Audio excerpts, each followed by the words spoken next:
Matters of the Heart by Danielle Steel, performed by Mel Foster. This book is a very special book, and it is dedicated to my very, very, very wonderful children, Beatrix, Trevor, Todd, Nick, Sam, Victoria, Vanessa, Max, and Zara, who have seen me through just about every minute of my adult life and all of my writing career, and are the greatest joy of my existence.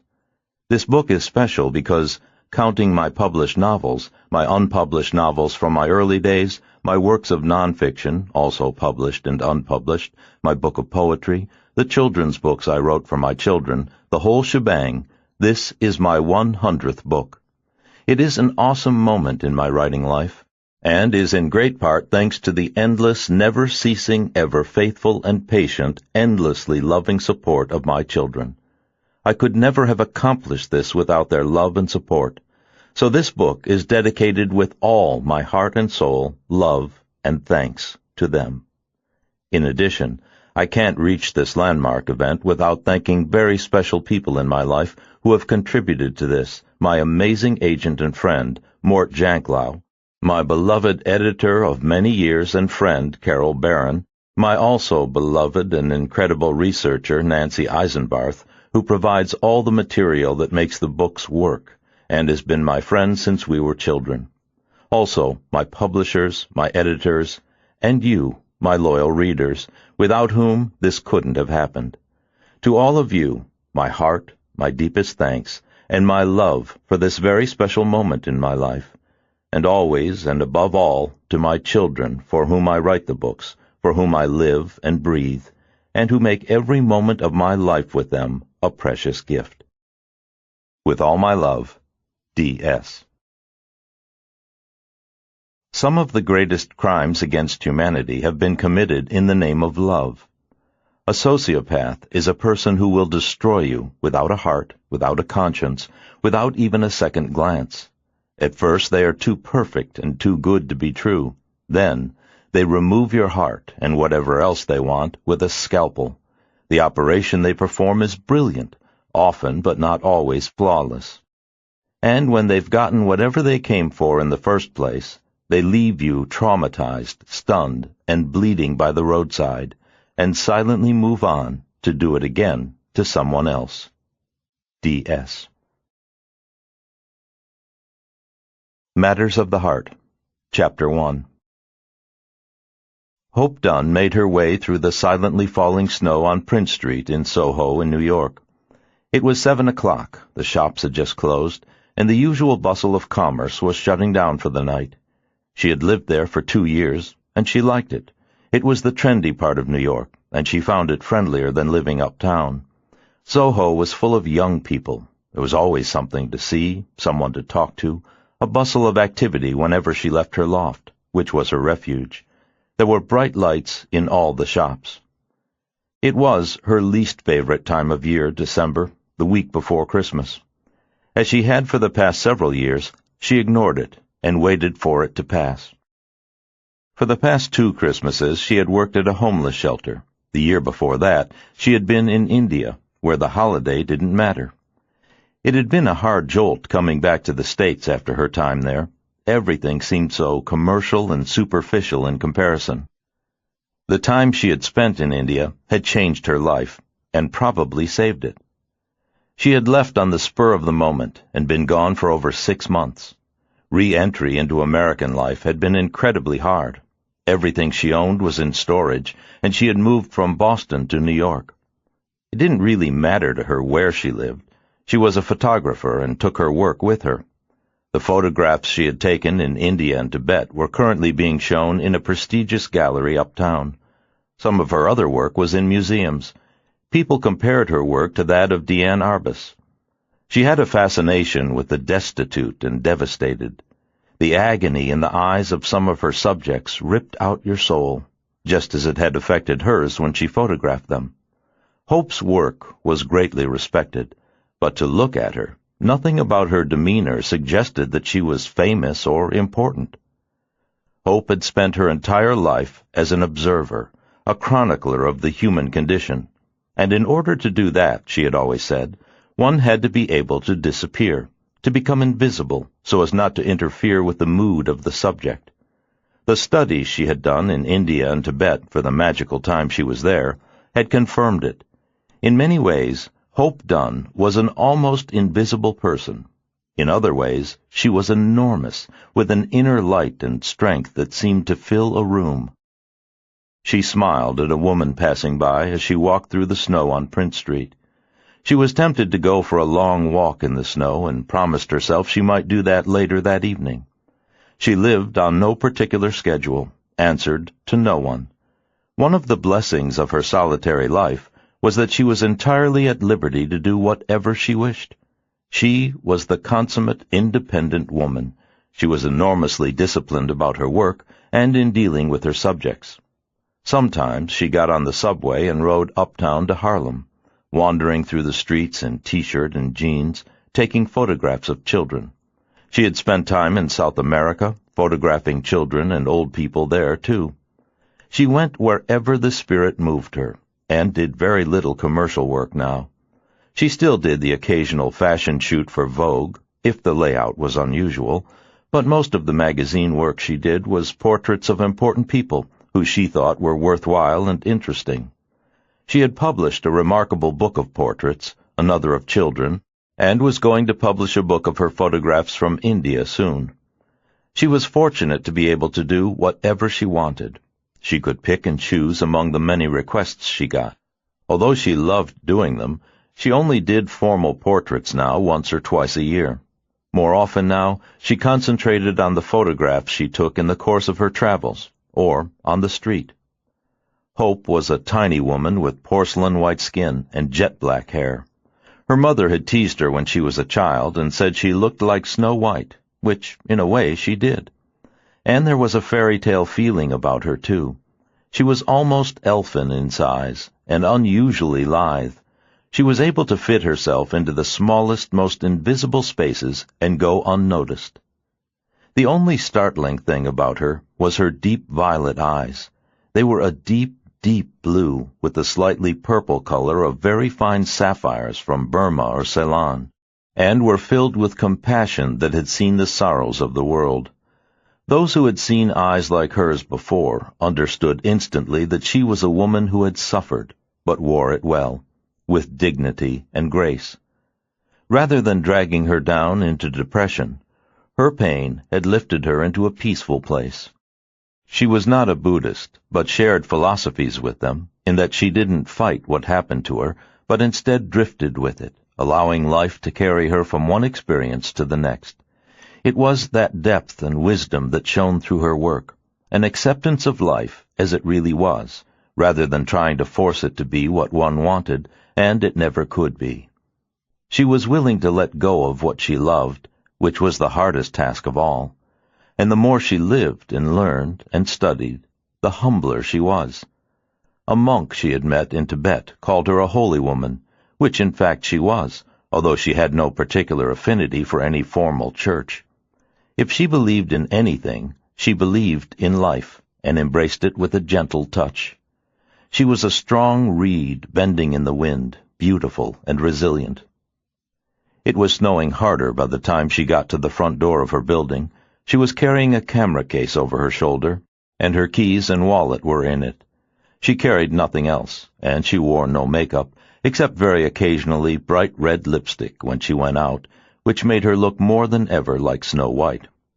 And she wore her almost blue-black hair pulled straight back, either in a ponytail, a braid, or a chignon, and when she loosened it, it hung to her waist. Her graceful movements made her look like a young girl, and she had almost no lines on her face. Her biography as a photographer said that she was 44 years old, but it was difficult to assess her age, and it would have been easy to believe she was far younger. Like the photographs she took and her subjects, she was timeless. Looking at her, one wanted to stop and watch her for a long time. She rarely wore color, and dressed almost always in black, so as not to distract her subjects, or in white in hot climates. Once she unlocked the front door to her building, she bounded up to the third floor with a quick step. She was cold and happy to walk into her apartment, which was considerably warmer than it had been outdoors, although the ceilings were high and sometimes the wind crept through the tall windows. She turned on the lights and took pleasure, as she always did, in the Spartan decor. The cement floor was painted black, the white couches and inviting chairs were a soft ivory wool, and nothing about the decor was intrusive.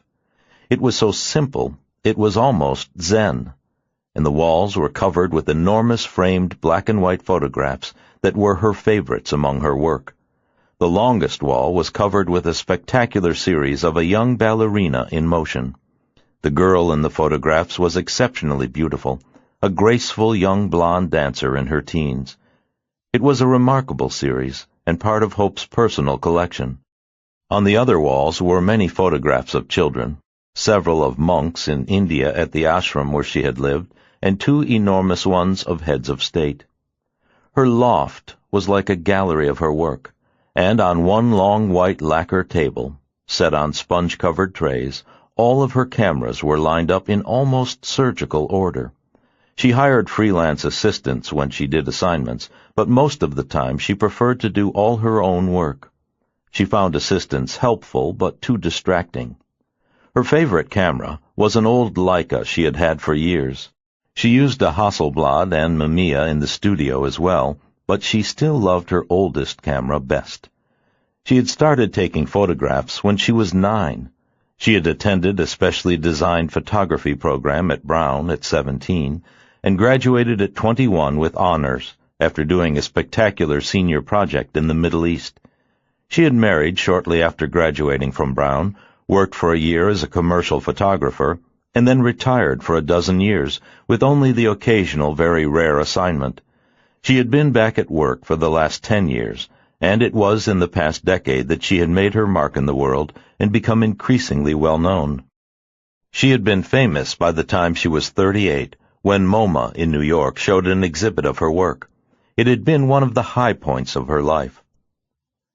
Hope lit candles around the room and left the lights in the loft dim. Coming home to this room always soothed her. She slept on a little platform, up a ladder, on a spare, narrow bed, and loved looking down at the room and the feeling of flying as she fell asleep. The loft was completely different from anywhere she had ever lived, and she loved that about it, too. Because she had always feared it so much, this time she had embraced change. There was something powerful about accepting what frightened her most. Her private nemeses were loss and change, and rather than running from them, she had learned to face them with dignity and strength. There was a small black granite kitchen at the back of the loft. She knew she had to eat, so eventually she wound up there and heated up a can of soup. Most of the time she was too lazy to make much of a meal. She lived on soups and salads and eggs. On the rare occasions when she wanted a real meal, she went to some simple restaurant alone and ate quickly to get it over with. She had never been much of a cook and made no pretense of it. It had always seemed like a waste of time to her. There were so many other things that interested her more. Previously, her family, and now, her work. In the past 3 years, her work had become her life. She put her whole soul into it, and it showed. Hope was eating her soup, watching the snow fall outside, when her cell phone rang, and she set the soup down and dug the phone out of her camera bag. She wasn't expecting any calls, and smiled when she heard the familiar voice of her agent, Mark Webber. She hadn't heard from him in a while. "Okay, so where are you now, and what time zone are you in? Am I waking you up?" She laughed in response and sat back against the couch with a smile. He had represented her for the last 10 years when she went back to work. He usually tried to push her to do commercial jobs, but he also had a deep respect for her more serious artistic endeavors. He always said that one day she would be one of the most important American photographers of her generation, and in many ways she already was, and was deeply respected by both curators and her peers. "I'm in New York," she said, smiling, "and you're not waking me up." "I'm disappointed. I figured you were in Nepal or Vietnam or someplace scary and disgusting. I'm surprised you're here." He knew how much she hated holidays, and all the reasons why. She had good reason, but she was a remarkable woman, a survivor, and a dear friend. He liked and admired her enormously. I figured I'd stick around for a while. I was sitting here watching the snow. It's pretty. I might go out and shoot for a bit later. Some nice old-fashioned stuff. It's freezing out, he warned her. Don't catch cold. He was one of the few people who worried about her, and she was touched by his concern. She had moved around too much in recent years to stay in contact with her old friends. She had lived in Boston since college, but when she got back from India, she decided to move to New York. Hope had always been a solitary person, and was even more so now.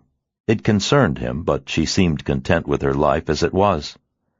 I just got in, she reassured him, and I was having some chicken soup. My grandmother would approve, he said, smiling again. So, what do you have planned at the moment? He knew she hadn't taken any assignments since nothing had come through him. Nothing much. I was thinking about going up to the house in Cape Cod over the holiday. It's pretty there this time of year. How cheerful. Only you would think it's pretty. Everyone else would get suicidal there this time of year. I have a better idea. He had on his "Have I got a deal for you" voice, and she laughed. She knew him well, and liked him, too. Like what? What crazy assignment are you going to try and talk me into now, Mark? Las Vegas on Christmas Eve? They both laughed at the prospect of it. Occasionally he came up with some wild ideas which she almost always turned down, but at least he had to try. He always promised the potential clients he would. No, although Vegas for the holidays sounds like fun to me. They both knew he loved to gamble and took occasional trips to Las Vegas and Atlantic City. This is actually respectable and quite dignified. We got a call from a major publishing house today. Their star author wants a portrait sitting for his latest book cover. He hasn't delivered the book yet, but he will any minute, and the publisher needs the shot done now for their catalog and layouts for advanced publicity in the trades.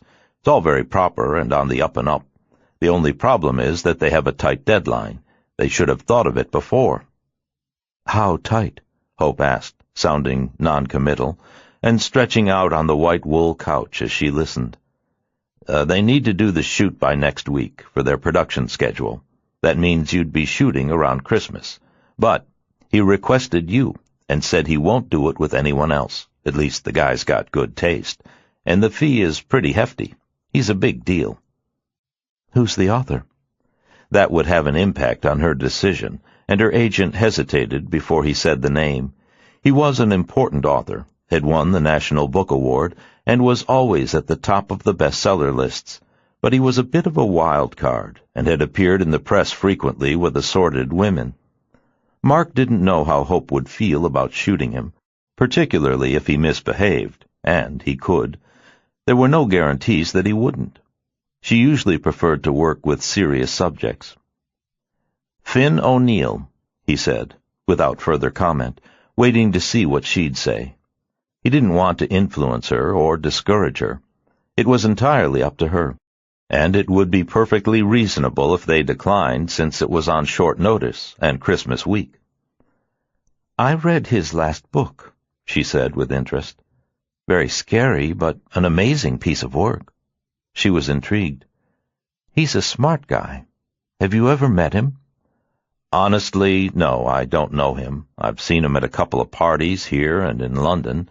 He seems like a pretty charming guy with a penchant for beautiful women and young girls. I've got nothing to fear from him in that case, she said, laughing. She was trying to remember what he looked like from the back of the book she'd read, but couldn't. Don't be so sure. You look half your age. But you can handle him. I'm not worried about that. I just didn't know if you'd want to go to London this time of year. On the other hand, it sounds less depressing than the Cape. So maybe that would be a blessing. They'll fly you first class, all expenses paid, and put you up at Claridge's. He lives in Ireland, but he has a flat in London, and he's there right now. That's too bad, she said, sounding disappointed. I'd rather shoot him in Ireland. That would be more unusual than London. I don't think that's an option. He wants to meet in London. It shouldn't take you more than a day. You can be back in time to get really depressed at the Cape, maybe for New Year's. She laughed at what he said and thought about it. The idea had some appeal. Finn O'Neill was an important writer and would surely make an interesting subject. She was annoyed that she had no recollection of his face. How do you feel about it? At least she hadn't turned him down flat, and Mark thought it would be good for her, particularly if the other option was going to Cape Cod by herself. She had a house there and had spent summers there for years. She loved it. What do you think? She always asked his advice, although she sometimes didn't take it, but at least she asked. Some of his clients never did. I think you should do it. He's interesting and important, it's respectable, and you haven't done a portrait for a while. You can't spend all your time taking shots of monks and beggars, Mark said in a light tone. Yeah, maybe you're right. She sounded pensive. She still loved the portrait work if the subject was intriguing, and Finn O'Neill certainly was. Can you get me an assistant over there? I don't need to take one with me. Hope was not a demanding person. I'll line someone up, don't worry about it. He held his breath, waiting to hear if she'd do it. He thought she should, and in a funny way, so did she. She was dreading the holidays, as she always did, and a trip to London might be a perfect distraction for her, particularly right now. Okay, I'll do it. When do you think I should go? I'd say pretty quickly, so you can be in and out by Christmas. And then he realized again that it didn't matter to her.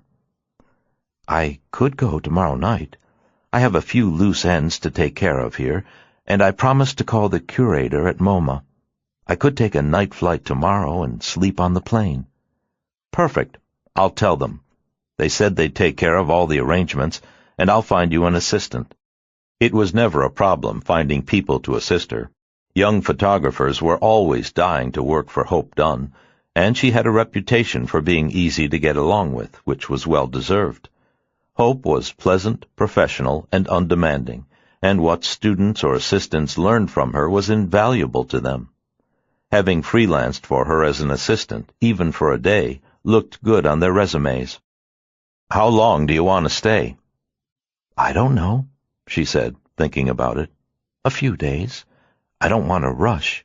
I don't know what kind of subject he is. It could take him a day or two to loosen up. Maybe book me for 4 days. We'll see how it goes. That gives us time if we need it. I'll leave as soon as we finish. Done. I'm glad you're doing it, he told her warmly. And London is fun this time of year. Everything is all decorated and lit up. They're not as PC as here. The Brits still believe in Christmas.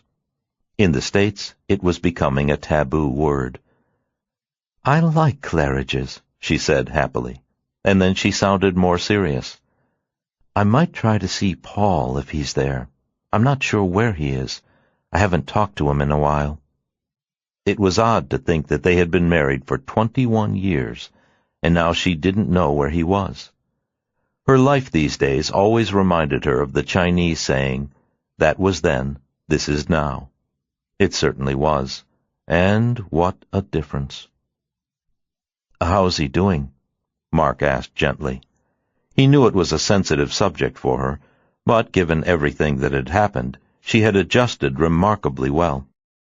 As far as Mark was concerned, she defined the terms good sport and incredible human being. Few people survived what she did as well as she had. Paul's about the same, I think. She answered Mark's question about her ex-husband. He's on some experimental medication from Harvard. He seems to be doing pretty well. I'll call the publisher and tell them you're taking the assignment, Mark said, changing the subject. He never knew what to say about Paul. Hope was always gracious about it. He knew she still loved her ex-husband and had accepted the hand fate had dealt her. She was never bitter or angry. Mark didn't know how she did it. I'll call you tomorrow with more details, he promised her, and a minute later they hung up. Hope put her soup mug in the dishwasher after that and went to stare out the window at the steadily falling snow. There were already several inches on the ground, and it made her think of London. The last time she had been there, it had been snowing too, and looked like a Christmas card. She wondered if Paul was in London now, but decided not to call him until she arrived, in case plans changed.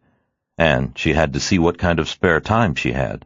She didn't want to see him on Christmas and risk either of them getting maudlin. She wanted to avoid that at all costs. They were best friends now. He knew that she would be there for him if he needed her, and she also knew that he was too proud to call. If she saw him, they would both be careful to keep it light, which was what worked best for them these days. The rest was too hard to talk about, and served no purpose. Hope stood at the window and watched a man leave footprints in the snow, followed by an old woman slipping and sliding as she walked her dog. Watching them, she couldn't resist. She put her coat and boots on and went back out, with her Leica in her pocket. Not the fancy new one that everyone coveted, which she had too, but the old one she loved best. It was a faithful friend and had served her well. 10 minutes later, she was walking down the street with the snow falling all around her as she prowled along, looking for the right shots. Without planning it, she arrived at the entrance to the subway and hurried down the stairs. She had just had an idea. She wanted to get some shots in Central Park at night, and after that, she was going to head for some of the rougher neighborhoods on the west side. Snow had a way of softening people's hearts and faces.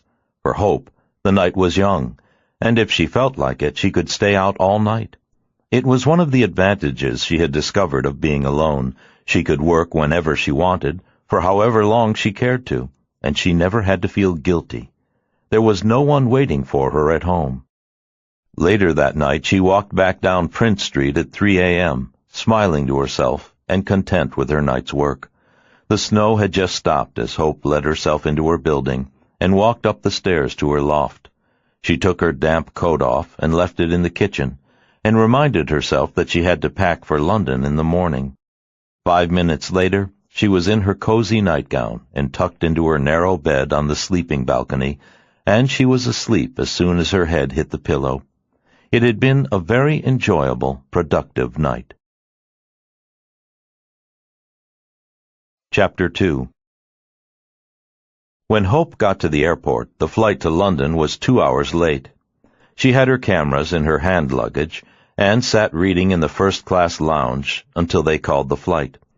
She had picked up another book of Finn O'Neill's and wanted to read it on the trip. It had started snowing again, and after they left the gate, they had to de-ice the plane. In all, they were nearly 4 hours late taking off, after waiting on the runway for 2 hours. Hope didn't really care. She always slept on long flights. She let the flight attendant know that she wouldn't be eating the meal and told her what time she wanted to be woken up, exactly 40 minutes before they landed at Heathrow. That would give her time for a cup of coffee and a croissant before they began their descent, and also time to brush her teeth and hair. It was all she needed in order to look respectable enough to go through immigration and go to the hotel.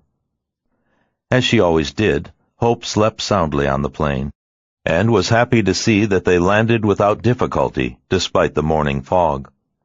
As it turned out, the delay had served them well, and had given the winter weather time to clear, and, as promised, the car from Claridge's was waiting for her as soon as she cleared customs, carrying her camera bag. She had already ordered the rental of all the equipment she needed, and it was being delivered to the hotel that afternoon. She was meeting her subject at his home the following morning. She wanted some time to get to know him, and they were going to shoot in the afternoon. So far, everything seemed easy and was on track, and since she had gotten enough sleep on the plane, she was wide awake as they drove into town, and happy when she saw her room at the hotel. It was one of Claridge's prettier suites, with walls painted a deep coral, floral fabrics, English antiques, and framed prints on the walls. It was warm and cozy, and she ran a bath as soon as she arrived. She thought about calling Paul, but she wanted to wait until she saw Finn, so she could determine what kind of free time she had. If need be, if he was in town, she could see Paul on the last day. She shut her mind to all thoughts of their earlier days. She didn't allow herself to think about it, and slipped into the bath and closed her eyes. She wanted to go for a walk as soon as she dressed and had something to eat. It was 2:00 in the afternoon in London by then, and as soon as she called room service to order an omelette and a cup of soup, her rented equipment arrived. The assistant they had hired for her called, and it was 4:00 before she was able to leave the hotel. She went for a long, brisk walk to New Bond Street and looked at all the shops. They were brightly decorated for Christmas, and every store she glanced into was full of shoppers. Their holiday shopping was in full swing. She had no one to buy a gift for. She had already sent Paul a framed photograph from New York and a case of good French wine to Mark. She walked back to the hotel around 6:00, and as soon as she walked into her room, Finn O'Neill called. He had a deep masculine voice that sounded a little hoarse. He asked for her by name and then exploded in a fit of coughing. He sounded very sick. "I'm dying," he announced when he stopped coughing. "I can't see you tomorrow morning. Besides, I don't want to get you sick." It was nice of him to think of her and be concerned, and she didn't want to get sick either, but she hated to lose a day. She had nothing else to do in London, unless she saw Paul. "You sound awful," she said sympathetically. "Have you seen a doctor?" "He said he'd come over later, but he hasn't shown up yet. I'm really sorry. You were nice to come all the way to London. Maybe if I stay in bed tomorrow, I'll be okay by the next day. Are you in a hurry to get back?" He sounded worried, and she smiled. "I'm fine," she said calmly. "I can stay as long as I have to, till we get the job done." "I hope you have a good retoucher. I look like shit," he said, sounding like a little kid and very sorry for himself. "You'll look fine, I promise. It's all in the lighting," she reassured him. "And we can airbrush. Just get better. Chicken soup," she recommended, and he laughed. "I don't want to look like Georgia O'Keeffe's grandfather on the book." "You won't." It was quite an image. She had looked him up on the internet and knew that he was 46 years old, and now she remembered what he looked like. He was a good-looking man, and his voice sounded young and energetic, even if he was sick. "Are you okay at the hotel?" he asked, sounding concerned. "I'm fine," she reassured him again. "I really appreciate your coming over here on such short notice. I don't know what my publisher was thinking. They forgot we needed a photo for the book, and they just reminded me this week. It's a little crazy with Christmas and everything. I asked them to contact you, but I didn't think you'd come." "I had no other plans. I was going to Cape Cod, and it's actually more fun to be here." "Oh, yes, it is," he agreed. "I live in Ireland, but it's pretty depressing there this time of year, too. I have a house here that I use whenever I'm not writing. Have you ever been to Ireland?" he asked with sudden interest, and then succumbed to another fit of coughing. "Not in a long time," she admitted. "It's very pretty, but I haven't had any reason to go there in years. I like it better in the summer." "Oh, me too. But the wet, brooding winters are good for my writing." He laughed then. "And Ireland is good for my taxes. Writers don't pay income tax in Ireland, which is pretty cool. I took Irish citizenship 2 years ago. It works well for me," he said, sounding pleased, and she laughed. "That sounds like a great deal. Was your family Irish?" Given his name, she assumed they were, and enjoyed chatting with him. It was a good opportunity to get to know him a little better, even if on the phone. The more they talked, the more at ease with her he would be when they finally met and worked together. "My parents were Irish, born in Ireland, but I was born in New York. Their being Irish made it easier to make the switch, though. I had dual nationality, and then finally gave up my U.S. passport. It just made more sense for me, as long as I'm willing to live there. There's some fabulous houses in Ireland, and some beautiful countryside, despite the bad weather. You'll have to come and visit sometime." It was the kind of thing people said, although she couldn't imagine doing that, and once she took his photograph for the book jacket, it was unlikely that they'd see each other again, unless she did another shoot with him. They chatted for a while longer, and he told her what his book was about. It was about a serial killer and was set in Scotland. It sounded eerie, but the plot had some interesting twists, and he said he'd give her a copy when it was finished. He said he was putting the last touches on it. She told him she hoped he felt better, and agreed to meet 2 days later to give him time to get over his cold. And after that, Hope decided to call Paul. She had no idea if he was in London, but she figured it was worth a try. He answered on the second ring, and he sounded pleased and surprised to hear her. She could hear the familiar tremor in his voice.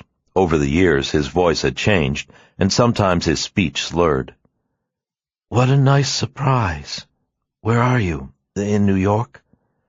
"No," she said simply, with a quiet smile. "I'm in London. I came over here to work, just for a few days. I'm shooting a book jacket for an author." "I didn't think you did that anymore, after your last big museum show," he said warmly. He had always been proud of her work. "I still do commercial work once in a while, just to keep my hand in. I can't do arty stuff all the time. It's fun to do different things. I'm shooting Finn O'Neill." "I like his books," Paul said, sounding impressed and genuinely pleased by her call. She could hear it in his voice. "So do I. He's got a cold, so we delayed the shoot by a day. I was wondering if you were here and wanted to have lunch tomorrow." "I'd love it," he said quickly. "I'm leaving day after tomorrow for the Bahamas. It's too cold here." He had a beautiful boat he kept in the Caribbean in winter. He spent a lot of time on it. It was his escape from the world. "I'm glad I called." "So am I." They agreed to meet at the hotel for lunch the next day. She hadn't asked him how he was. She would be able to judge it for herself when she saw him, and he didn't like to talk about his illness. Paul had turned 60 that fall and had been struggling with Parkinson's for 10 years. It had changed everything about their life, and his. He had developed a tremor right after his 50th birthday, and at first he had denied it. But as a cardiovascular surgeon, he couldn't hide from it for long. He had had no choice but to retire within 6 months. And then the bottom had dropped out of his world and her own. He had continued to teach at Harvard for the next 5 years, until he couldn't manage that anymore either. He had retired completely at 55, and that was when the drinking began. For 2 years he hid it from everyone they knew, except for her. The only wise thing he had done during that time was make some excellent investments in 2 companies that made surgical equipment. He had advised one of them, and the investments had been more profitable than anything else he had ever done. One of the companies went public, and when he sold his shares within 2 years of his retirement, he made a fortune and bought his first boat. But the drinking kept everything about their life on edge, and as the Parkinson's hampered him more and more, he was barely able to function. And when he wasn't sick, he was drunk, or both. He had finally gone into treatment for his drinking at a residential facility that one of his colleagues at Harvard had recommended. But by then, their entire world had fallen apart. There was nothing left, and no reason to stay together, and Paul had made the decision to divorce her. She would have stayed with him forever, but he wouldn't allow it. As a physician, he knew better than anyone what lay ahead for him, and he refused to drag her through it. He made the decision about the divorce entirely on his own and gave her no choice. Their divorce had been final 2 years before, after her return from her months in India. They tried not to talk about their marriage and divorce anymore. The subject was too painful for both of them. Somehow, with all that had happened, they had lost each other. They still loved each other and were close, but he wouldn't allow her to be part of his life anymore.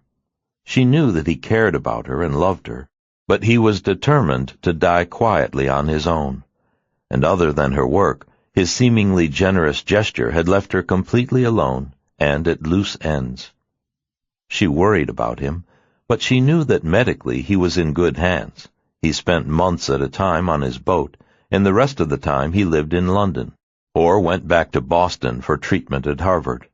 But there was relatively little they could do to help him. The disease was slowly devouring him, but for now he could still get around, although it was a challenge for him. It was easier for him being on the boat, with the crew around him all the time. They had married when Hope was 21 years old, when she graduated from Brown. He had already been a surgeon and professor at Harvard by then, and was 37 years old. They had met when Paul came to Brown to teach for a semester, during a sabbatical he had taken from Harvard. It was Hope's junior year at Brown. Paul had fallen in love with her the first time he laid eyes on her, and their affair had been passionate and intense until they married a year later, right after graduation. And even in the 2 years since their divorce, she had never loved any other man. Paul Forrest was an impossible act to follow, and she was still deeply attached to him, whether they were married or not. He had been able to divorce her, but not to make her fall out of love with him. She just accepted it as a fact of their life, and even though his illness had changed him, she still saw the same brilliant man and mind within the broken body. The loss of his profession had nearly destroyed him, and in many ways he was greatly diminished, but not in the eyes of his ex-wife. To her, his tremor and shuffling gait didn't change the man he was. Hope spent the night quietly in her hotel room, reading O'Neill's book, trying not to think about Paul and the life they had once shared. It was a door neither of them dared open anymore. There were too many ghosts behind it, and they were better off keeping their exchanges about the present rather than the past. But her eyes lit up when she saw him the next day. She was waiting in the lobby for him, and saw Paul shuffle his feet slowly as he moved toward her with a cane. But he was still tall and handsome, stood erect, and despite the tremor, his eyes were bright, and he looked well. She still thought he was the nicest man in the world, and although his illness had aged him, he was a fine-looking man. He looked equally happy to see her, and gave her a warm hug and a kiss on the cheek. "You look terrific," he said, smiling at her. She was wearing black slacks, high heels, and a bright red coat, with her black hair pulled back in a bun. Her dark violet eyes looked huge and full of life as she took him in. To her practiced eye, he looked no worse than he had in a while, maybe even slightly better. The experimental medication he was on seemed to be helping, although he was still somewhat unsteady as she took his arm and they walked into the dining room. She could feel his whole body shake. The Parkinson's was so cruel. The maitre d' gave them a good table, and they chatted easily as they caught up with each other and decided what to eat. It was always so comfortable for her with him. They were so familiar with each other, knew each other so perfectly. She had known and loved him since she was 19, and it seemed strange to her at times to no longer be married to him. But he had been intransigent about it. He refused to have her saddled with a sick old man. She was 16 years younger, which had made no difference to either of them, until he got sick, and then it had mattered to him. He had opted out of her life, although they still loved each other and always had a good time when they were together. Within minutes he had her laughing about something, and she told him all about her recent shows, trips, and work. She hadn't seen him in 6 months, although they talked on the phone fairly regularly. Even though they were no longer married, she couldn't imagine a life without him in it. "I looked up your subject on his publisher's website last night," Paul told her, as his hands shook while he tried to eat. Inevitably, he had a hard time feeding himself, but was determined to do it, and she made no comment at whatever he spilled, nor reached over to help him. It took every ounce of dignity he could muster to go out to restaurants, but she was proud of him that he still did. Everything about his illness had been an agony for him, the career he had lost that had meant everything to him, and on which his self-esteem had rested, the marriage that had ultimately been a casualty to it, because he refused to drag her down with him. The only real pleasure he had now was sailing, while slowly he deteriorated. Even Hope knew that he was only a shadow of the man he had once been, although out of pride, if nothing else, he tried to hide it. At 60, he should have been vital and alive, still in the bloom of his life and career. Instead, he was in the winter of his life, alone now, just as she was, although she was so much younger. Paul was slipping ever so slowly out of life, and it always upset her deeply when she saw it. He put a good front on it, but the reality was brutal, especially for him. "O'Neill's a very interesting man," Paul went on, looking intrigued. "He seems to have been born in the States, of a noble Irish family, and he returned to reclaim his ancestral estate. There was a photo of it on the internet, too. It's quite a place. It's beautiful, in a fallen-down ancient way. There's some lovely old houses like that in Ireland. I've noticed that a lot of the furniture from those places comes up for auction at Sotheby's and Christie's. They look like French antiques, and in many cases are. In any event, he lives in an enormous house, and he's an Irish aristocrat, which I'd never realized before. He went to some ordinary American university, but he has a doctorate from Oxford, and he was decorated by the British after he won the National Book Award in the States for fiction.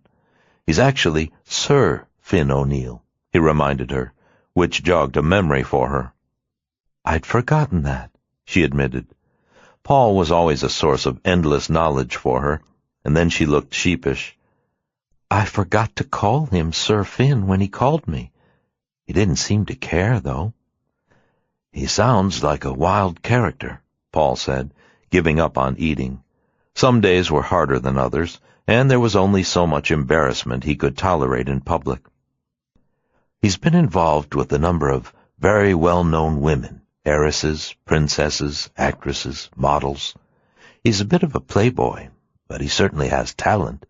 It should be an interesting shoot. He sounds like a loose cannon with some fairly outrageous behavior, but at least he won't be boring. He'll probably try to seduce you," Paul said with a sad smile. He had relinquished all claim to her except in friendship long since, and never asked about her love life. He didn't want to know. And she spared him the agony of telling him that she was still in love with him. There were a number of subjects they never touched on, both past and present. In the circumstances, what they shared, over the occasional lunch or dinner, or on the phone, was the best they could do. And this last bond between them was what they clung to. "He's not going to seduce me," Hope reassured him. "I'm probably twice the age of what he goes out with, if he's as wild as you say." She didn't look interested or worried. He was a subject, not a date, in her mind anyway. "Don't be so sure," Paul said wisely. "I'll hit him with a tripod if he tries anything," she said firmly, and they both laughed. "Besides, I have an assistant working with me tomorrow. Maybe he'll like her. And he's sick. That should help." They chatted amiably after lunch and dawdled over dessert. Paul made 2 attempts to drink the tea he'd ordered and couldn't, and Hope didn't dare offer to hold the cup for him, although she wished she could. And after lunch, she walked him out of the hotel and waited while the doorman got him a taxi to take him back to his apartment. "Are you coming back to New York one of these days?" she asked him hopefully. He had an apartment at the Hotel Carlyle, which he rarely used, and he avoided Boston entirely now, except for medical treatments. Going back to visit his old colleagues was too depressing for him. They were all still at the height of their careers, and his had been over for 10 years, far too soon. "I'm going to stay in the Caribbean for the winter, and then probably come back here." He liked the anonymity of London, the fact that no one knew him. There was no one to feel sorry for him here, and it was painful for him to see the sympathy in Hope's eyes. It was one of the reasons why he hadn't stayed married to her. He didn't want to be an object of pity. He preferred being alone to being a burden to someone he loved. And in making that decision, he had deprived them both. But there had been no swaying him once he made up his mind. Hope had tried, to no avail, and finally accepted that he had a right to choose how he wanted to live out his final years, and, whatever the reasons, it wasn't with her. "Let me know how the interview with O'Neill goes," Paul said, as the doorman hailed him a cab. He looked down at her with a smile then, and he pulled the small, familiar figure into his arms, and as she hugged him, he closed his eyes. "Take care of yourself, Hope," he said, with a lump in his throat, and she nodded. Sometimes he felt guilty for letting her go, but he had firmly believed it was the right thing for her, and he still did. He had no right to ruin her life in order to serve his. "I will. You too," she said, as she kissed his cheek and helped him into the cab. It pulled away from the curb in front of Claridge's a moment later, and she stood and waved in the cold as they drove off. It always made her sad to see him, but he was the only family she had left. She realized as she walked back into the hotel that she had forgotten to wish him a Merry Christmas, but she was glad she had. It would only have brought back memories for both of them, which would have been much, much too hard. She went up to her room and changed into flat shoes and a heavier coat, and a few minutes later she left the hotel quietly and went for a long, solitary walk. Chapter 3. Fiona Casey, the assistant her agent had hired for her, showed up at Hope's hotel room at 9 o'clock the next morning. She was a bright, funny, red-headed girl who was totally in awe of Hope. She was a graduate photography student at the Royal Academy of Arts and supported herself by doing freelance work. She was equally impressed that they would be shooting Finn O'Neill and stumbled all over herself, carrying Hope's equipment out to a rental van. They were due at Finn O'Neill's house at 10 o'clock. Hope hadn't heard from him again, so she assumed he was healthy enough to do the shoot. The driver the hotel had provided for her with the van drove them the short distance to an elegant mews house at a fashionable address. The house was tiny, as they all were on the narrow back street, and as soon as she struck the brass knocker on the door, a maid in a uniform appeared and let them in. She led them into a doll-sized living room near the front door, which was crammed with weathered antique English furniture. The bookcase was overflowing, and there were stacks of books on the floor, and glancing at them, Hope could see that many of the books were old, either leather-bound or, on closer inspection, first editions. This was clearly a man who loved books. The couches were comfortable, covered in leather, and very old, and there was a fire burning brightly in the grate, which seemed to be the only heat source in the room. It was cold, except when one stood close to the fire, and in close proximity to the sitting room was a dining room painted dark green, and a small kitchen beyond. Each of the rooms was very small, but had lots of charm. They sat there for nearly half an hour, waiting for Finn, as both Fiona and Hope got up to stand near the fire, chatting quietly in whispers. The house was so minute that it seemed awkward to speak too loudly, for fear that someone would overhear them. And then, just as Hope began wondering where he was, a tall man with a mane of dark hair and electric blue eyes burst into the room. The house seemed ridiculously small for a man his size, as though if he stretched his arms he could touch the walls and span the room. It seemed an absurd place for him, particularly after she had looked up his ancestral home in Ireland on the Internet after Paul mentioned it to her. "I'm so sorry to keep you waiting," Finn said in an ordinary American accent. She didn't know why, but after all she'd read about O'Neill and his ties to Ireland, she almost expected him to have a brogue, except that they had spoken on the phone the night before, and he had sounded like any other educated New Yorker, although he looked more European. Whatever his ancestry, he was in fact as American as Hope. And his cold sounded a lot better. He coughed a few times, but no longer sounded as though he were dying. In fact, he looked surprisingly healthy and full of life, and he had a smile that melted Fiona on the spot, as he had the maid offer her a cup of coffee while he invited Hope to join him upstairs. He apologized to Fiona for disappearing with Hope, but he wanted to get to know his photographer a little better. She followed him up a narrow, winding staircase and found herself in a cozy but larger living room, filled with books, antiques, objects, mementos, old leather couches, and comfortable chairs, and there was a blazing fire in the fireplace. It was the kind of room where you wanted to tuck yourself in and stay for days. Every object was fascinating and intriguing. Some were from his travels, and others looked as though he had treasured them for years.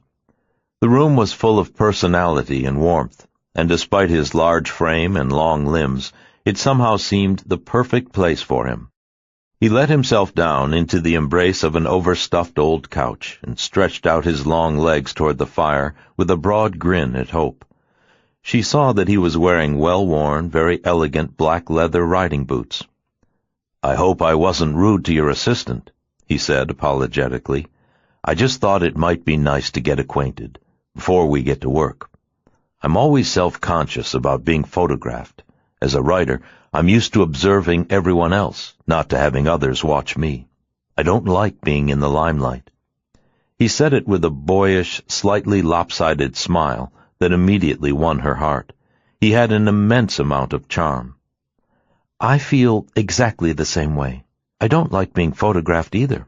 I like being at the shooting end myself." She was already thinking about where she could photograph him best. She almost preferred him right where he was, stretching out comfortably in front of the fire, his head slightly thrown back so she could see his face. "Are you feeling better?" He appeared so healthy and vital that it was hard to believe he'd ever been sick. He still sounded a little hoarse, but he was full of energy, and his blue eyes danced when he laughed. He reminded her of the fairy tales of her youth, and looked like the perfect handsome prince, or the hero in a book, although most of the subjects of his work were fairly dark. "I'm fine now," he said blithely, and then coughed a little. "This house is so small. I always feel somewhat foolish in it, but it's so comfortable and easy I could never give it up. I've had it for years. I've written some of my best books here." And then he turned to point to his desk behind them. It was a wonderful old partner's desk, which he said had been on a ship. It dominated the far corner of the room where his computer sat on it, looking strangely out of place. "Thank you for coming over," he said kindly. He seemed truly grateful as the maid walked in, carrying a silver tray with 2 cups of tea. "I know it was a crazy thing to ask you to do on Christmas week, but they needed the shot, and I'm finishing a book next week and due to start another right after, so I'll be back in Dublin working. Meeting you in London now made more sense." "It was fine, actually," Hope said easily, helping herself to one of the cups of tea. Finn took the other one, and the maid instantly disappeared back down the stairs. "I had nothing else to do," she said, as he examined her carefully. She was younger than he had expected, and better looking. He was startled by how tiny and delicate she was, and the strength of her violet eyes. "You're a good sport to come over here right before Christmas," he commented, as she looked at the light and shadows on his face. He was going to be easy to photograph. Everything about him was expressive, and he was a strikingly handsome man. "London is fun this time of year," Hope said with a smile as she set down her cup of tea on the regimental drum he used as a coffee table. A stack of beautiful old alligator suitcases sat to one side of the fireplace. Everywhere she looked there was something to admire. "I usually ignore the holiday, so it was fun to come over here. The assignment was a nice surprise and came at a good time. Oh, what about you? Will you be spending Christmas in Ireland or here?" She liked getting to know her subjects before she started work, and O'Neill was easy and relaxed. He didn't seem like a difficult person, and he was open and accessible as he smiled at her over his cup of tea. He was extremely charming and appealing. "No, I'm going to stay here and go back afterward," he answered. "My son's flying over the day after Christmas. He goes to MIT. He's a bright kid. He's a computer whiz. His mother died when he was 7, and he grew up with me. I really miss him now that he's in college in the States. It's more fun for him here in London than in Dublin. And then he's going skiing with friends." "We're very close," Finn said proudly, and then looked at her intently. He was curious about her. "Do you have kids?" "No." She shook her head quietly. "I don't." He was surprised. She looked as though she would. She didn't look like one of those career women who had decided not to have children. She seemed more motherly, and there was a noticeably gentle softness about her. She was soft-spoken and seemed nurturing and kind. "Married?" He glanced at her left hand, and there was no ring. "No." And then she opened up a little. I was. My husband was a cardiovascular surgeon at Harvard. Heart-lung transplants were his specialty. He retired 10 years ago.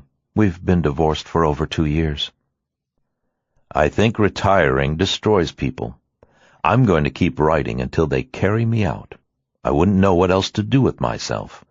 Was retiring hard on him? It must have been. Heart surgeons are always heroes, particularly at Harvard, I imagine. He had no choice. He got sick, she said quietly. Worse yet, that must have been tough for him. Cancer? He wanted to know about her, and as they talked, she watched the movement of his face and the bright blue of his eyes. She was glad they were shooting in color. It would have been a shame not to get the actual color of those eyes. They were the bluest she'd ever seen. No, Parkinson's.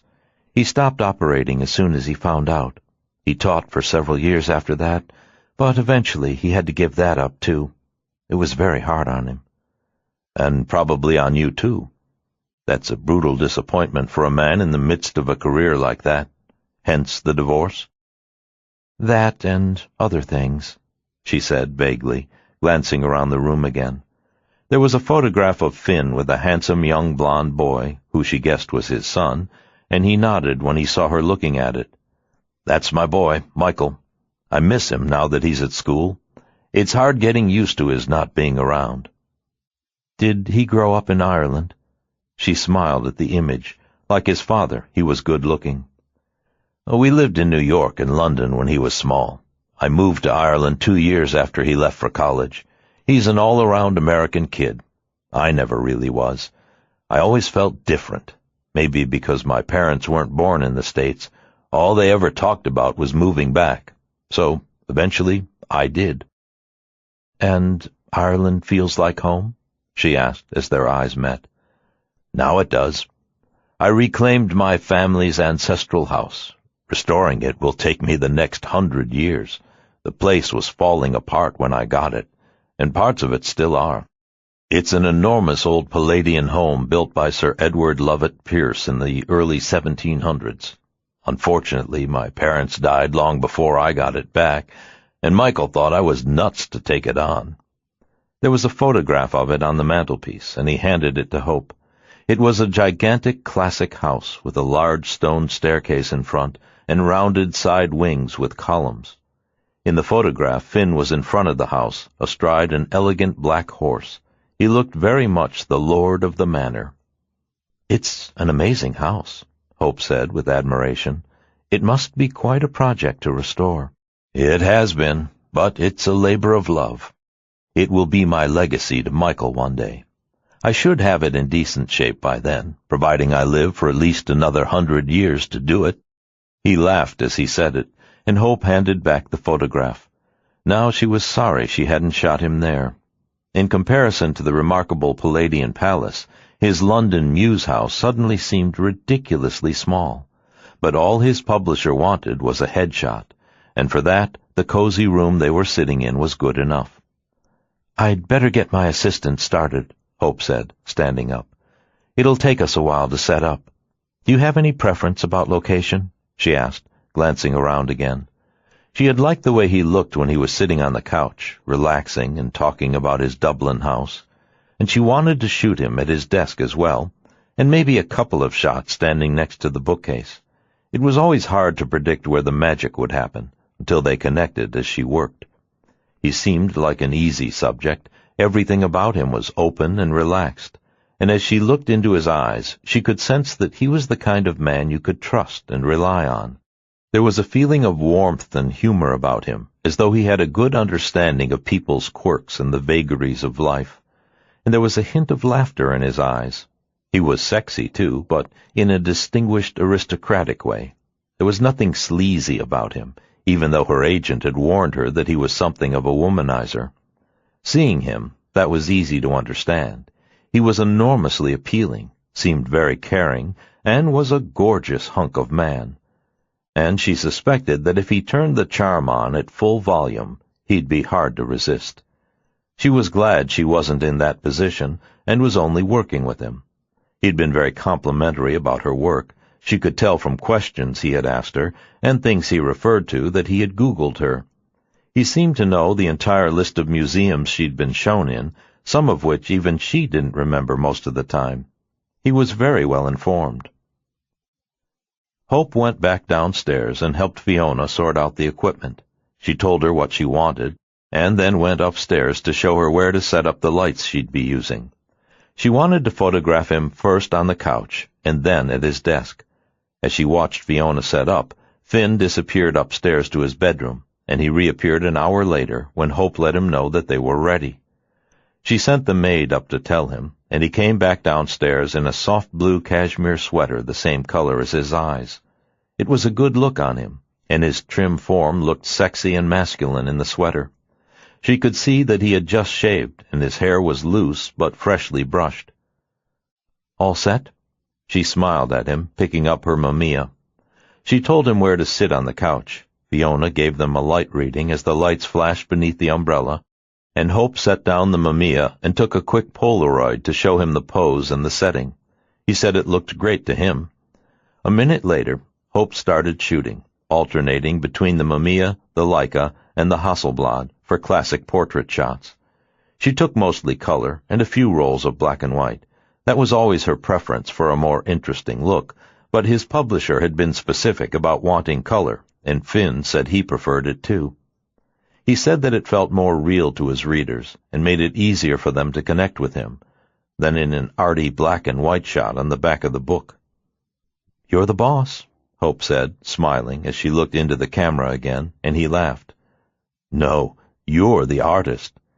He seemed completely at ease in front of the camera, moving his head and changing his expression by fractions, as though he had done this 1,000 times before, which Hope knew he had.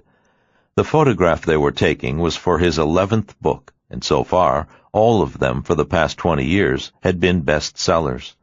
At 46, he was an institution in American literature, just as she was in her field. It would have been hard to decide which of them was more famous or more respected. They were an even match in their reputations and skills in separate fields. They shot for an hour, as she praised him for good moves and the right turn of his head, and she was almost sure she had gotten the winning shot in the first half hour, but she knew better than to stop there. She had Fiona move the light setup to his desk, and suggested he take a half-hour break, and maybe put a white shirt on, but leave it open at the neck. He asked if she'd like to stop for lunch then, but Hope said that if he didn't mind, she'd prefer to continue working. She didn't want to break the mood or to get slow and lazy after lunch. She found that it was usually better to stay on it once she and her subject were working well together. A long lunch or a glass of wine could break the spell for either or both of them, and she didn't want that to happen. She was delighted with what they were getting. As a portrait subject, Finn O'Neill was a dream, and he was fun to talk to. The time was speeding by. Half an hour later, he was back in his living room, in the white shirt Hope had asked for, and sat down at his handsome partner's desk. Hope moved the computer away because it looked so incongruous in that setting. He was a delightful subject, fooling around, telling jokes and stories about well-known artists, writers, his house in Ireland, and the outrageous stunts he had pulled on book tours in his youth. At one point, he had tears in his eyes when he talked about his son and bringing him up on his own, without a mother after her death. There were so many magical moments while she talked to him that Hope knew she would have a multitude of great shots to choose from, each one better than the last. And then finally, after a few shots of him leaning against an antique ladder in front of the bookcase, they were through. And just as she said it, he exploded in laughter with a look of joy and release, and she stole one more shot of him, which could just turn out to be the best one. Sometimes that happened. And he gave her a warm hug as she handed her Leica to Fiona, who took it reverently from her hands and set it on a table with the others. She unplugged the lights and began to break down the equipment and put it away, as Finn led Hope downstairs to the kitchen. "You work too hard. I'm starving," he complained as he opened the refrigerator and turned to her. "Can I make you some pasta or a salad? I'm about to keel over from starvation. No wonder you're so small. You must never eat." "Usually not when I'm working," she admitted. "I get too involved in what I'm doing to think about it, and it's so much fun doing the shoot." She smiled shyly, and he laughed. "Most of the time I feel that way about working on a book, although at times I hate it too, particularly rewrites. I have a nasty editor, and we have a love-hate relationship, but he's good for the books. It's a necessary evil. You don't have that with what you do," he said enviously. "I have to edit myself, but I have clients to deal with who commission the work, like your publisher, and museum curators, who can be pretty tough. Though it's different than doing rewrites must be for you." "I've always wanted to write," she confessed. "I can barely write a postcard. For me it's all visual. I see the world through a lens. I see into people's souls that way." "I know. That's what I love about your work, and why I asked the publisher to get you to do the photo for the book jacket." He laughed then as he expertly made an omelet for them both, moving like a tornado in the tiny kitchen. He'd already made the salad while they talked. "I hope my soul doesn't wind up looking too black in the shots you took," he said, pretending to look worried as she looked at him intently. "Why would it? I didn't see any signs of a black soul or a dark spirit. Is there something I missed?" "Maybe a little friendly hereditary craziness, but it's harmless. From what I've read about my Irish relatives, some of them were fairly nuts, but not dangerously so, mostly eccentric." He smiled at her as he said it. "There's no harm in that," Hope said benignly as he put their omelets on separate plates. "Everyone has a little craziness in them somewhere. I spent some time in India after my husband and I split up, trying to figure things out. I guess you could say that was crazy too," she said, as they sat down at the beautiful mahogany table in his cozy dark green dining room. There were paintings of hunting scenes on the walls, and one of birds by a famous German artist. "How was it?" Finn asked with interest. "I've never been to India myself. I've always wanted to go." "It was fantastic," Hope said as her eyes lit up. "It was the most exciting, fulfilling time I've ever spent. It changed my life forever, and how I look at everything, including myself. And there are some of the most beautiful spots on earth. I just opened an exhibit of some of the photographs I took there." "I think I saw a couple in a magazine," Finn said as he finished his omelet and started on his salad. "They were photographs of beggars and children, and an incredible one of sunset at the Taj Mahal. I went to some incredibly beautiful lakes, too. They're the most romantic places you could ever dream of, and some other places were the saddest. I stayed at Mother Teresa's hospital for a month, and I lived at a monastery in Tibet, and an ashram in India where I found myself again. I think I could have stayed there forever." When he looked into her eyes, he saw something very deep and very peaceful, and beyond it, deeper than that, he saw two bottomless pools of pain. He could see that Hope was a woman who had suffered. He wondered if it was only about the divorce and her husband's illness. Whatever it was, he could tell that she had been to hell and back, and yet she was incredibly balanced and peaceful as she looked across the table at him with a gentle smile. "I've always wanted to do something like that," he admitted to her, "but I never had the courage. I think I was afraid I might have to face myself. I'd rather face 1,000 demons." It was honest of him to admit it, and she nodded. "It was wonderfully peaceful. We weren't allowed to speak in the monastery. It was amazingly restful and healing. I'd like to go back sometime." "Maybe you need to have some fun instead." Finn looked suddenly mischievous as he said it. "How long are you here for?" He sat back in his chair and smiled at her. She was mysterious and intriguing. "I'm going back to New York tomorrow," she said, smiling at him. "That's not enough time to spend in London. What are you doing for dinner tonight?" "Probably sleeping, after a bowl of soup from room service," she said with a grin. "That's ridiculous," he said with a look of stern disapproval. "Will you have dinner with me?"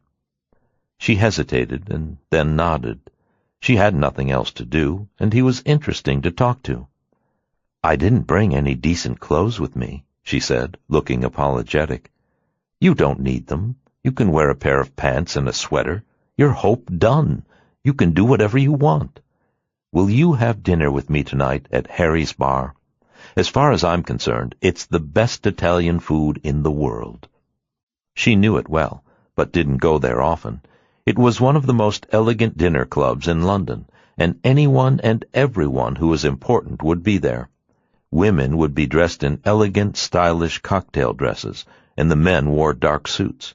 And he was right, the food was superb. "I'd love to. Are you sure you won't be embarrassed that I didn't bring anything dressy with me?" She felt faintly awkward, but liked the idea of having dinner with him. Among other things, he was intelligent, interesting, and quick. She hadn't been bored with him for a minute all day. He was knowledgeable on a multitude of subjects, well-read, well-educated, and brilliant. The opportunity to spend a few hours with him and get to know him better was hard to resist. She had come to London just for him, and Paul had left that day. "I'd be honored to have dinner with you, Hope," Finn said honestly, and looked as though he meant it. She was the most interesting woman he had met in years. "You can tell me more about India, and I can tell you all about Ireland," he teased her, "and what it's like to restore a 300-year-old house." Finn told her he would pick her up at the hotel at 8:30, and a few minutes later she and Fiona left, after the driver carried out all their equipment. Fiona had been quietly reading a book in the small sitting room after the maid gave her a sandwich for lunch. She didn't mind waiting for Hope, and had loved working with her that day. Fiona got all the equipment organized for Hope back at the hotel and put away her cameras. It was 5 o'clock by the time she left, and she said it had been a great day. And after that, Hope lay down on her bed for a nap, thinking about her conversation with Finn and his invitation for that night. It was one of the things she liked best about doing portraits. The work itself wasn't exciting, but the people she met were.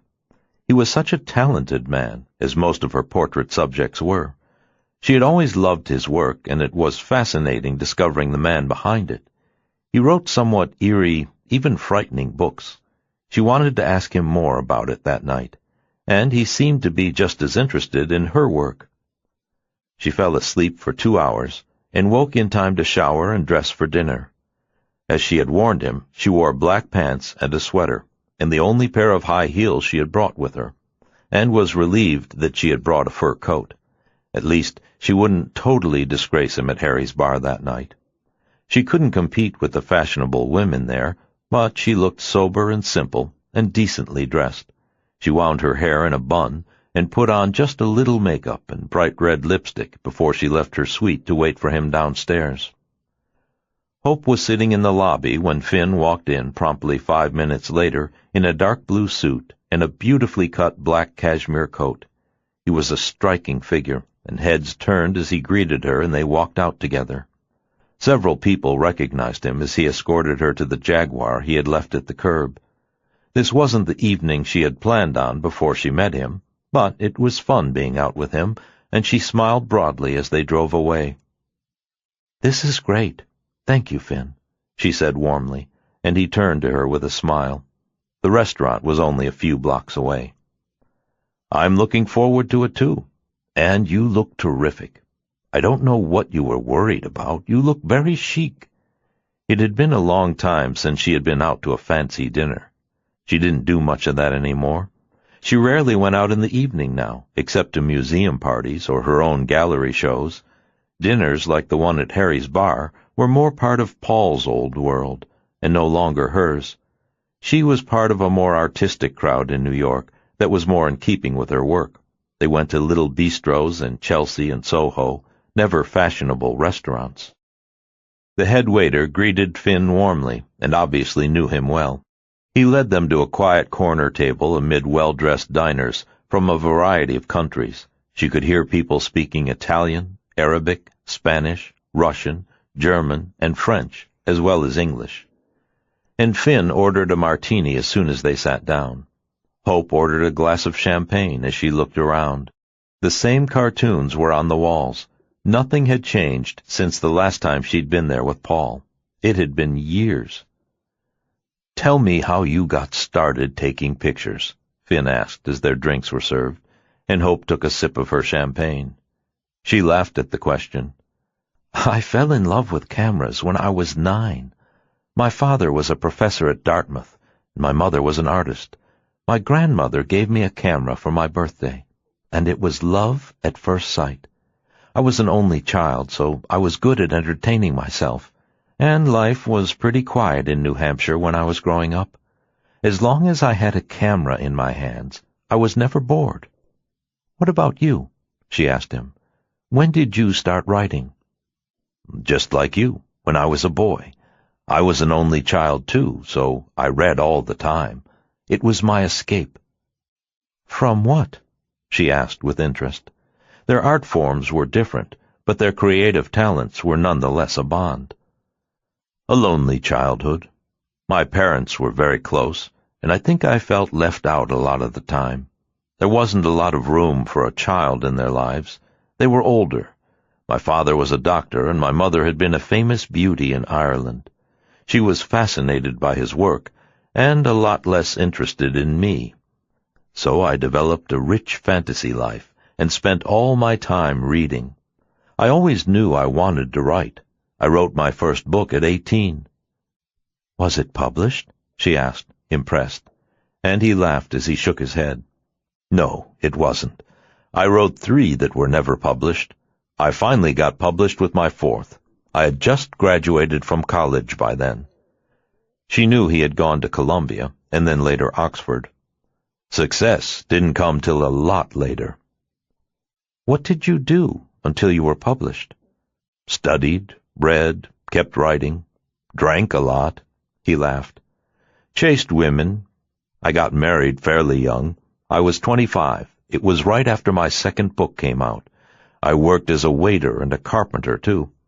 Michael's mother was a model in New York." He smiled sheepishly at Hope. "I've always had a fatal weakness for beautiful women. She was a terrific-looking girl, spoiled, difficult, narcissistic, but she was one of the prettiest women I've ever seen. She was young, too, and things fell apart very quickly when we had Michael. I don't think either of us was ready to have a child. She stopped modeling, and we partied a lot. I didn't have a lot of money, and we were both miserable." "How did she die?" Hope asked gently. What he was describing sounded more like a divorce in the making than a tragic loss for him, and she wasn't far off the mark. "She was hit by a drunk driver coming back from a party in the Hamptons late one night. We'd been separated off and on before, and thank God she always left Michael with me when she went somewhere like that. She was 28 years old, and I was 33. We probably would have gotten divorced eventually, but I still felt awful about it when she died. And suddenly, I was alone with my son. They weren't easy years, but fortunately he's a great kid, and he seems to have forgiven me most of the mistakes I made, and there were quite a few along the way. I'd lost my own parents by then, so there was no one to help us. But we managed. I took care of him myself. It made us both grow up." He smiled the smile that was half boy, half handsome prince, that had been melting women's hearts for years. It was easy to see why. There was something so honest and open and ingenuous about him. He didn't try to hide his flaws or his fears. "You never remarried?" Hope was fascinated by his life story. "I was too busy with my son, and now I feel like it's too late. I'm too selfish and too set in my ways, and since Michael's been gone, it's the first time I've been on my own. I wanted to savor it for a bit, and being married to a writer isn't much fun. I'm chained to my desk most of the time. Sometimes I don't leave the house for months.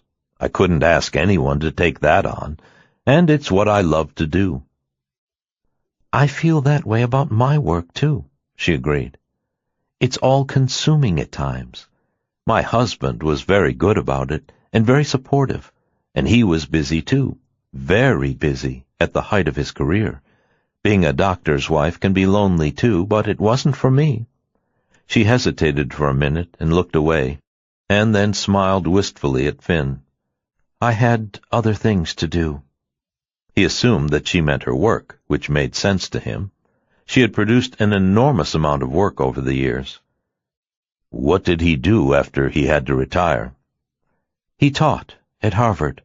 The academic world was familiar to me because of my father, although Harvard was more competitive than Dartmouth, loftier maybe, and a little more cutthroat. Teaching wasn't enough for Paul, so he helped to start 2 companies that made surgical equipment. He got very involved in that, and he did very well with it. I think it's what saved him for the first few years when he couldn't practice anymore. It took some of the sting out of being sick, for a while anyway, to succeed at something else. And then he got worse, and a lot of things changed. It's hard to see him so sick at his age. He's still a relatively young man. She looked sad as she said it, remembering how he had looked at lunch the day before, having trouble walking and feeding himself, and he was still so dignified and strong, even if he was frail. What does he do now? Do you miss him? Yes, but he didn't want me taking care of him. He's very proud, and everything changed for us after he was sick and other things that happened. Life sweeps you away at times, and even if you love someone, you can't find your way back again. He bought a sailboat 3 years ago and lives on it a lot of the time now. The rest of the time, he's in London, and he goes to Boston for treatment and then to New York for a few days. It's getting harder for him to get around on his own. Being on the boat is easier for him. His crew takes good care of him. He left for the Caribbean today. How sad, Finn said pensively. It was hard for him to understand why Paul had let Hope get away. And from the way she talked about him, Finn could tell that she still loved her ex-husband and cared about what happened to him. I guess it wouldn't be a bad life for a healthy man. I suppose if you're sick, nothing is much fun anymore. No, it's not, Hope said softly. He's part of an experimental program treating Parkinson's at Harvard. He's been doing fairly well until recently. And now? Not so well. She didn't offer the details, and Finn nodded. So what about you when you're not running off to Tibet and India and living in monasteries? He smiled as he asked the question. They had both finished their drinks by then. I'm based in New York. I travel a lot for my work, and I go to Cape Cod when I have time, which isn't often. Most of the time I'm flying around taking photographs or working on museum shows of my work. Why Cape Cod? My parents left me a house there. It's where we spent summers when I was a child, and I love it. It's in Wellfleet, which is a charming, sleepy little town. There's nothing fancy or fashionable about it. The house is very simple, but it suits me, and I'm comfortable there. It has a beautiful view of the ocean. We used to go there for summers when I was married. We lived in Boston then. I moved to New York 2 years ago. I have a very nice loft there in Soho. And no one to share it with? She smiled as she shook her head. I'm comfortable the way things are.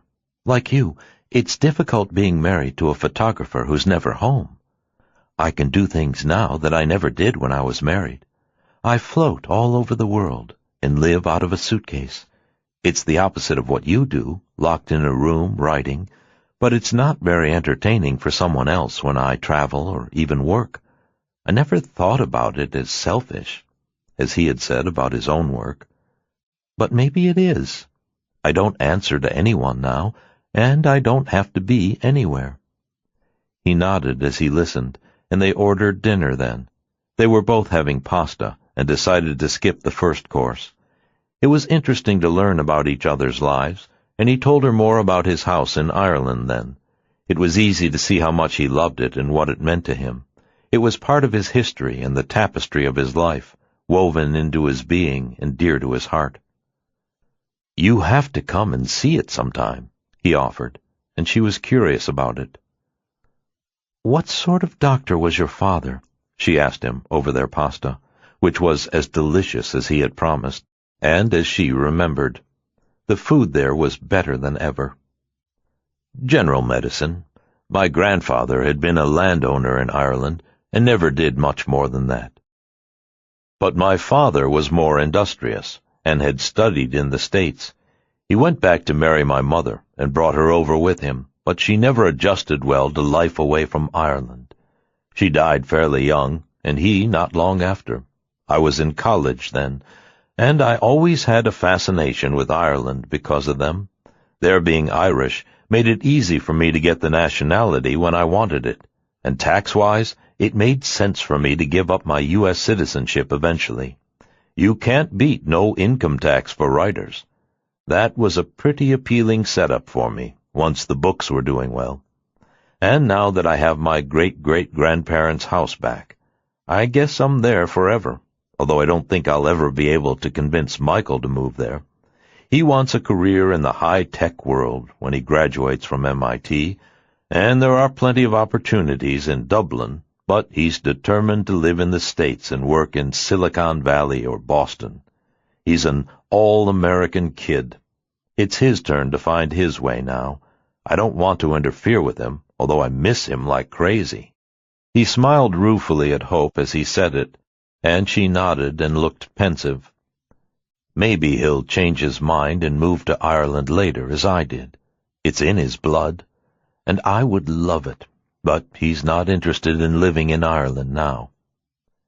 He wondered why she had never had children, but didn't dare ask her. Maybe her husband had been too involved in his medical career at Harvard to want them, and she'd been too busy attending to him. She was so gentle and nurturing that she seemed like the sort of woman who would do that, although she was deeply involved in her own career now. She had said they'd been married for 21 years. Exchanging their histories and talking about their artistic passions made the evening go quickly, and they were both sorry when the evening came to an end, and they left the restaurant after a predictably delicious dinner. Hope had indulged herself with the candies and chocolates Harry's bar was known for after dinner, and Finn confessed that he was always sorely tempted to steal the brightly colored Venetian ashtrays when they had them on the tables when smoking was still allowed. She laughed at the image of his sneaking one into the pocket of his well-tailored dark blue suit. She couldn't see him do it, although she had to admit it might have been tempting. She had always liked their ashtrays, too. They were considered collector's items now. He started to drive her back to Claridge's after dinner, and then hesitated before they got there. "Can I talk you into one more drink? You can't leave London without going to Annabelle's, and it's almost Christmas. It'll be lively there," he suggested, looking hopeful. And she was about to decline, but she didn't want to hurt his feelings. She was tired, but game for one more glass of champagne. Talking to him was delightful, and she hadn't had an evening like this in years, and doubted she would again any time soon. Her life in New York was quiet and solitary, and didn't include nightclubs and fancy dinners, or invitations from handsome men like Finn. "All right, just one drink," she agreed. And Annabelle's was packed when they walked in. It was as busy and festive as he promised. They sat in the bar, had 2 glasses of champagne each, and he danced with her before they left, and then drove her back to Claridge's. It had been a terrific evening for both of them. He loved talking to her, and she enjoyed his company too. "After a night like this, I wonder what I'm doing living in solitude outside Dublin. You make me want to move back here," Finn said as they got back to her hotel. He turned off the engine and turned to look at her. "I think I realized tonight that I miss London. I don't spend enough time here, but if I did, you wouldn't be here, so it wouldn't be any fun anyway." She laughed at what he said. There was a boyish side to him that appealed to her, and a sophisticated side that dazzled her a little. It was a heady combination, and he felt the same way about her. He liked her gentleness, intelligence, and subtle but nonetheless lively sense of humor. He'd had a terrific time, better than he had in years, or so he said. He was also charming, so she didn't know if he was telling the truth, but it didn't really matter. They had obviously both enjoyed it. I had a wonderful time, Finn. Thank you. You didn't have to do all that, she said graciously. It was great for me, too. I wish you weren't leaving tomorrow, he said sadly. So do I, she confessed. I always forget how much I like London. The nightlife there had always been great, and she loved the museums, which she hadn't had enough time to visit at all on this trip. Could I talk you into staying for another day? He asked her, looking hopeful, and she hesitated, but shook her head. I shouldn't. I really ought to get back, and I have to edit your pictures. They're working on a pretty tight deadline. Duty calls. I hate that, he said, looking disappointed. I'll call you the next time I come to New York, he promised. I don't know when, but I will, sooner or later. I won't be able to give you a night as nice as this. There's some good places in New York, too. I have my favorite haunts. She was sure he did, and in Dublin, too, and probably everywhere he went. Finn didn't seem to be the sort of man to sit around at home at night, except when he was writing. Thank you for having dinner with me tonight, Hope. He thanked her politely as they got out of the car. It was freezing cold, and he walked her into the lobby as she held her coat tightly around her in the icy wind. I'll be in touch, he promised, as she thanked him again. Have a safe trip back. Enjoy your holidays with Michael, she said warmly, smiling up at him. He'll only be here for a few days, and then he'll be off skiing with his friends. I only get about 5 minutes with him these days. It's of the age. I'm damn near obsolete. Enjoy whatever time you get, she said wisely, and he kissed her cheek. Take care of yourself, Hope. I had a wonderful day. Thank you, Finn. So did I. I'll send you the proofs of the pictures as soon as I can. He thanked her and waved as she walked into the lobby alone with her head down, thinking. She had had such a nice time, far more than she'd expected, and as she got in the elevator and rode up to her floor, she was genuinely sorry to be leaving the next day. After London, it was going to seem very dull now to go up to the Cape for Christmas. Chapter 4. It was snowing again when Hope got back to New York. The next morning she looked out her window at 6 inches of snow blanketing Prince Street, and decided not to drive to Cape Cod. Being in London had reminded her of how much fun it could be in the city, and when everyone else went shopping that afternoon, the day before Christmas Eve, Hope went to the Metropolitan Museum to see a new medieval exhibit there, and then walked back down to Soho through the still-falling snow, which by then had been called a blizzard. The city was almost shut down. There was no traffic on the streets, cabs were impossible to find, and only a few hardy souls like her were walking home, trudging through the snow. Offices had closed early, and schools were already on vacation. Her cheeks were red and her eyes tearing, and her hands were tingling from the cold when she got back to her loft and put the kettle on for tea. It had been an invigorating walk, and a delightful afternoon, and she had just sat down with a steaming cup of tea when Mark Webber called her from home. His office was closed till New Year's. There were no assignments likely to come up between Christmas and New Year. "So, how was it?" he asked, curious about O'Neill. "He was great. Interesting, smart, easy to shoot, terrific looking. He was everything you'd expect him to be, and nothing like his books, which are always so complicated and dark. I haven't started editing the shots yet, but we got some great ones." "Did he try to rape you?" Mark asked, only half joking. "No. He took me for a very civilized dinner at Harry's bar, and to Annabelle's afterward for a drink. He treated me like a visiting dignitary and great-aunt."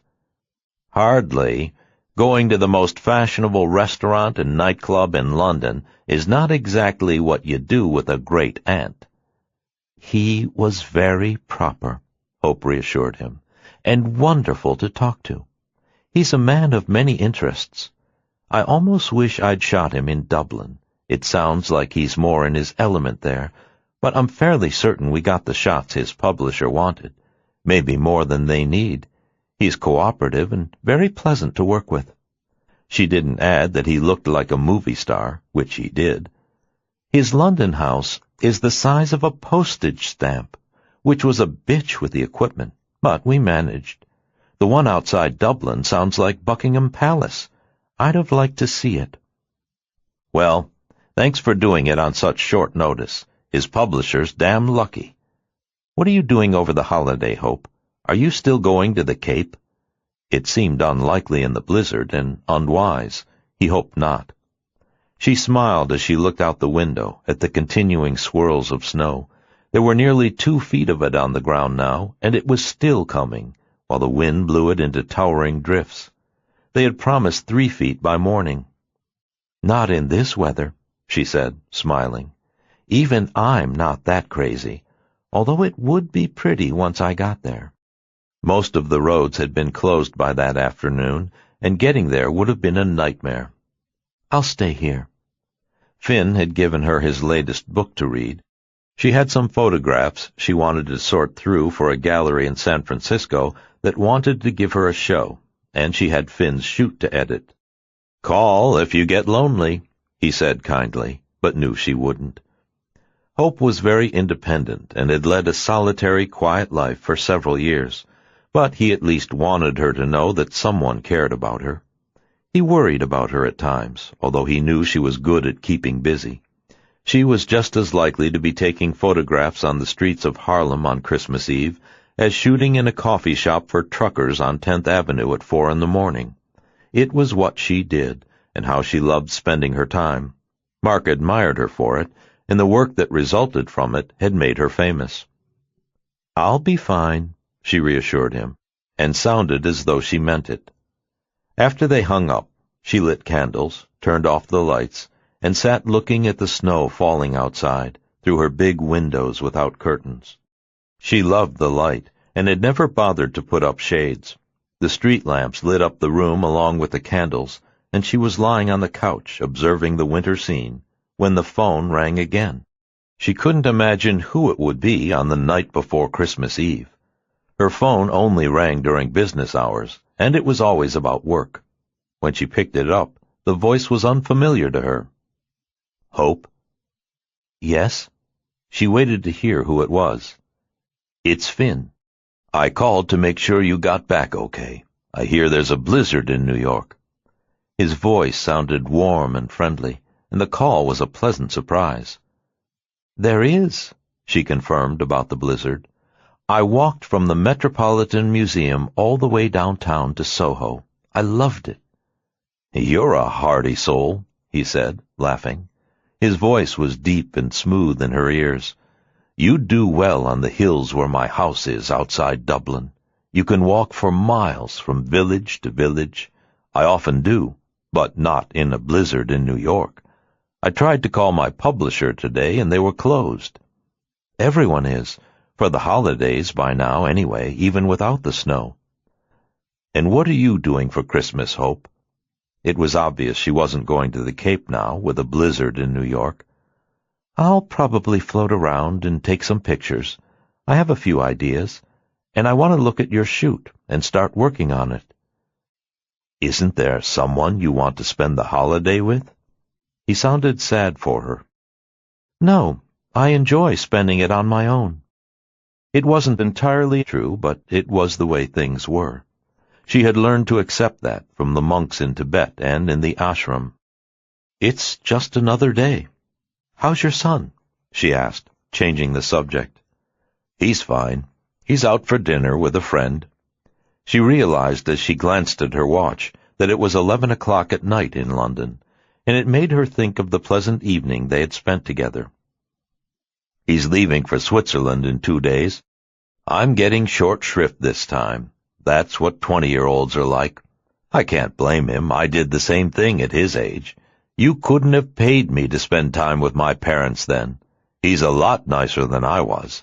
His girlfriend is flying in tomorrow, and at least I'll have Christmas with them before they leave that night. What will you do then? She asked, curious about him. In some ways, he seemed almost as solitary as she was, although he had a far bigger social life and a son. But the life he had described in Dublin when he was writing was much like hers in her Soho loft or at the Cape. Despite their differences in style, they had found they had a lot in common. "I'm thinking I'll go back to Dublin on Christmas night. I have a book to finish, and I'm working on the outline for the new one. And everyone leaves London like a sinking ship for their country houses. I'd rather be in Rusborough then." It was the small town outside Dublin, closest to his house where he lived. He had told her all about it over dinner. His palatial home was just north of Rusborough, where there was another historical Palladian mansion, much like his, only in better shape, he claimed. She was sure his was beautiful, too, in spite of its need for restoration. "And you'll go to the Cape after the blizzard?" "Probably in a few days, although it will be very cold on the ocean if the storm moves up there, which they say it will. I can wait till the roads are clear at least, but the house will be cozy once I get there." "Well, have a nice Christmas, Hope," he said kindly, and there was something wistful in his voice. He had enjoyed meeting her, and he had no real reason to call her again until he saw the photographs she took. He was looking forward to seeing them and talking to her again. He felt an odd connection to her, and wasn't sure why. She was a nice woman, and he had felt as though he could get lost in her eyes. He had wanted to learn more about her, and she had told him many things about her life with Paul and her divorce, but he had a feeling that there were walls she had put up long before, and no one was invited to go behind them. She was very guarded, and yet warm and compassionate at the same time. She was a woman of mystery to him, as parts of him had been to her, and the unanswered questions intrigued them both. They were people who were accustomed to looking into other people's hearts and souls, and yet had been elusive with each other. "You too. Have a lovely Christmas with your son," she said softly. And a moment later they hung up, and she sat staring at the phone, still somewhat surprised by the call. It had been unnecessary, friendly, and pleasant, and reminded her of the nice evening she had spent with him 2 days before. It already seemed like eons ago now that she was back in New York. London felt like it was 1,000,000 miles away, on another planet. And she was even more surprised when an email from him came in later that night. "I enjoyed speaking to you earlier. I am haunted by your eyes, and the many mysteries I saw in them. I hope we meet again soon. Take care. Happy Christmas, Finn." She noticed he used happy instead of merry, like the English, and she didn't know what to make of his email. It made her slightly uncomfortable, and she remembered her agent's warnings about his being a womanizer. Was Finn just trying to charm her? Another conquest? And yet he had been totally circumspect with her in London, and what mysteries did he mean? What was he seeing? Or was he only playing with her? But something about the tone of his email and their conversation that evening struck her as sincere. Maybe he did normally chase after women, but she didn't have the feeling that he was chasing her, and she was struck by the word haunted. She didn't answer him until the next day. She didn't want to seem anxious, and she wasn't. She hoped that they would be friends. That happened sometimes with her subjects. There were many who had become friends over the years, even if she didn't see them often, and only heard from them from time to time. She answered Finn's email as she sat down at her desk with a cup of tea on the morning of Christmas Eve. The world was silent and white outside, blanketed by virgin snow, and it was afternoon in London. "Thank you for your email. I enjoyed talking to you, too. It's beautiful here today, a winter wonderland of perfect snow everywhere. I'm going to go to Central Park to take photographs of children sledding, very mundane but appealing. There are no mysteries, only unanswered questions that have no answers, and the memory of people who enter and leave our lives for a short or long time, and stay only as long as they are meant to. We cannot change the patterns of life, but only observe them, and bend to their will with grace. May your Christmas be warm and happy. Hope." Much to her surprise, He answered her within the hour, just as she was leaving the house in all her snow gear, with her camera over her arm. She heard her computer say, "You've got mail," went back to check, and pulled off her gloves to press the button. The email was from Finn. "You are the most graceful woman I have ever met. I wish I were there with you today. I want to go to Central Park to go sledding with the children. Take me with you. Finn." She smiled at his answer. It was his boyish side surfacing again. She didn't respond, but put her gloves back on and left the house. She wasn't sure what to say to him, and was hesitant to get into a serious correspondence with him. She didn't want to play a game with him and lead him on. She found a cab outside the Mercer Hotel, less than a block away, and it took them half an hour to get to Central Park. Some of the streets were clear, although many weren't, and it was slow going. The driver dropped her off at the south end of the park, and she walked in past the zoo. And eventually she found the hills where children were sledding, some on old-fashioned sleds, others on plastic discs, many with plastic garbage bags tied around them by their parents. Their mothers were standing by, watching, trying to stay warm, and the fathers were chasing them down the hill, picking them up when they had spills. The children were squealing and laughing and having fun, as she discreetly took photographs, zooming in on their faces full of excitement and wonder, and suddenly, in a way she hadn't expected it to, the scene shot her backward in time, and a spear lodged in her heart that she couldn't remove, even by turning away. She felt tears sting her eyes, not from the cold this time, and she took photographs of the icy limbs of the trees in abstract patterns to distract herself, but it was useless. She felt breathless with the pain of what she was experiencing, and finally, with tears burning her eyes, she put the camera over her shoulder, turned away, and walked back down the hill. She left the park at a dead run, trying to flee the ghosts she had seen there, and she didn't stop running until she reached Fifth Avenue and headed back downtown. It hadn't happened to her in years. She was still shaken when she got home. She took off her coat and stood staring out the window for a long time, and when she turned away, she noticed Finn's email on her computer from that morning and read it again.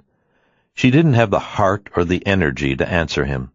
She was drained from the emotions she had felt in the park that afternoon, and as she turned away from the computer, she realized with a sinking heart that it was Christmas Eve, which made it worse.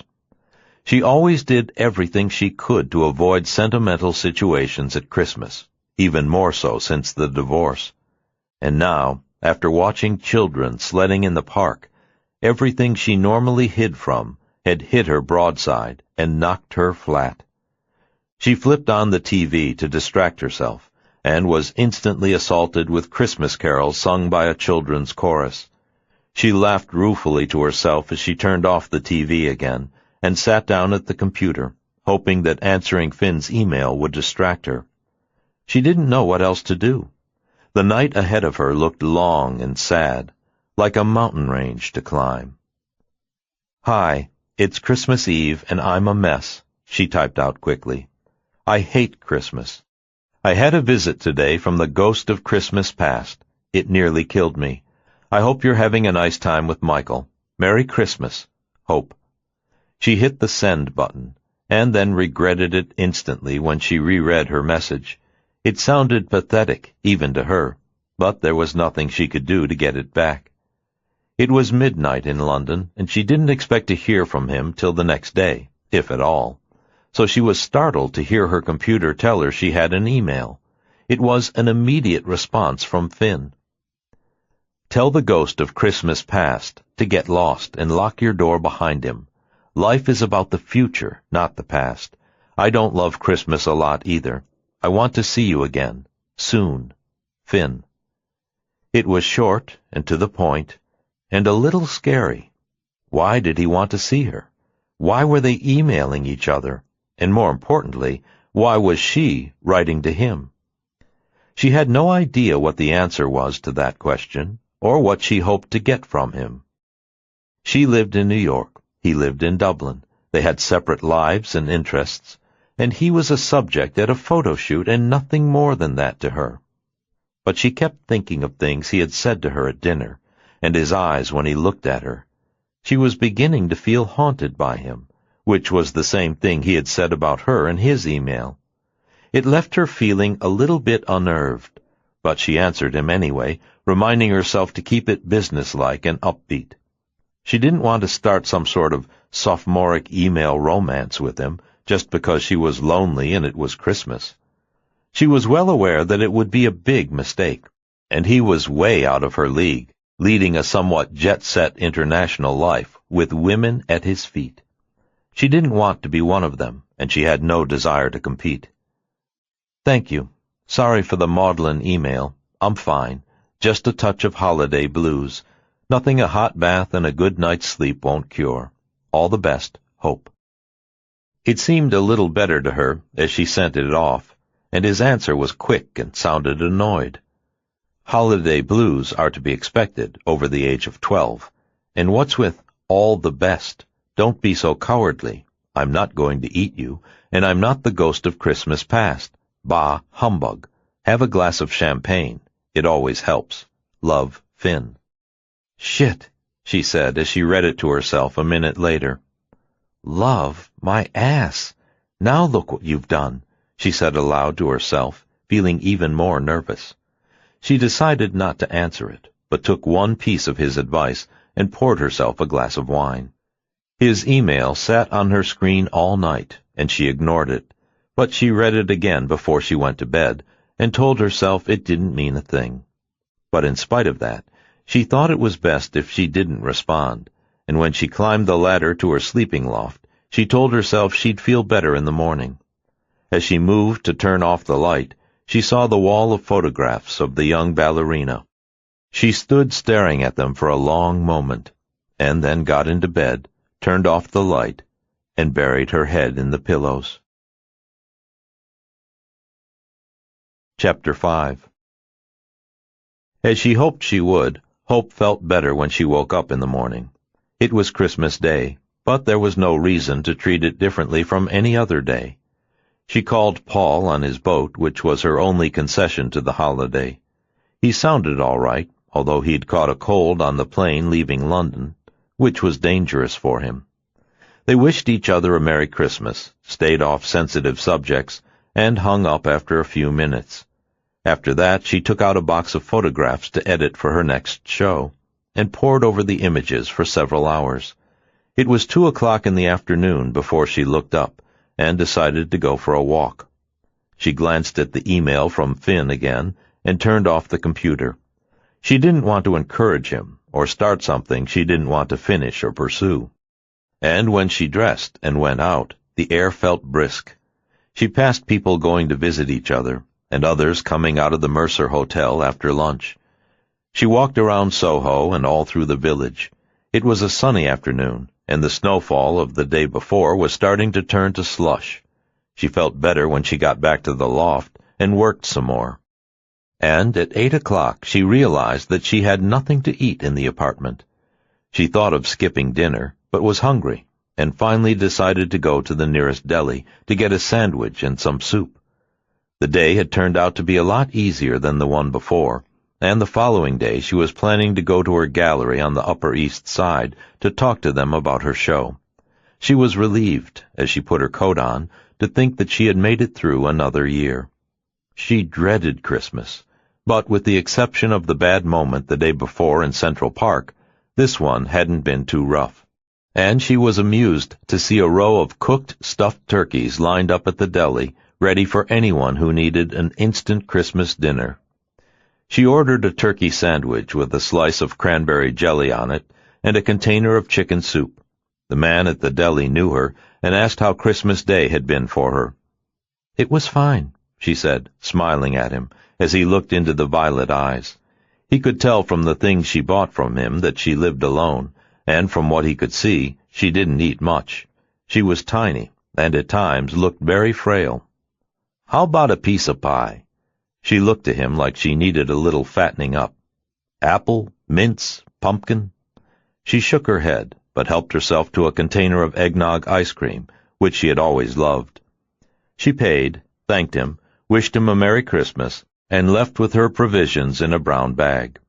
She was hoping not to spill the soup, and that the ice cream, with its proximity to the lukewarm container, wouldn't melt. She was concentrating on not spilling it as she walked up the steps to her building, and saw a man with his back to her in the doorway, carefully looking for a name on the bell. He was hunched over to see the names better in the dim light, and she was standing behind him, waiting to open the door with her key, when he turned, and she stared, with a sharp intake of breath. It was Finn, wearing a black knit cap, jeans, with a heavy black wool coat, and he smiled as he looked at her.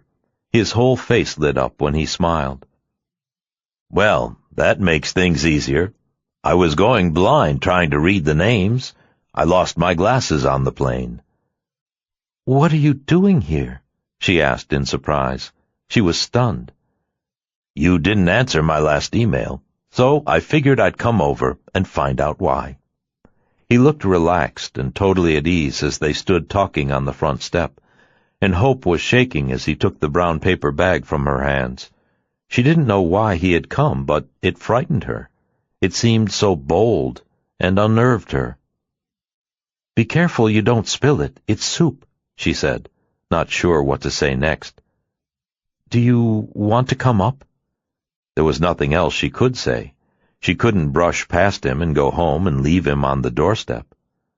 "That would be nice," he said, smiling. But Hope hadn't smiled yet. She felt panicked to be talking to him on her front step. He had entered her world without invitation or permission or warning. And then he looked at her gently. He could see she was upset. "Are you mad at me for coming?" He looked worried as the wind whipped her hair. "No, I just don't know why you did." She looked afraid. "I have to see my agent anyway and talk to my publisher. And, to be honest, I wanted to see you. You've been on my mind since you left. I'm not sure why, but I can't get you out of my head." She smiled then and unlocked the front door, wondering if she should go back to the deli for more food. She wasn't sure if she should be flattered or angry at him for the intrusion without checking with her first. He was impulsive and as full of charm as he had been when they met. It was hard to stay angry at him, and her initial reaction of fear began to dispel as they walked up the stairs. Without further conversation, she led him up to her apartment and unlocked the door. She went to put the food in the kitchen and rescue the ice cream before it melted, and then she turned to look at him. He was staring at the photographs on her walls. "That's the most beautiful ballerina I've ever seen," he said, studying each print closely, and then looking at her with a puzzled frown. "She looks like you. Was that you as a young girl?" She shook her head and invited him to sit down. She offered him a glass of wine, which he declined. He glanced around the peaceful, spare decor as she lit the candles, and then sat down on a couch across from him with a serious expression. "I hope nothing I said made you feel that you should come," she said quietly, still feeling uncomfortable seeing him in her apartment. She blamed herself if she had led him on or encouraged him, but she didn't think she had.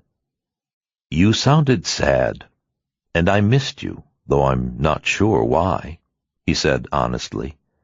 "I had to come to New York at some point anyway, so I decided it might as well be now, before I finish my book and start the next one. I won't want to come for months after that. And I was sad myself when Michael left this morning earlier than planned. Don't be mad. I'm not here to push you into anything." She knew there had to be plenty of other women available to him if he wanted them. She just didn't understand what he wanted from her. She offered to share her sandwich with him, and he smiled and shook his head. It had been an incredibly impulsive move for him to come, and she couldn't decide if it was flattering or scary. Most likely both. "I'm fine. I had a huge meal on the plane, but I'll keep you company while you eat." She felt silly eating a sandwich in front of him while he ate nothing, so she put it aside, and then he shared the soup and ice cream with her. By the time they got to the eggnog ice cream, he had her laughing at the stories he told, and she had started to relax, in spite of the startling visit from a man she scarcely knew. It was awkward seeing him sitting there, stretched out on the couch and totally at ease in her loft. They were just finishing the ice cream when he asked her about the ballerina again. "Why do I feel as though that's you?" It was particularly odd, because the ballerina in the photographs was blonde, and Hope's hair was so dark. But there was a similarity between her and the young dancer, a kind of familiar look. She took a deep breath then, and told him what she hadn't planned to share with him. "That's my daughter, Camille." In answer to what she said, he looked stunned. "You lied to me," he said, looking hurt. "You said you didn't have kids." "I don't," Hope said quietly. "She died 3 years ago at 19. He was silent for a long moment, and so was Hope. "I'm so sorry," he said, looking shaken as he reached out to touch her hand, and she looked deep into his eyes. "It's all right," she told herself silently again. That was then. This is now, as the monks had taught her in Tibet. You learn to live with it after a while. "She was a beautiful girl," he said, glancing at the photographs again, and then back at Hope. "What happened?" "She was in college at Dartmouth, where my father taught when I was a child, although he was gone by then. She called me one morning with the flu, and she sounded really sick. Her roommate took her to the infirmary, and they called me an hour later. She had meningitis. I talked to her, and she sounded awful. I got in the car to go up to her from Boston. Paul came with me. She died half an hour before we arrived. There was nothing they could do to save her. It just happened that way." There were tears rolling slowly down her cheeks as she said it, and she had a peaceful look on her face as Finn watched her. He looked devastated by what she had said. "She danced in the summers with the New York City Ballet. She had thought about not going to college and dancing instead, but she managed to do both. They were going to take her in as soon as she graduated, or before if she wanted. She was a wonderful dancer." And then, as an afterthought, she added, "We called her Mimi." Hope's voice was barely more than a whisper as she said it. "I miss her terribly, and her death destroyed her father. It was the last straw for him. He had already been sick for years and drinking heavily in secret. He stayed drunk for 3 months when she died. One of his old colleagues at Harvard did an intervention on him, and he put himself in a hospital and dried up after that. But when he did, he decided that he couldn't be married to me anymore. Maybe I reminded him too much of Mimi and the loss. He sold his business, bought a boat, and left me. He said he didn't want me sitting around waiting for him to die, that I deserved better than that. But the truth was, too, that losing Mimi was so devastating for both of us that our marriage fell apart. We're still good friends, but every time we see each other, we think of her. He filed for divorce, and I left for India. We still love each other, but I guess we loved her more. After that, there wasn't much left of our marriage. When Mimi died, we all did, in a way. He's not the person he was, and maybe I'm not either. It's hard to come through something like that in one piece. So, there it is," she said sadly. "I didn't want to tell you in London. I don't usually tell people about her. It's just too sad. My life is very different without her, to say the least. It's all about my work now. There's nothing else. I love what I do. That helps." "Oh, my God," Finn said, with tears in his own eyes. Hope could sense that he had been thinking about his own son while she told him the story of her daughter. "I can't even imagine what that must be like. It would kill me." "It almost did," she said, as he came to sit next to her on the couch and put an arm around her shoulders. Hope didn't object. Feeling him close to her helped. She hated talking about it, and rarely did, although she looked at the photographs on the wall every night and thought about her all the time, still. The time I spent in India helped, and in Tibet. I found a wonderful monastery in Ganden, and I had an extraordinary teacher. I think he helped me to accept it. One really has no other choice. And your ex-husband, how's he about it now? Did he go back to drinking? No, he's still sober. He's aged a lot in the last 3 years, and he's a lot sicker, so it's hard to tell if it's Mimi or the disease. He's as happy as he can be on his boat. I bought this loft when I came back from India, but I travel a lot, so I'm away much of the time. I don't need a lot in my life. Nothing makes sense without Mimi. She was the center of our life, and once she was gone, we were both pretty lost. The pain she had experienced showed in her work. She had a deep connection with human suffering that came out in the photographs she took. You're not too old to marry again and have another child, Finn said gently, unsure of what to say to comfort her. How did you comfort a woman who had lost her only child? What she had told him was so enormous that he had no idea how to help her. He was shocked by the story she had told him. Hope wiped her eyes and smiled. Technically, I'm not too old, but it's not very likely, and it doesn't make much sense. I can't see myself marrying again, and I haven't dated since Paul and I divorced. I just haven't met anyone that I wanted to go out with. And I wasn't ready. We've only been divorced for 2 years, and she's been gone for 3. It was a lot to lose at the same time. And by the time I do find someone again, if I ever do, I will be too old. I'm 44 now. I think my baby-making days are pretty much over, or will be soon, and it wouldn't be the same. No, of course not. But you have a lot of years ahead of you. You can't spend them alone, or you shouldn't. You're a beautiful woman, Hope. You have a lot of life in you. You can't close the door on all that now. I don't really think about it, to be honest. I try not to. I just wake up every morning and face the day. That's a lot, and I put everything into my work. It showed. And then, without a word, he put his arms around her and held her. He wanted to shield her from all the sorrows in her life. She was surprisingly comfortable in his peaceful embrace. No one had done that for years. She couldn't even remember the last time. She was suddenly glad he had come. She hardly knew him, but his being there seemed like a gift. Finn sat there holding her for a long time, and then she smiled up at him. It was nice just sitting with him and not talking. And then slowly he let go of her, and she went to make herself a cup of tea and pour him a glass of wine. He followed her into the kitchen and helped himself to more of the eggnog ice cream. He offered her some, and she shook her head, and then wondered if he was hungry. It was really late for him. In fact, it was the middle of the night in London. Do you want some eggs or something? It's all I have. I know this sounds crazy, he said, looking sheepish, but I'd love some Chinese food. I'm starving. Is there any place like that around here?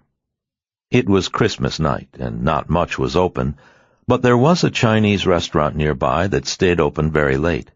She offered to call them, and they were open, but they didn't deliver. Do you want to go? She asked, and he nodded. Is that all right? If you're tired, I can go alone, although I'd love it if you'd come. She smiled at him, and he put an arm around her shoulders again. He felt as though something important had happened between them that night, and so did she. They put their coats on a few minutes later and went out. It was nearly 11 o'clock by then, and it was freezing cold. They hurried along the street to where the Chinese restaurant was. It was still open, and there were a surprising number of people inside. It was bright and noisy and smelled of Chinese food. People were shouting in the kitchen, and Finn grinned as they sat down. This was exactly what I wanted. He looked happy and relaxed, and so did she. Hope ordered for them since she knew their food, and it arrived a little while later, and they both dug in. She was surprised that she was as hungry as he was. They were like starving people as they ate almost everything, and talked of lighter subjects than they had all evening.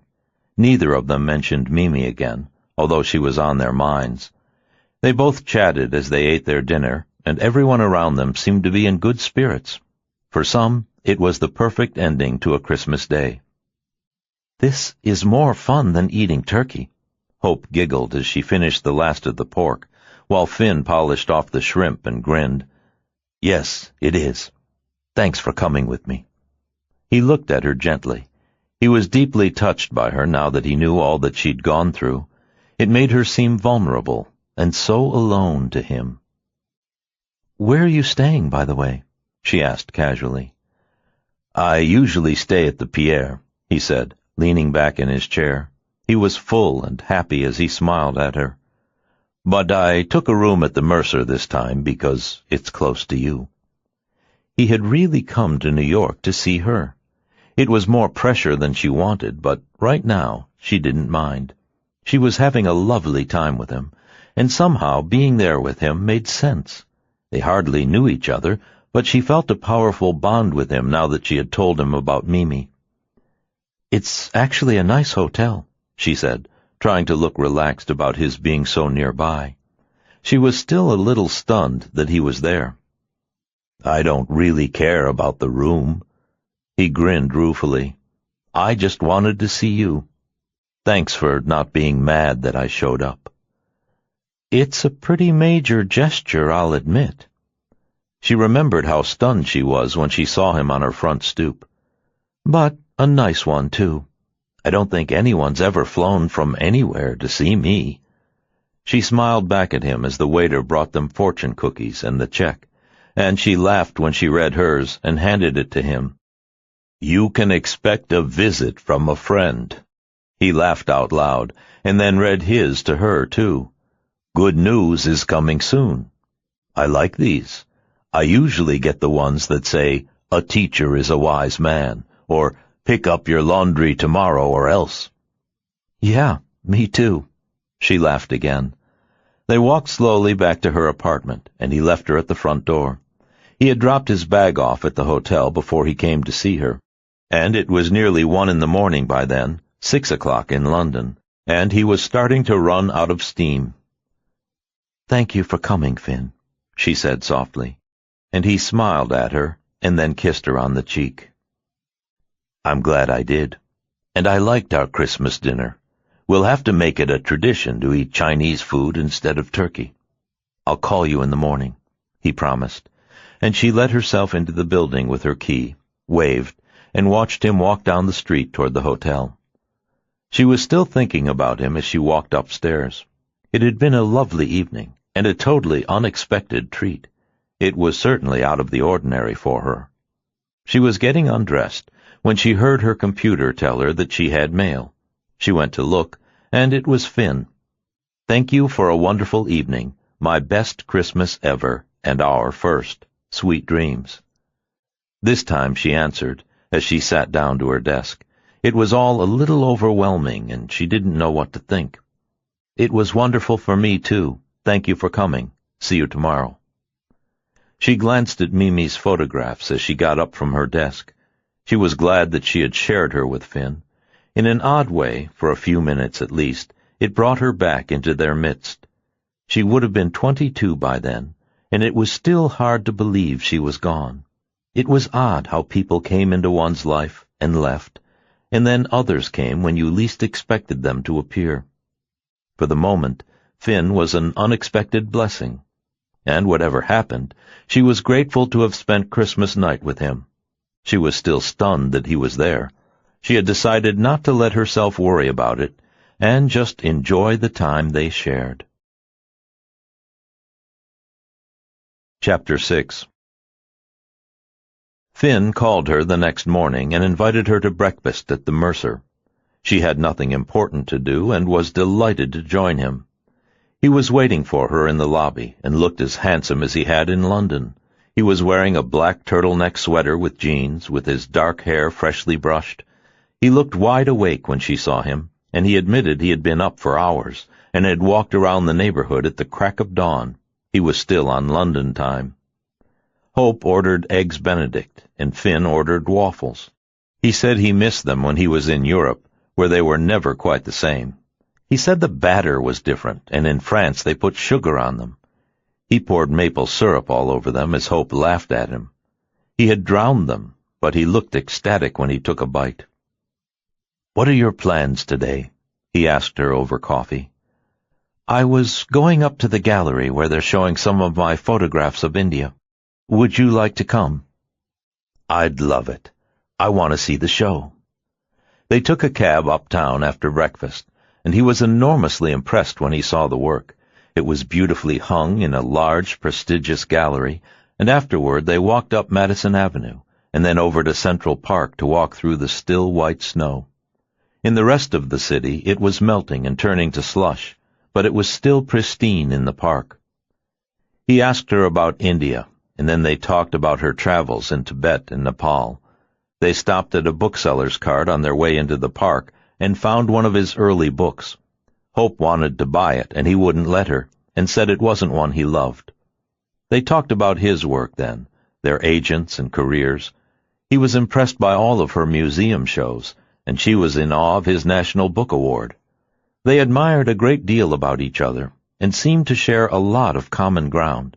And as they came out of the park again, he took her for a ride in a horse-drawn carriage, which seemed silly and fun to both of them as they tucked the blanket around them and giggled like two children. It was lunchtime by the time the ride was finished, and he took her to lunch at La Grenouille, which was very chic, and they had a delicious meal.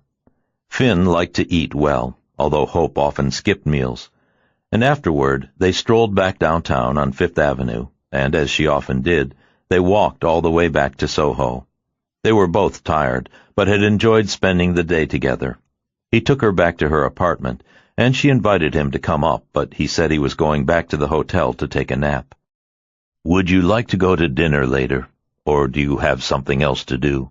I don't want to take up all your time," he said thoughtfully, although he had come to New York to do just that.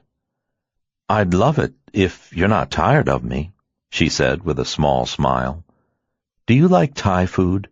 He nodded enthusiastically, and she suggested a place she liked in the East Village. "I'll pick you up at 8, he promised, and kissed the top of her head. She went back to her loft then, and he walked back to his hotel, and although she tried not to, she thought about him for the next several hours. He was thoroughly enjoyable company, interesting to talk to, and suddenly an enormous presence. She had no idea what to make of it, or if she should even try to figure it out. She was wearing gray slacks and a pink sweater when he came to pick her up, and they had a glass of wine before they went out. He didn't comment on Mimi's photographs this time, but he admired some of Hope's other work. He said he wanted to go to the Museum of Modern Art the next day to see some of her older work. "You're the only photographer I know who's in museums," he said, with open admiration. "And you're the only author I know who's won the National Book Award and been knighted," she said with equal pride. "That reminds me, I never call you Sir Finn, should I?" "Not unless you want me to laugh at you. I still feel odd myself when I use it, although it was pretty exciting to meet the Queen." "I'll bet it was." She smiled broadly, and then she took out a box of photographs she had promised to show him of Tibet. The photographs were amazing, and she pointed out several of her beloved monks. "I don't know how you managed not to talk for a month. I couldn't do it," he admitted readily. "Probably not even for a day." "It was fantastic. It was actually hard to start speaking again when I left. Everything I started to say seemed unimportant and too much. It really makes you think about what you're saying. They were wonderful to me there. I'd love to go back one day. I promised them I would." "I'd love to see it, but not if I have to stop talking. I suppose I could write." "I kept a journal while I was there. Not talking gives you time for some fairly deep thoughts." "I suppose it would," he said easily. She asked him then where he had lived when he grew up in New York. "The Upper East Side," he replied. "The building isn't there anymore. They tore it down years ago, and the apartment where I lived with Michael was on East 79th. It was pretty small. That was before the books really took off. We had some lean years for a while," he said without embarrassment. "When my parents died, they had pretty much eaten through the family money. They were fairly spoiled, particularly my mother. The house in Ireland belonged to her family, and since there were no male heirs, they sold it. I'm glad I got it back. It'd be nice for Michael to have one day, although I doubt he'll want to live in Ireland unless he's a writer." Finn grinned at the thought, and Hope smiled. Ireland was famous for its no-tax policy for writers. She knew a number of them who had moved there. It was irresistible. They left for the Thai restaurant then, and had an excellent meal. And while they ate dinner, Finn asked her what she was doing on New Year's Eve. "Same thing I do every year," she grinned. "Go to bed at 10 o'clock. I hate going out on New Year's Eve. Everyone is crazy and drunk. It's a great night to stay home." "We have to do better than that this year," Finn insisted. "I'm not crazy about it either, but you have to try at least. Why don't we do something ridiculous, like go to Times Square and watch the crystal and mirrored ball fall down, or whatever it does? I've only seen it on TV, although I imagine the crowd is pretty awful." "It might be fun to photograph," she said thoughtfully. "Why don't we try it? If we hate it, we'll go home." She laughed, thinking about it, and agreed. "Then it's a date," he confirmed, looking pleased. "How long are you here?" she asked as they finished dinner. "I haven't figured that out yet. I might do some work with my editor before I go back." And then he looked at her carefully. "The rest depends on you." She felt a tingle of nervousness run down her spine then. She didn't know what to answer when he said things like that, and he had a few times. Knowing that he had come to New York to see her was an awesome responsibility as well as a gift. She was just finishing dessert when he looked across the table at her and took her breath away with what he said. "I think I'm falling in love with you, Hope." She didn't want him to have said what he just did, and she had no idea how to respond. "Let me know when you figure it out. Don't be silly. So am I." She didn't know what she felt for him yet, but she liked him a lot. Of that she was sure. But as a friend or a man? It was too soon for her to tell. "You don't have to say anything," he said, reading her mind. "I just wanted you to know how I feel." "How can you know that so soon?" she asked, looking worried. Everything seemed to be moving so quickly. She wondered if love happened that way at their age. "I just do," he said simply. "I've never felt like this before, and I know it's fast, but maybe it happens that way sometimes, when it's for real. I think at our age, you know what you want, who you are, and what you feel. You know when you found the right person for you. It doesn't have to take a long time. We're grown-ups. We've made mistakes before. We're not innocents anymore." She didn't want to tell him that he had a lot more experience than she, but he knew that about her anyway. He could tell. And she had been married for nearly half her life, and single for only the past 2 years. "You don't need to feel pressured because I feel that way, Hope," he went on. "We have a lifetime to figure it out, or as long as you want." She had to admit he was sweeping her off her feet, and this was completely different from the time she'd shared with Paul. Finn was wilder, more creative. His whole existence was more free-form. Paul had been extremely disciplined in every way, and deeply involved in his work. Finn seemed more engaged in life and the world, and his was a broader world, which appealed to her a lot. Hers had broadened a great deal, too, in the past few years. She was open to new people, new places, new ideas, like her monastery in Tibet and the ashram in India, which she would never have thought of going to before she lost Mimi and Paul. They walked back to her apartment after dinner, and this time he came up for a drink. She was nervous that he would try to kiss her, and she didn't feel ready to yet. But he didn't. He was relaxed, but gentlemanly, and respected her boundaries. He could sense, too, that she wasn't prepared to deal with more than what they were doing.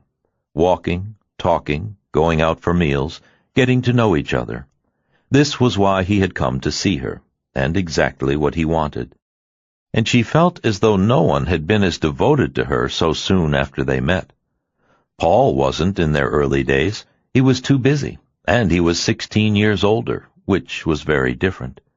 She and Finn were almost the same age, of the same generation, and had many of the same interests. If she had made a list of everything she wanted in a man, Finn had it all. But she hadn't wanted anyone since Paul, and now Finn was here, big as life, and she had only known him for a week. But so far, it had been a very intense week, and they were spending a lot of time together. They went to the MoMA the next day, and the Whitney Museum the day after. They went to all her favorite restaurants, and his. He met with his agent to talk about a new book deal, and much to her amazement, she missed him for the few hours he was gone. Other than that, he was with her every minute, except when he left her at her loft at night. He still hadn't kissed her, but he had mentioned again that he was falling in love with her. She had just looked at him with worried eyes. What if he was playing with her? But even more frightening was the thought that maybe he wasn't. What if this was for real? What would happen? He lived in Ireland and she in New York. But she wouldn't let herself think about it yet. It was too soon. It just didn't make sense. Except, even Hope knew that it did. It made a lot of sense, for both of them. She could base herself anywhere in the world, and they knew it. And so could he. It was an ideal situation. They seemed perfectly matched. Hope didn't tell Mark Webber, her agent, what was happening when he called, and there was no one else for her to tell. Mark was her closest friend, and she liked his wife as well. They invited her over to have dinner, but she declined. She didn't want to tell him Finn was in town to see her. She knew Mark would be shocked, or surprised at least, and probably fiercely protective and suspicious. She wanted to spend the evening with Finn. So she said she was too busy with some new work, and Mark promised to call again the following week and told her not to work too hard. And on New Year's Eve, as they had agreed earlier in the week, she and Finn went to Times Square. She took an old camera with her to take shots in black and white.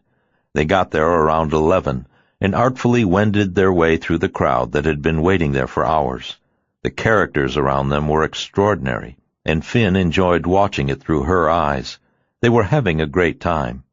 At midnight, the ball fell from the top of a flagpole with lights flashing inside it, and everyone screamed and cheered.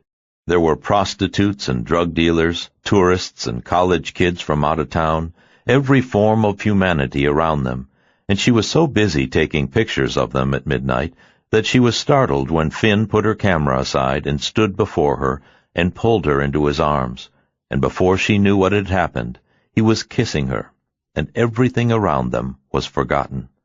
All she was aware of, and remembered later, was Finn kissing her, and feeling totally safe and protected in his arms, wanting the kiss never to end, and as she looked into his eyes afterward in amazement, she knew that she was falling in love with him too. It was the perfect beginning for a new year, and maybe a new life. Chapter 7. Finn stayed at the Hotel Mercer for the next 2 weeks. He met with his agent and publisher, taped 2 interviews, and saw Hope every chance he got. He was ever present, ever willing to adjust his schedule for her, and wanted to spend every moment with her that he could. Hope was startled by how fast the relationship was moving, although they hadn't slept together, but she enjoyed his company. She was torn between reminding herself that this was more than likely just a passing thing for him, and wanting to believe it was real, and allowing herself to be vulnerable to him. He was so open, kind, loving, attentive, and they had such a good time together, it was impossible to resist. He couldn't do enough for her, and did everything imaginable to please her with a myriad of thoughtful gestures. He brought her flowers, chocolates, books. More and more, she was letting herself be swept away on the tidal wave of emotions he engulfed her with. And after 3 weeks of constantly being in each other's company, he said something that brought her up short as they walked through Washington Square Park one afternoon on their way back downtown from a long walk. "You know what this is, don't you?" he said earnestly as she had a hand tucked into his arm. They had been talking about Renaissance art and the beauty of the Uffizi Gallery in Florence, which they had discovered that they both loved, and Finn was very knowledgeable about. He had many interests and numerous talents, not unlike Hope. They seemed a perfect match in so many ways, and he was by far one of the most interesting men she had ever met, and the most attentive. He was truly the handsome prince of whom every woman dreamed, and loving at the same time. He asked her about all the things she cared about and wanted, and they were constantly surprised to discover they loved many of the same things. He was like the mirror image of her soul. "What is it?" she asked, smiling up at him with a tender look in her eyes. There was no question she was falling in love with him, after knowing him for only weeks. It had never happened to her before, not even with Paul. Her romance with Finn was moving with the speed of sound. "Whatever it is, it's wonderful. I'm not looking a gift horse in the mouth." She had a feeling that if she talked to someone about their budding relationship, they wouldn't understand it, and would tell her to take her time before jumping in. She was, but she also had a powerful sense that this was a man and a situation she could trust. She didn't doubt it. There was no reason to. She knew who he was, and there was a soft hidden side of him that touched her to the core. "This is fusion," he said softly, "where two people become one."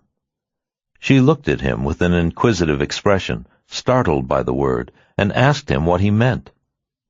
"Sometimes, when people fall in love," he explained, "they're so close and so well suited to each other that they blend together, and you can't tell where one person starts and the other ends. They merge and can't live without each other after that." It sounded a little frightening to her, and not what she had in mind. She and Paul had had a good marriage until he got sick and Mimi died, but they had never fused or become one person. They were two very distinct people, with different personalities and needs and thoughts. It had always worked well for them. "I don't think I agree with you," she said quietly. "I think you can be just as much in love as separate people, standing beside each other, each one whole and adding to the other, or complementing each other without fusing and becoming one. That sounds unhealthy to me," she said honestly. "That's not really what I want," she said firmly.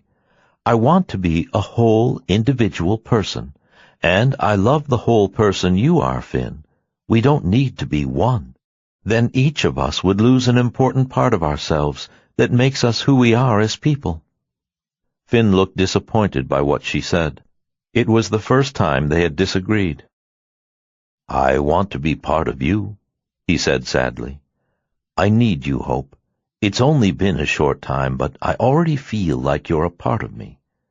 It still didn't sound right to her, even if it was flattering or meant he loved her. It sounded claustrophobic and extreme, especially so soon. They hardly knew each other. How could they fuse into one person, and why would they want to? They had both worked hard to become who they were. She didn't want to lose that now. She was falling in love with who and what he was. She didn't want to fall in love with herself. It felt all wrong. "Maybe you don't love me as much as I love you," he said, looking worried and hurt.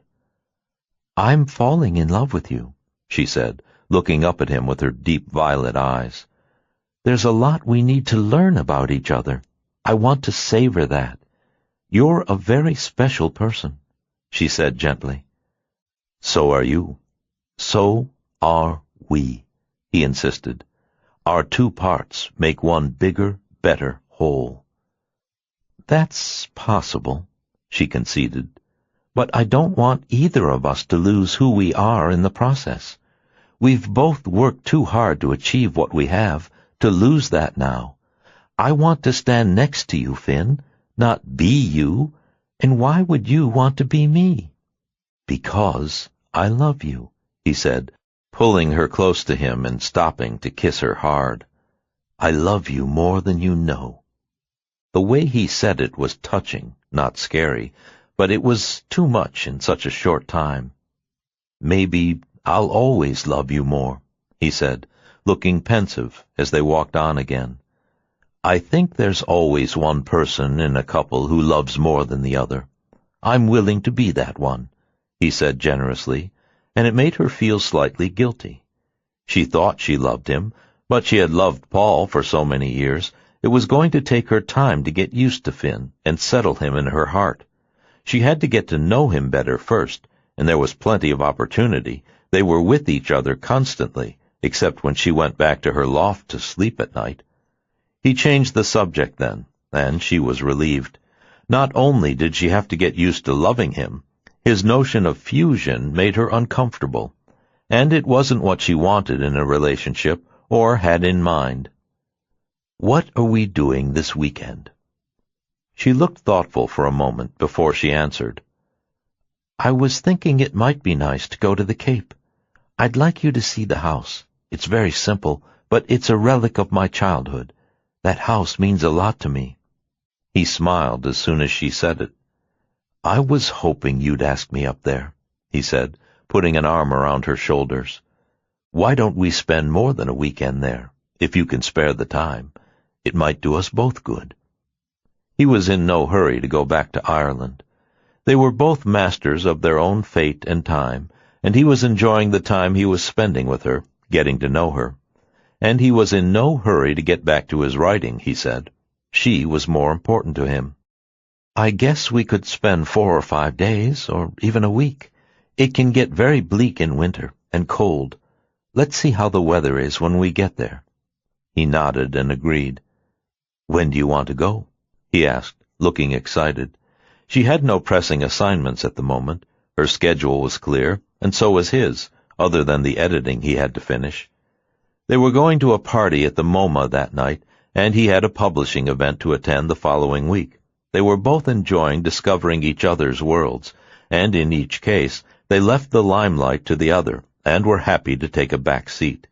It seemed like a perfect balance between two well-known, successful, creative people, whose worlds complemented each other. It was just what she had said earlier. They stood beside each other without having to fuse into one person. Everything about that idea seemed wrong to her. Why don't we go to the Cape tomorrow? Hope suggested. Bring lots of warm stuff with you. And then she looked faintly embarrassed to broach a delicate subject, but she wanted to speak up clearly. I'm not ready for us to sleep together, Finn. Are you okay with sleeping in the guest room? It had been a long time since Paul, and she wanted to be sure of what she was doing. There had been no one of importance in her life since her husband, which made this a much bigger deal. Whatever it was, if it was going to be lasting or not, she had to figure it out, and what she felt about it, before she took that leap. That's fine, he said with an understanding look. He seemed to have an unlimited ability to make her feel comfortable and happy. He let her set the pace, be as close or as distant from him as she felt at any given moment. He was the kindest, most loving man she had ever met. He was truly a dream come true, and if she had been praying for a man to come into her life, which she wasn't when he turned up, he would have been the answer to those prayers. There was nothing about him she didn't like so far, or that made her uneasy, except perhaps his silly ideas about fusion, but she was sure it was just his way of expressing insecurities and wanting to be loved, and she was coming to love him, for who he was, not for being a part of her. Hope was a very independent person, and she hadn't come through all she had by being part of someone else, nor did she want to start now. And she knew that her monks in Tibet wouldn't have approved of that idea at all. The party they went to at the museum that night was lively and crowded. It was an important event, the opening of a major show. The main curator of the museum came to talk to her, and she introduced him to Finn. They chatted for a few minutes, and several photographers snapped their picture for the press. They made a striking pair. It was definitely a milieu where Hope was the star and Finn was less well known, until they heard his name. But being somewhat in the background didn't seem to bother him in the least. He was warm, friendly, charming, and unassuming, even though he was the famous Sir Finn O'Neill. No one who would have seen him would have thought he was a show-off or arrogant in any way. He was more than happy to let Hope be the star she was at the museum event, and he seemed to enjoy talking to lots of people and admiring the art. He was in good spirits when they took a cab back to the hotel. They were leaving for Cape Cod in the morning. "I miss you when we're in a crowd like that," he confessed as she snuggled next to him in the taxi. She had had a good time, and had been proud to be with him. It felt so good being part of a couple again. She didn't need it to complete her, but it was nice having him there, and talking to him about the party afterward. She had missed that since her divorce. Parties were always more fun if you could gossip about them later with a mate. "You looked beautiful," he complimented her readily, as he had several times that evening. "And I was so proud to be with you. I really enjoyed the evening, but I have to admit, I love having you to myself. It's going to be great to have some time alone in Cape Cod." "Having both in one's life is nice," Hope commented peacefully with her head on his shoulder. "It's exciting to go out and meet people sometimes, and then it's nice to have quiet time alone." "I hate sharing you with your adoring public," he teased her. "I like it best when we're alone. Everything is so fresh and new right now. It feels like an intrusion when anyone else is around." The way he said it flattered her, that he was so anxious for time with her, but there were definitely times when she enjoyed the company of her peers and colleagues, and once in a while even their admiration. For her, it had been part of life ever since she'd gone back to work, although she always benefited from solitary moments too. But it touched her that Finn was so anxious to be with her, and to not waste a single moment they could spend alone. They would have plenty of time together at the Cape. "You have your adoring public, too," she reminded him, and he hung his head in embarrassment in a burst of humility rarely seen and that no one would have expected of him. It surprised her at times that for a man so well known in his field and so strikingly good-looking, he didn't seem narcissistic to her at all. He wasn't selfish or self-centered. He took pride in her accomplishments, was discreet about his own, and had no need to be the center of attention. And whatever flaws he had that she had not discovered yet, a big ego was not among them. He was a gem. They left for Cape Cod at 9 o'clock the next morning, in a Suburban he had rented for the week, since Hope no longer kept a car in New York. Whenever she needed one, she rented one herself.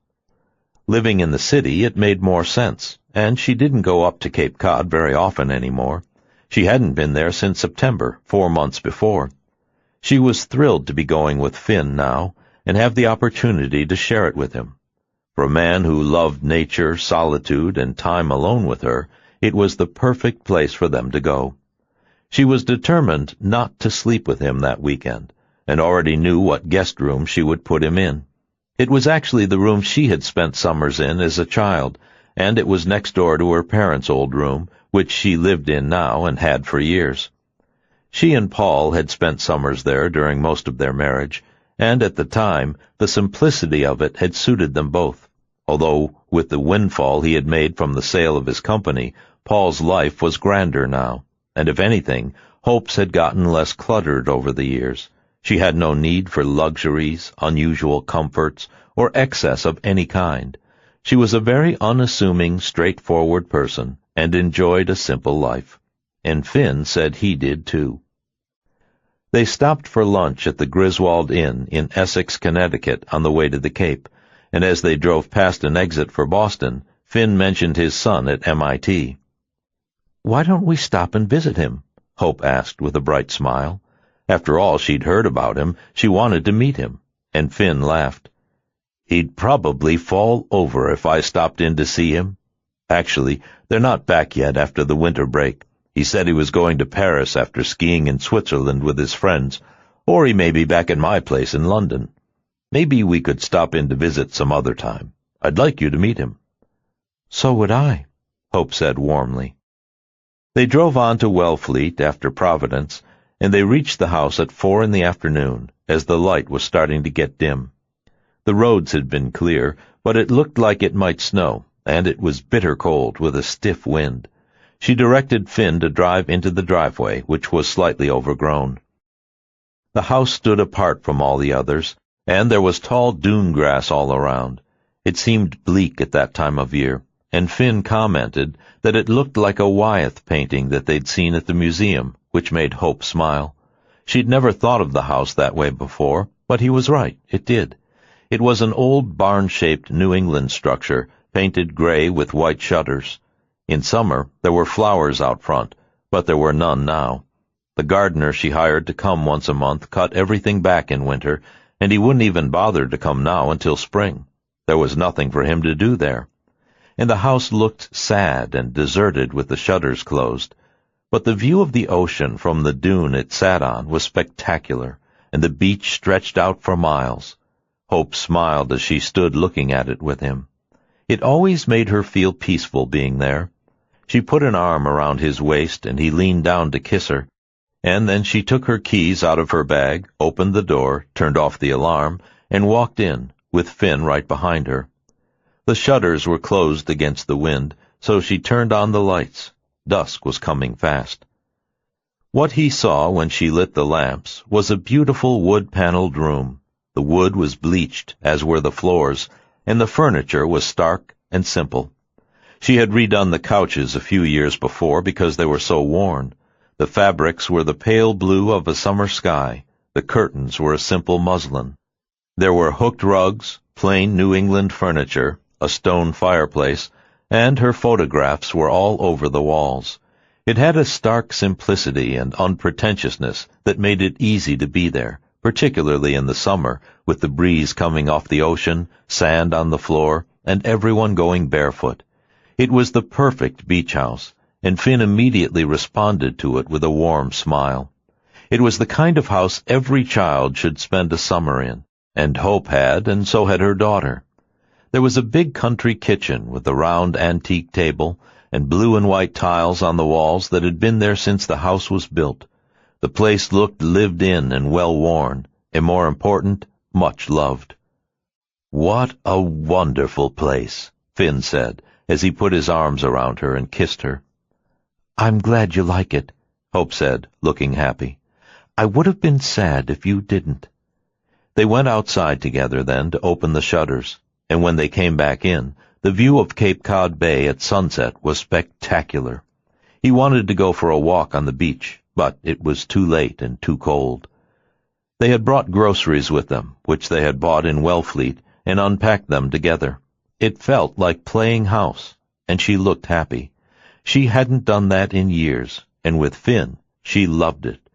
Then he went out to get their suitcases, and she told him where to put them. He walked upstairs to their bedrooms, set them down, and looked around. Hope's photos hung in every room, and there were a lot of old photographs of her with her parents, and Mimi with her and Paul. It was a real family summer home that spanned generations and warmed hearts. "I wish I had had a house like this when I was growing up," Finn said as he strode back into the kitchen, his hair still disheveled by the wind, which only made him look more handsome. "My parents had a very stuffy, boring place in Southampton, which I never liked. It was full of antiques and things I wasn't allowed to touch. It wasn't like being at the beach. This is the real deal." "Yes, it is." She smiled at him. "I love that about it, too. That's why I keep it. I don't get here often enough anymore, but I love it when I do." There were too many memories and friendly ghosts here for her to ever give it up. "It's not fancy, but that's what I love about it. It's fantastic in the summer.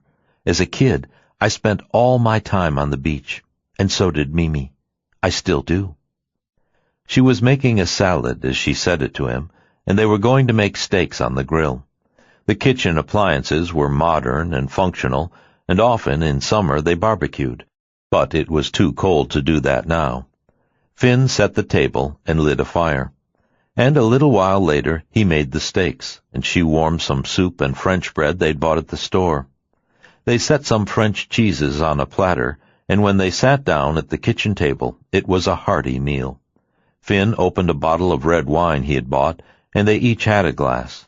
It was a perfect dinner in the cozy house, and then they sat in front of the fire, telling stories of their respective childhoods. Hers had been simple and wholesome in New Hampshire, near the Dartmouth campus, since her father was an English literature professor there. Her mother had been a talented artist, and her childhood had been happy, despite the fact that she was an only child. She said it had never bothered her not to have siblings. She had had a great time with her parents and their friends, and was included at everything they did. She spent a lot of her time visiting her father at his office on the campus. He had been devastated when she decided to go to Brown instead as a 17-year-old freshman, but they had a better photography department. It was where she ultimately met Paul. She met him at 19 and married him at 21, when he was 37. She said that both her parents had died within the first few years she was married. It was a huge loss to her. Her father died of a heart attack, and within a year, her mother of cancer. She couldn't live without him. "See what I mean?" Finn commented. "That's what I meant by fusion. It's what real relationships should be. But it can be a dangerous thing sometimes. If things don't work out in a relationship, or one of the partners dies, like Siamese twins, one can't survive without the other." It still didn't seem like a good thing to Hope, particularly citing her mother's untimely death as an example. Hope had no desire to be anyone's Siamese twin, but she didn't comment. She knew he loved the theory, but she didn't. And for her, it had been a hard blow to lose both parents so close together. She had inherited the Cape Cod house from them and sold their old Victorian near Dartmouth. She said that she still had all her mother's paintings in storage. They were good, but not quite her style, although she clearly had talent, and occasionally taught a class at Dartmouth. But she had no interest in teaching, unlike Hope's father, who was gifted, much loved, and deeply respected at the school for all the years he taught there. By comparison, Finn's youth was far more exotic. He had already told her that his father was a doctor and his mother an extremely beautiful woman. "I think my mother always felt she married beneath her. She had a broken engagement before that to a duke in Ireland. He was killed in a riding accident, and shortly after that she married my father and went to New York with him, where he had a very substantial practice, but her family was much fancier than his, and she always lorded it over him. I think she missed having a title, since her father was an earl, and she would have been a duchess if her fiancé hadn't died. She always had frail health when I was little, so I didn't see a lot of her. I always had some young girl taking care of me, whom they brought over from Ireland, while my mother had the vapors and went to parties and complained about my father. The home I have in Ireland now originally belonged to her great-grandfather, and I think it would have made her happy that it is back in the family now. It means a lot to me because of it. My father was always very disappointed that I didn't want to be a doctor like him, but it just wasn't for me. He made an excellent living and always supported my mother handsomely, but it was never quite enough for her. He wasn't titled, and she hated living in New York. I'm not sure they were ever very happy, although they were discreet about it. I never saw them fighting, but there was a distinct chill in our Park Avenue apartment, which my mother hated because it wasn't Ireland, although our home was beautiful and filled with antiques. She just wasn't a happy woman. And now that I live there, I can see why. The Irish are a special breed. They love their country, their hills, their houses, their history, even their pubs. I'm not sure you can take an Irish person away and have them be happy somewhere else. They pine for their own country, and it must be in the genes, because the minute I walked into my great-great-grandfather's house, I knew I was home. It was as though it had been waiting for me all my life. I knew it the minute I saw it. My parents died fairly young, too, in a road accident together. I think if she had lived, and my father hadn't, she'd have gone back to Ireland then.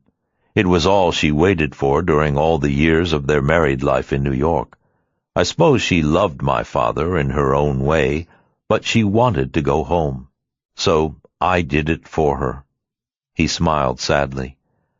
I hope you come and visit me there, Hope. It's the most beautiful place on earth. You can walk in the hills for hours, amid the wild flowers, without ever seeing a soul.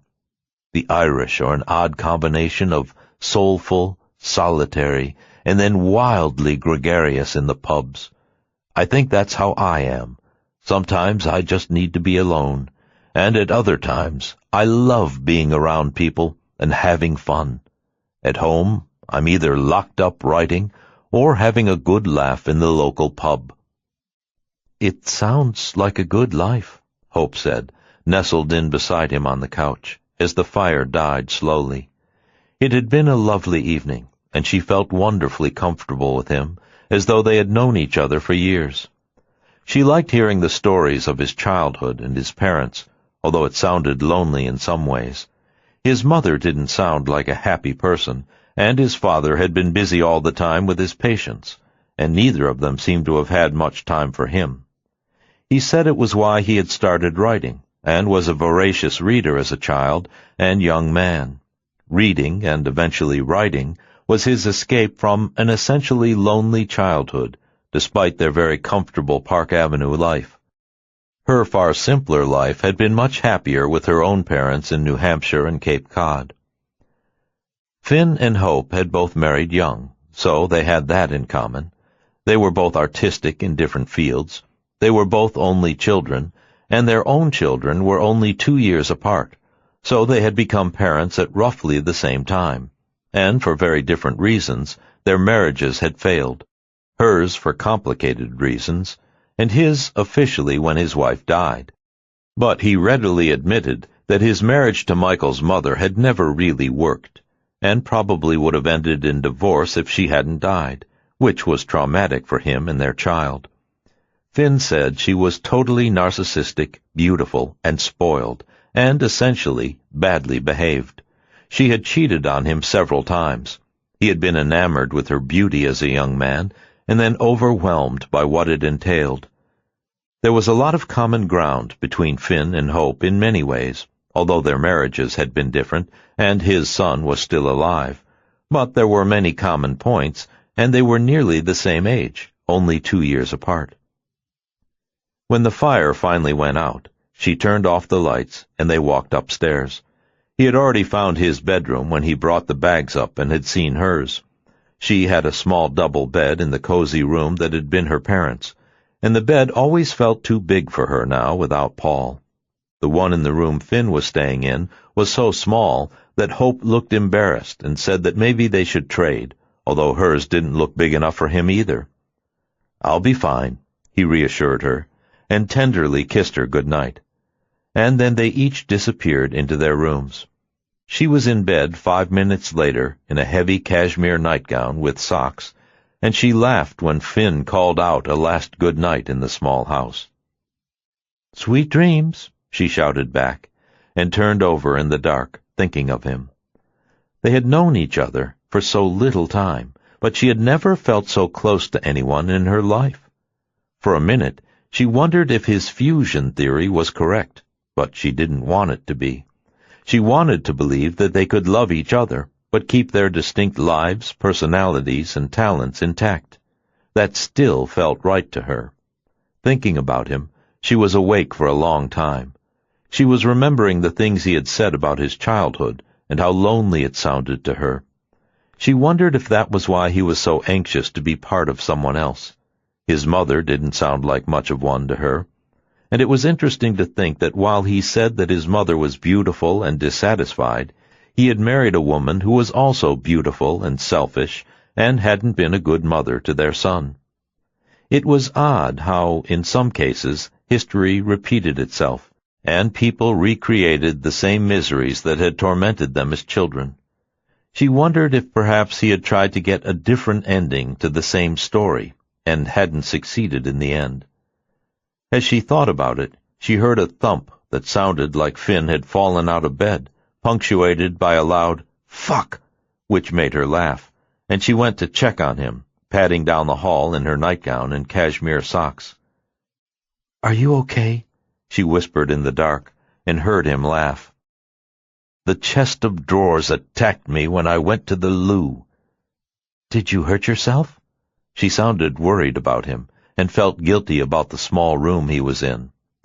"I'm bleeding profusely," he said in a tone of anguish.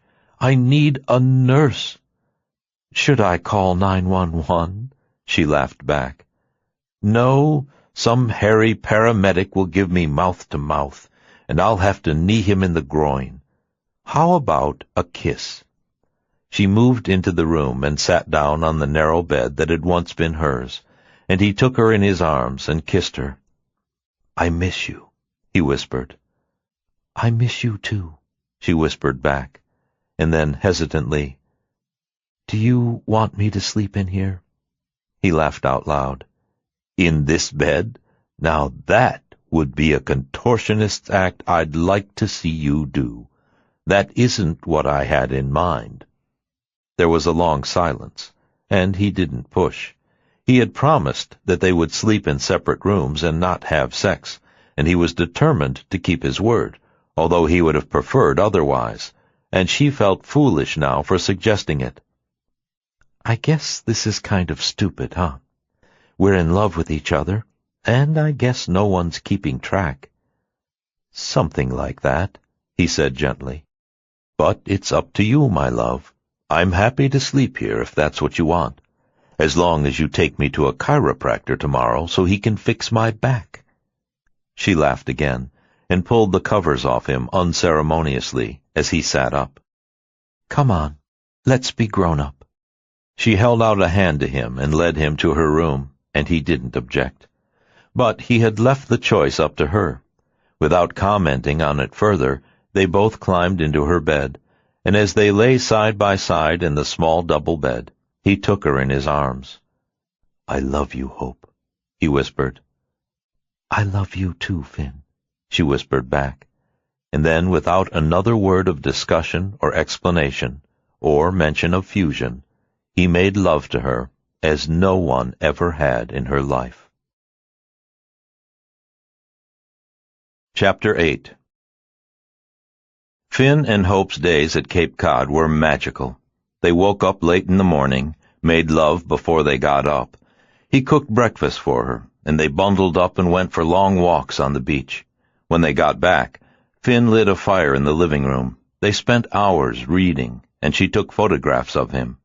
They made love again in the afternoon, cooked together, slept together, talked for hours about everything that mattered to them. She had never spent as much time with anyone in her life. She found boxes of old photographs of Mimi and her parents, and went through all of them with him. They went to local restaurants and ate lobster with butter dripping down their chins, laughing at each other in ridiculous gigantic paper bibs, and she took pictures of him that way too. She asked a waiter to take a photograph of them together, and Finn got briefly annoyed and jokingly accused her of flirting with the waiter, which she wasn't. It was almost like a honeymoon. They stayed for a week, and finally, regretfully, they closed the house. Finn latched the shutters, and they drove back to New York. This time, he didn't stay at the Mercer. He moved into the loft with her. It felt perfectly natural to her now. She was totally at ease with him. They went to his publishing event the night they got back, and this time he was the center of attention, and she quietly took photographs of him from a distance, smiling softly, and every now and then their eyes would meet across the room. She was proud of him as she watched him, and he was equally proud to have her with him. The only heartache they were facing was that he was going back to Dublin soon. They talked about it when they got home that night, and Finn looked unhappy, although they'd had a lovely evening. "When can you come over to see me?" he said, looking like a child about to be abandoned by his mother, or sent away to camp? I don't know. I have an assignment, shooting an actor in L.A. the first week in February. After that, I'm fairly free. That's less than 2 weeks away, he said miserably, and then frowned as he asked her the next question. What actor? Rod Beams, she said casually. She had shot him once before. He was up for an Academy Award for Best Actor. Shit, Finn said, giving her an angry look. Have you ever gone out with him? Of course not. She was startled by his reaction and the question. He's a subject, not a boyfriend. I never go out with the people I shoot. And then she laughed as she said it, given what had happened with him. You're the first, she reassured him. And the last, she promised, as she leaned over to kiss him. How do I know that's true? He looked upset and worried, and it touched her. Paul had never been jealous, but Finn clearly was. He had made a comment about one of the waiters at a restaurant at the Cape, and accused her half-jokingly of flirting with him, which of course she wasn't. She laughed at Finn, and he apologized. It made her feel very young and desirable that he would even worry about it, but she only had eyes for Finn. Because I say so, silly, she said, and kissed him again. I suppose I could fly to Dublin from L.A. after that. Can I fly to Dublin, or do I have to change planes in London? She was already figuring out the dates in her head. I'll check. What about you and Beams? He went back to it again. About the same as you and Queen Elizabeth. I'm not worried about her. You don't need to worry about him. Are you sure? Totally. She smiled at him, and he relaxed a little. What if he asks you out this time? I'll tell him that I'm madly in love with a fabulous man in Ireland, and he doesn't have a chance. She was still smiling, as Finn continued to look at her nervously. It was true. Once they started sleeping with each other, all of her reserve fell away, her guard went down, she trusted him completely, and her heart was his.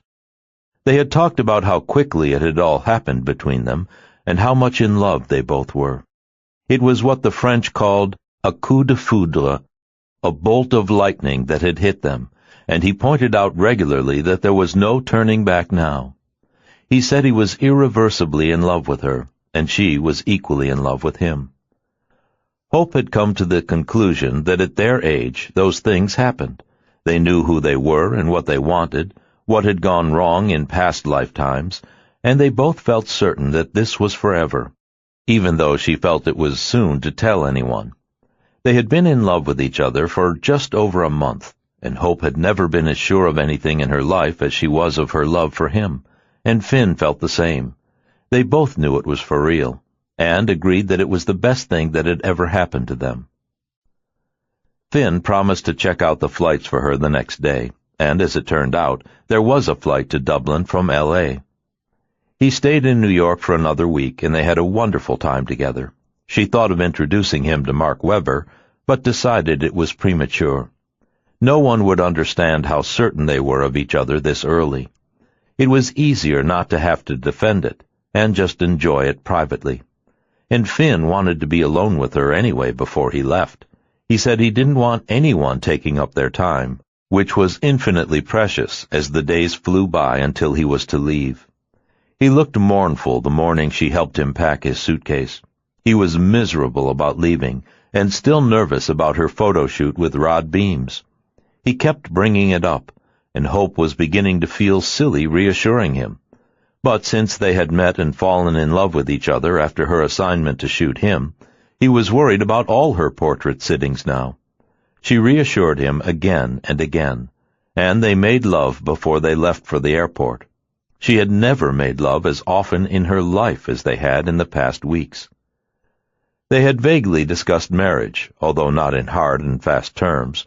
It really was too early, but they had both confirmed that the concept was not distasteful to either of them. Finn didn't care what it took or how they did it.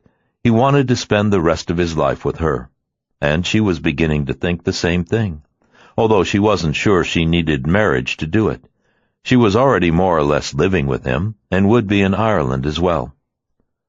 And he had shocked her by bringing up the subject of a baby. He said he wanted to try having one with her. She had gently told him that the project would probably need considerable intervention and assistance, and she didn't feel ready to take that on, at least not yet. She wanted to discuss it later, after they'd been together for longer, but somewhere deep within her, although it sounded crazy, the idea had some appeal, particularly when she looked at the photographs of Mimi and remembered how adorable she'd been as a baby. The idea of having a child with Finn was scary, but dazzling, and thinking about it made her feel young again. He insisted that they could do it at their ages, others had, including several of his friends. He was pushing hard for the idea, but had agreed to wait at least a couple of months before they discussed it again. He was silent on the way to the airport, and held her in his arms in the limousine. They kissed and whispered, and he promised to call her the minute he arrived. He was taking the night flight, and would arrive too late for him to call her, but it would be morning for him. "I'll get the house ready for you," he promised. He said he had a lot of cleaning up to do, and he needed to get the furnace man in, so the part of the house they lived in wouldn't be freezing cold. He told her to bring a lot of sweaters and warm jackets, and good solid shoes to walk in the hills. It would be early February when she got there, so it would be rainy and cold. She had promised to stay with him for a month, and was looking forward to it. He had to write in March anyway, and she had assignments set up in New York, so she couldn't stay longer than that. But a month would be a great start, and allow her to settle in. They had just spent 4 weeks together in New York. Leaving each other at the airport was like ripping a limb off for both of them. She had never been as attached to anyone, and certainly not this quickly, except Mimi, but not even Paul.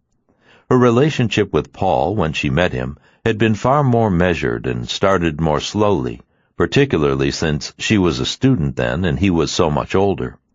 He had been very cautious about not moving too quickly. Finn had none of those concerns, and had leaped in with both feet. But at their age, it made more sense. Both of them knew people who had fallen in love in their 40s, realized they'd met the right one quickly, married within months, and had been happy ever since. But they both knew that it would still be hard to explain to others. They had fallen madly in love and decided to spend their lives together in a month. And Hope was determined not to say anything to Paul yet. She didn't want to upset him, and had no idea how he'd react. She had been alone for so long, and so accessible to him whenever he wanted, even if it wasn't often, she somehow had a sense that he might be unnerved by her being involved with someone. But she thought that once they met, he and Finn could be good friends. Finn had expressed no jealousy about him yet, which seemed a very good thing. Hope would have been bothered by it if he had.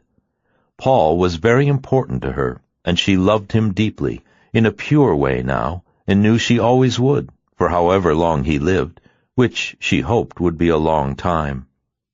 She had talked to him once in January, and he was still on his boat then, sailing toward St. Bart's. She never mentioned Finn. And Paul could get her on her cell phone anywhere in the world, so even when she was in Ireland he could call her, and she didn't need to tell him where she was, unless she chose to when he called. But she wanted to be discreet for now. She and Finn kissed for a last time, and she waved as he went through security and disappeared. And then she went back to the city in the limo he had rented. It was the first time she'd been alone in a month, and it felt strange. It was small comfort that they wouldn't be wrestling with her narrow bed. It was an impossible fit for her and Finn, but he insisted on sleeping with her in it every night. She had promised to try and fit a larger bed onto her sleeping platform before he came to stay again, but it would be a tight fit. After he left, the apartment seemed empty without him, and she wandered around aimlessly for a while. Then she answered some emails, checked her mail, made some editing notes about photographs for her retoucher, and finally took a bath and went to bed with a book. She missed him, but she had to admit that for a short time, having time to herself was nice. Finn liked a lot of attention, engaged in interesting conversations with her at all hours, and wanted to be together all the time. And just for a change, it was almost fun to be on her own again, although she wouldn't have said it to him. He would have been crushed. Her cell phone woke her at 3 a.m. It was Finn. He had just arrived. He called to tell her he loved her and missed her awfully. She thanked him, told him she loved him too, blew him a kiss, and went back to sleep. And he called her again at 9. He told her everything he was doing at the house in preparation for her arrival, and she smiled, listening to him. He sounded like a little kid, and she loved that about him. There was an innocence and sweetness about him that was irresistible. When they were together, it was easy to forget how famous and successful he was, just as he did about her. It wasn't important to them. He called her 3 times a day, and she called him as often, between projects and meetings, gallery visits, and discussions with curators. He sounded fine until the day she was leaving for L.A., and then he mentioned Rod Beams again, and reminded her not to fall in love with him, or even go out to dinner with him, remembering what had happened between them. She assured him that she wouldn't, and reminded him that Beams had a 25-year-old wife who was pregnant, and he would surely not be chasing her. "You never know," Finn said, still sounding anxious. "I'd rather have you than any 25-year-old. "That's why I'm in love with you," Hope said, smiling. She was rushing to the airport and had to get off the phone. Once she was in L.A., Finn called her constantly. She finally had to shut off her phone at the sitting and complained about it bitterly when she turned it back on again after the shoot. "What were you doing with him?" Finn asked, sounding angry. "Taking his picture, silly," Hope said, trying to calm him. It was the first time she had ever encountered jealousy of this nature. It would never have occurred to Paul, nor to her. "I'm all done. I'm back at the hotel. I have a meeting tomorrow morning at the L.A. County Museum about a show next year, and then I'm through. I'm flying out tomorrow, so stop worrying, and I'm not seeing Beams again." In fact, he and his wife had invited her to dinner, and she hadn't accepted because Finn had made such an issue about it. It seemed like a shame to her. She liked having dinner with her subjects before or after a shoot. It was the first time she had ever hesitated to do so, because she didn't want to upset Finn. She hoped he'd get over his jealousy soon. It was a little trying, but flattering at the same time, as though she were some hot young thing that every man on the planet would want to seduce, which she had pointed out to Finn was hardly the case. But he was jealous anyway. Instead of going out, she had dinner in her room at the Beverly Hills Hotel. When Finn called her before he went to bed, he was happy to find her having room service. He was warm and loving with her, and could hardly wait for her to arrive. Hope flew to Dublin after her meeting at the L.A. County Museum, which went well. The flight was long, and by the time she landed in Dublin, she felt as though she'd been on a plane for days. In the future, it was going to be a lot easier getting to Ireland from New York. She went through customs quickly, and Finn was waiting for her as she came through and swept her into his arms. Anyone who saw them would have thought he hadn't seen her for years, and he was carrying an enormous bouquet of flowers, reds and yellows and pinks. They were the prettiest flowers she'd ever seen. They chatted animatedly as they went to pick up her bags, and then she followed him to his car. She liked listening to the Irish brogues around her, and Finn imitated them perfectly. He swept a low bow as he held open the door to his Jaguar, and she got in holding her bouquet. She didn't say it, but she felt like a bride. It took them a little over an hour, driving southwest from Dublin, until they reached the town of Blessington, and drove through it. Finn followed the signs to Russborough on narrow country roads, driving expertly on the left side, and then turned off finally onto a gravel road. The hills he had talked about were all around them, the Wicklow Mountains. There were forests and fields of wildflowers that had sprung up in the February rains. It was cold, but not as much so as Cape Cod. It was mostly damp and gray, and it rained on and off as they drove from the airport. And as soon as they reached the gravel road that was his driveway, he stopped the car, took her in his arms, and kissed her hard. He took her breath away. "God, woman, I felt like you were never coming. I'm not letting you out of my sight again, or I'm going with you next time. I've never missed anyone so much in my life." They had only been apart for a week. "I missed you, too," she said, smiling, happy to be there, and she couldn't wait to see his house. He started the car again then. It was a dark green Jaguar with tan leather seats, very elegant and masculine, and perfectly suited to him. He told her she could drive it any time, but she was afraid to drive on the wrong side of the road, so he promised to be her chauffeur wherever she went, which sounded fine to her. She didn't need to go anywhere without him anyway. She was here to see him. They drove along the gravel road for what seemed like forever, with forests in the distance and a row of trees bordering the road. They sped along a graceful turn then, and suddenly she saw it and caught her breath. For a moment she was speechless, while he smiled. It always did the same to him, particularly when he'd been away for a while. "Oh, my God," Hope said, turning to look at him with a broad smile. "Are you kidding? That's not a house. It's a palace." It looked extraordinary. The house was enormous and looked like the photograph he'd shown her in London, but in real life it was so much bigger. It stunned her. "Pretty, isn't it?" he said humbly as he stopped the car and she got out. The house itself was majestic. The staircase looked like the gateway to heaven, and the columns lent it grace. "Welcome to Blackstone House, my love." He had already told her it bore his mother's maiden name and always had. Finn put an arm around her and led her up the long stone steps.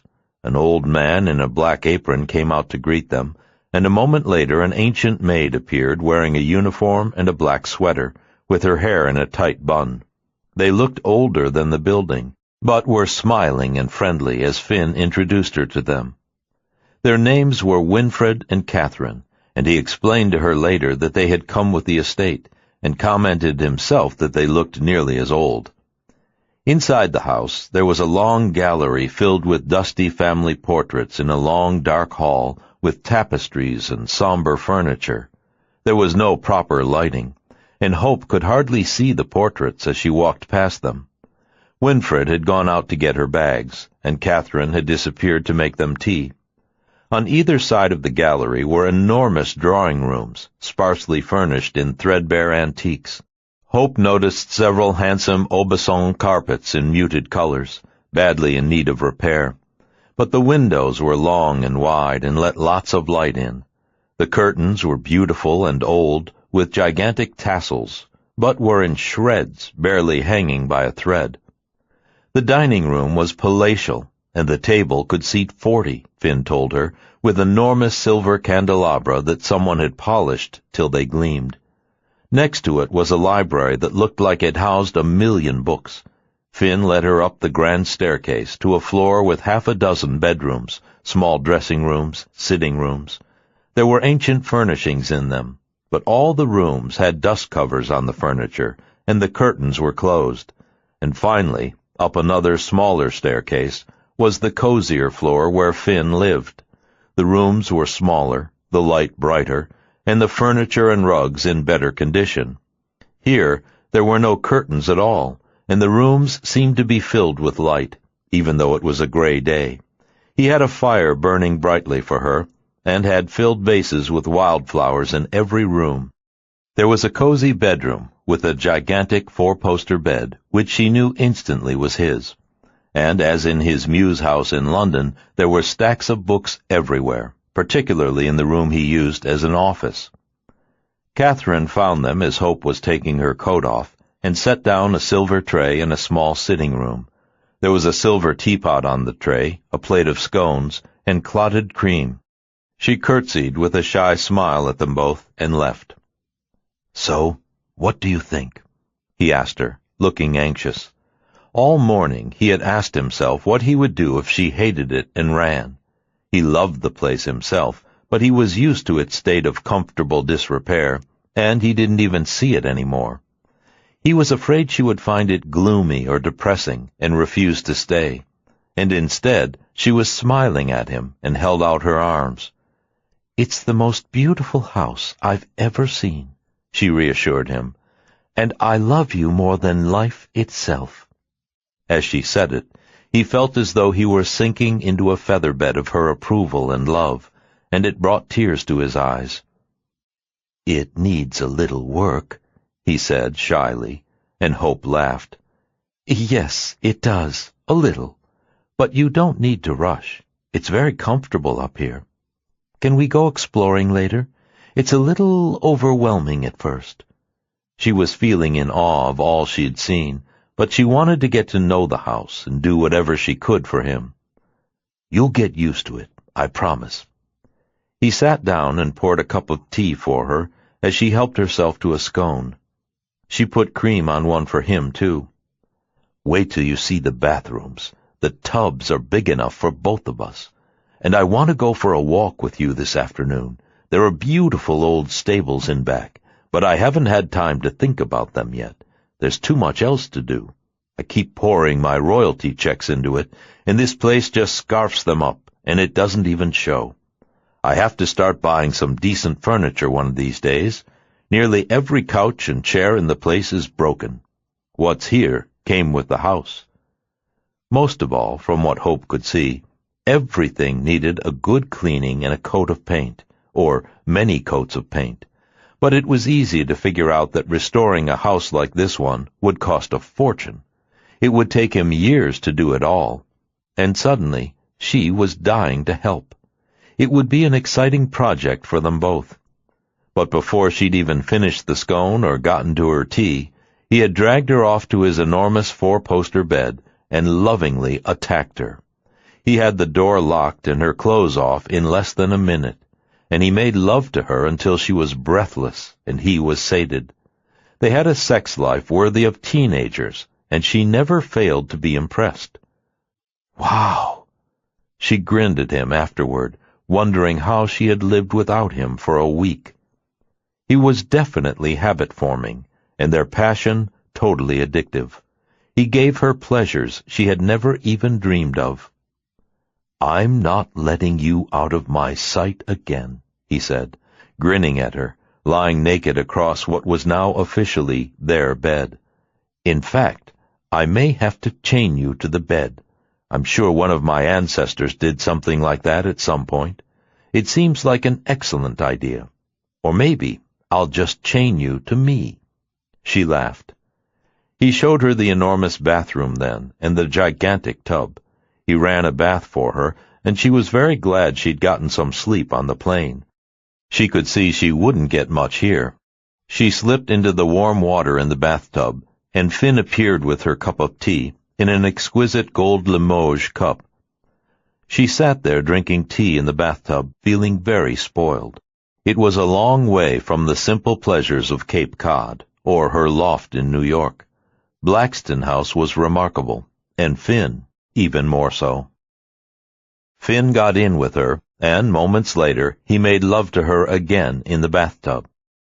As she had in New York at times, and Cape Cod, she wondered if they'd ever get out of the house. Finn insisted that no one had ever turned him on as much in his entire life, which she found hard to believe, but it was nice to hear, particularly after the last several years of her monastic life. Finn was an explosion of joy and lust she had never expected. Eventually, he let her put on jeans, a sweater, and loafers, and she went downstairs with him.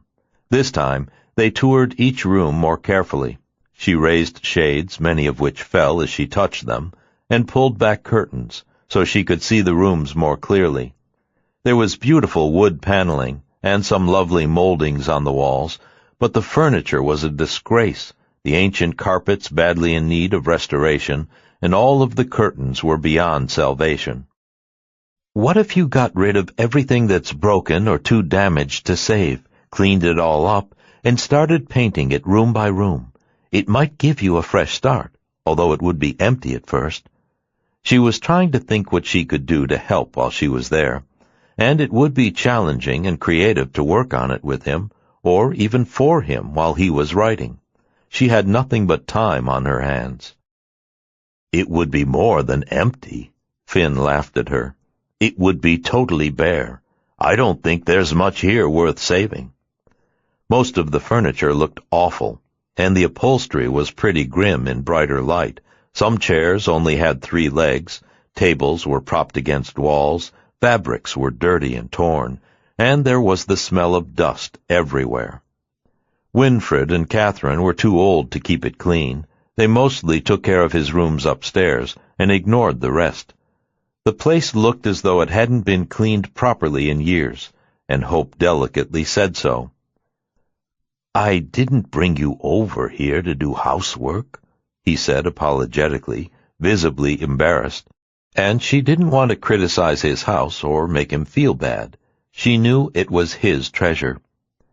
"I'd love to do it. It would be a fun project for me. Why don't we sort through it while I'm here, room by room, and see what you want to save?" "Probably nothing. It looks like the fall of the House of Usher," he said, looking around, as though seeing it for the first time, now through her eyes. "I can't really afford to do everything it needs." He looked apologetic. He wanted her to love it as he did. "We can figure it out. Once we get it clean, that would be a start. We might even be able to buy fabric in a local market to cover some of the couches. I'm pretty good with my hands," she said, and he gave her a lascivious look that made her blush. "You certainly are," he agreed, and she laughed. After they looked around the house, he took her out to see the grounds. He gave her an old jacket of his, which was enormous on her, and they went to see the stables, the gardens, the park, as it was called, and walked to the edge of the forest nearest the house. There was a heavy mist falling, so he didn't suggest they walk into the hills, which he was anxious to do with her. Instead, he drove her into the village and showed her all the quaint shops. They stopped for a drink at the pub, and Hope had a cup of tea, while Finn had a tall glass of warm, dark beer. They chatted with everyone around, and Hope was amused to see grandmothers, children, old men, young ones, and young women coming in and out of the pub. It was like the local social club, and had none of the atmosphere of bars in the States. It was kind of like a coffee house and bar all rolled into one, and everyone was extremely friendly. The only thing that bothered Finn was that he said there were 2 men looking at her, which she hadn't even noticed. He was extremely possessive of her, but she wasn't the kind of woman to give him any worries on that score, so she wasn't bothered. She had never even been flirtatious in her youth, and was very straightforward and faithful to her man. Finn had nothing to fear from her. They drove back to the house, and eventually had what the locals referred to as tea, which was really a light dinner. There were sandwiches, meats, potatoes, cheeses, and a heavy Irish meat soup, all of which filled them both. And after that, they sat by the fire in his little living room upstairs. They went to bed early, and she climbed under the comforter, and this time, before he could make love to her, Hope fell sound asleep. Chapter 9. On the day after Hope arrived at Blackston House, she had Winfred, Catherine, and Finn pulling back curtains, taking down shades, and opening shutters so she could better see the condition of the rooms. Finn had given her carte blanche to do whatever she wanted, and by that afternoon the house was full of light. Torn shades had been disposed of, shredded curtains had been taken down to be more closely examined, and were lying on the floor. In the main living room, she had all the broken furniture pushed to one side of the room, and she had made a long list of what needed to be done. In drier weather, she wanted to take the ancient carpets out to air them, but there was no way to do that now. It rained on and off all day. The house was dusty, and she was coughing by the time she finished her rounds on the main floor. There was actually some very good-looking furniture. The arms and legs needed to be reinforced, and most of the upholstery was gone. She wanted to find a furniture restorer in the village, and with so many important manor houses in the area, she was sure that there was one. So far, she had listed 16 pieces of furniture that needed restoration, and only 7 that were broken beyond repair. She had Finn take her into the village to buy wax late that afternoon. She wanted to try and work on some of the woodwork and paneling herself. It was going to be a mammoth job. Winfred and Catherine were impressed with what she was doing, and Finn was in awe. And the next day, she did the same on the second floor. There she went through all the bedrooms and found some beautiful furniture under the muslin covers. Hope was having a great time. Finn loved it, and her. "Good Lord," Finn said, smiling at her. "I didn't expect you to restore my house yourself." He was touched by what she was doing. She was a hard worker, and she had a good eye. She made him take her into Blessington to find a restorer, which she did, and she made an appointment for him to come out the next day.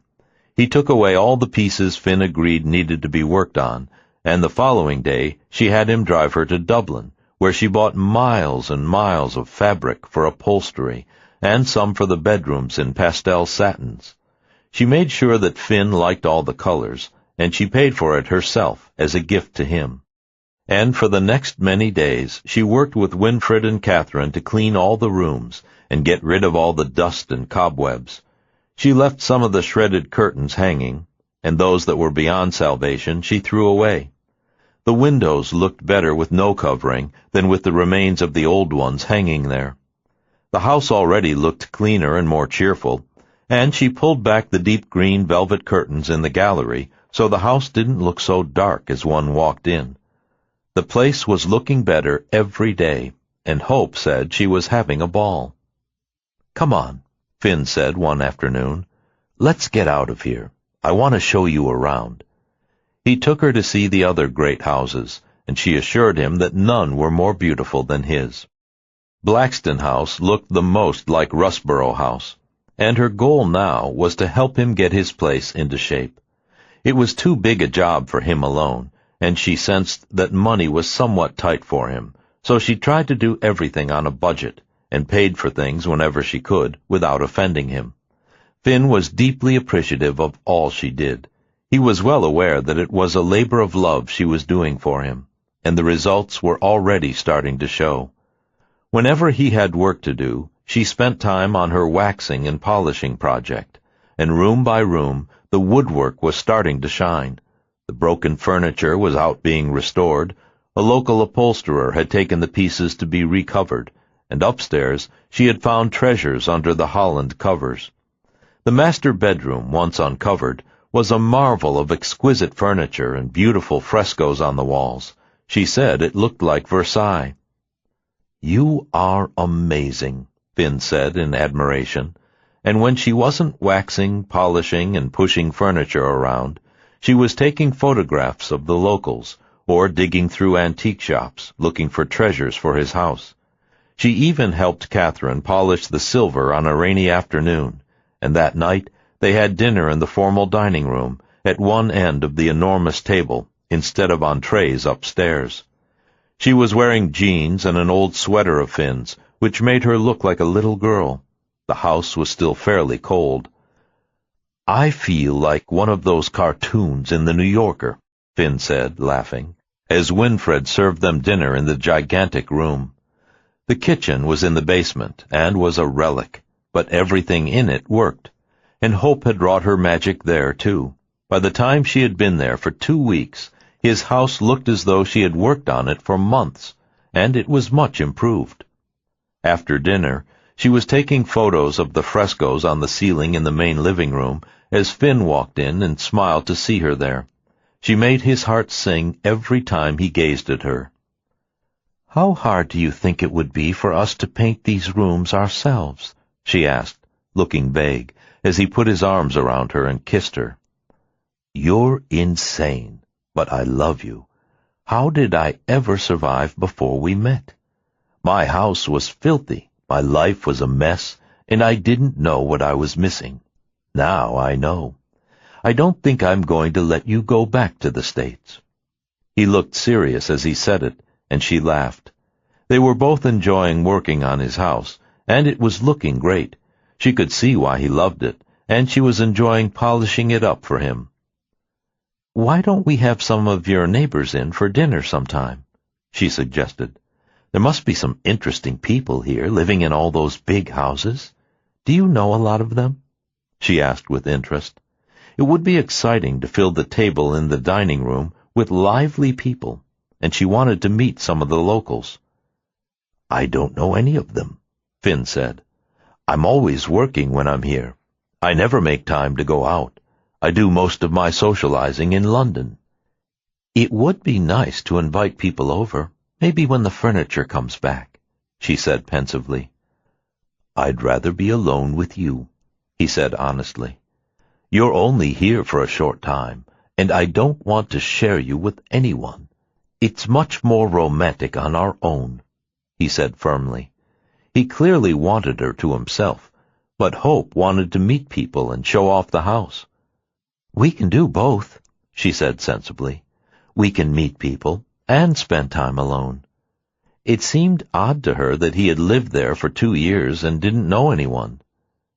"Maybe next time," he said vaguely, and as he said it, her cell phone rang and she answered it. It was Paul. And she walked into a little alcove off the living room and sat down to talk. She hadn't spoken to him in weeks. He was still sailing and said he was fine. She told him she was visiting a friend in Ireland at a fabulous old house. She noticed that he sounded tired, but didn't press the point, and after a few minutes she got off as Finn walked into the room. "Who was that?" he asked, looking worried. Hope smiled as he sat down next to her. "It was Paul. I told him all about your house." "That's nice. Is he still in love with you?" Hope shook her head. "He's too sick to think of anyone but himself. He divorced me, remember? He's just a very special friend now. He's my family. We were married for a long time."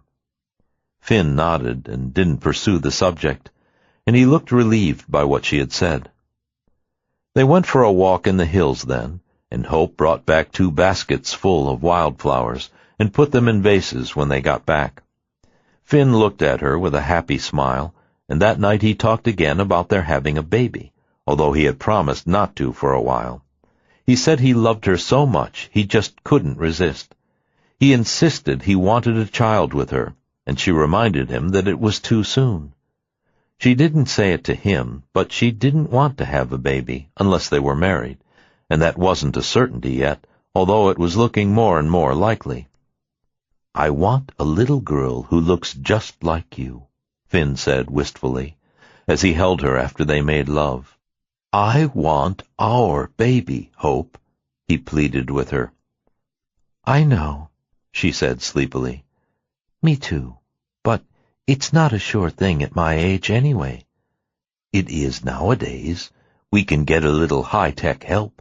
The Brits are pretty good at that." He was very persistent about wanting to get her pregnant, but for the moment they were still using protection, so it wasn't likely to happen. It really seemed too soon to her.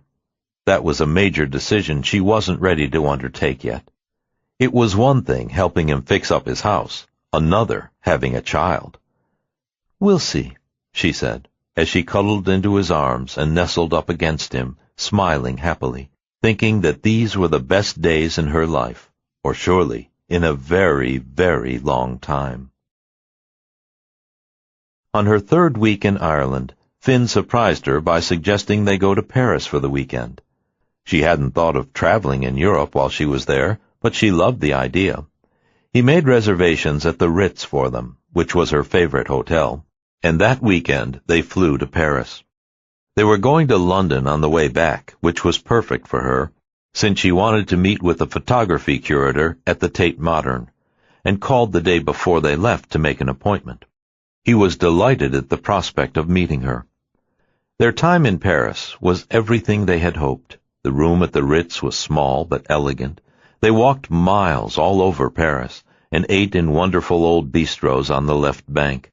They went to Notre Dame and Sacré-Cœur and poked around antiques shops looking for things to take back to Blackstone House. The time they shared was magical, just as it had been so far everywhere else. But Paris seemed even more romantic and particularly special. The city was meant for that. "I've never been so spoiled in my life." She tried to pay for some of their dinners, but Finn wouldn't let her. He had old-fashioned ideas about it, although he had let her pay for a few things for the house. She wished he would let her do more. His books did well, she knew, but he had a son to support and pay tuition for. He was putting Michael through college, and even without income taxes in Ireland, a house the size of Blackstone House was a major challenge to maintain and support, and life was expensive everywhere. She had so much money from Paul that she felt guilty not helping Finn more. She tried to explain it to him one day over lunch. "I know it's embarrassing to have me pitch in," she said gently, "but I got this crazy huge settlement from Paul when we divorced. He had just sold his company, and with Mimi gone, neither of us has anything to do with our money. He spends most of his time on the boat, and I have hardly any expenses. Honestly, I wish you'd let me pay for things once in a while." "That's not my style," Finn said firmly, and then wondered about something. "With Mimi gone, who are you going to leave your money to one day?" It was an odd question, but nothing was out of bounds between them. They had talked about everything, and she had thought of it herself. She had no living relatives except Paul, and he was 16 years older than she was, and very sick. It was unlikely that he would outlive her, a thought that made her very sad. And all the money she had came from him. He had given her a staggering settlement in the divorce, over her protests, but he had insisted that he wanted her set for life, and whatever was left when he died was coming to her too. "I don't know," Hope said honestly, thinking about the money she would leave behind at the end of her life. "Dartmouth, maybe, in honor of my father and Mimi, or Harvard. I don't have anyone to leave it to. It's kind of an odd situation.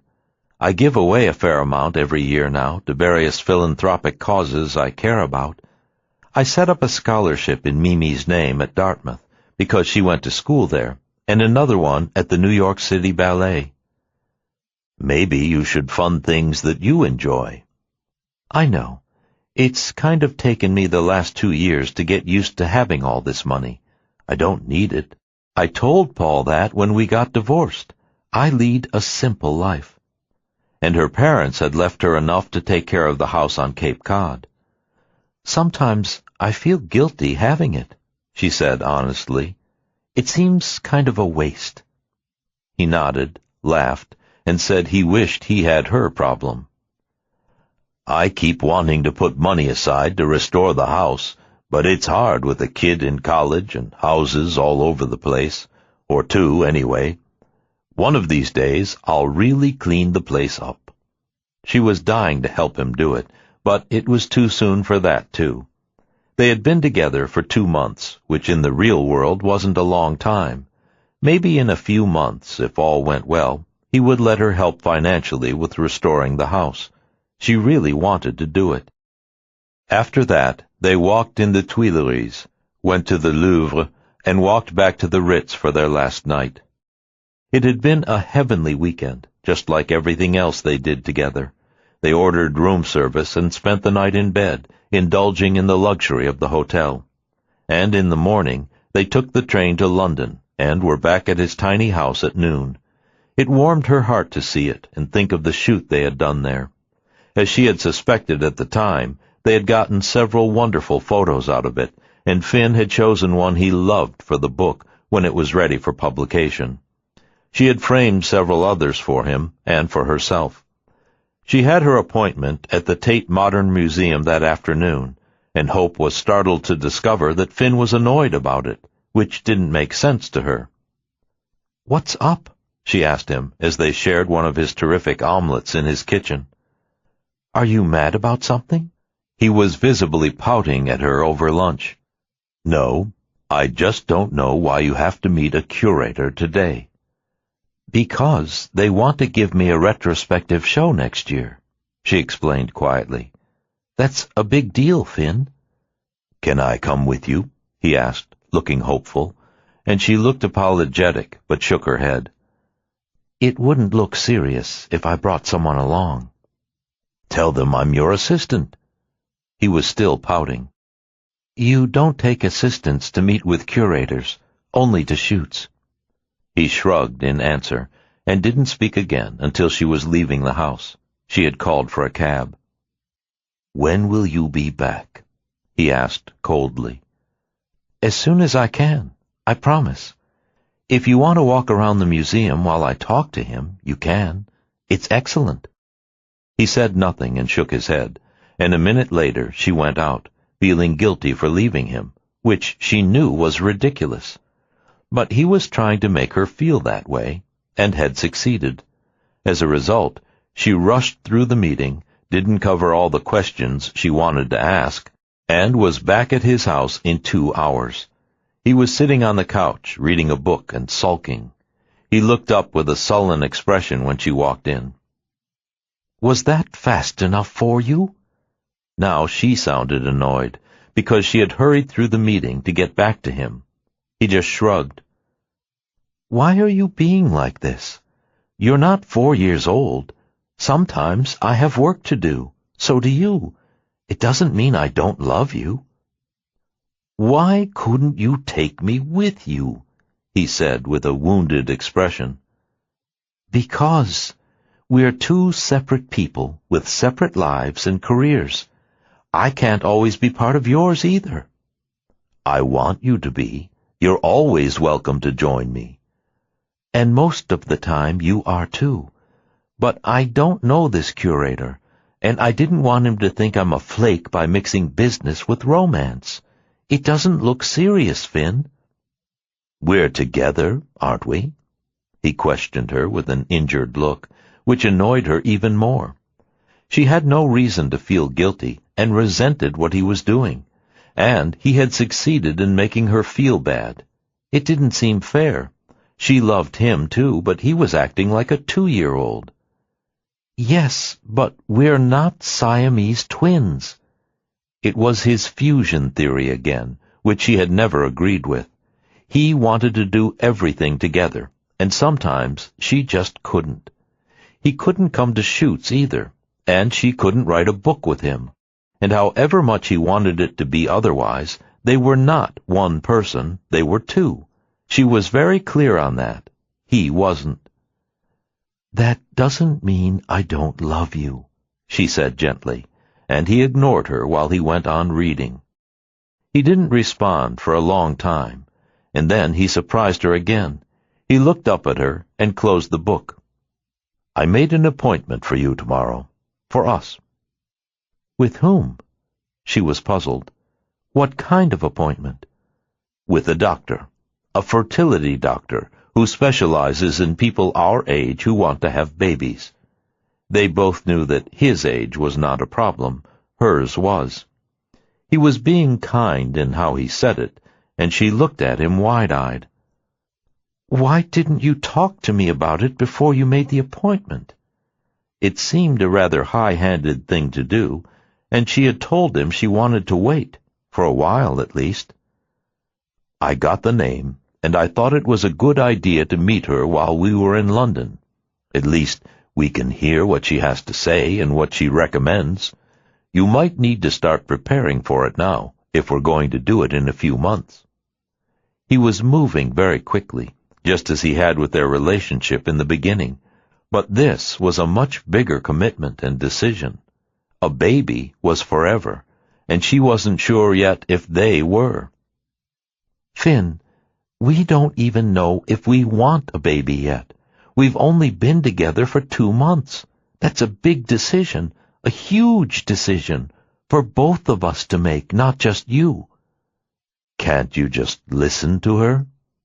He looked like he was about to cry, and she felt like a monster, but she wasn't ready, and she felt panicked to be talking to a doctor about it already. Will you talk to her? His eyes pleaded with her, and she hated to hurt his feelings and turn him down. Slowly, Hope nodded, but she wasn't happy about it. I will, but I don't want to be rushed into this. I need time to make that decision, and I want to enjoy us first." He smiled when she said that and leaned over to kiss her. "Thank you. That means a lot to me. I just don't want us to miss out on having a baby of our own." She was touched by what he said, but still upset that he had gone forward with it without at least asking her first.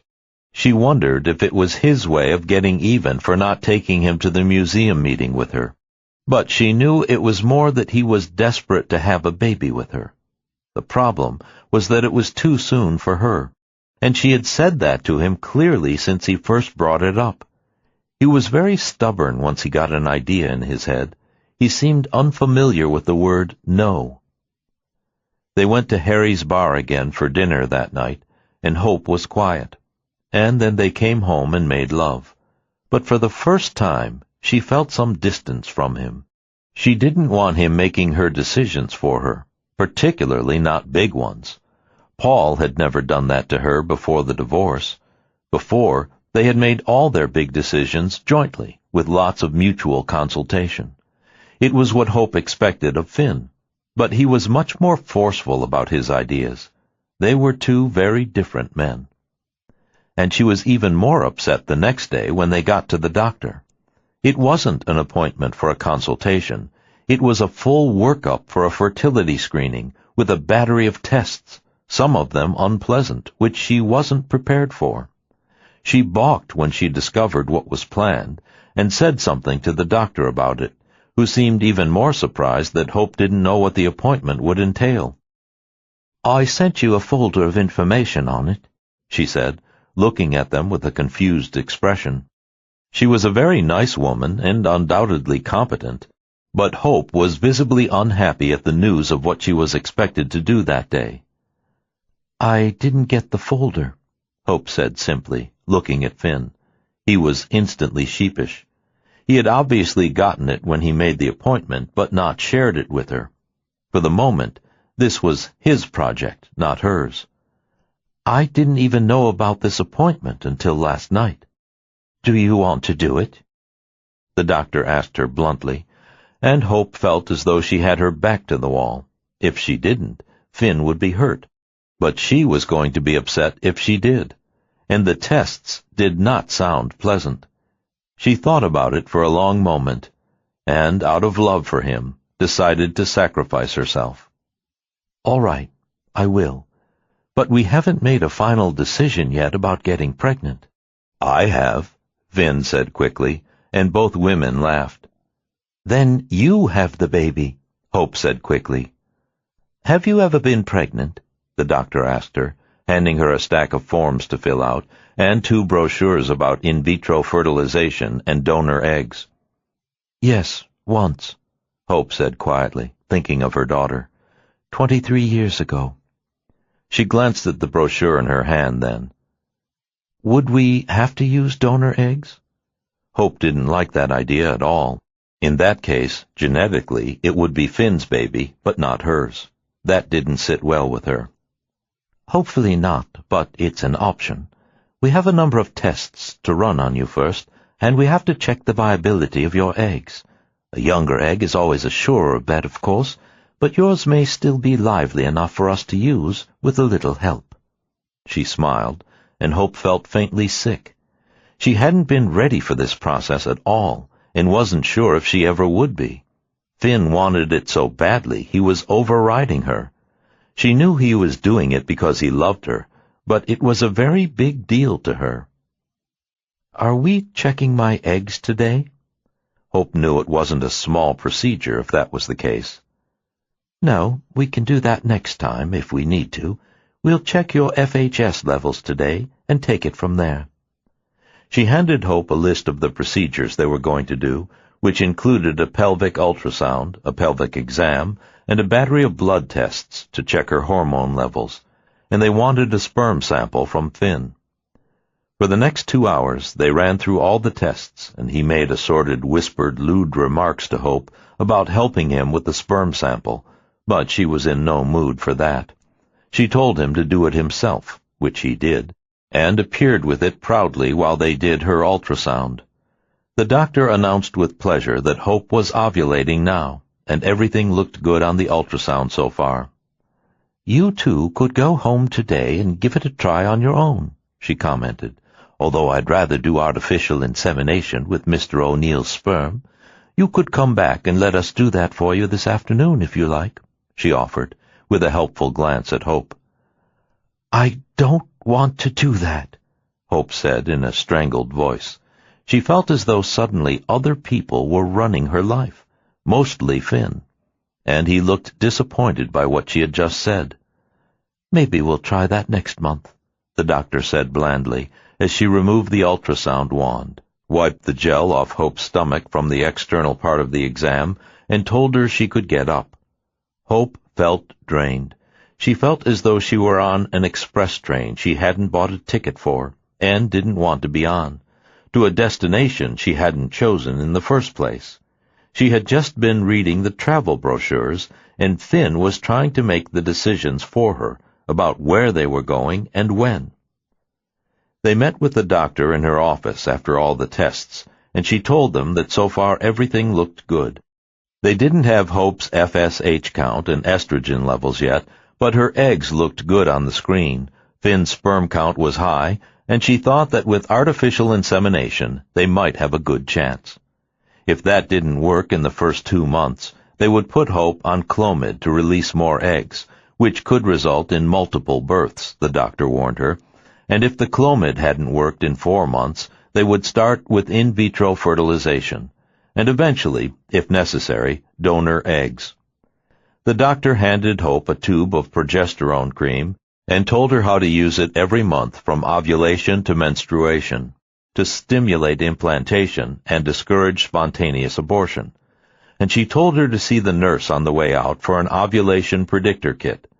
By the time they left the office, Hope felt as though she had been shot out of a cannon or drafted into the Marines.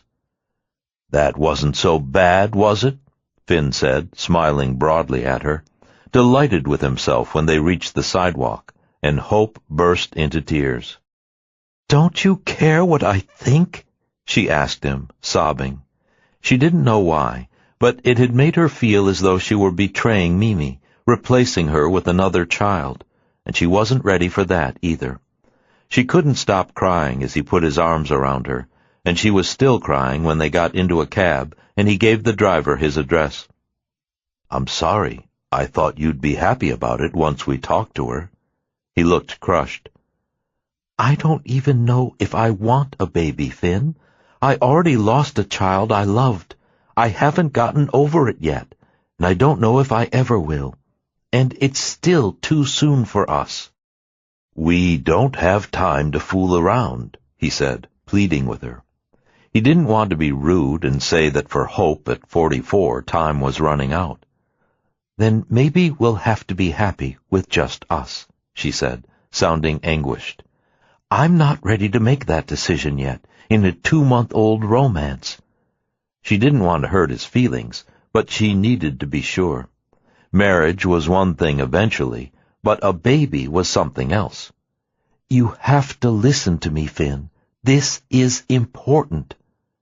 "It's important to me, too, and I want to have our baby before we lose the chance." "Then you need a 25-year-old woman, not someone my age. I'm not going to play beat the clock on a decision as important as this. We need time to figure it out." "I don't," he said stubbornly. "Well, I do," she said, sounding increasingly desperate. He was so insistent about it that she was feeling cornered and trying to make him back off. She knew how much he loved her, and she loved him too, but she didn't want to be pushed. "I've never wanted a baby with anyone before. Even Michael was an accident. That's why I married his mother. And I want a baby with you," he said with tears in his eyes, as he looked at her in the back of the cab. "Then you have to give me time to get used to the idea. I felt as though I was being railroaded in that doctor's office. If we'd let her, she'd have gotten me pregnant today." "That doesn't sound like a bad idea to me," he said, as the cab pulled up to his address. And a moment later, Hope followed him inside, looking miserable and shaken. She was exhausted and felt as though she'd been dragged behind a horse, holding on by her teeth. It had been a draining emotional experience for her. Finn didn't say anything and went to pour her a glass of wine. She looked as though she needed it. She started to turn it down and then thought better of it. She drained it in a few minutes, and he filled it up again and had a glass himself. "I'm sorry, darling. I shouldn't have pushed you into it. I was just so excited by the idea. I'm sorry," he repeated gently and kissed her. "Will you forgive me?" "Maybe," she said, smiling sadly at him. It hadn't been a pleasant experience for her, to say the least. He poured her another glass of wine, and she drank that one too. She was seriously upset, but started to calm down after her third glass, and then started crying again, and Finn wrapped her in his arms and took her upstairs. He ran a warm bath for her, and she slipped gratefully into it and closed her eyes. She lay there for a while, unwinding, trying to push the unpleasant doctor's visit from her mind. Being in the warm bath helped, and when she opened her eyes again, Finn handed her a glass of champagne and a giant strawberry, and slipped into the bath with her. Hope started to giggle as he unwound his long frame into the bathtub with her, and he had a glass of champagne too. "What are we celebrating?" She smiled at him. She was slightly tipsy, but not drunk, but she needed the wine to get over the afternoon, and as she finished the champagne in the flute he had handed her, he took the glass from her hand and set it down. He had emptied his glass too, and then, as always happened when they bathed together, he began to make overtures that neither of them could resist. It happened before they knew it, and without thinking about it. He made love to her in the bathtub, and then they lay on the bathroom floor on the carpet and finished it. It was hot and passionate and desperate, with all the agony and turmoil she had felt that afternoon. All she knew as she lay there was how badly she wanted him, and he wanted her just as much. They couldn't get enough of each other. It was hard and furious and quick, and after he came, he lay on top of her, and then gently got up and lifted her in his arms like a doll and laid her on his bed. He dried her gently with a towel and tucked her into bed. She smiled at him with the slightly glazed eyes of someone who has had too much to drink. But there was love and tenderness there too, not just wine. "I love you more than anything on earth," he whispered to her. "I love you too, Finn," she said, as she drifted off to sleep, and he held her close. He was still holding her when they woke up in the morning, and Hope squinted at him. "I think I got drunk last night," she said, slightly embarrassed. She remembered what had happened in the bathtub and after, and how great it had been. It always was with him. And then suddenly, with a jolt, she was wide awake. She remembered what the doctor had said about coming back that afternoon. She had been ovulating, and they had used no protection. She lay back against the pillow with a groan, and then looked at Finn. "You did that on purpose, didn't you?" She was angry at him, but it was her fault too, and she was furious with herself. How stupid was that? But maybe nothing would happen. At her age, getting pregnant could take a year or two, not one moment of passion on a bathroom floor like a kid. "What?" Finn asked her innocently. "You know exactly what I mean." She tried to sound cold, but couldn't pull it off. She loved him too much, and suddenly she wondered if she had wanted it too, but didn't want to take responsibility for the decision. So she got drunk and let him do it. She wasn't innocent either. She was a grown woman and knew better. She felt totally confused. "I was ovulating yesterday. She told us both that. She even offered to do artificial insemination if we wanted her to. What we did was much more fun, and this way it's in God's hands, not hers or ours. Probably nothing will come of it," he said benignly, and she hoped that would be true. She sat up against the pillows and looked at Finn. "What if I do get pregnant, Finn? What would we really do? Are we ready for that yet? At our age? That's a hell of a commitment at any age. Are we ready to take that on? I would be the happiest man on earth, he said proudly. What about you? I'd be scared shitless of the dangers, the implications, the pressure on us, the genetic risks at our age, and of... She couldn't say the rest, but she was terrified of losing another child she loved. She couldn't go through it again. We'll deal with it if it happens, I promise, he said, kissing her and holding her as though she were a piece of spun glass. How soon will we know? These days, I think in about 2 weeks. I haven't been pregnant in years. It's pretty simple to find out now with a drugstore pregnancy kit. She thought about it for a minute. I'll be back in New York by then. I'll let you know. At the thought of it, her blood ran cold, and a tiny little piece of her wanted it to happen because she loved him. But her powers of reason didn't, only her heart. It just didn't make sense. She was totally confused. Maybe you shouldn't go back, he said, looking worried. It might not be good to fly so soon. I have to. I have 3 important shoots.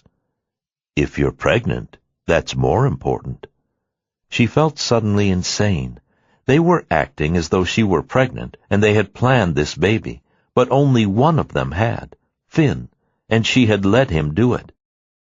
Let's not go crazy yet. At my age, it's about as likely as getting hit by a comet.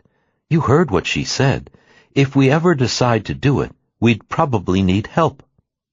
Or maybe not. She wasn't sure. I think it had to do with your FSH. Let's hope it's high or low or whatever it's supposed not to be. She got out of bed then and felt as though she'd been hit by a bus. Between the emotions of the day before and the hangover she had from the wine and champagne, she felt like she had spent 2 weeks riding broncos in a rodeo.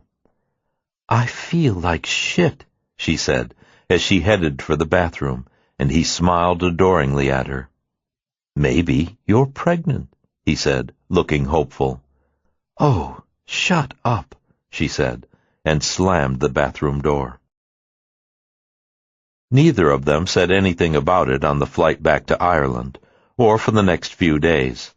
She went back to waxing and polishing the wood paneling at his house, and he kept telling her to take it easy, which annoyed her more.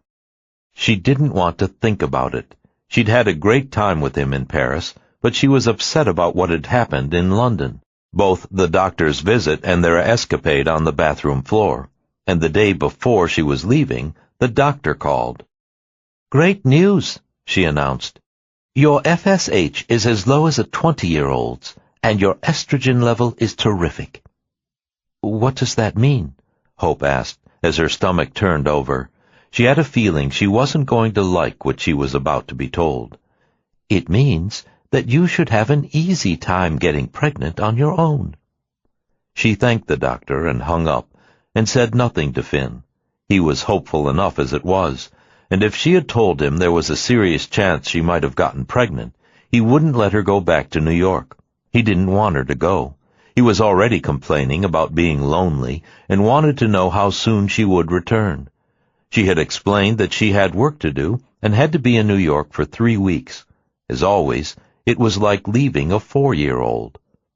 They spent a peaceful last night together and made love twice before she left. He looked mournful as they drove to the airport, and she realized that he had major abandonment issues. He couldn't stand seeing her leave, and he was already depressed. He kissed her goodbye at the airport and made her promise to call him the moment she arrived. She smiled as she kissed him. It was sweet, really, even if it was a little silly at their age, to be so upset about being apart for a few weeks. He was going to finish his book, and she was going to work on his house again when she got back. She reminded him to call the restorers to see when the pieces would be finished, and he handed her a small gift-wrapped box before she left. She was touched by the surprise. "Open it on the plane," he told her. kissed her one last time, and waved as she headed to the gate. She followed his instructions and unwrapped it just as the plane took off toward New York, and then she laughed. She held it in her hand and shook her head with a rueful expression. It was a home pregnancy test, and it would be negative, she hoped, but she knew she had to wait another week before she found out. She put the box away and put it out of her mind as best she could. Chapter 10. Hope was busy almost every waking moment in New York. She did a fashion layout for Vogue, had a portrait sitting with the governor, and helped curate a gallery show of her work. She had lunch with Mark Webber and told him about her romance with Finn. He was stunned, and warned her again that he was a wild man with women. He had a major reputation for it in New York, which she already knew, but she was sure that he was being faithful to her. He hardly let her out of his sight. She mentioned that to Mark, that Finn constantly talked about their fusion as a couple, and was jealous of other men. Even her lunch with her agent bothered him. They were the only two things about him that worried her. She'd never been with a jealous man, and he was very possessive of her. She still needed time on her own. Working in New York was doing her good. It revitalized her, and made her excited about seeing him again. She didn't want to feel smothered by being chained to him, which was what he would have liked. Having a few weeks of her own life brought her perspective and independence again, which was important to her.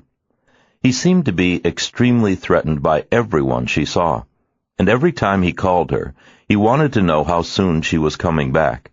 Like a mother speaking to a child, she kept reminding him that she would be gone for 2 more weeks. "Watch out for jealous guys," Mark warned her. "Sometimes they come unhinged. I had a jealous girlfriend once. She came after me with a knife when I broke up with her and took another girl to senior prom. Ever since then, jealousy scares the shit out of me." Hope laughed at the image. "I think Finn is pretty sane, but he's very needy in some ways. He hates being left. I'm going back in 2 weeks." She had already been in New York for a week, and Finn was complaining about her absence every day. He sounded miserable and depressed every time they spoke. "Do you think this is serious with him?" Mark asked with a look of concern. "Yes, I do," she said quietly. "Very serious." But she didn't want Mark to worry about her or her work. "I can commute from Dublin whenever I have work here," she reassured him. "Or fly places from there. It's not that far away.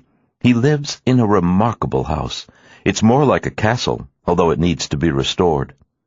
Mark was still astounded at what she had told him, but he was happy for her. "Have you told Paul?" "It's too soon," she said, looking thoughtful. She planned to eventually, but not for a while. She had no idea how he'd react, or if he would be sad. She had spoken to him the day before. He was at Harvard for treatment, and he hadn't sounded well at all, but he assured her he was doing fine. It saddened her, and she worried about him a great deal. He was sounding ever more frail.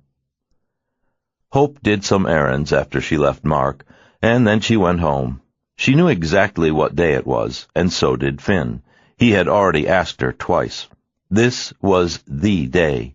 It was the first day the test would show if she was pregnant or not. She drew a long breath and walked into the bathroom with the test he had given her. She was sure it was going to be fine, but it scared her anyway. She followed the directions to the letter, set it on the counter afterward, and walked away. The test took 5 full minutes, and it seemed like an eternity to her. She went to stare out the window, and then walked back to the bathroom, dreading what she would find, and telling herself that she wasn't pregnant. It seemed too stupid to be worrying about this at her age. She hadn't had a scare like this in years, not since she was in her late 20s, and hadn't wanted to be pregnant then either. Paul had only wanted 1 child, and Mimi was enough for her. As it turned out, she hadn't been pregnant, and was surprised to find that she was more disappointed than relieved, and it had never happened again. They were always careful, and not as abandoned and passionate as she and Finn. She and Paul had made a careful, conscious joint decision to have Mimi, and it didn't happen on a bathroom floor. She walked back to her bathroom counter as though she were approaching a snake. The test directions had been very clear as to how to read the test. 1 line, you're not pregnant. 2, you are. Anyone could have figured it out. From the distance, she saw 1 line and heaved a sigh of relief. She approached and picked it up just to be sure, and was prepared to let out a scream of delight over the negative result, and then she saw it, the 2nd line. 2 lines, although the 2nd one was fainter than the first, which the instructions had said still meant a positive result. Shit. She stared at it in horror, set it down, and picked it up again. Still 2 lines. Her urine had done whatever it was supposed to under the white plastic holder. 2 lines. She held it up to the light, and then just stood staring at it in shocked disbelief. 2 lines. She was 44 years old, and she was pregnant. She sat down on the edge of the tub, shaking, with the test still in her hand, and then she threw it away. She thought about using the 2nd one, but she knew she'd get the same result. She had been ignoring it, but her breasts had been sore for the last 2 days. She told herself that it meant she was getting her period, but she wasn't. And now she had to tell Finn. He had won. He had gotten her drunk and tricked her, and she had let him, and she wondered if somewhere deep within she wanted this baby too. She loved him, but not even 3 months after she had met him, she was pregnant with his child. And in some hidden, distant part of her, she wanted it too. She felt panicked and confused. She needed time to absorb the idea and decide how she felt about it. She walked into the living room, sat staring into space, and a few minutes later he called her. She felt guilty doing it, but she didn't want to tell him yet. She already knew what his reaction would be. The one she wasn't sure of yet was her own. It was 10 o'clock at night in Ireland, and she knew he was working on his book. He said he had been waiting to call her all day and wanted to know if she had done the test. Feeling like a traitor to him, she lied and said she hadn't, as tears came to her eyes. Part of her wanted his baby, and another part of her didn't. She was scared. This was much too real. Somewhere inside her, a new life had begun. "Why haven't you done it yet?" He sounded hurt, and she couldn't think of a good excuse. "I can't remember where I put the test. I put it away when I got here, and now I can't find it. I think my cleaner moved it." "Then buy another one, for Christ's sake," he said, sounding insistent and anxious. It made her feel cornered again. She was feeling trapped and betrayed by her own body as much as him, and her own whirling emotions. "Come on," Finn said in a pleading tone. "Go out and get another test. I want to know, darling, don't you?" But she did know and wished she didn't. She promised him she'd pick up another test that afternoon and call him when she did. He suggested they wait on the phone together for the results, and she was glad she hadn't done that. He called again 2 hours later, and she didn't answer the phone. She knew she couldn't hide from him forever, but she needed at least a few hours to compose herself and figure out what she felt. For now, it was mostly fear with an undercurrent of something else that she couldn't put her finger on yet, and wondered if it was hope. He called her at midnight again, which was 5 in the morning for him. He said he'd been up all night, working on the book and worrying about her. "Where were you? I was worried sick." "I had to go out and get some film," she said, stalling him for a minute. Their lives were about to change dramatically. They would be bound to each other forever by this child. She loved him, but this was an enormous commitment, both to the baby and to him. "Did you get the test?" He was starting to sound annoyed, and her voice was small when she answered. "Yes." "And?" She held her breath for a long moment and let it out. She couldn't avoid it any more. "It was positive. I just did it," she lied again. He would have been furious if he knew she had known for hours and didn't call him. "I did it 5 minutes ago, but I didn't want to wake you up." Her face was sad, and her stomach was in a knot, but she tried to sound normal, even happy. "Oh my God!" he shouted at the other end. "Oh my God! We're having a baby!" In spite of herself, she smiled at his obviously unbounded joy. "I love you so much," he quickly added, and sounded like he was crying. He was so sweet about it that he slowly pulled her out of her terror and into the deep waters of his excitement with him. She wondered if maybe it would be okay after all. She hoped it would. She saw Mimi's photographs as she spoke to him and prayed she would approve. And hope suddenly panicked again. What if this one died too? She couldn't live through it. "When will it be?" Finn asked excitedly. "I think around Thanksgiving.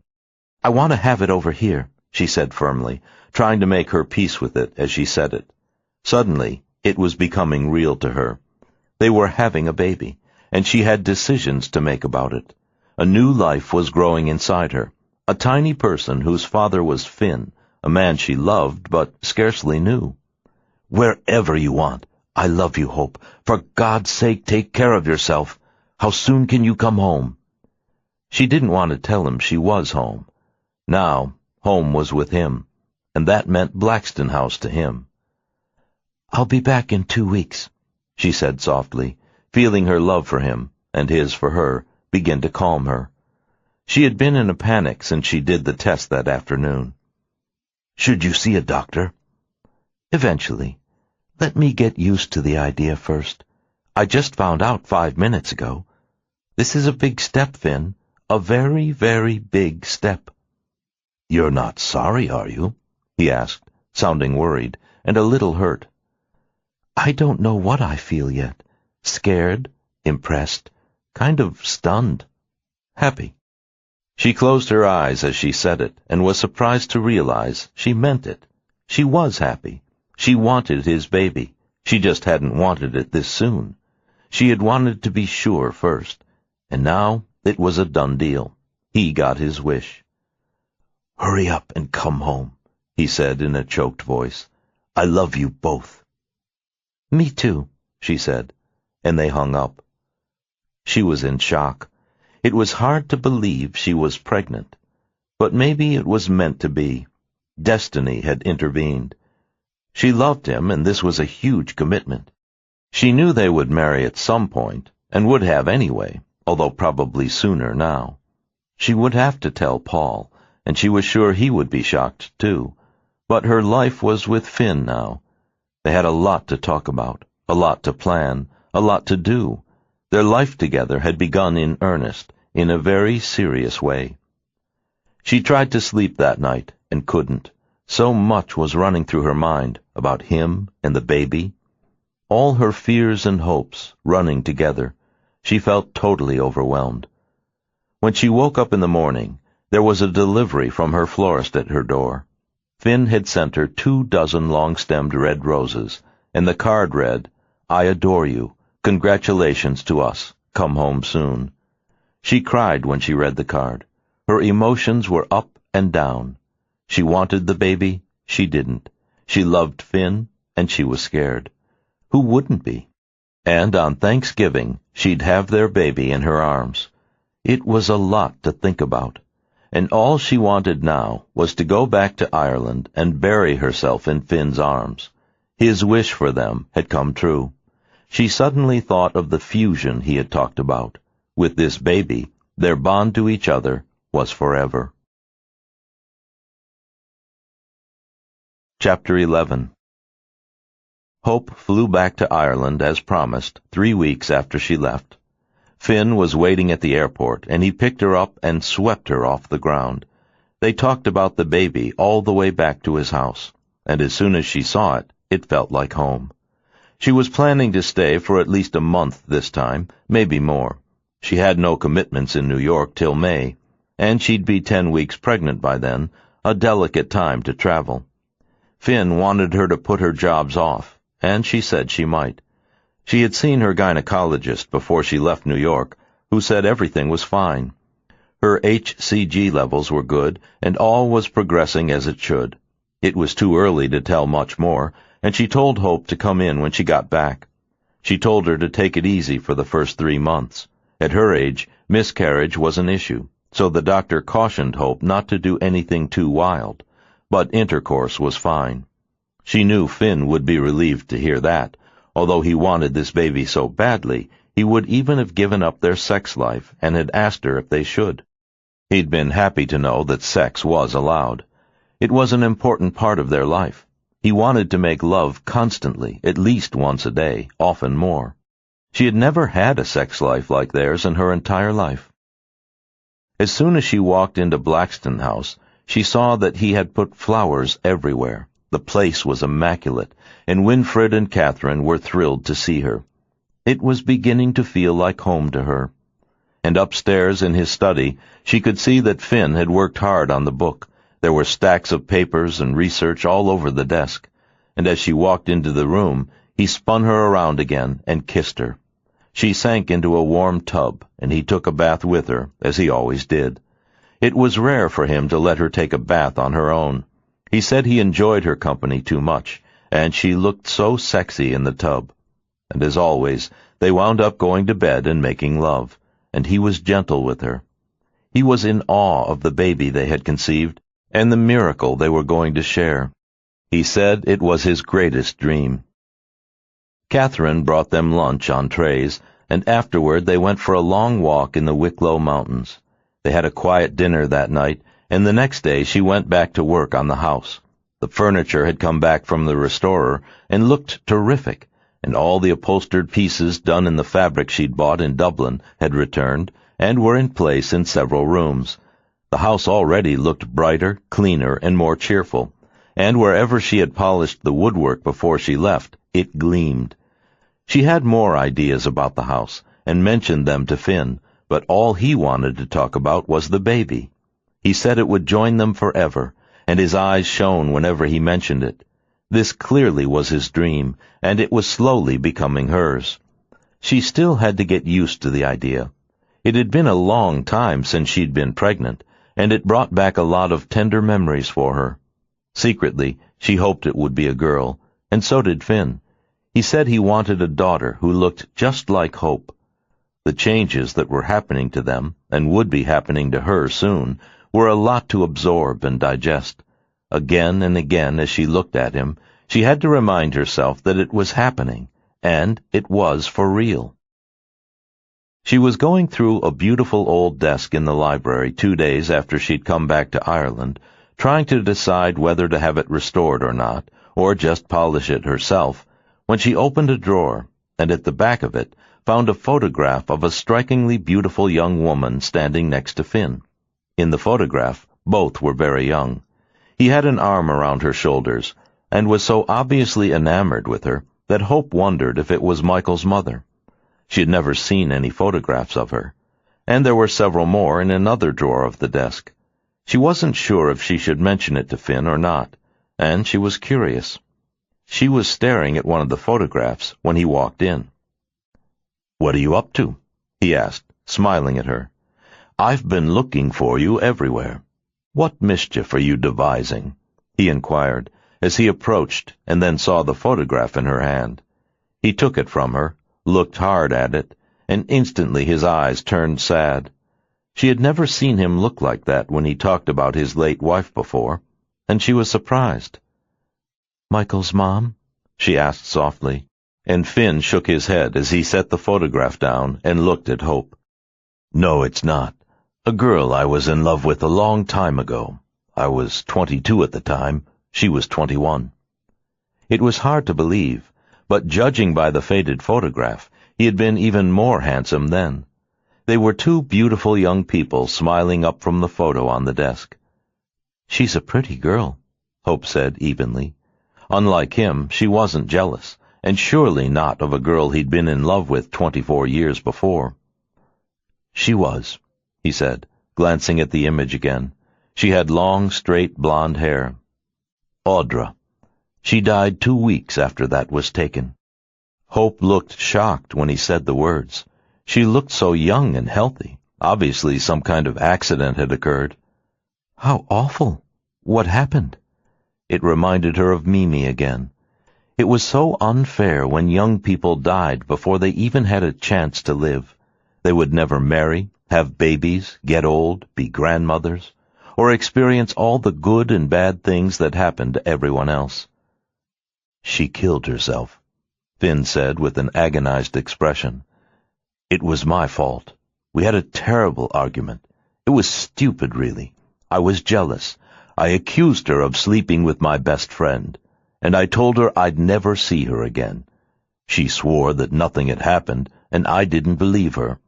Afterward, he admitted that they'd gotten together so he could help her pick out a birthday gift for me. He said later that she was crazy in love with me, and I was equally insane about her. But I was so angry when I thought she'd betrayed me that I told her it was over and walked out. She begged me not to, and I didn't find out until after, from her sister, that she was pregnant. She was kind of high-strung and very sensitive. She was going to tell me after my birthday, but she was afraid of how I'd react.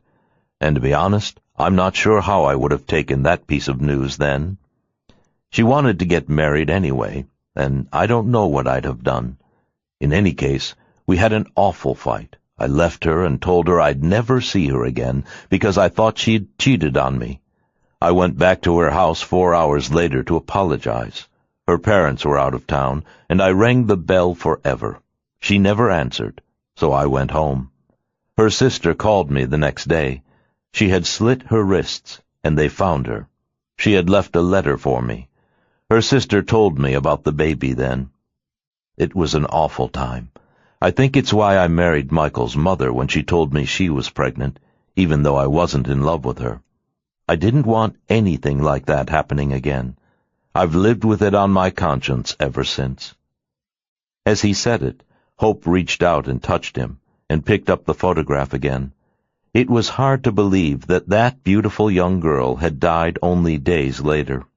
It was an awful story, and admittedly he hadn't behaved responsibly, but he was young, and people did stupid things at any age, not understanding the desperation of others, or how deep their fears or emotions ran. Her sister said that their father would have killed her for being pregnant, particularly if I didn't marry her, Finn went on. He was a nasty piece of work, an alcoholic and very abusive to both girls. Her mother was dead, so she had no one to turn to or to count on except me, and I let her down. She thought I'd ended it for good, since I had convinced her of it, so she died. He looked deeply remorseful as he said it, and clearly had been for all of his adult life since. I'm so sorry, Hope said softly. Her sister died in a freak boating accident not long after. I went out with her for a while, because she reminded me so much of Audra, but it made us both feel worse.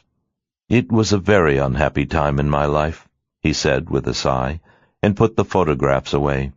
He had been painfully honest about it. It's a hell of a thing to have on your conscience. I don't know why I was such an asshole to her.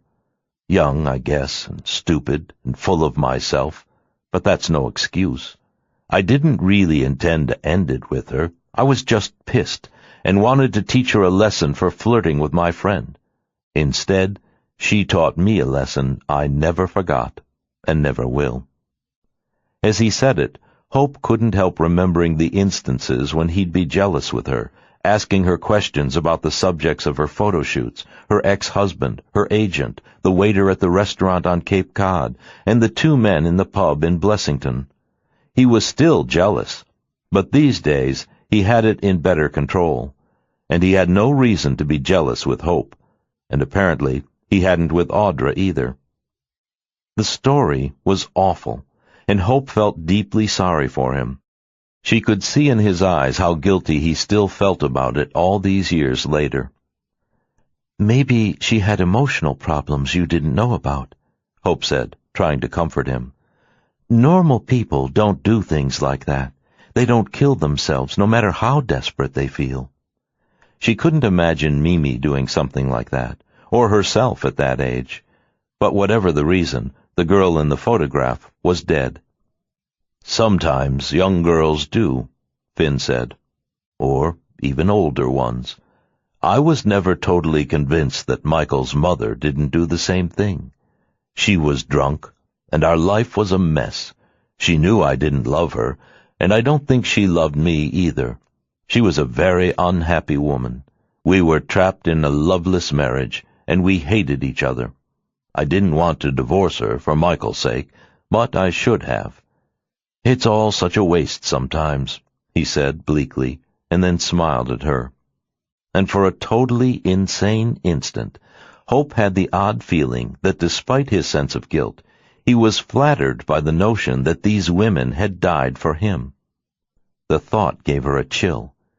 And then, as though to confirm it, he looked at her strangely and asked her an odd question. "Would you ever kill yourself, Hope?" Slowly, she shook her head, but was honest with him. "I thought about it when Mimi died, more than once, and when Paul left me. But I couldn't do it. No matter how terrible I felt and how hopeless, I couldn't conceive of doing something like that. I went to India and tried to heal instead. That made more sense." But she was an essentially healthy person, with a firm footing in life, and she had been considerably older, in her early 40s at the time. These were very young women, and girls that age tended to be more dramatic and more extreme and intense, although she couldn't imagine Mimi doing it either, for a broken romance or any other reason. These were obviously troubled girls in desperate situations, one pregnant out of wedlock with an alcoholic father to face, and a boyfriend she thought had left her, and the other trapped in a loveless marriage with a child she didn't want, and a husband Finn said she hated. It was upsetting to think about, and Finn was quiet as he walked out of the room and went back upstairs to his office to work on the book. Hope put the photographs back in the drawer and decided not to restore the desk. She went for a walk alone after that and thought about Finn. He had had turmoil and upset with the women in his life and the death of a young girl on his conscience for more than 20 years. It was a lot to live with. And she thought his question to her had been odd. Maybe he just wanted to reassure himself that no matter what happened, he would never have to face something like that again. And with Hope there was no risk. Suicide was not an option for her. If her daughter's death hadn't destroyed her, she knew that nothing would. She dreaded losing Paul when that happened, and she knew she would one day. She hoped for him, and for her, that wouldn't happen for a long, long time. As she walked along, it was sad thinking about death instead of birth, and then she thought of the baby taking hold inside her. The child she and Finn had conceived was an affirmation of life and hope, and an antidote to all the tragedies that had happened to them both. She saw now, more than ever, what a wonderful thing it was, and realized that was what Finn had been doing, clinging to life to overcome the shadows of death that had trailed him for years. It was a touching thought, and made her love him more than ever. She thought about Audra then, and even not knowing her, silently mourned her loss. Hope was touched by Finn's honesty in admitting his part in the tragedy. He had made no effort to hide or deny it, which was honorable of him. And Hope felt guilty for her momentary thought that he was somehow flattered that she had loved him enough to commit suicide over him. Hope was sure that wasn't true, and was sorry she had even thought it. It had been a sick thought, but for an instant something in his eyes, and his question to her after that, had made her think it. She was glad she hadn't said it to him. He would have been justifiably wounded that she would suspect him of such a thing. She felt better when she got back to the house and decided to empty 2 closets that were full of ancient, dusty linens. She was sneezing incessantly at the top of a ladder when Finn found her there late that afternoon. She had been easy to find when he heard the sneezing and scolded her when he found her. "What are you doing on that ladder?" he said with a disapproving scowl, as she blew her nose for the 100th time and looked at him. "Getting rid of this mess." Shelf by shelf, she was pulling the yellowed linens down, tossing them to the ground, and as she did, a cloud of dust rose each time and made her sneeze again. "This stuff must have been sitting here for 100 years. It's filthy." "And you're a fool," he said angrily. "Now get off that ladder. I'll do that if you want. If you fall, you'll kill the baby." She stared at him in surprise, and then smiled, touched by his concern. "I'm not going to fall off, Finn. The ladder's perfectly solid. We found it in the stables." It was the only one tall enough to reach the top shelves in the closets, because the ceilings were so high. But he was serious, and held the ladder for her as she reluctantly got down. "I'm not a cripple, for heaven's sake, and I'm only a few weeks pregnant." She lowered her voice so no one would hear them, although Winfred and Catherine were both so deaf that it was unlikely they would, and there was no one else around. "I don't care. You have a responsibility to all three of us now. Don't be stupid," he said, and climbed the ladder for her. And in less than a minute, as he did the same job, he was sneezing too. And a moment later, they were both laughing. It was a relief after the somber discovery she had made that day. The sad story of Audra was still on her mind, but she didn't mention it to him again. She knew now how painful it was for him, and she felt sorry for him. "Can't we just throw this stuff away?" Finn asked, looking at the heap of yellowed linens on the ground. Most of them were tablecloths no one had used for years, and the rest were sheets for beds in sizes that no longer existed. "I will, but we had to at least pull them out first. We can't let them sit up there forever." She was becoming the unofficial mistress of the manor, and Finn was pleased to see it. "You're such a little housewife," he teased her, and then he smiled down at her from the top of the ladder. "I can't wait till we have a baby running around here. It'll really feel like a home then. Until you came along, Hope, it just felt like a house."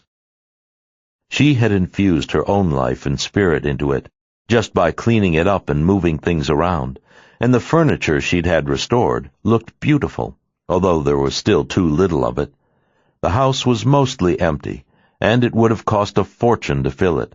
She didn't want to overstep her bounds, so she was trying to do her best with what was there, and only added a few things as small gifts to him.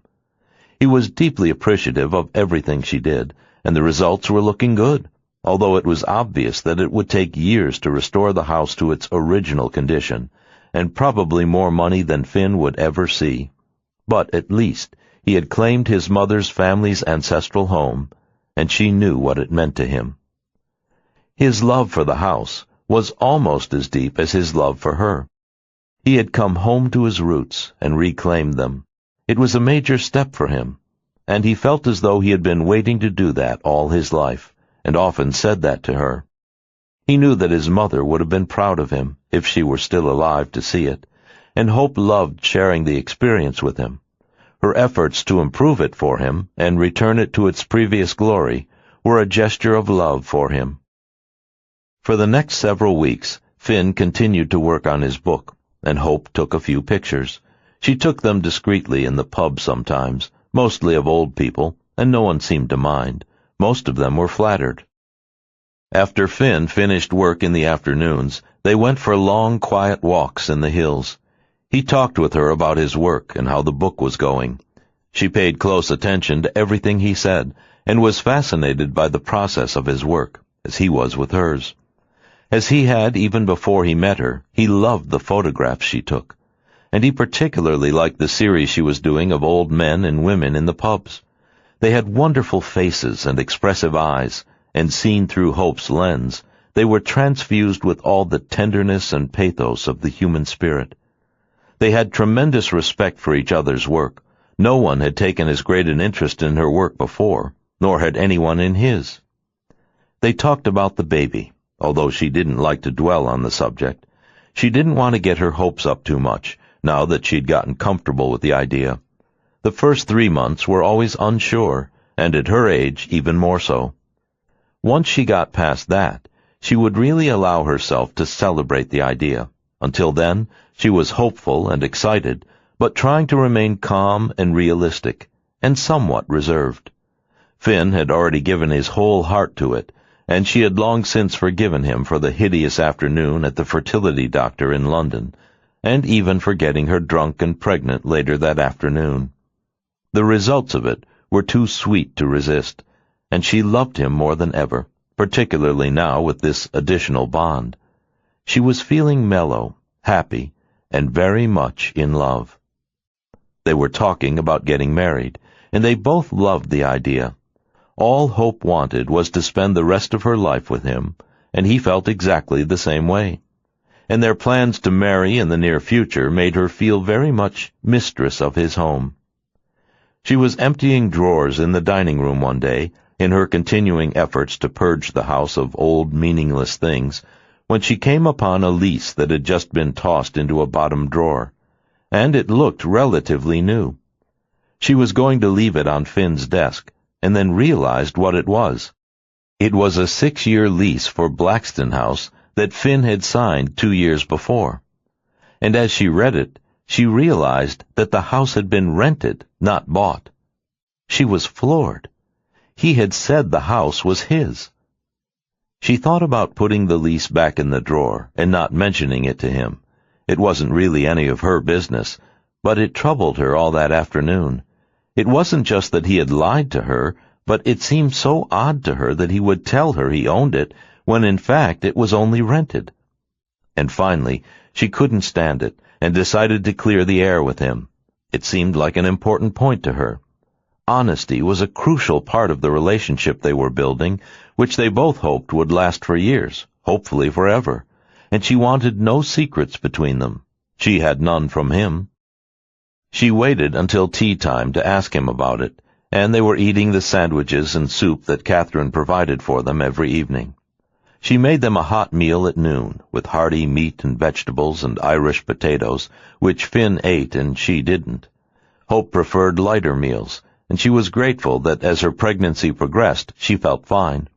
If anything, she ate more than usual, and she hadn't been nauseous for a minute.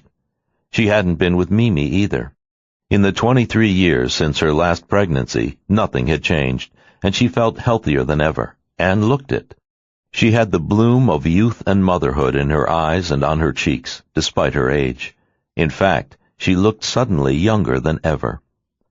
She broached the subject carefully as they finished the meal.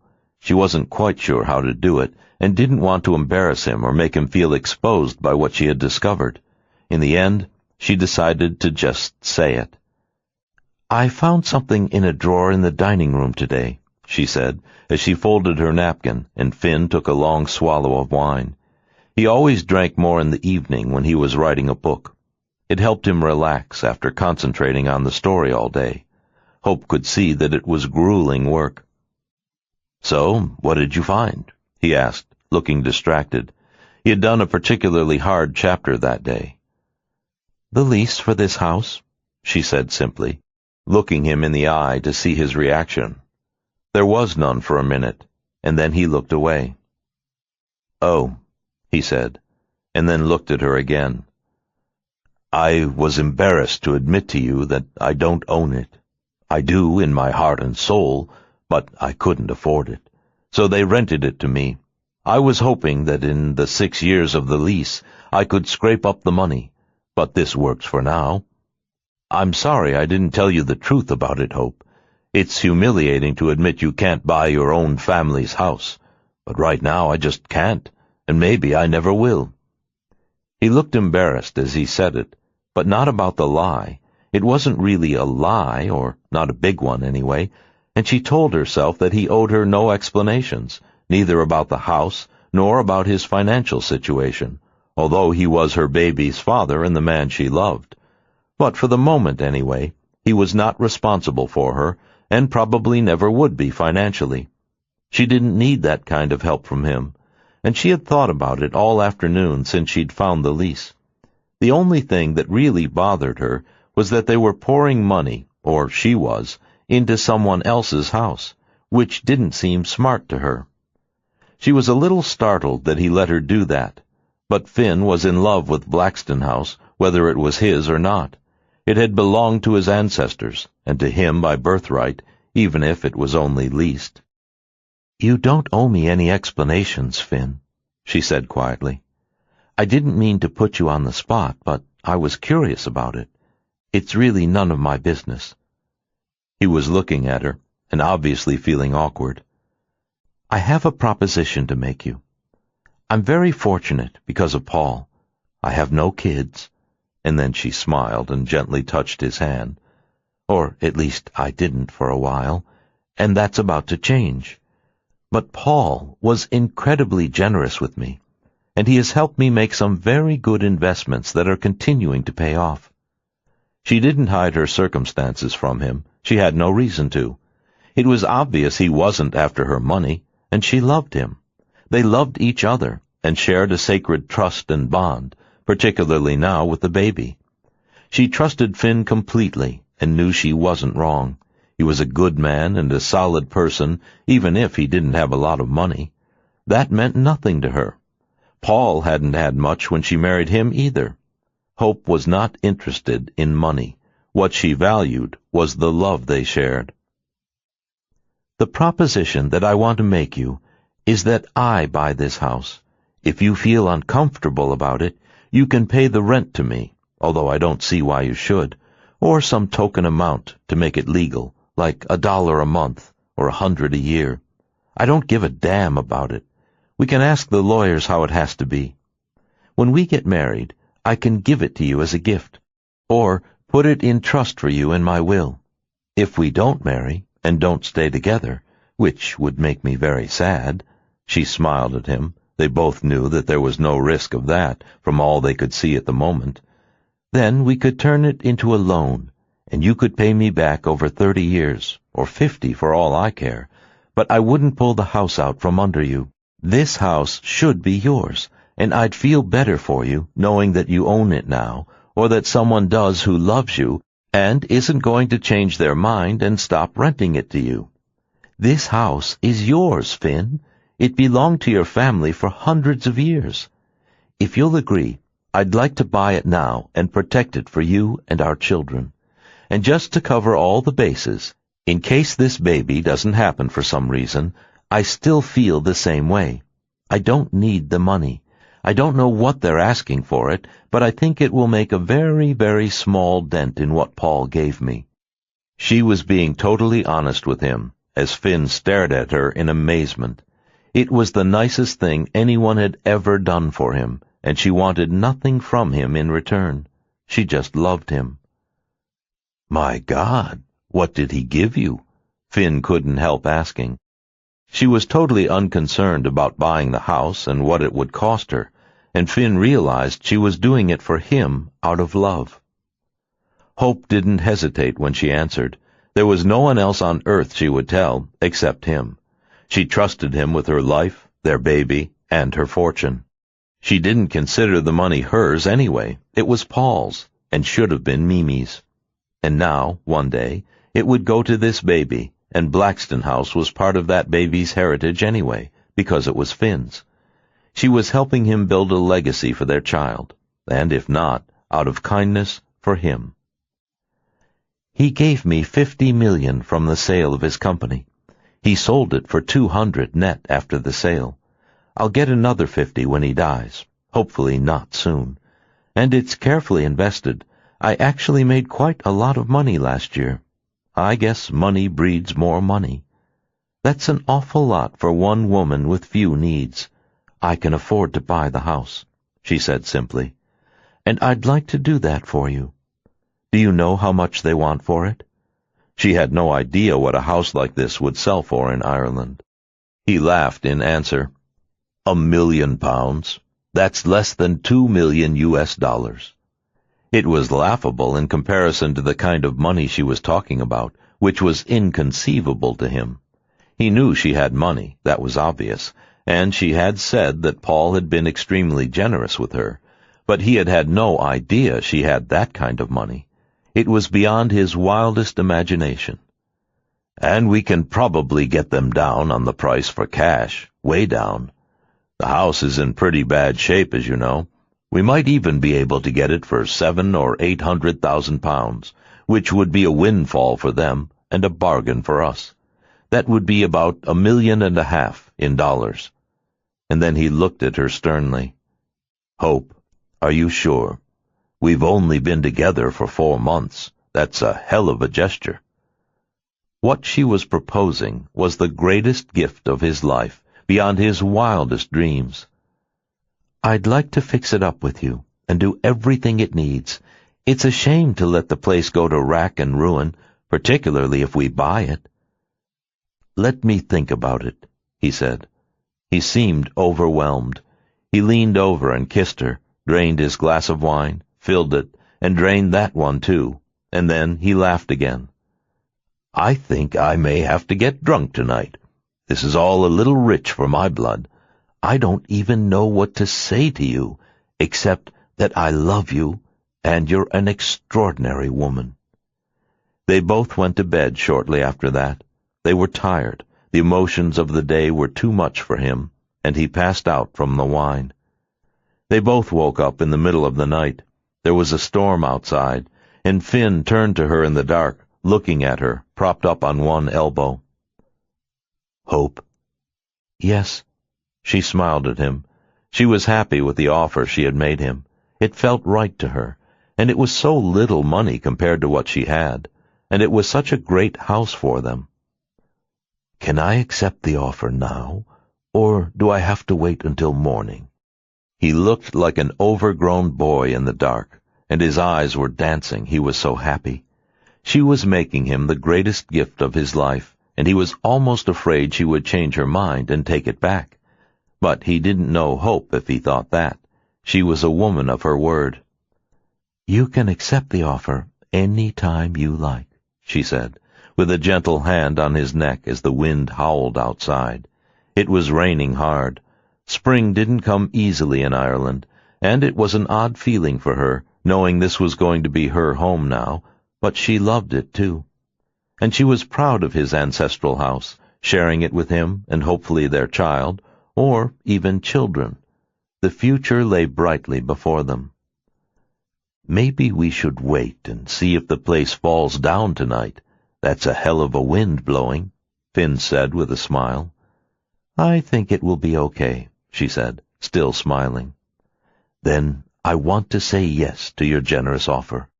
Thank you for giving me back my house. And I promise you, when we get married, when I make the money for it, I'll pay you back.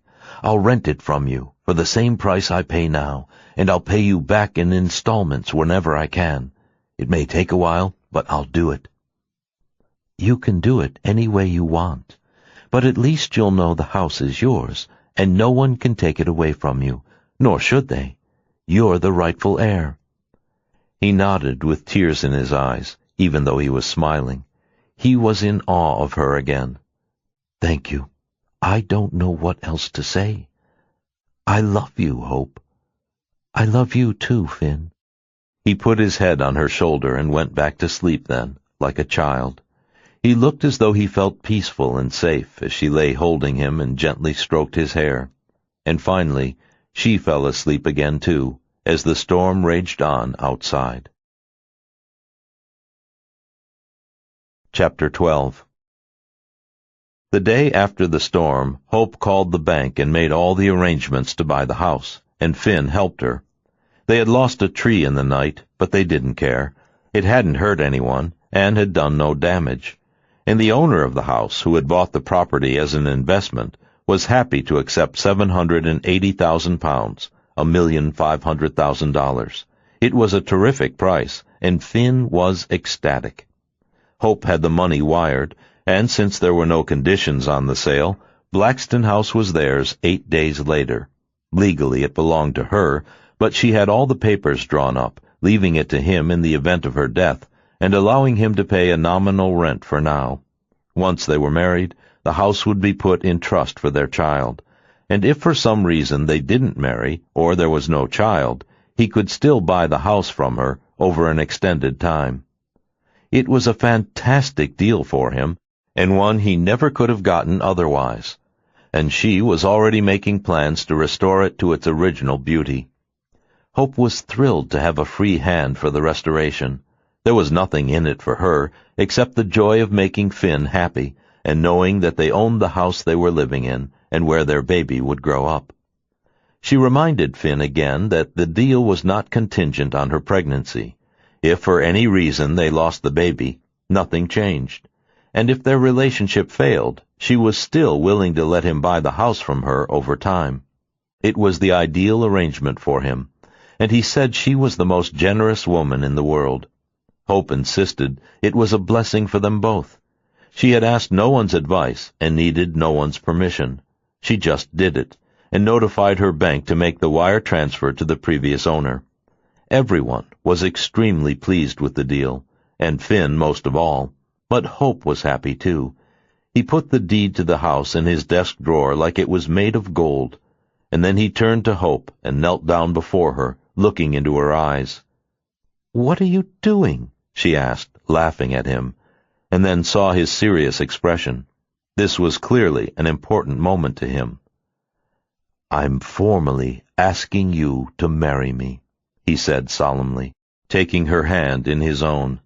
There was no one to ask. She had no relatives except Paul, and that wouldn't have been appropriate, although Finn was grateful to him as well for how generous he had been with Hope. "Will you be my wife, Hope?" Tears filled her eyes as he knelt before her, and she nodded. She was too moved to speak, and cried much more easily now with their baby in her womb. "Yes, I will," she said in a strangled voice, and then choked on a sob. He stood up then and took her in his arms and kissed her. "I promise I'll take care of you all your life. You won't regret it for a minute." She didn't think she would. "I'll get you an engagement ring the next time we go to London. When do you think we should get married?" The baby was due in November, and she wanted to do it before that, if only to legitimize the child, but she didn't want to wait anyway. They were both sure about their love. "Maybe we shouldn't make official plans till you tell Michael," Hope said, thinking of his son, and not wanting him to feel left out. "Maybe we could get married this summer in Cape Cod. That would mean a lot to her." "I'd rather get married here," Finn said honestly. "Somehow it would seem more official. We could still do it over the summer when Michael's here.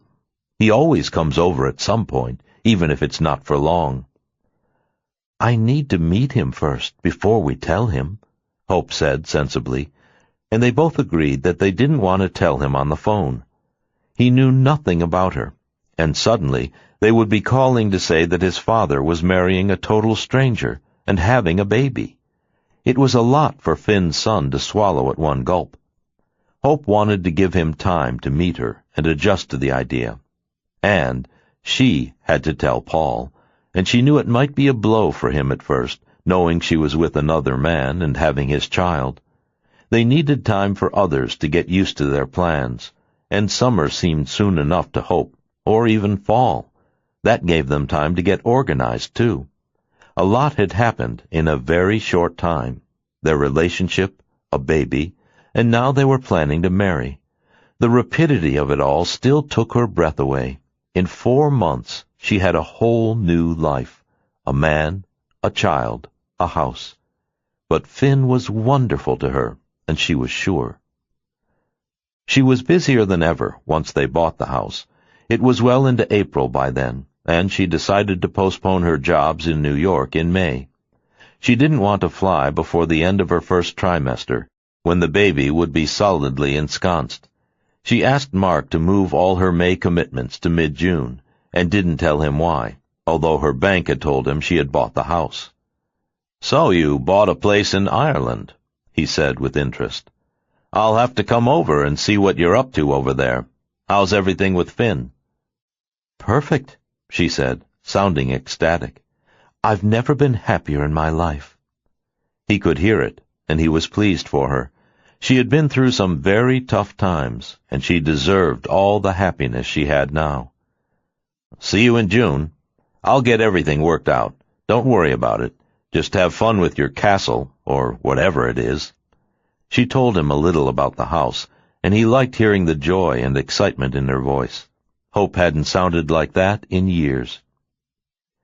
And for the next 2 months, she and Finn never stopped. Hope hired a contractor and started doing the repairs the house needed so badly. They had to put a new roof on, which cost a fortune, but was worth it. Windows were sealed that had leaked for 50 years. Dry rot was cut out, and she made arrangements to have the interior of the house painted while they were in Cape Cod for the summer. And she was buying antiques in shops and at auctions to fill the house with the furniture it deserved.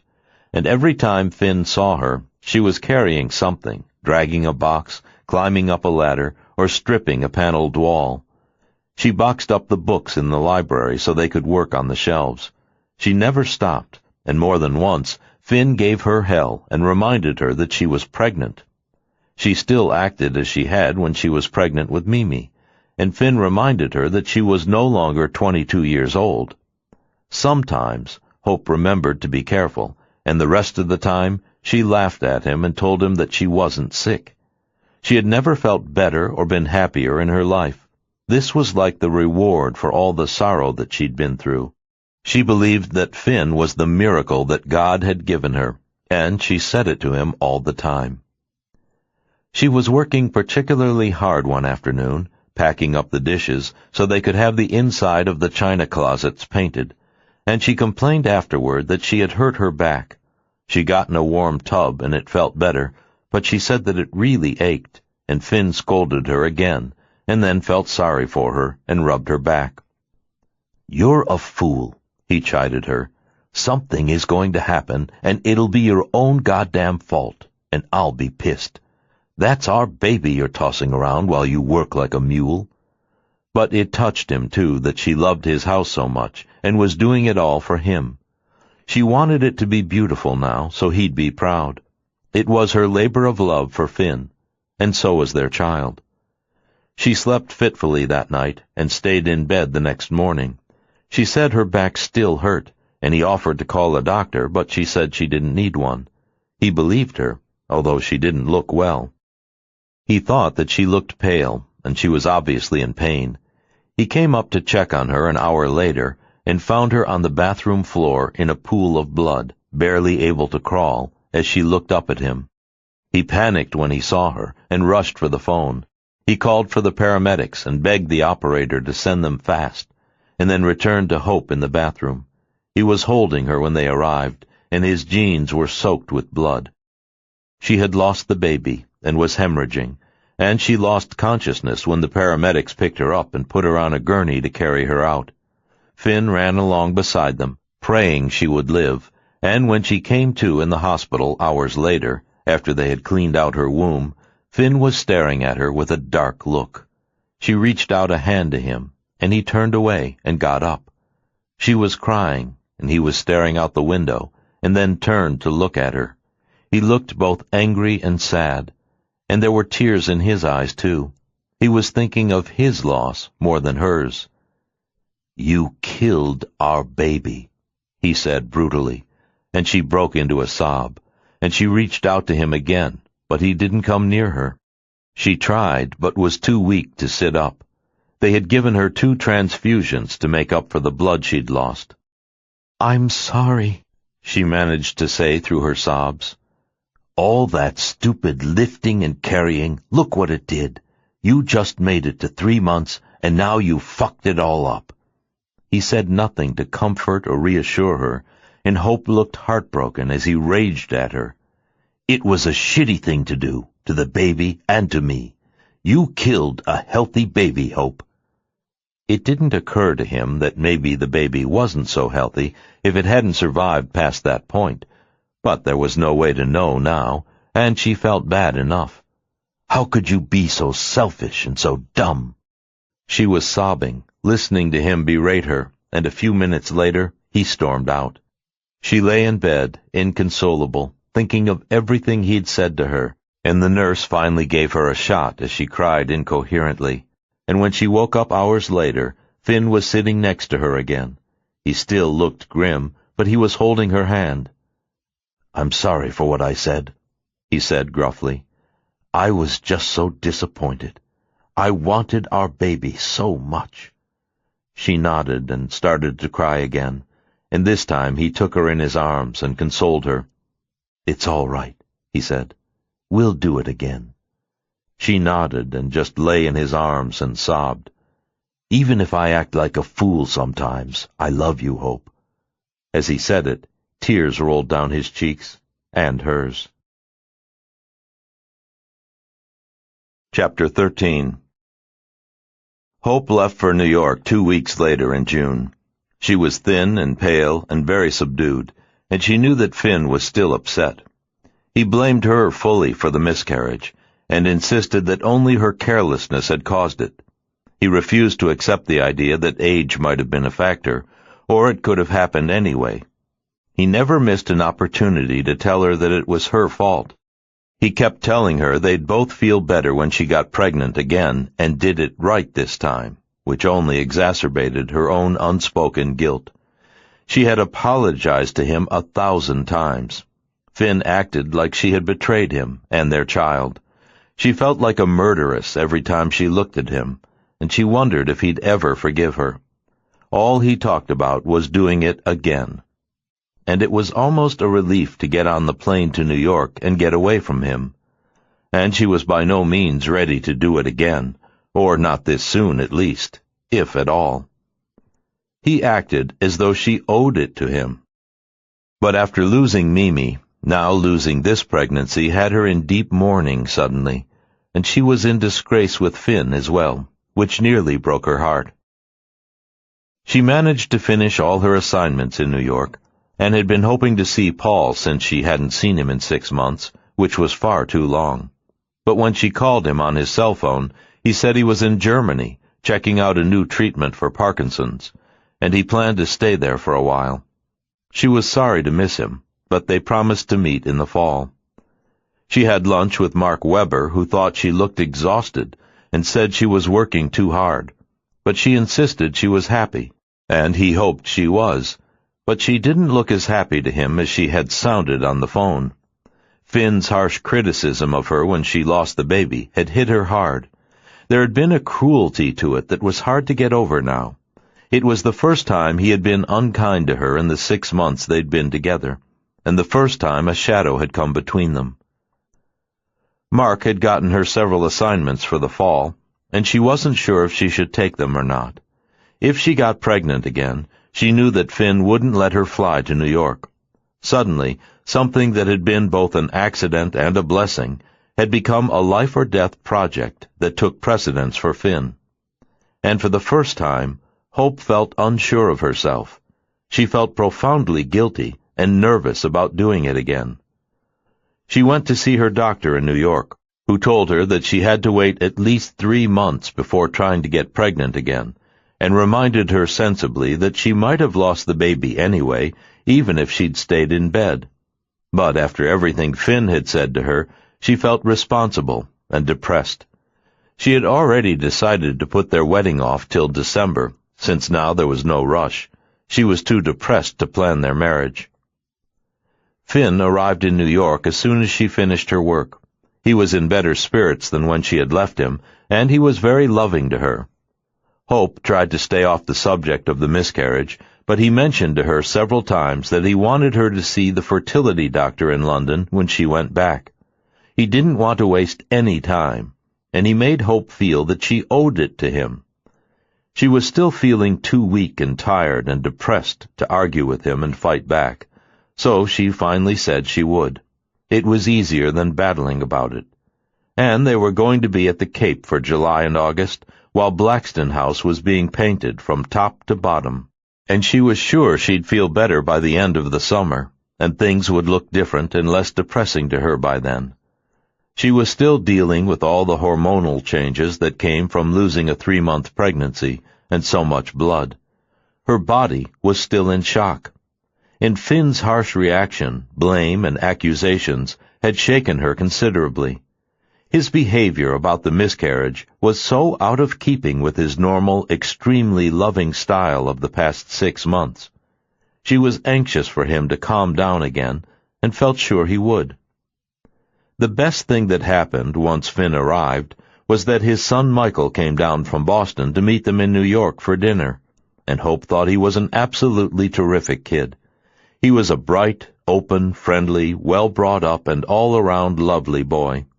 He had just turned 20 and looked a lot like Finn.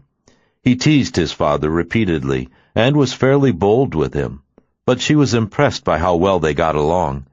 It said a lot for Finn that he had single-handedly brought up such a wonderful boy, and Hope thought it spoke well of him as a father that their relationship was so good. Hope invited Michael to the Cape, but he said he was spending the summer in California with his maternal grandparents, as he did every year. He said he had a job lined up at the San Francisco Stock Exchange for July and August, and he was excited about it. Spending time with him made Hope miss Mimi acutely again, and that night after he left them, Hope complimented Finn. "He's a fabulous kid. You did a great job," she said, and he smiled at her. For the first time, she felt as though things were beginning to repair with them. Losing the baby had been a terrible blow to them both. They hadn't wanted to tell Michael at their first meeting they were planning to get married. She and Finn agreed to tell him when he came to Ireland in September. She was excited for him to see all the things they were doing to the house. She couldn't wait to see them herself when they got back. And she was looking forward to having Michael with them. She wanted to get to know him better. When she and Finn got to the Cape, it was as though nothing bad had happened. He didn't mention the miscarriage again.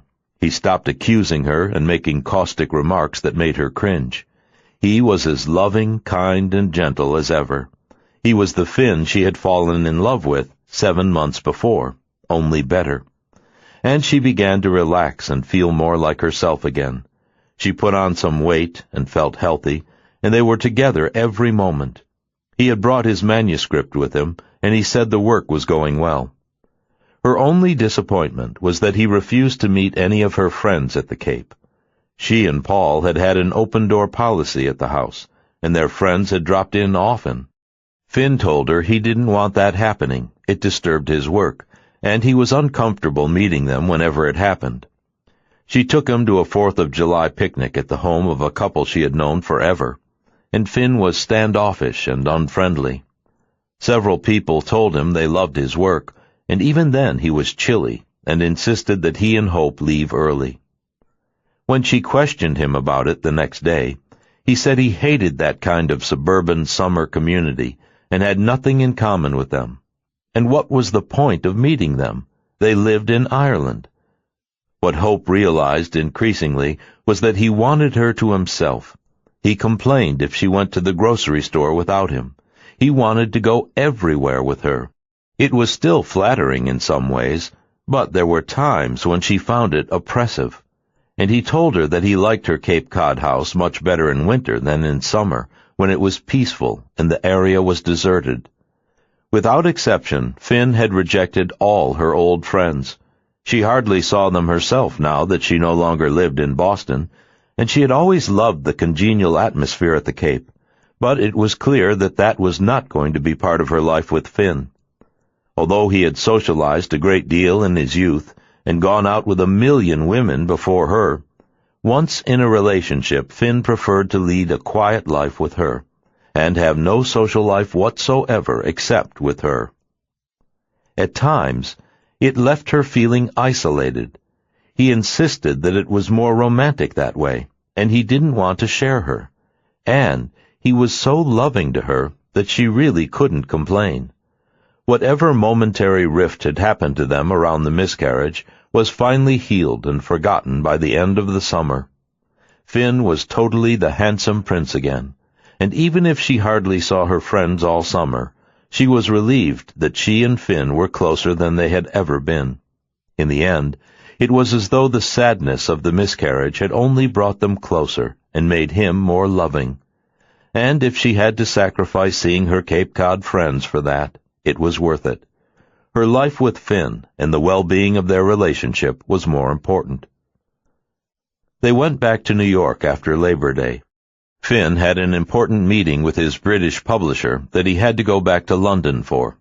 Hope stayed in New York to wrap up a few last details after the summer. She had to see her banker and lawyer, and meet with her agent before she left. She was planning to be back in Ireland by the weekend, and was going to spend September there. She didn't really have to be back in New York until November. She tried not to remember that that was when their baby would have been born. Maybe Finn was right, and they would have another. Whatever God decided. She was feeling healthy again and more philosophical about it, and he hadn't mentioned the fertility doctor again since July. When she saw Mark, he told her he had a fabulous assignment for her in South America in October, and she had to admit it sounded good to her too, but she hesitated to do it. She knew Finn would be upset, and if she happened to get pregnant again, he wouldn't want her to fly, although her doctor said she could. She didn't want to risk his fury again, or a miscarriage, and she looked at Mark sadly and said she didn't think she could do it. "What's that about?" he asked, looking unhappy. "I just think it's the wrong time in the relationship for me to be flying all over the world. We're redoing the house, and Finn gets upset when I go away." She didn't want to tell him that she'd recently been pregnant and might try again. "I think you're making a big mistake if you let him influence what assignments you take, Hope. We're not interfering in his career, and there's no decent reason for him to interfere in yours. That's bullshit. How about telling him you don't want him writing a book? You both have important talents and careers. The only way it'll work between you two is if you both respect that. He can't manipulate you into not working, or if he is, you shouldn't let him." "I know," she said nervously. "What can I tell you? He's a baby, and we're planning to get married at the end of the year. Maybe he'll calm down after that." She hoped so, but for now he made her feel guilty every time she left him, even for work, although he insisted that he was proud of her and respected what she did. It was confusing information, and a double message that made her feel unsure of herself and insecure. "What if he doesn't calm down then?" Mark said, looking worried. "We'll talk about it then. We've only been together for 9 months. "That's my point. It's a little early for him to be fucking with your career. In fact, that should never happen." "I know, Mark," she said quietly. "He's very needy, in a funny way. He needs a lot of attention." "Then adopt him. Don't marry him. You'd better straighten this out very soon, or you'll regret it later." She nodded. She knew he was right, but it was easier said than done, and with the exception of his poor reaction to the miscarriage, no one had ever been more wonderful to her than Finn. And his unkindness over the miscarriage had been some kind of slip. She was convinced of it, and he had been better than ever in the months since. She was willing to adjust her work schedule for a while to suit him, and she already had 3 good assignments lined up for November. She didn't need another one. It wasn't worth it. So she turned it down. She had done as much for Mimi when she was young, but Mimi had been her child, not a man. Hope felt that she had already lost so many people she loved in her life that she didn't want to take the chance of losing another. And maybe if she made Finn mad enough, as she had over the miscarriage, he would leave. She didn't want to risk it. She saw Paul the day she left, and she had been planning to tell him about Finn and that they were getting married, but he looked so sick that she didn't have the heart to tell him. She had to help him feed himself. He could hardly walk now, and he had aged 20 years in the last one. She was frightened when she saw him. He said the treatment in Germany hadn't worked for him. After that, he had gone to spas and wound up in a hospital with an infection. He was happy to be home in the States. He was on his way to Boston for treatment, and she cried on the way to the airport after she left him. It was terrible watching him slip away, and he looked so frail. She was still depressed about it when she got on the plane. She slept most of the way to Dublin, and it was early morning when she got there. Finn was waiting for her with the broad, slow smile she knew so well and loved so much. The moment she saw him, she knew that all was well in their world. He drove her home to Blackstone House, and 10 minutes after they got there, they were in bed. He was more passionate toward her than ever, and more loving. They stayed in bed, whispering and talking and making love till noon, and then he took her downstairs to see how beautiful the house looked now that it had been painted. She was pouring a fortune into it, and they both agreed that it was worth it. It felt wonderful being back there again, and she felt like the mistress of the manor. Michael was coming to visit them in a few days, and she was happy to have some time alone with Finn before that. She was beginning to think that he was right, and being alone was better. Every moment they shared was loving and romantic. It was impossible to complain about that. And by the end of the afternoon, after surveying their domain with pleasure, they walked back up the stairs hand in hand and went back to bed. Chapter 14. When Michael arrived, Finn went to pick him up at the airport, and Hope decided to wait at the house. She didn't want to intrude on them. They had so little time together. And she was happy to have him there. She had arranged one of the newly painted guest rooms for Michael with an enormous bowl of yellow flowers. She'd bought some magazines in town for him and tried to think of everything he might like. She knew how much he and Finn loved each other after their years alone while Michael was growing up, and she was looking forward to getting to know him better. Finn was taking him to fish at the Blessington Lakes for a few days. He had made arrangements for hang gliding and was planning to rent some horses. He wanted him to have a good time, and Hope was willing to do anything possible to help them, even if that meant keeping out of their way, but Finn had told her not to worry about it. And this time, they were going to tell Michael about their wedding plans in December. Since it had turned out to be a winter wedding after all, Hope had agreed that it might be better in Ireland, although she also liked the idea of getting married in London to make it easier for people like Mark to come. Finn loved the idea of doing it at the tiny church in Rusborough, with a reception at the house, and said he didn't care if they did it all alone. Finn wasn't sure if Michael would come from Boston, and said it didn't matter to him. The only one important to him at the wedding was Hope. He didn't need a single other soul to be there. This was a far cry from the highly social animal she had believed him to be when they met. In reality, Finn was nearly a hermit, and the only person he wanted to be with was her. He said it was a sign of the immensity of his love for her, and she believed him. The ultimate tribute of Finn's love was that he wanted to devote every waking moment to her. When Michael arrived from the airport with his father, he gave Hope a friendly hug and commented on the changes in the house. He was enormously impressed. "What happened? Did you win the lottery, Dad?" Michael teased him. There was always a faint edge to their exchanges and Michael's comments, but they were harmless. They were the kind of things said between men, one growing into power and manhood, the other trying to hold on to it for dear life. And as Hope watched them, she wondered if that was why Finn was so desperate to have a baby. It was a way of hanging on to his virility and his youth, and proving to himself and the world that he was young. Hope thought that there were other ways to prove it. She showed Michael around through all the changes and restorations they'd done. The painting that had been done over the summer was a vast improvement over the dingy walls. She had finally gotten rid of the rugs and had the beautiful old floors redone. It looked like the same house, but so much better, and Michael complimented her politely on everything he saw. The two men left for the lake the next day and were gone for 3 days. After that, Michael wanted his father to go to London with him for 2 days, and Hope stayed home to work. She didn't really get the chance to spend time with Michael until the day before he left. He had to get back to MIT for the beginning of his junior year, and Finn was in the village buying the newspaper when she sat down to breakfast with Michael. Catherine had made them both eggs, sausages, and tea, and Michael seemed to like it. He was quiet at first as they both ate their breakfast. Finn had told her that he hadn't mentioned their upcoming marriage yet, and she didn't want to be the one to do it. It wasn't her place.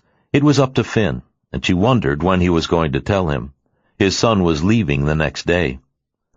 "Your father misses you terribly," she said to open a conversation with him.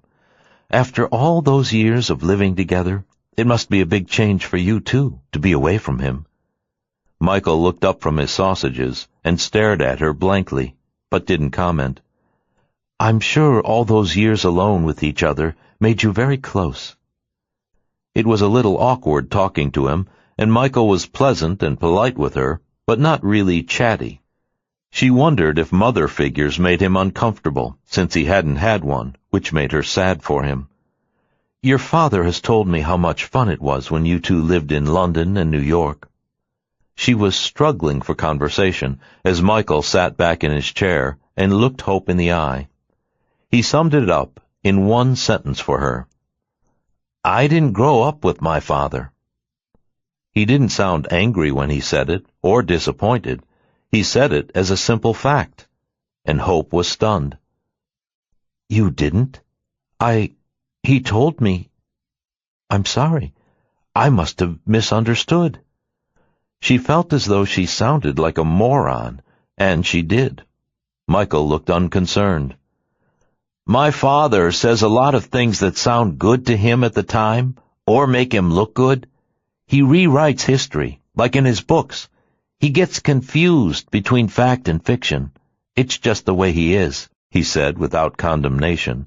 But it was an incredibly damning statement about Finn, and Hope didn't know what to say in response, nor what to think. I'm sure I'm the one who's confused, she said, backing down in a panic. But they both knew she was covering up the awkward moment and making excuses for Finn. No, you're not, Michael said as he finished his sausage. I grew up with my grandparents in California. I hardly ever saw my father until I went to college. That was only 2 years before, and that meant that their years together in London and New York were a lie, or a fabrication, or wishful thinking, or something. She didn't understand, and tried not to let Michael see how upset she was. I know my father cares about me, and he wants to make it up to me now, but we've been strangers for most of my life, and in some ways we still are. I'm sorry, Hope said, looking devastated. I didn't mean to bring up a painful subject. She felt terrible, but the boy across the table from her didn't even look upset.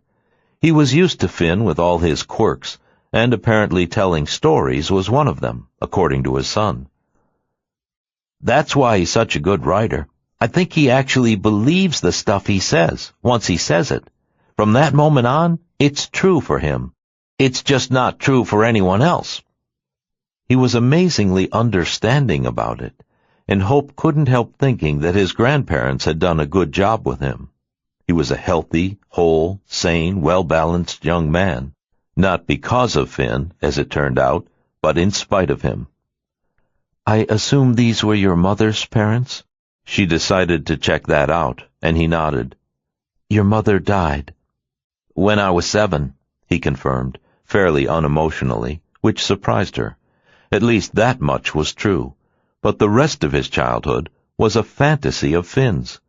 And then she thought of something. If you don't mind, Michael, I hate secrets, but I think this would be embarrassing for your dad. I'd rather we not tell him we had this conversation. I don't want him to be upset at you for telling me. But she was extremely upset herself, with good reason. It was a very important subject to lie about, the entire youth and childhood of his son, and his relationship with him. She wondered why Finn had done it, and had no idea how she'd ever broach the subject with him. She didn't want him to feel cornered, but she knew that at some point they'd have to clear it up. But Michael nodded easily at her suggestion. This isn't the first time it's happened, he said simply. My father usually tells people I grew up with him. I think it's embarrassing for him to admit I didn't, and he never saw me, or not often. She agreed with him, but still it was disturbing. Don't worry about it. I'm fine. I won't say anything to him. And almost as soon as he had said the words, Finn walked in with a broad smile. In spite of herself, Hope found herself staring at him, and then roused herself from her reverie and stood up to kiss him. But it didn't feel quite the same. She knew now that he had lied to her, and nothing would be comfortable between them until he told her why. The three of them went to the local pub for dinner that night, and over beer Finn said something about he and Hope planning to get married sometime. Michael nodded and seemed pleased for them in a remote way. He thought Hope was a nice woman, and he didn't have a lot invested in his relationship with Finn, or her, and now she knew why. Finn and his son hardly knew each other, if what Michael said was true, and she had no reason to disbelieve it. It had the ring of truth when he said it. One of them was lying, and she had the sinking feeling it was Finn. He didn't invite his son to the wedding, or even say there was one planned, and for the moment there wasn't. But Hope had wanted a small ceremony, attended by their closest friends, and surely Finn's son. She realized then that Finn really wanted to do it alone, just as he had said. That sounded sad to her, but she didn't comment. She had very little to say that night, and she and Michael avoided looking at each other. She hugged him the next day before he left, and thanked him for coming to see them. "I hope you come back to visit us any time," she said, and meant it. "I will," Michael said politely, and thanked her for the hospitality. Finn drove him to the airport then, and she realized how strange his visit had been. It did have the feeling of strangers or casual acquaintances getting together, and not father and son. Given what Michael had told her the day before, she was surprised that he came at all.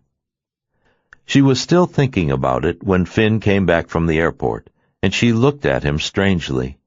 Finn picked up on it and asked her what was wrong. She was about to say nothing, and then decided to be honest with him. She felt she had no other choice. She needed to know why he had told her the story he had. If she was going to spend the rest of her life with him, she had to know and believe that he was telling her the truth, and he hadn't. "I'm sorry," she said, apologizing in advance. "I hate to bring this up, and I don't want to get Michael in trouble. We were talking yesterday, and I said how much you loved him, and how much it meant to you that he grew up alone with you." She took a breath and went on. "And he told me he grew up with his mother's parents in California. Why didn't you tell me that before?" She looked into Finn's eyes, and he looked immediately sad. "I know. I lied to you, Hope." He came right out and admitted it without stalling or hesitating. "I felt terrible about it.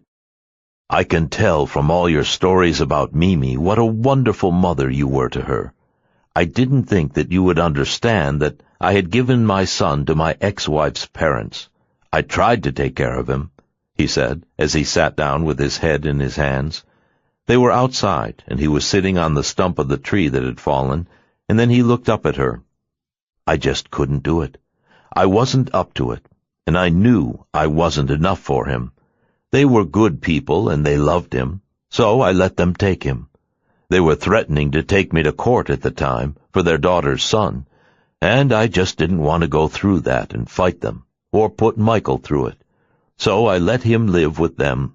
It was agony for me, but in the long run, I think it was better for him. He's a great kid. They did a good job." He looked up at her miserably then. "I thought if I told you that, you'd think less of me, and I didn't want that to happen." He reached up and put his arms around her waist and drew her to him as she looked down at him in sadness for him. "I just wanted you to love me, Hope, not disapprove of me." He choked on a sob as he said it, and a tear rolled down his cheek. She felt terrible for him. "I'm sorry," she said, holding him close to her. "You don't have to win my approval. I love you. You can tell me whatever the truth is. It would have been hard for you to bring up a child all alone." Others had done it, but she could see how difficult it might have been for him. And she felt bad that he had felt he had to lie to her so she would love him.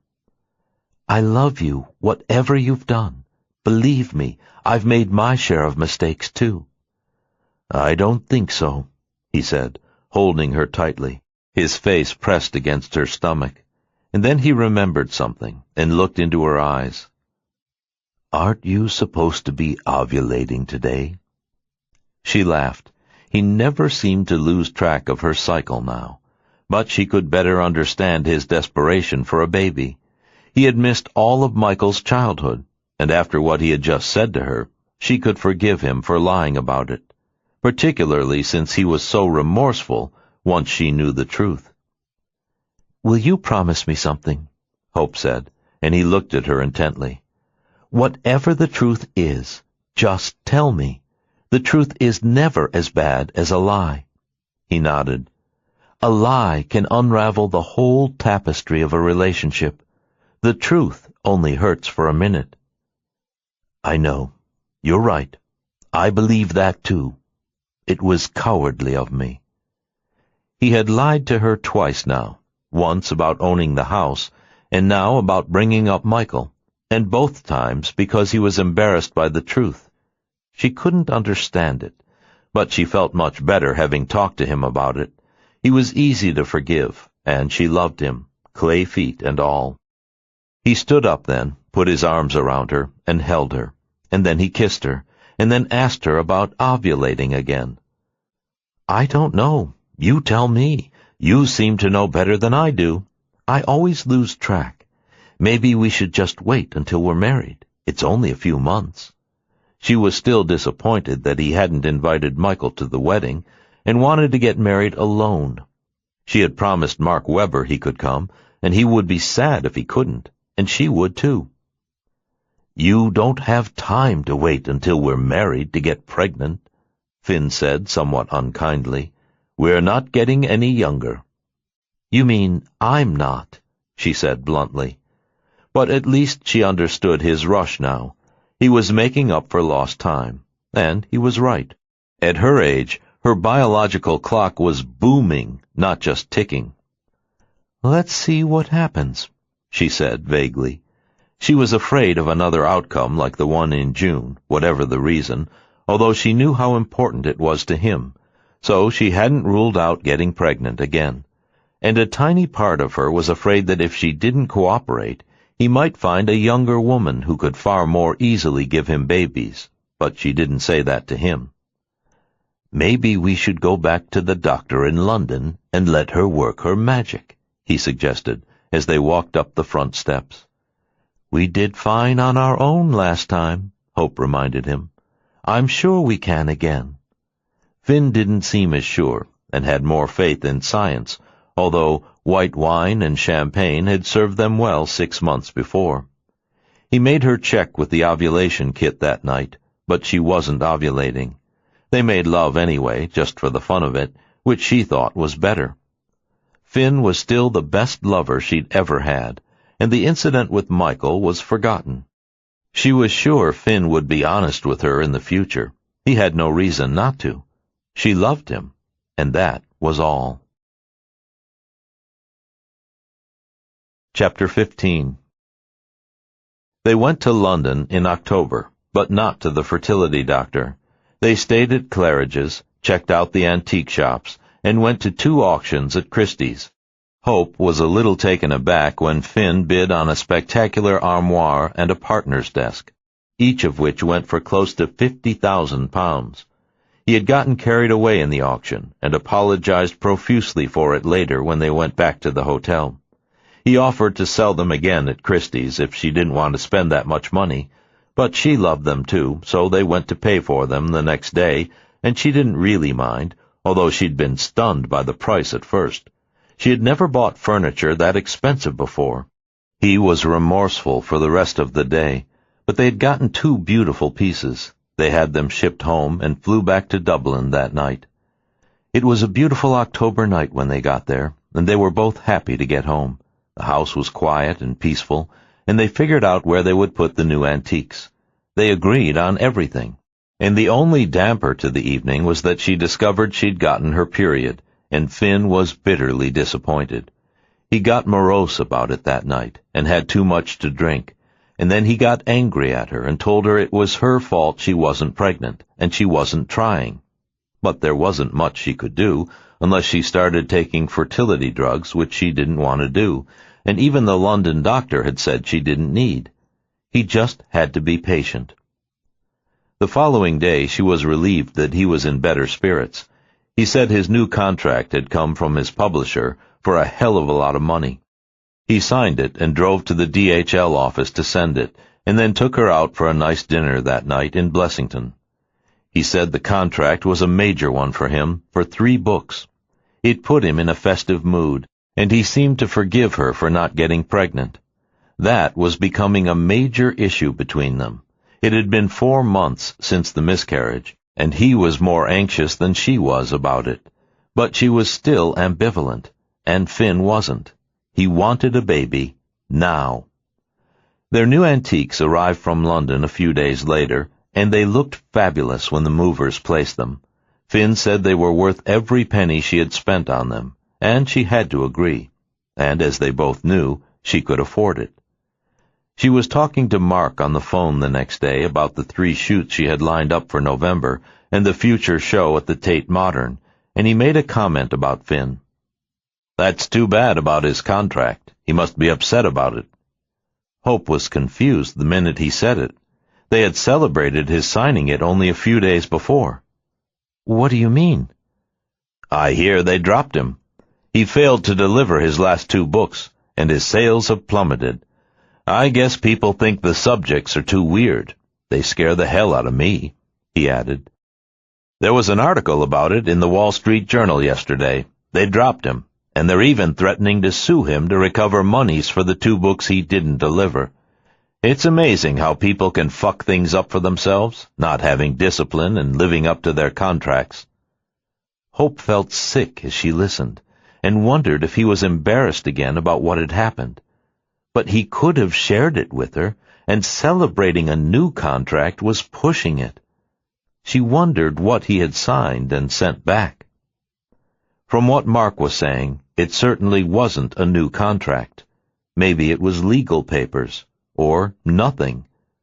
She didn't want to admit to Mark that Finn hadn't told her, and she never saw the Wall Street Journal in Ireland. Finn knew that, so theoretically he was safe. She hardly read the papers at all, except the local ones. They were living in a bubble at the foot of the Wicklow Mountains. Finn had counted on that. But it was a pretty shocking story, and if it was true, she knew he must be in dire financial straits, and even more so if they sued him, which was probably why he hadn't told her. He was like a kid hiding a bad report card from his parents. But Hope also realized this was far more serious. He was lying to her about what was happening in his life, not just the past. And all he wanted to talk to her about was getting pregnant. She thought of something else then, and checked the bank records after she talked to Mark. Finn hadn't paid the rent he owed her monthly since they bought the house in April. She didn't care about the money, and she never mentioned it to him so as not to embarrass him. But it was a clear sign that he was having money troubles and hadn't told her. She knew that if he had the rent money, he would have paid, and he hadn't. She had never thought to check, since it was just a token payment anyway. She used it as a way of opening the topic of conversation that night, and asked him if everything was all right, since she had noticed that he hadn't paid his rent. He laughed when she asked him. "Is my landlady getting impatient?" he asked as he kissed her and sat down to dinner with her in the kitchen. "Don't worry about it. The signing money for my new contract should be here in a few days." He didn't tell her how much it was, but her heart sank. He was lying to her again. She didn't know whether to be angry with him or frightened, but his ability to skirt the truth, distort it, or just fabricate it, was beginning to unnerve her, and a red flag went up in her head. She didn't ask him about it again, but he had just flunked the test, and it remained an obstacle between them for the next several weeks while she worried about it, and then packed for her trip to New York. Finn walked in while she was closing her suitcases, and instantly looked like an abandoned child. "Why do you have to go?" he asked petulantly, as he pulled her onto the bed with him. He wanted her to stop and play, and she had a lot to do before she left in the morning. But she was upset with him anyway. He still hadn't told her the truth about his contract, and if everything Mark said was true, his current publishing situation was disastrous. He was still working on his book, but she had never realized when she saw him do it that he was already 2 books late. He never told her, and seemed almost cavalier about it. It was stressful for her knowing he wasn't telling her the truth, and she didn't want to confront him yet again. His publishing life really wasn't her business, but knowing he was truthful was important to her, and for the moment he clearly wasn't. "I want you to cancel your trip," Finn said as he held her down on the bed and tickled her, and in spite of herself she laughed. He was like a child sometimes, a big, beautiful boy, but he was also lying to his mommy, and they were man-sized lies and getting bigger. The current one was huge, and she was sure that he was lying to her out of shame. There had never been any real competition between them. They both had successful careers in different fields and were stars in their own right. But if he had been fired by his publisher and was getting sued, it put him at a disadvantage and probably hurt his ego in the face of her steady, solid, constantly rising career. She didn't know what to say, and he wasn't talking about his publishing problem at all. "I can't cancel my trip," she told him. "I have to work." "Fuck it. Stay here. I'm going to miss you too much." She almost asked him to come with her, and then realized that she needed a break. They were always together, and it was hard to work with him around. He needed constant attention and wanted her to himself. That was fine at the house in Ireland, but it was impossible when she was trying to work in New York, and she was actually looking forward to a few weeks in her Soho loft. She had promised Finn she would be back in Ireland by Thanksgiving, which was 3 weeks away. "Why don't you finish your book while I'm gone?" The weather was depressing in Ireland that time of year, and it sounded like he needed to do that. Maybe it would keep him from getting sued by his publisher. She had looked up the Wall Street Journal article on the Internet after talking to Mark Webber, and the situation sounded frightening to her. In his shoes, she would have been panicking, and perhaps he was, and so hiding it from her to save face. They were suing him for more than $2 million, and interest, $3 million in all. It was a very, very big deal, and he had no way to pay for it, she knew, if he lost. Fortunately, the house was in her name. She had thought of putting it in his, and was planning to as a wedding present, but now she was glad she hadn't, and she would keep it in her name if he was still being sued by the time they got married. But she was feeling uneasy about the marriage, too. He had told too many lies, and it was hard to put it out of her mind. She also knew how unusual it was for a publisher to sue an author, and not handle it behind closed doors. They had to be truly furious with him to have it go that far. Finn was in a black mood the next day when he took her to the airport, and for the first time since she had met him, she was relieved when the plane took off. She put her head back against the seat and spent the rest of the flight trying to figure out what was happening.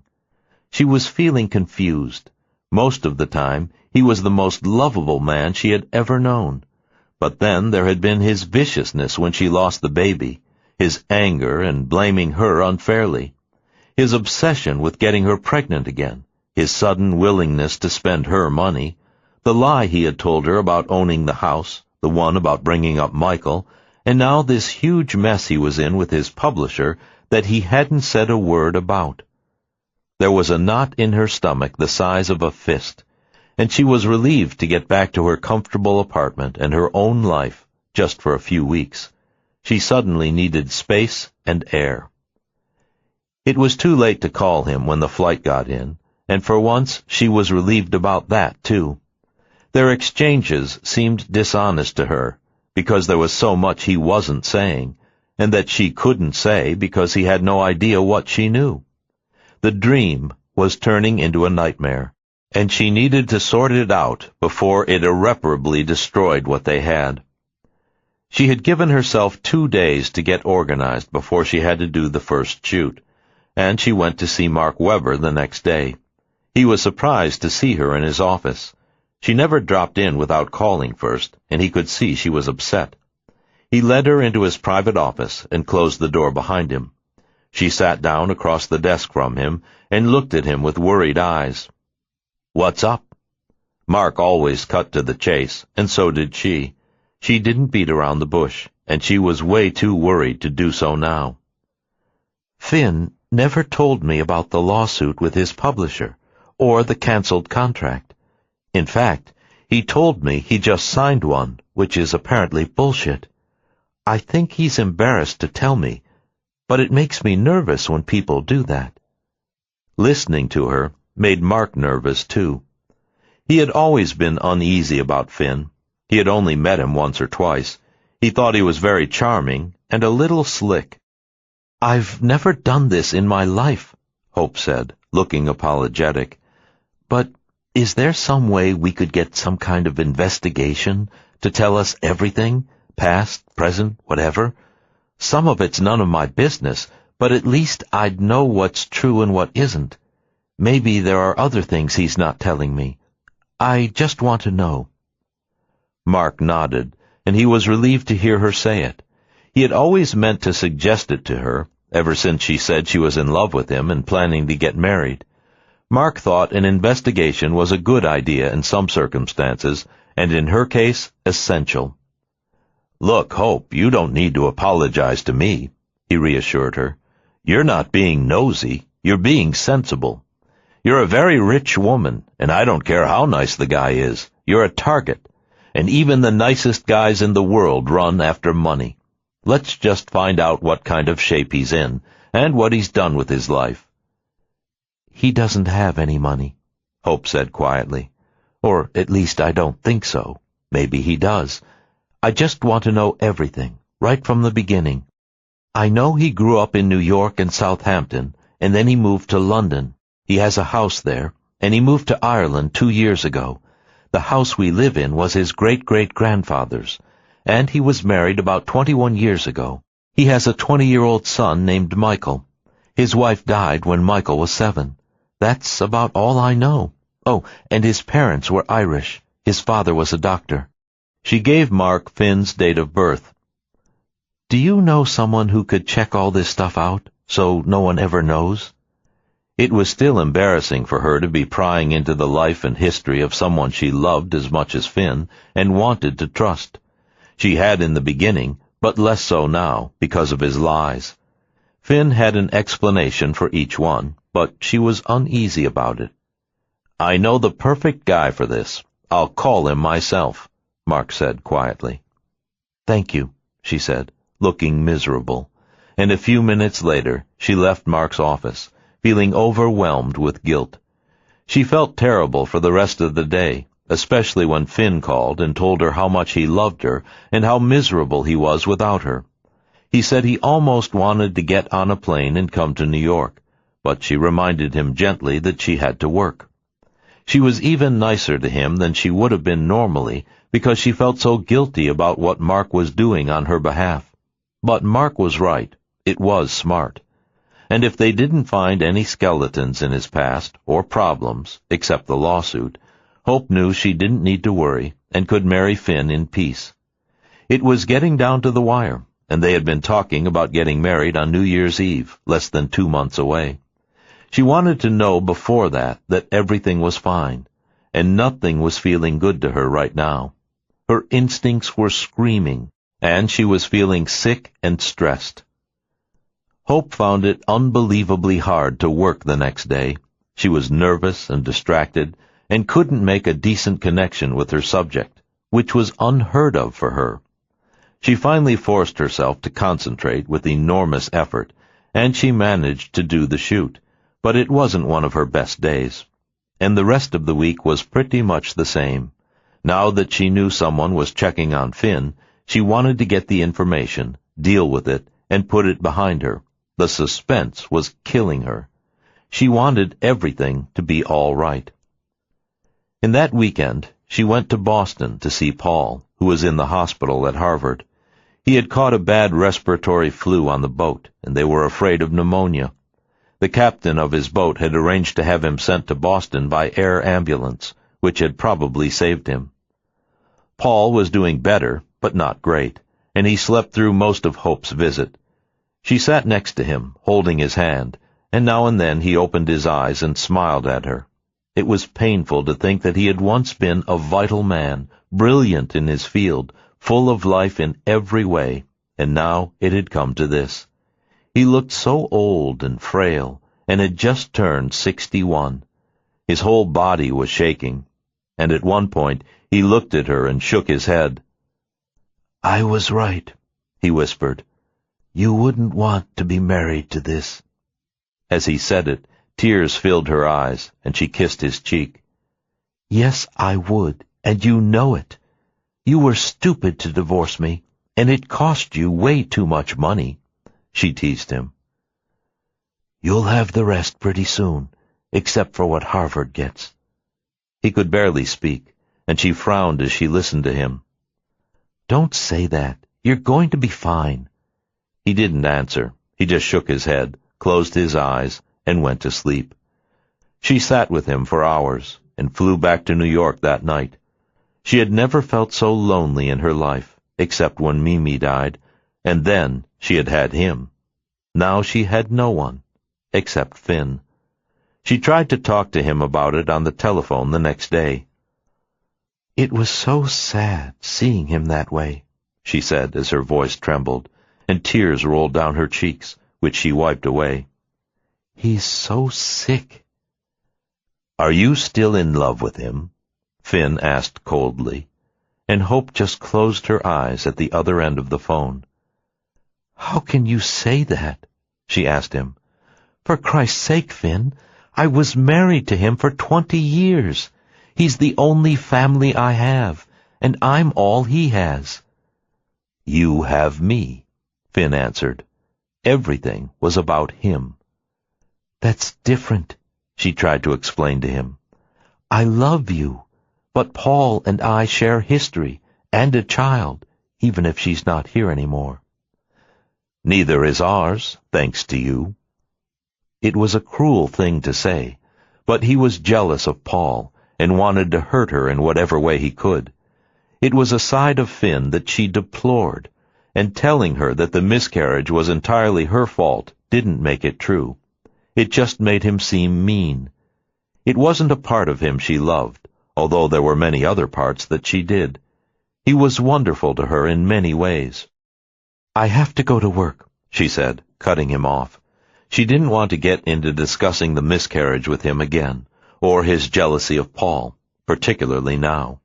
If he was going to be foolish about that, it was his problem, not hers. It was very disappointing to hear him talk to her that way. "If I were that sick, would you be there for me?" He sounded like a child as he asked. "Of course," she answered, sounding bleak. Sometimes his bottomless pit of need was impossible to fill. She felt that way right now. "How can I be sure?" "I just would." "I'll call you tonight," she said, glancing at her watch. She had to be uptown in half an hour. When she got there, it was another long, hard day. She was in a terrible mood. Finn seemed to be upsetting her constantly all of a sudden. He was unhappy that she was away, and said his writing wasn't going well. And Hope was waiting to hear from the investigator Mark had hired, and nervous about what he was going to say. She hoped that everything would be okay. It didn't make up for the fact that Finn was lying to her about his current publishing situation. But at least if everything else was in order, she could tell herself that he was reacting badly to a difficult situation. That would be forgivable at least. She didn't hear from Mark until the end of the week. The investigator had been told to send the information through him. Mark called Hope on Friday afternoon. He asked her if she could come to his office. He said he had some files and photographs to share with her. He didn't sound particularly happy, and Hope didn't ask him any questions until she got to his office. She was nervous all the way uptown. Mark's face gave nothing away until they sat down, and then he opened the file sitting on his desk and handed a small, ragged photograph to her.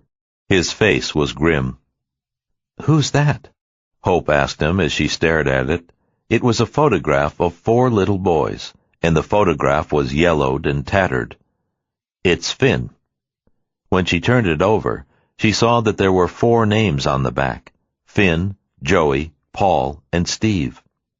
"I'm not sure which one he is." All 4 were wearing cowboy hats, and they looked very close in age. "It's him, with his 3 brothers." As Mark said it, Hope shook her head. "Someone made a mistake. He's an only child. It must be a different O'Neill. It's a pretty common name." That much she knew was true. Mark just stared at her, and then read down the page. Finn was the youngest of the 4 boys. Joey went to federal prison and is still there for hijacking a plane to Cuba a hell of a long time ago. Before that, he was on parole for bank robbery. Nice kid. Steve was killed by a hit-and-run driver when he was 14, somewhere on the Lower East Side where they lived. Paul is a cop in the narcotics division. He's the oldest. He gave the investigator this photograph. We promised to get it back to him. Their father died in a bar fight when Finn was 3. He was a jack of all trades. The mother, according to Paul, was a maid for some fancy people on Park Avenue, and she and the 4 boys lived in a 1-bedroom walk-up apartment in a tenement on the Lower East Side. The boys slept in the bedroom. She slept on the couch in the living room. I think her name was Lizzie. She died of pancreatic cancer about 30 years ago when the kids were still young. Apparently, they went to hell in a handbasket. Pretty shortly thereafter, Finn and one of the others were in foster care, and Finn ran away. He worked as a longshoreman when he was about 17, after their mother died, but his brother says he was always the smart one and told a hell of a good story. He's been doing just that ever since, and making a nice living at it, until recently. Mark looked at the file in front of him with blatant disapproval, as Hope listened in painful silence. He hated doing this to her, but she had wanted the information, and now she had it. Just about nothing Finn had told her about his early life was true. Yet again, he had been ashamed to tell the truth, in this case about his humble and rocky beginnings compared to hers. She felt deeply sorry for him and what Mark had described of Finn's youth. His brother says he did manage to go to City College, and after that he never saw any of them again. Their mother named him after some Irish poet, which I suppose was prophetic.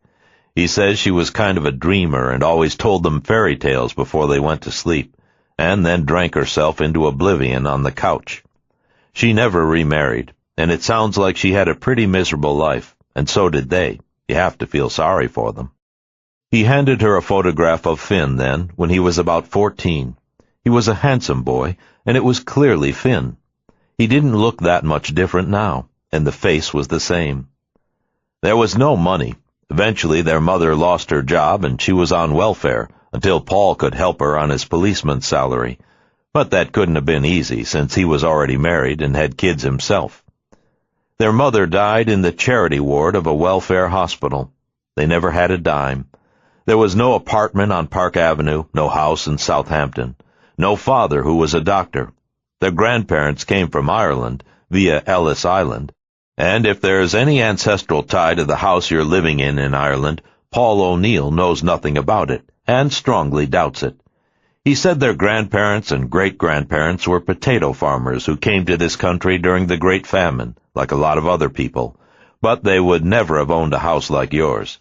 After Finn was a longshoreman, he seemed to have done a lot of things: waiter, chauffeur, doorman, barker at a strip joint. He drove a truck and delivered papers, and I guess he started writing fairly young and sold some stories. After college, his brother doesn't know a lot about what happened to him. He thinks he got some girl pregnant and got married, but he doesn't know who she was, and he never saw the kid. He hasn't been in touch with him for years. And according to the investigator, Finn is in deep shit financially. He's in debt up to his ears. He's had a number of bad debts, and his credit rating is a disaster. He declared bankruptcy, which is probably why he eventually went to Ireland. He doesn't seem to be able to hang on to money, although he's made a fair amount with his writing in recent years. But now his publishers are pissed at him, so that's gone up in smoke too. It sounds like the best thing that ever happened to him was walking into you a year ago. And let me tell you, this is going to be one hell of a lucky son of a bitch if he marries you, but I don't think I'd say the same for you. There's nothing wrong with his background, or with having been born poor. A lot of people have come up from situations like that and made something of themselves. That's what this country's all about. And you have to admire the guy for crawling out of a pit like that. His credit is a mess, but that's not the end of the world if you want to help him with it. What I don't like, Mark said, looking over the file at her, is that he lied to you about damn near everything. Maybe he's ashamed of where he comes from, which is sad for him, but marrying a woman and claiming you're someone and something you're not doesn't show much integrity on his part. And it's none of my business if you love the guy, but I don't like the smell of it for you. The guy is a first-class liar. He's invented a whole history for himself, including aristocratic ancestors, titles, doctors, and an entire world of people who don't exist. Or maybe they do, but if they do and did, none of them are related to him, which frightens me. He handed Hope the file without further comment, and she glanced through a neatly typed, fully documented report by the private investigator.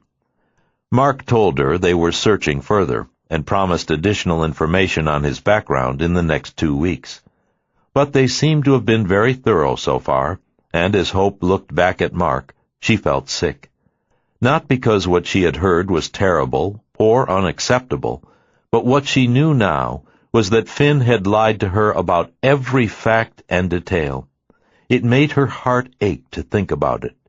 He had had a miserable childhood in a walk-up tenement apartment with a drunken mother, a father who had died in a bar fight, and he had wound up in foster care, which must have been nightmarish for him too. And instead of trusting her and sharing it with her, he had invented a mother who was allegedly a spoiled Irish aristocratic beauty, and a father who was a Park Avenue doctor. It was no wonder he clung to her like a lost child every time she walked 2 steps away from him. After a childhood like that, who wouldn't? But the problem was that he had lied to her about so many things. It made her wonder what else he had lied about, and what secrets he was keeping from her. He hadn't even told her that his publisher had fired him and was suing him. So he was continuing to lie to her right up to today. There were tears brimming in her eyes as she looked at Mark across the desk. "What are you going to do?" Mark asked her gently. He felt sorry for her. After a man like Paul, she had fallen into the hands of Finn. Mark knew she was in love with him, but his fear for her was that Finn O'Neill might be hiding something worse, and Hope was afraid of that too. She had had 11 glorious, exquisitely happy, fabulous months with him, with the exception of the miscarriage and his reaction to it.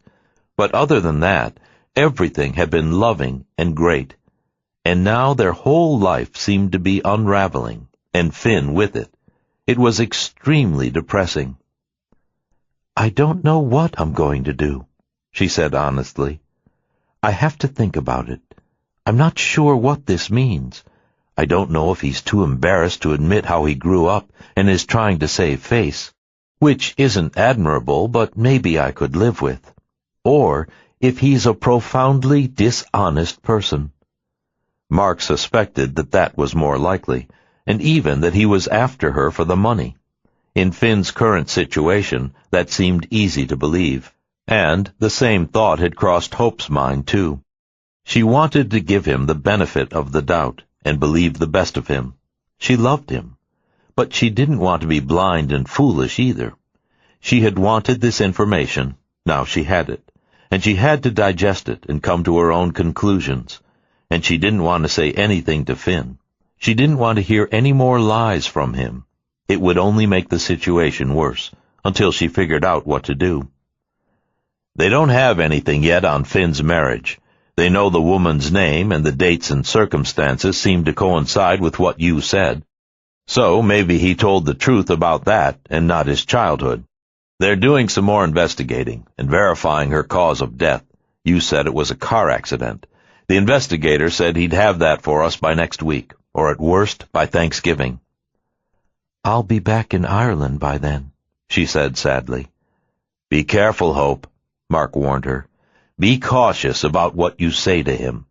There's a possibility that even if you love him, you don't know who and what this man is. He's probably just a very creative liar, which is what makes him such a good writer.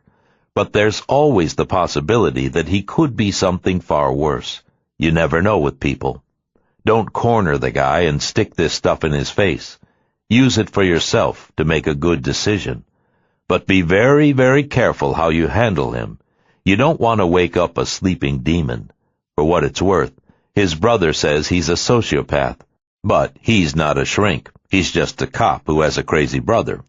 And remarkably, no one has ever blown Finn's cover, not even his brother, which is amazing. Paul O'Neill says Finn would lie about the time of day. It certainly looks like it from all that, although most of it is harmless. It's just sad. Just be very careful you don't help him turn it into something worse. If you embarrass him with this, he could get very nasty with you." He was seriously worried about her, particularly after reading everything he had. His suspicion was that Finn O'Neill was a pretty sick guy, and it was hard to believe, under the circumstances, that he wasn't after her money. And he had her to himself, far away in Ireland, in a big deserted house in the countryside. Mark Webber didn't like it at all. "The sad thing is that until now, no one's ever been as nice to me. He's the sweetest person on the planet, except for once or twice when he got mad. But generally, he's a kind, loving, lovable guy." And she had believed every word he said. "And a pathological liar, from the sound of it. If you corner him, even accidentally, he may not be so nice." Hope nodded. She was well aware of it herself, and he had been vicious to her about the miscarriage, which for some reason he took personally, as though she had lost the baby on purpose to hurt him. She wondered if that was what he thought, although it was beginning to occur to her that her having his child would give him a far more powerful claim on her. It was hard to know his motivations anymore, or where the truth lay. "I want you to do something for me, Hope. The law firm we use at the agency has a Dublin office." He smiled then. "Every writer who wants to stop paying income tax moves to Ireland, so about a dozen years ago the firm opened an office there. I checked with them this morning. The man running the Dublin office now worked with us for several years in New York, and he's a good, solid man and an excellent attorney. I got his phone number this morning and his cell phone, and they're going to contact him and give him your name. He may even have done some work for you while he was here. He's American, and his name is Robert Bartlett. If you have any kind of problem, I want you to call this guy. And you can always call me, but I'm a lot farther away. He could drive down from Dublin any time you want to see him." As soon as he said it, Hope shook her head. "Finn would have a fit, and he'd be suspicious. He's jealous of everyone, and if this guy is under 100, Finn would go insane." Mark wasn't reassured by what she was saying, but handed her his numbers anyway from the notepad on his desk. "I think he's somewhere in his 40s, if it matters. In other words, he's not a kid, nor some doddering old guy. He's a nice, sensible, grown-up, savvy, respectable guy. And you never know, you may need his help one day." Hope nodded, hoping that she wouldn't, and tucked his numbers into the inside pocket in her purse. It hadn't been a happy meeting, and Mark was sad to see her leave, particularly in these conditions. She was in the middle of a messy situation, with a man who was a loose cannon, dishonest at best, and she had some difficult decisions to make. He didn't sound dangerous to Mark from everything Hope had said, but it wasn't going to be pleasant for her dealing with it. He hated knowing she was so far away. "I'll be okay," she reassured him, and then thought of something before she left. "Be careful if you call me. I'm going to leave this file in a locked drawer in my apartment. I don't want Finn to find it. And please, don't refer to it if you call." "Of course not," he said, looking equally unhappy. Hope cried all the way back to her apartment in the taxi. Her heart was breaking over Finn's many lies. She felt sorry for the awful childhood he had endured, but his lying was so extreme.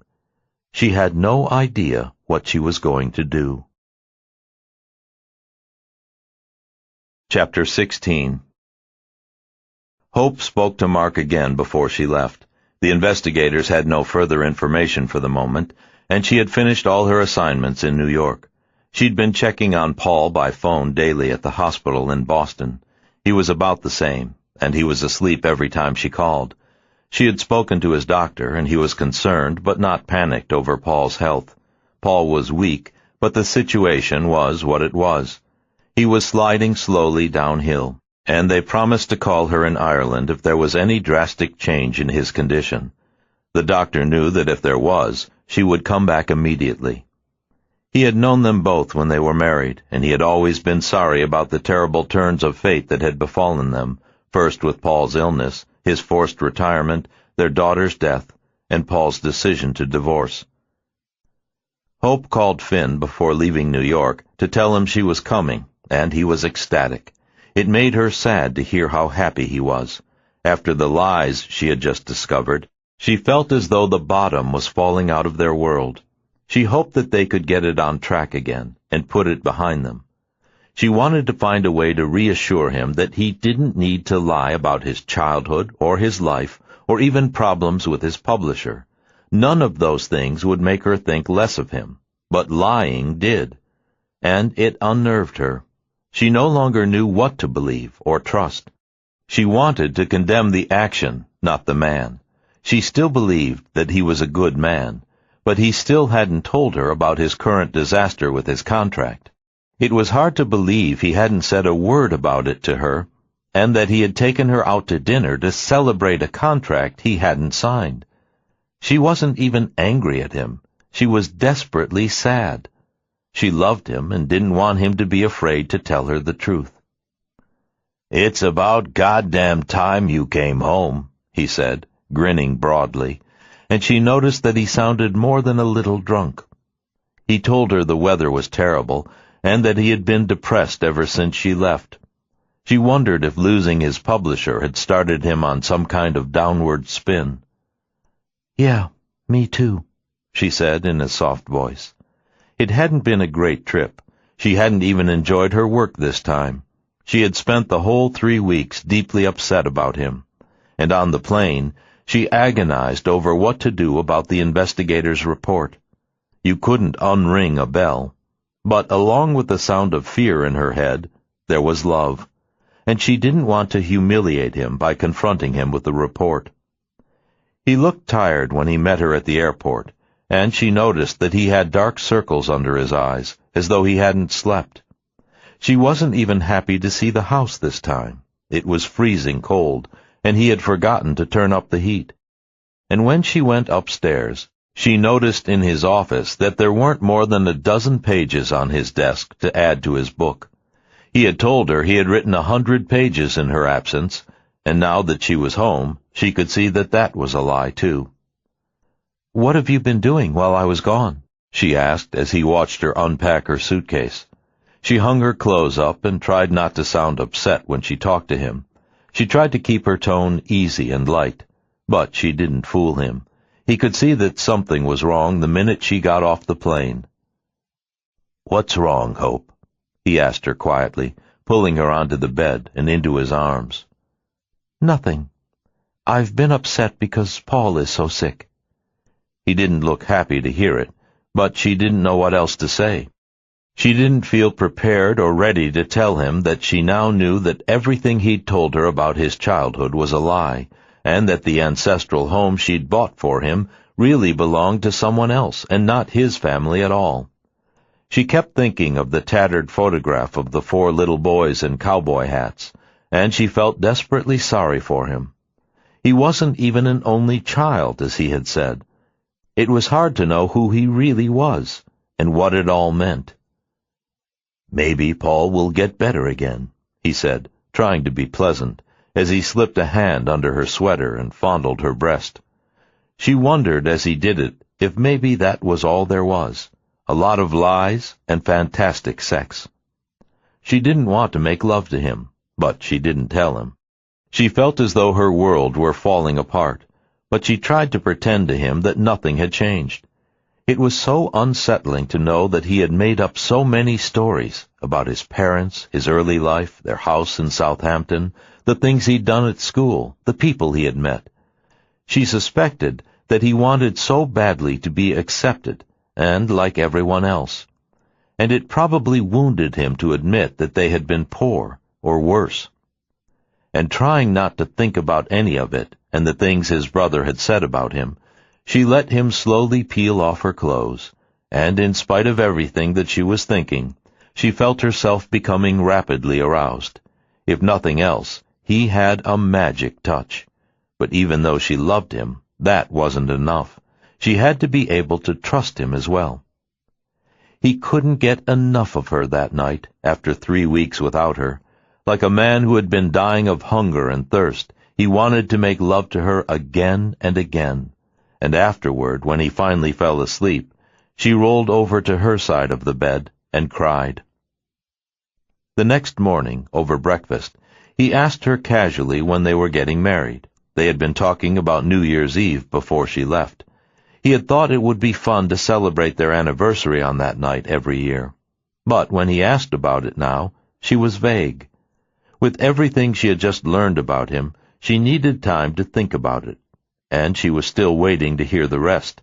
She realized that she didn't want to confront Finn now until she knew it all. Maybe the rest of the story would be different, and closer to the truth as she knew it, from Finn. "What's that about?" he asked her, suddenly looking anxious. "Did you fall in love with someone else in New York?" It was obvious to him that she didn't want to discuss it, and was no longer willing to make plans and set the date. "Of course not," she answered his question.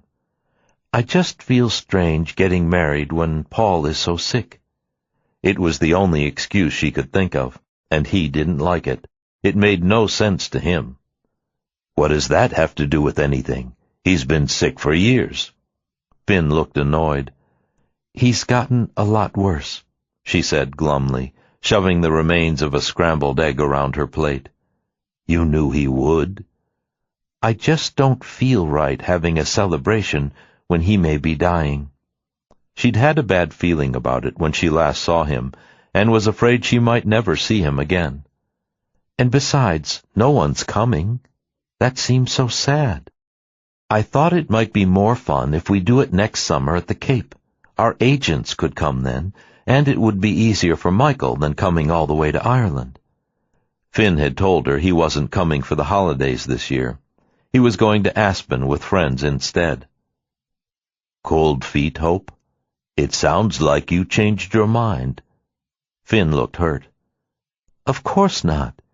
It just doesn't feel like the right time," she said quietly, staring at her plate. "We were supposed to get married in October," he reminded her, and they both knew why. "That's because we were having a baby a month later," she said softly, looking at him now. "And we both know why that didn't happen," he said unkindly. He never missed an opportunity to make her feel bad about it. He had been so incredibly loving to her for the first 6 months, and now he seemed angry at her a lot of the time. Or maybe he was angry at himself. Nothing seemed to be going right, and he was suddenly putting a lot of pressure on her. Given the lies he had told her, she felt he had no right. But he didn't have even the remotest suspicion that she knew he was lying. Now they were both playing the same game, and Hope hated it, and could hardly look him in the eye. "I assume you got your period in New York?" he asked as she put their dishes in the sink for Catherine to wash later. Hope nodded in answer, and for a moment he didn't comment, but when she turned around to look at him, he was smiling. "That means you should be ovulating right about now." When he said it, Hope almost burst into tears. She sat down at the kitchen table and put her head down on her arms. "Why are you pressuring me about that now?" she asked in a muffled voice with her head down, and then she looked up at him in anguish. "What difference does it make?" As she asked the question, she knew that whatever he answered would be a lie. She could no longer conceive of him telling her the truth.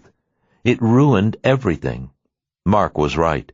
Finn was a pathological liar. "What's happening to you, Hope?" he asked gently as he sat down next to her. "Before, you wanted our baby. You couldn't wait for us to get married." She wanted to say that that was before she knew he was a liar. "I just want a little time to sort it all out. I lost our baby 5 months ago, and I don't want to get married while my ex-husband may be dying." "Those are bullshit excuses, and you know it." Looking at him, she knew she had to tell him the truth, or part of it at least. "Sometimes I don't think you level with me, Finn. I heard some publishing gossip when I was in New York. Somebody told me that your publisher is suing you, and they wouldn't renew your contract because you didn't deliver your last 2 books. What's that about? It was in the Wall Street Journal and the New York Times. The only one who didn't know about it was me. Why didn't you tell me? And why did you tell me that you'd signed a new contract?" Her eyes were full of questions as she looked at him, but there were others than just these. This was a start, and he looked furious when she asked him. "Do you tell me everything about your business, Hope?" He was shouting at her. "As a matter of fact, I do. I tell you about everything that happens in my life." "That's because museums want to hang you, galleries are begging to show you, heads of state want you to shoot their portraits, and every magazine in the world wants to buy your work. What the hell is there for you to be embarrassed about? I hit a dry spell for a while, didn't deliver 2 fucking books, and the next thing I know those assholes are suing me for almost $3 million. Do you think I'm proud of that? I'm scared shitless, for Christ's sake. And why the hell do I have to tell you? So you can feel sorry for me, or walk out on me because I'm broke?" "Is that what you think I'd do?" she asked him, looking at him sadly. "I wouldn't walk out on you because you're broke, but I have a right to know what's going on in your life, especially important stuff like that. I hate it when you lie to me. I don't want to hear a better story, the one you can dream up. All I ever want to hear from you is the truth." "Why? So you can rub it in my face about how successful you are and how much fucking money your husband gave you? Well, good for you, but I don't need to humiliate myself so that you can feel better at my expense." He was speaking to her as though she were the enemy and justifying every lie he had ever told. "I'm not trying to feel better," she said miserably. "I just want an honest relationship with you. I need to know that I can believe what you say." She almost said something about what she now knew about his childhood, but she wanted to know the rest of the story from the investigator first. Confronting him on any of his lies was going to rock the boat violently, or maybe even sink it. She wasn't ready to face that yet. But it was hard to know what she did now and not say it. "What difference does it make? And I didn't lie to you about the lawsuit. I just didn't tell you about it." "You told me you signed a new contract, and you didn't. You told me you wrote 100 pages while I was in New York, and you wrote 10 or 12. Don't lie to me, Finn. I hate it. I love you just the way you are, even if you never sign a new contract and never write another page. But don't tell me things that aren't true.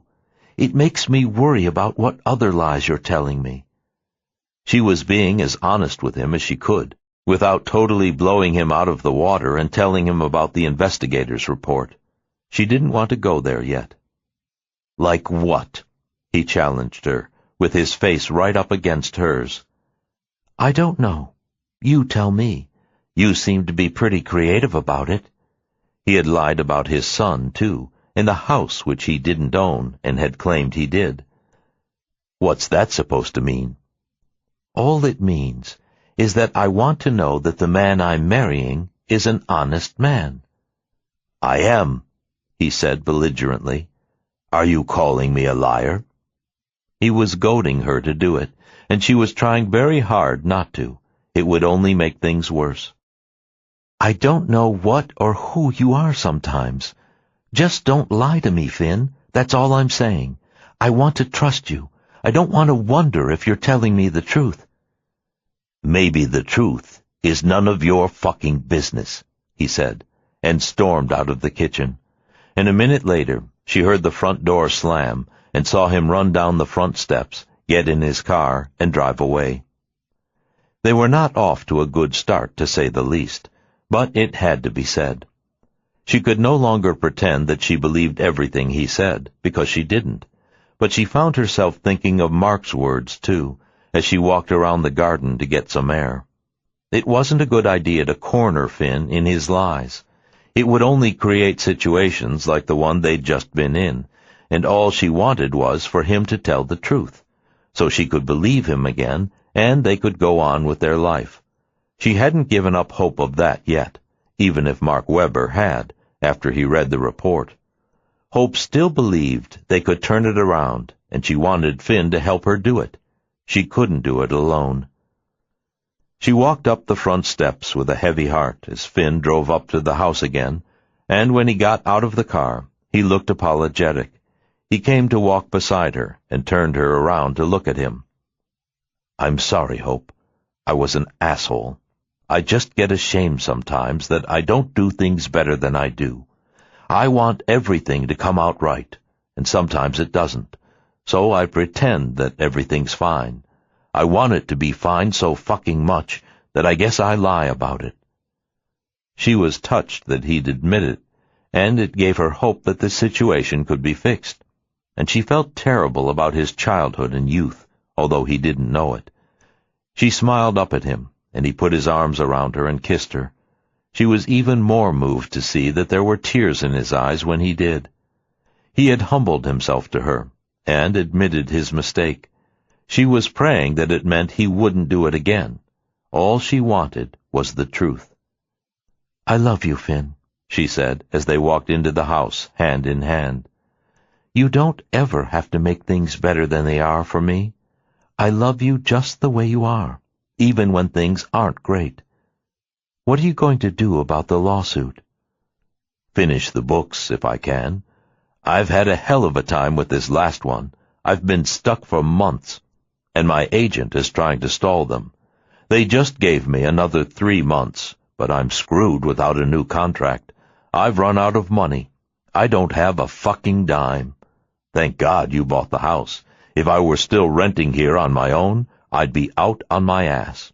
And my great-great-grandfather's house would be in someone else's hands." He had just told another lie, but it was one she would live with for now. If he wanted to tell stories to dress up his childhood, she could let him do that, to save face. He was too ashamed about his real childhood to tell her the truth about it. Compared to her storybook happy childhood in New Hampshire, his had been a nightmare. She just didn't want him lying any more about his present life, and she was sorry to hear how broke he was, although it didn't surprise her. She had suspected as much when he hadn't paid his token rent. She knew he would have paid that if he could. It seemed like all the lies he told were out of shame. "Well, at least you don't need to worry about the money," she said gently. "I can carry the expenses here." She already was. "And what am I supposed to do?" he asked, looking unhappy as they took off their coats and hung them up in a closet in the front hall. "Ask you for an allowance or money for the newspaper every day? I'm fucked without a contract." He sounded bitter about it, as they walked slowly upstairs together. But at least he was no longer angry at her. Things were a little better. "If you finish the book, they'll give you another contract." She tried to reassure him. "I'm 2 books behind, Hope, not 1. At least he was being honest about it now. "How did that happen?" He smiled ruefully and shrugged. "Having too much fun before I met you. At least, now I have more time. I just don't feel like working. I want to be with you all the time." She knew that, but he had also just had 3 weeks to work without her, and he hadn't. He really needed to put his life back together. While she had been cleaning up his house, he had been doing nothing except hanging out with her. "It sounds like you'd better get to work," she said quietly. "Do you still want to marry me?" he asked, and looked like a boy again as he said it, and she put her arms around his neck and nodded. "Yes, I do. I just want to make sure that we're both being grown-ups about it and have an honest relationship with each other, Finn. We really need that if we want this to work." "I know," he said. The steam had gone out of him. He was so wonderful at times and so unreasonable at others. And he had been mean, blaming Hope for the miscarriage, which made her feel awful every time, and was neither loving nor fair. "What do you say we go to bed and take a nap?" he asked, looking mischievous, and she laughed, and then ran up the stairs behind him, and a moment later he locked their bedroom door, swept her up in his arms like a child, and tossed her into bed, where he followed her a moment later. He got no work done that afternoon, but they both had a great time, and the rift between them seemed to have been repaired. He wasn't always truthful with her, but he was full of charm, and sexy beyond belief. The following afternoon, Finn drove her into Dublin to buy some more fabric and other things she needed for the house. She felt guilty taking him away from his work, but she still wasn't comfortable driving in Ireland, and Winfred was a terrible driver, so Finn volunteered. The atmosphere between them was light and happy again, and they were both in good spirits. They had gotten everything they wanted in Dublin, and Hope was happy to see that Finn was in a good mood. That wasn't always the case these days, and she had the feeling he was drinking more than he used to. And when she had checked with Catherine, she agreed. But Hope didn't say that to Finn. She knew he had a lot on his mind, particularly with the lawsuit in New York and 2 books to write. "You know, I was thinking," he commented, as they headed toward Blessington on the 2-lane road that ran through the Irish countryside. It still looked like a postcard to Hope, even on a cold November day. "It would make things a lot easier for me, and be less embarrassing for me, if we set up some kind of account that I could draw from, without having to ask you." She looked startled as he said it, although it made sense. But they weren't married yet, and it was a fairly bold request. "What kind of account?" she asked cautiously. "How much are we talking about?" She could see his point, particularly in his current state of destitution. She assumed he meant a few $1,000s for minor expenses. She could live with that, although it felt a little awkward to be discussing it. But they were almost married. She was still hoping to get him to wait until June now, but she hadn't said that to him again, since he got so upset when she did before. "I don't know. I was trying to figure it out yesterday. Nothing crazy," he said blithely. "A couple of million, maybe, like 5, so I have some cushion and don't have to ask you for every little thing I need." She thought he was joking, the way he said it, and she laughed. And then she saw the look on his face and realized that he meant it. "5 million?" she asked, with a look of disbelief. "Are you kidding? What on earth are you planning to buy? The house only cost 1.5. And she had spent that just to make him happy, to buy a house that, it turned out, had never belonged to his family after all. "That's the whole point. I don't want to have to ask you for every penny and then have to explain what I want to spend it on." He sounded as though it made sense to him, and she stared at him incredulously, with a sinking feeling in her stomach. "Finn, a spending account of $5 million is insane." She wasn't angry, she was shocked. And he hadn't hesitated to ask her for the money, as though it were a 10 or a 20 floating around in her purse. "With the kind of money you have—" Finn suddenly looked annoyed. "What the fuck is that about? Trying to control me by keeping the purse strings to yourself? $5 million is small change to you." He wasn't even being nice about it. It was as though everything between them had changed. Suddenly, he wanted money, and he alternated between his old sweetness and being angry and accusatory a lot of the time. This was not the Finn she had fallen in love with. It was a new one who upset her a lot of the time, and then would suddenly revert back to being loving again. But he did not look loving now. This was the new Finn in full bloom, with his hand up to his elbow in her purse. That was very new, and she didn't like it at all. "That's a lot of money to anyone, Finn," she said quietly. She was not amused. "All right, make it 4. If I'm going to be your husband, you can't keep me on an allowance." "No, maybe not.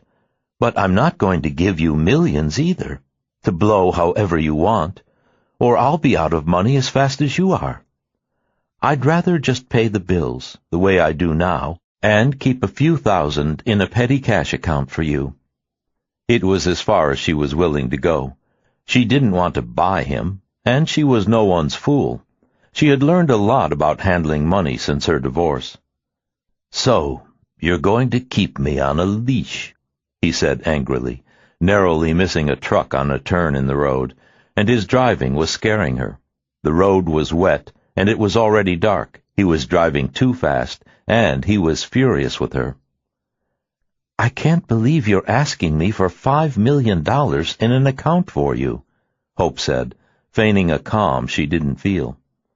"I told you 4 would be fine," he said through clenched teeth. "I know you're having money troubles, but I'm not going to do that, Finn." She was offended that he had asked her, and even more so that he was insisting. "And when we get married, we'll have to have a prenup." She had mentioned it to her attorneys in New York several months before. They had already done a rough draft. It was relatively simple and said that what was Finn's was his and what was hers was hers. For obvious reasons, she didn't want to commingle funds with him.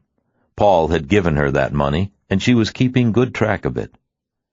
"I had no idea you were cheap," he said bluntly, as he took another sharp turn in the road.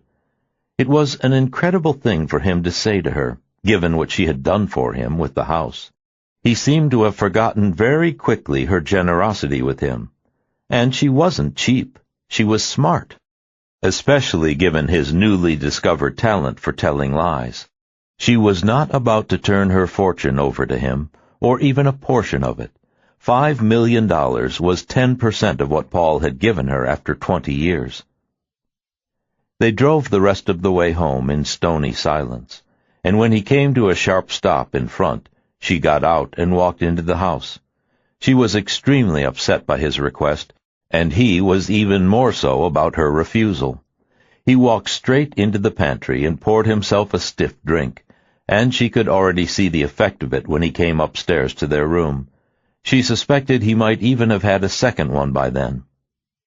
"So, what would you think is reasonable?"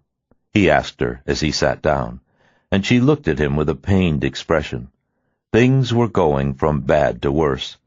First his obsession with her getting pregnant, then the lying, and now he wanted a huge amount of money from her.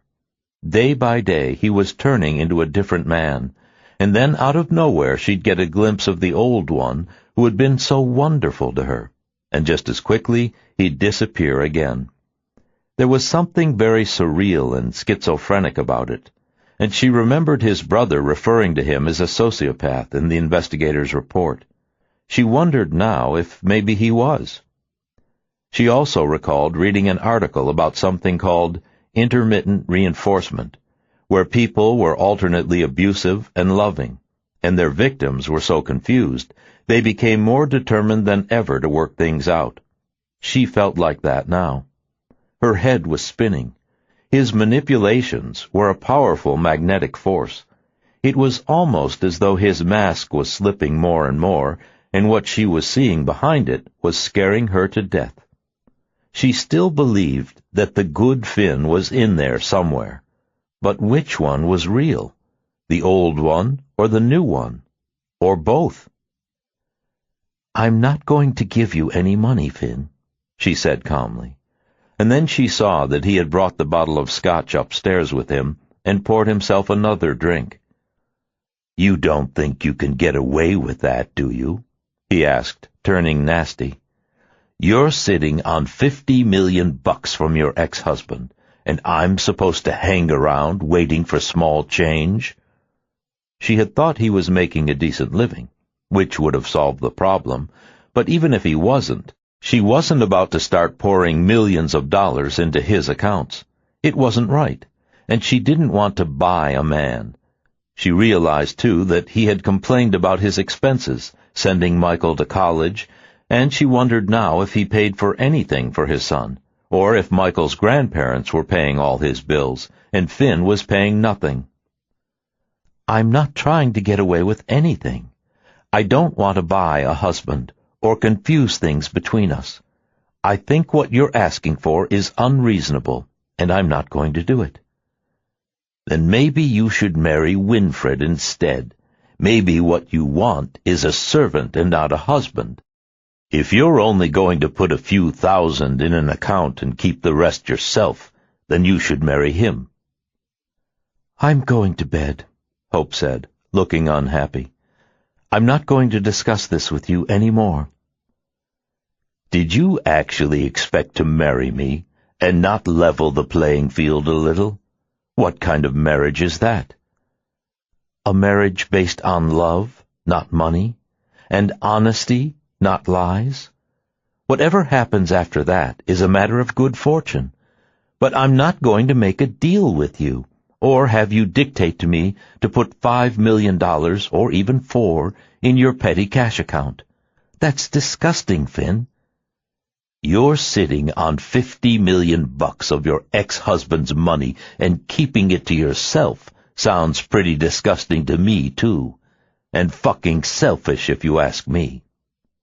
It was the first time he had ever said anything even remotely like that to her, and she was shocked beyond belief. And she hadn't appreciated the comment about marrying Winfred either, if she didn't want to pay up. Finn was being rude and mean, and tipping his hand in a frightening way. Hope didn't say another word to him. She turned around and walked into their bedroom and went to bed. She didn't hear him come in that night. She had lain there for a long time before she fell asleep, wondering what was happening to her and what Finn was doing or turning into right before her eyes. But whatever it wasn't good. In fact, things seemed to be falling apart at a rapid rate and getting worse day by day. It was getting harder and harder to believe that things would work out. She felt as though her heart were breaking as she went to sleep. Chapter 17. From the day Finn first asked her for money, things went steadily downhill. The tension between them was unbearable, the arguments were constant, his drinking increased noticeably, and the conversation was always the same. He wanted $4 or $5 million from her, no questions asked, in cash. And now he was demanding more when they got married. He asked her to go to the fertility doctor, too, and this time she flatly refused. The only thing that was keeping her there was the tender memory of how loving he had been with her before.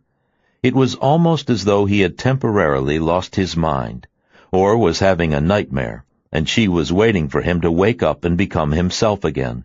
But so far, he hadn't. He just kept getting worse, while she clung to the belief that he would once again become the man she had fallen in love with. And on some days, she wondered if that man, of the first 11 months, was even real. By Thanksgiving, she was beginning to wonder if he ever had been. Maybe the man she had known and loved was an act Finn had put on to suck her in, and this one was the real one. She no longer had any idea what to think. She felt off balance and confused, and she was miserable all the time. It had been going on for weeks. On Thanksgiving, she made a traditional turkey dinner for them, which was ruined when he started to argue with her halfway through the meal. It was the same horrifying conversation about the money he wanted, and why he felt she should give it to him. She finally got up and left the table without finishing her dinner. Listening to him wheedle, rage, and insult her made her feel sick.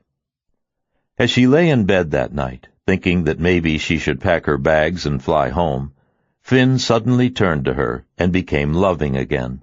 He didn't mention the money, thanked her for a beautiful dinner, and told her how much he loved her, and was so tender with her and kind to her that she actually made love with him, which they hadn't done in days.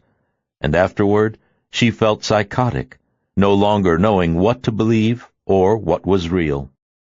He woke her in the middle of the night and started arguing with her again on the same agonizing subject, until she finally fell asleep. She woke up in the morning, and he served her breakfast in bed, and was his old, attentive, good-humored, loving self. She felt as though she were losing her mind, or he was, but one of them was crazy, and she was no longer sure who.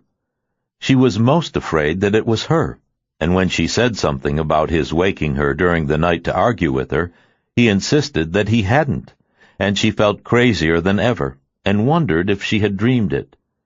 She needed to talk to someone, to try and make sense of it, but there was no one to talk to.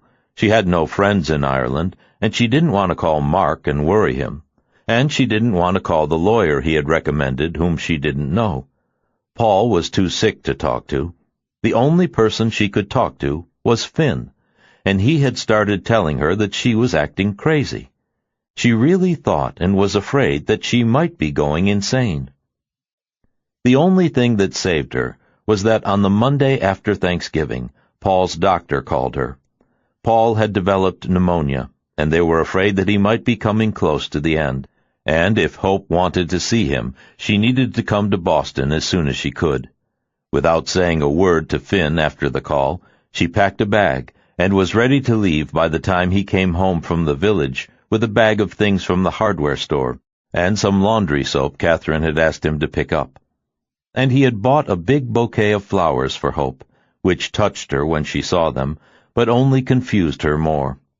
He was startled when he saw her, already dressed to travel, and zipping closed her bag. "Where are you going?" He looked panicked, and she told him about Paul. Hope looked upset about it, and he put his arms around her and asked if she wanted him to come. She didn't, but she didn't want to insult him by saying no. "I'll be fine. I think it's better if I go alone," she said sadly. "I think this might be the end." The doctor had said as much to her on the phone. They had expected it for years, but it was hard to face now anyway.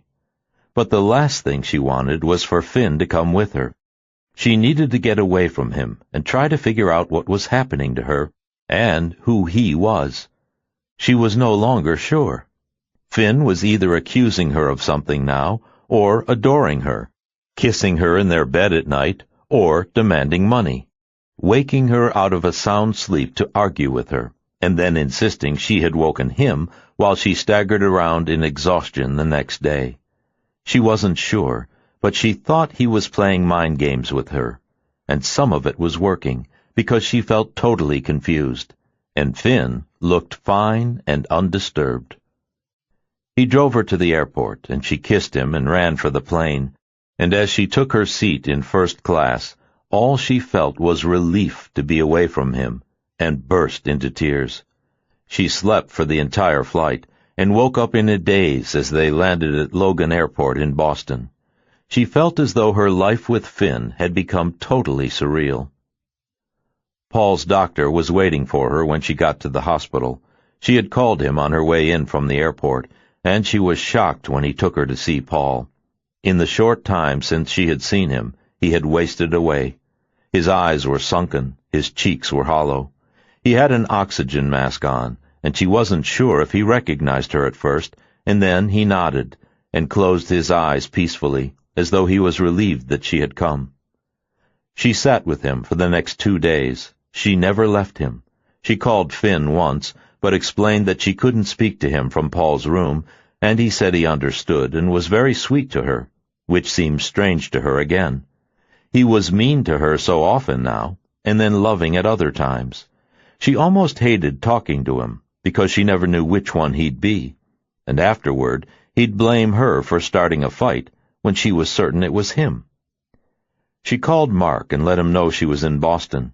She promised to keep him posted, and then finally, on the third day Hope was there, Paul quietly slipped away, and as he did, with tears rolling down her cheeks, Hope whispered to him that she loved him, and asked him to take care of Mimi, and then he was gone. She stood next to him for a long time, holding his hand, and then she quietly left the room, heartbroken that he was gone. Paul had left explicit instructions. He wanted to be cremated and buried with their daughter in New Hampshire, where Hope's parents were as well. It was all over in 2 days, and seeing him put to rest next to Mimi had an overwhelming finality for Hope. She had never felt so alone in her life. She had no one left now, except Finn. He had been wonderful to her on the phone ever since Paul died, but now, whenever Finn was nice to her, she wondered how long it would last. He was a different man. She drove back to Boston from New Hampshire in a rented car, and then flew to New York and went to her apartment. She felt as though the world had ended, and she sat there alone for days, calling no one, going nowhere. She hardly ate. She just wanted to think about what had happened, and all Paul had meant to her. It was hard to believe that he was gone. She met with Paul's lawyers. His boat was being put up for sale. Everything was in order. There was nothing for her to do. And afterward she went to see Mark at his office. She looked drained. "I'm so sorry, Hope." He knew how hard this was for her. Paul had been all she had left in the world. His secretary poured her a cup of tea, and they sat and talked for a while. "How are things going in Ireland?" At first she didn't answer, and then she looked at him strangely. "To be honest, I don't know. I'm confused. Sometimes he's wonderful to me, and then he's awful, and then he's loving to me again. He says I'm going crazy, and I'm not sure if I am or he is. He wakes me up at night and argues with me, and then the next day he tells me that's not what happened. I don't know," she said with tears in her eyes. "I don't know what's going on. He was the best thing that ever happened to me, and now I feel like I'm living in a nightmare, and I'm not even sure whose nightmare it is, his or mine." What she described sounded terrifying to Mark, and he was deeply worried about her. "I think this guy's a lunatic, Hope. I'm really beginning to think so. I think his brother was right, and he's a sociopath. I think you have to get out of there, or maybe not even go back." "I don't know. I need to think about it while I'm here. When he's nice to me, I feel stupid for being upset about it. And then he starts all over again, and I feel panicked. He's been asking for money." Hearing that upset Mark even more. "How much money?" "He wants $5 million in his own account as spending money." Mark looked furious at that.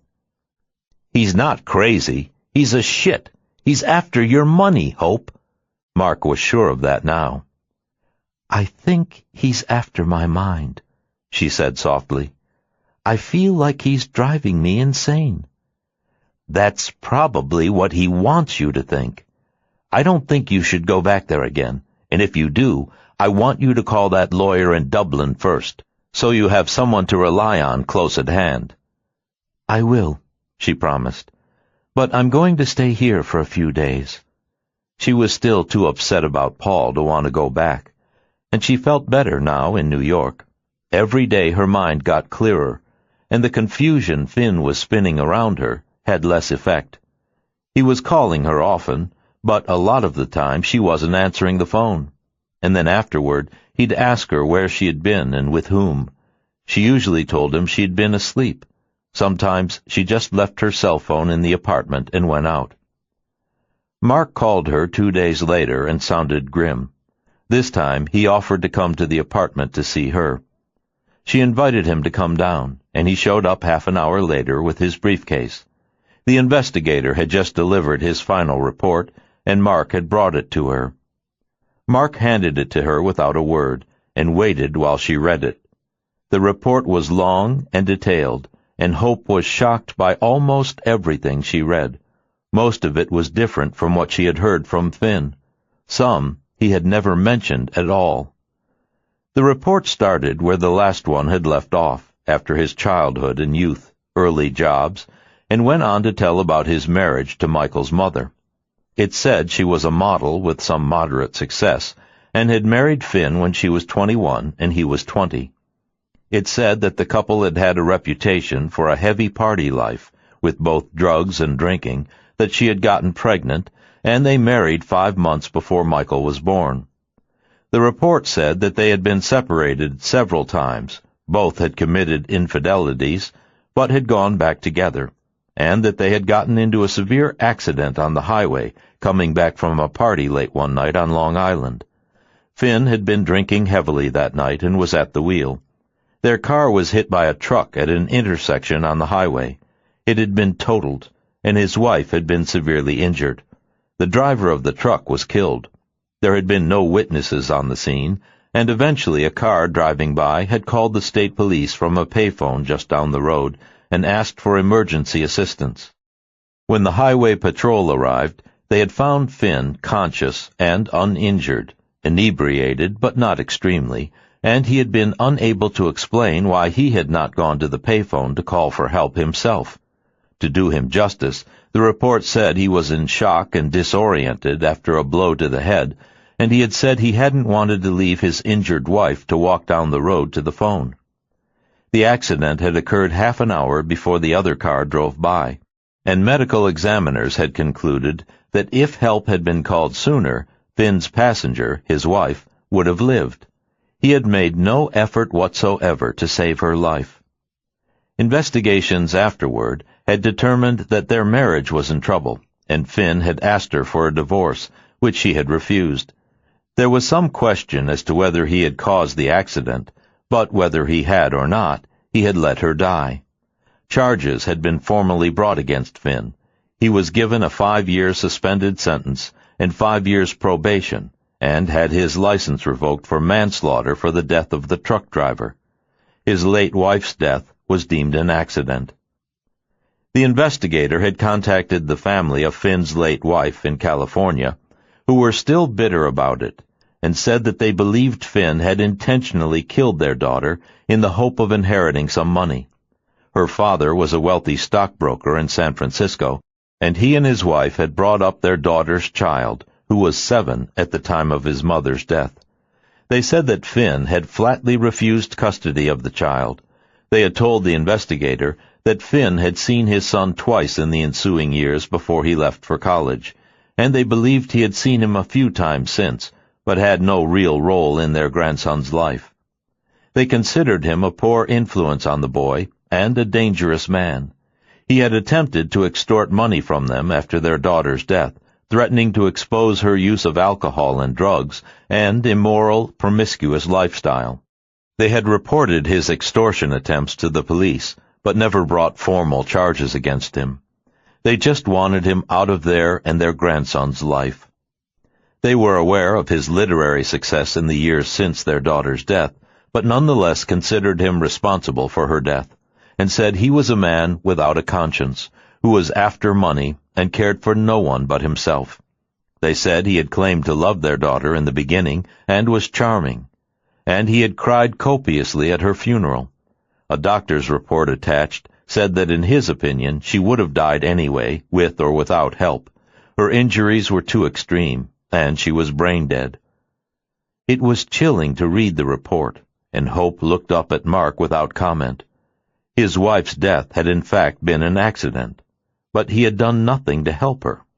There were several more pages about women he had gone out with. There was also a separate sheet that documented that he had eventually gone after his wife's estate and sued her parents for support, although they were supporting his child. All his efforts to get money from them, legal and otherwise, for himself, had failed. It was certainly wrong of him, but it didn't make him a murderer either. Just a crook or a man desperate for money. He had also attempted to invade monies that had gone to the boy directly from his mother, and her parents were able to stop Finn's attempts to get money from his son as well. Hope couldn't help wondering if Michael knew about that. He knew his father was a liar, but Finn was infinitely worse. He was totally amoral.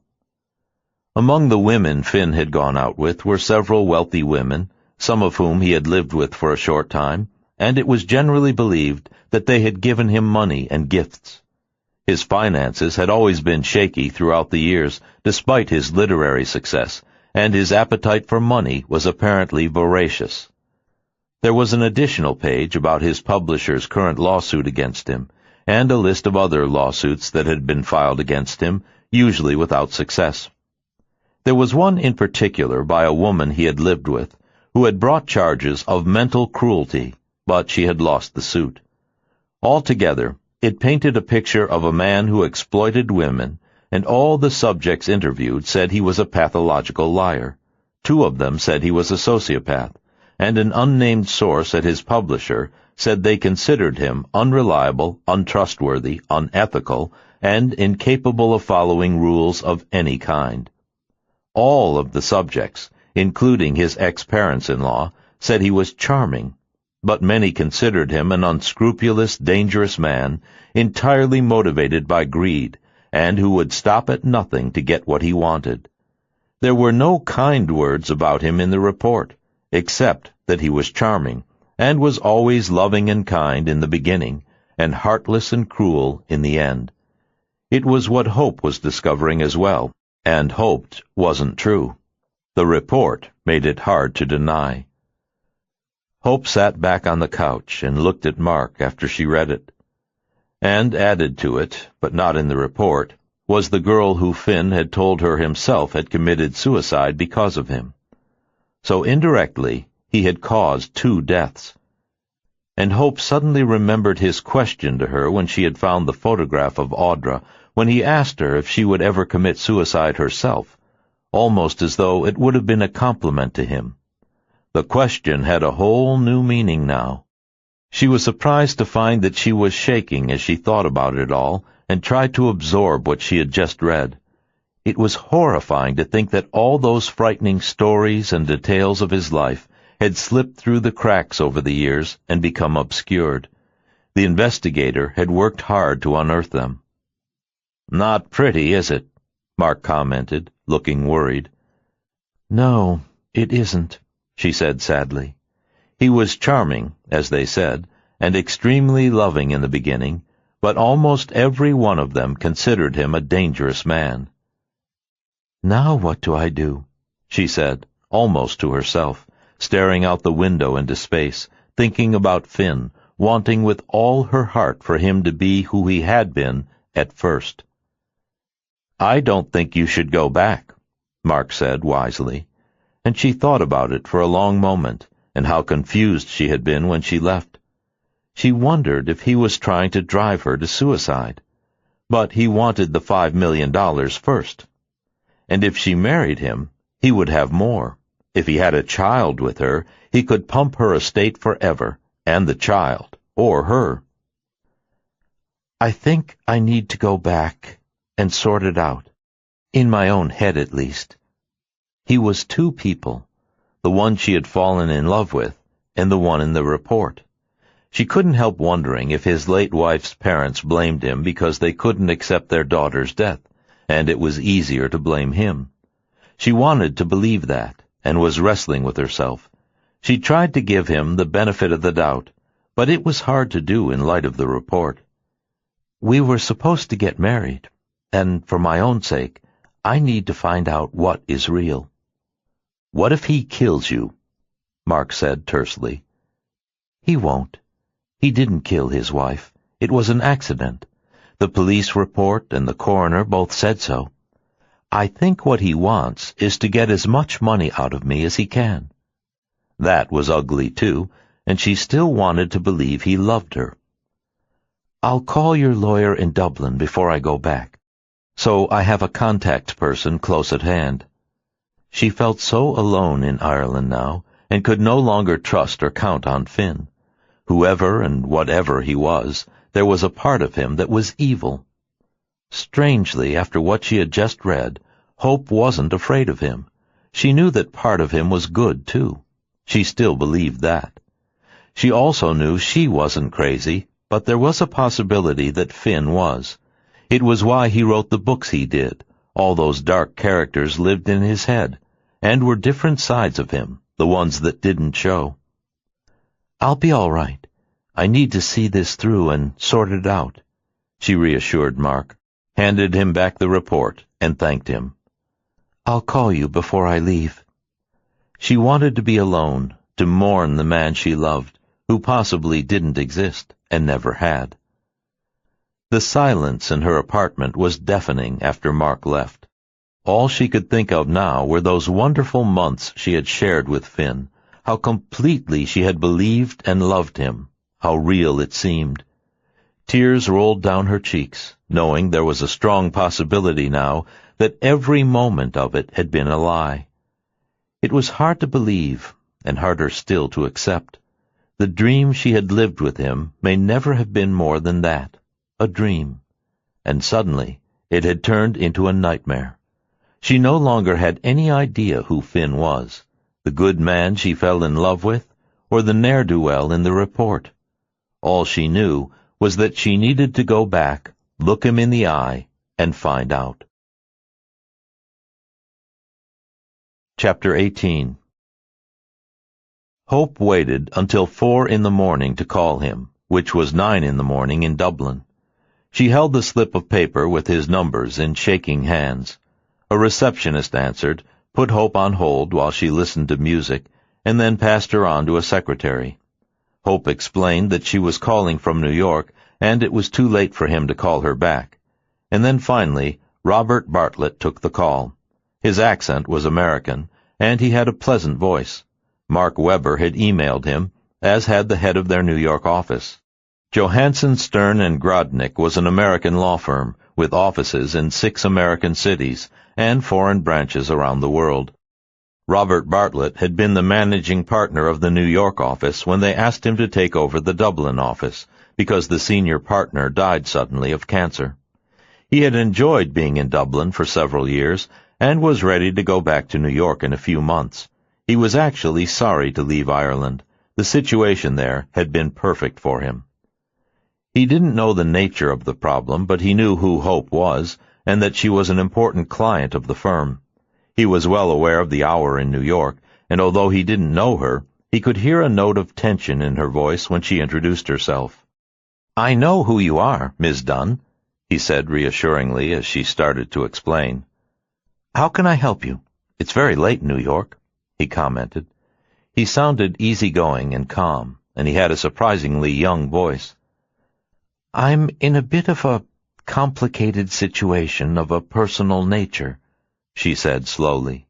She didn't even know what she wanted from him, or what she would do yet, and it was a little crazy to ask advice from a total stranger. She knew she needed help, or might, but she wasn't sure with what. He wasn't a bodyguard or a psychologist, if she needed either, and she felt a little foolish calling him. But she wanted a contact in Dublin now in case she needed help. She didn't want to go back without some kind of support available to her there. And he was all she had. "I'm not sure what kind of help I need, if any, at this point. My agent, Mark Webber, thought I should call you." And after reading the investigator's report, she thought so too, in case any legal complications arose from her relationship with Finn. She hoped things would calm down with him, but they might not. From what she'd read, more likely not. "Of course. Whatever I can do to help, Ms. Dunn." His voice was intelligent and kind, and he sounded patient. She felt a little silly explaining it to him, as though what she wanted was advice to the lovelorn, and maybe she did. But this wasn't just about being lovelorn, it was about assessing danger and potential risk. It all depended on who Finn really was, what she meant to him, and how desperate or dishonest he was. Money was clearly important to him, but how important? Maybe this time, for him, their love story had been for real, in spite of all the other horrors she had read in the report. Maybe he truly loved her. She wanted to believe that. but it seemed doubtful at this point, and impossible to assess. "I feel stupid telling you this story. I think I'm in a mess," she said, as she leaped in. It was 4 o'clock in the morning in New York. Her apartment was dark, and it was the heart of the night, when everything seems worse, dangers loom, and terrors grow exponentially. In the morning, the ghosts recede again. "I've been involved with someone for the past year. He lives in Ireland, between Blessington and Rusborough, and he has a house in London, too. He's a well-known author, very successful, though in a professional and financial disaster at the moment. I took photographs of him in London last year. We went out afterward, and he came to see me in New York after that. To be honest, he swept me off my feet. He stayed with me for several weeks, and we've been together almost constantly ever since, staying at each other's houses in whatever city. I have an apartment in New York and a house on Cape Cod. We've been everywhere together, though I've been mostly in Ireland lately.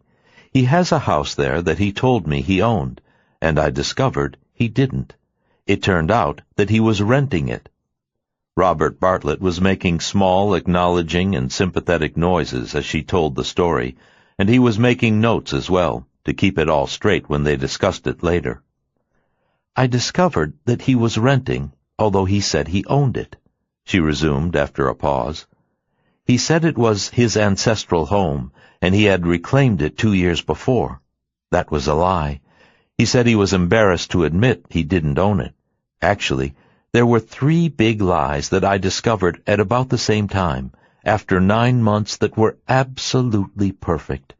I've never been happier in my life, and he was the nicest man I've ever known. But suddenly, after 9 months, there were these 3 big lies." She sounded sad as she said it. "How did you discover them?" Bartlett interjected, intrigued by the story. She sounded like an intelligent woman, didn't sound particularly naive, and was a businesswoman, so he knew that if she'd fallen for the lies, the perpetrator was undoubtedly good, smooth, and convincing. Originally, apparently, she'd had no reason to doubt him. "The lies just kind of popped out of nowhere. He said he was widowed and had brought up his son alone. His son came to visit us in Ireland and told me that he didn't grow up with his father, as Finn had told me. His name is Finn, by the way." Bartlett knew who he was on the literary scene, most people did, and he didn't comment. He was certainly an author of major fame, and of equal stature to her in her field. She hadn't picked up some homeless guy off the street. She didn't sound like the type for that. So it seemed like a fair match on the surface, even if it wasn't, and had probably seemed that way to her too. So it made sense in the beginning. "Anyway, his son told me that he grew up with his maternal grandparents in California and hardly knew his father while growing up, and doesn't see him much now. That's not at all what his father told me. I asked him about it, and Finn said he was embarrassed to admit that he hadn't brought up his son. He has never admitted that he scarcely knew him. He also told me that he and his wife weren't getting along when she died, and they probably would have divorced eventually. She died when their son was 7, but I'll tell you about that later. A few months before that, I had found out about the house being rented. He still claimed it was his ancestral home, which I believed, on his mother's side, which it turns out is bullshit. Sorry." She sounded embarrassed, and he smiled. "No problem. I've heard the word. Never used it myself, of course, but I get the drift." They both laughed, and she liked him. He sounded sympathetic and was listening closely to all she said, despite the fact that it sounded crazy, even to her.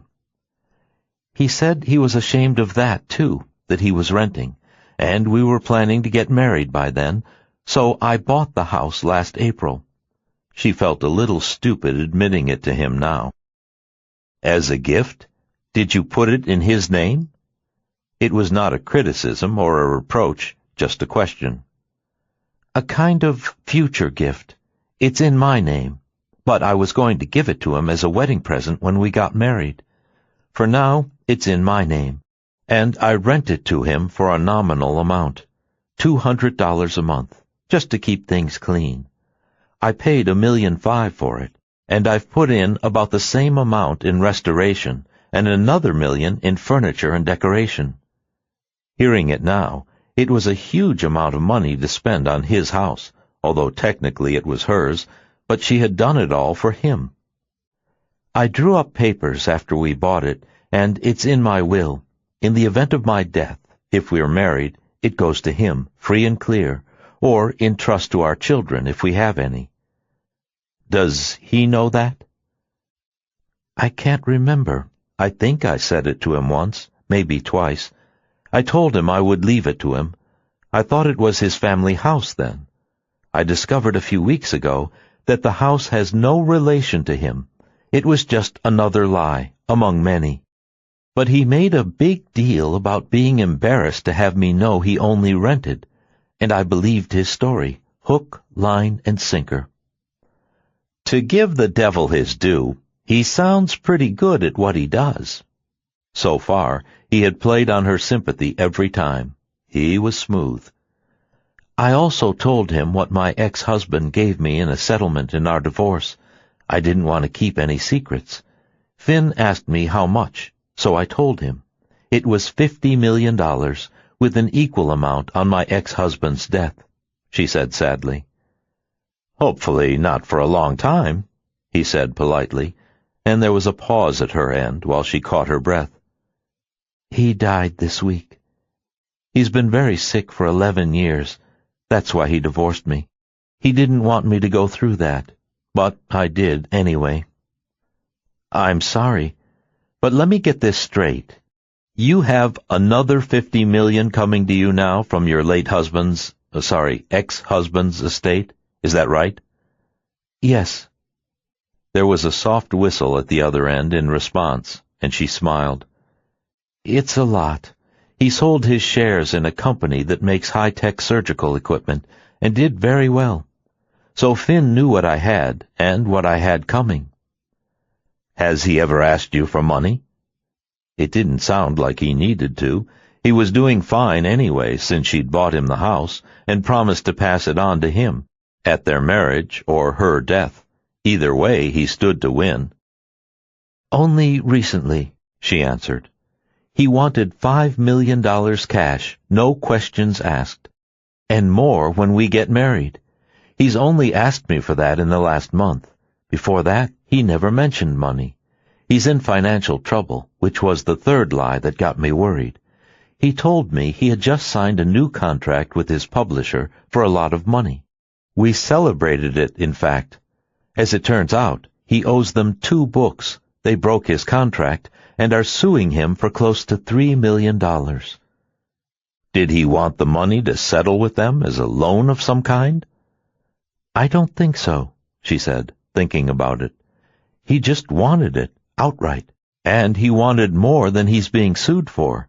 $2 million more. I don't know what's going to happen with the lawsuit. He's trying to stall them, but his name is mud right now in the business, and he says he has no money, not a dime.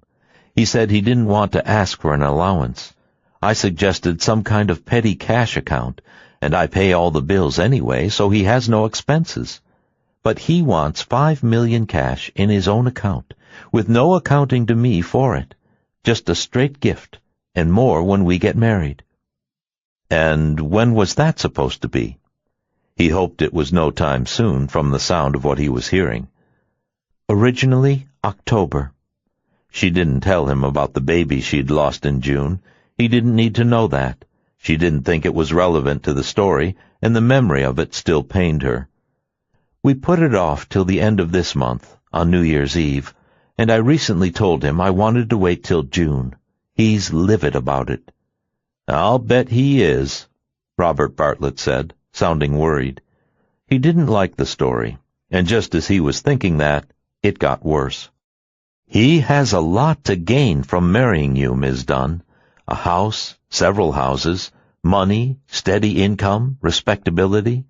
It appears you've been extremely generous with him, and were prepared to be more so, and he has a fairly accurate idea of your financial situation, so he knows what he's gunning for. Please, call me Hope. And yes, he does, she said quietly, sitting in the dark in her apartment, thinking about it. Finn knew exactly what she had and what he wanted, maybe all. You said you pay the bills right now. Does he make any financial contribution to the household? None. Has he ever? Not really. Newspapers, the occasional trip to the hardware store. He usually charges it to me. Nice, very nice. Sweet deal for him, Bartlett thought, but didn't say it. He was supposed to pay a token rent, but he hasn't. I set up the rent originally to save his pride. Bartlett was convinced by then that Finn had none, just greed. He's also been very determined that we should have a baby. He was willing to undertake infertility treatments if necessary, for me, of course, to make that happen. He took me to a specialist in London. And has that happened? This time Bartlett sounded nervous. No, well, actually, yes, but I lost it.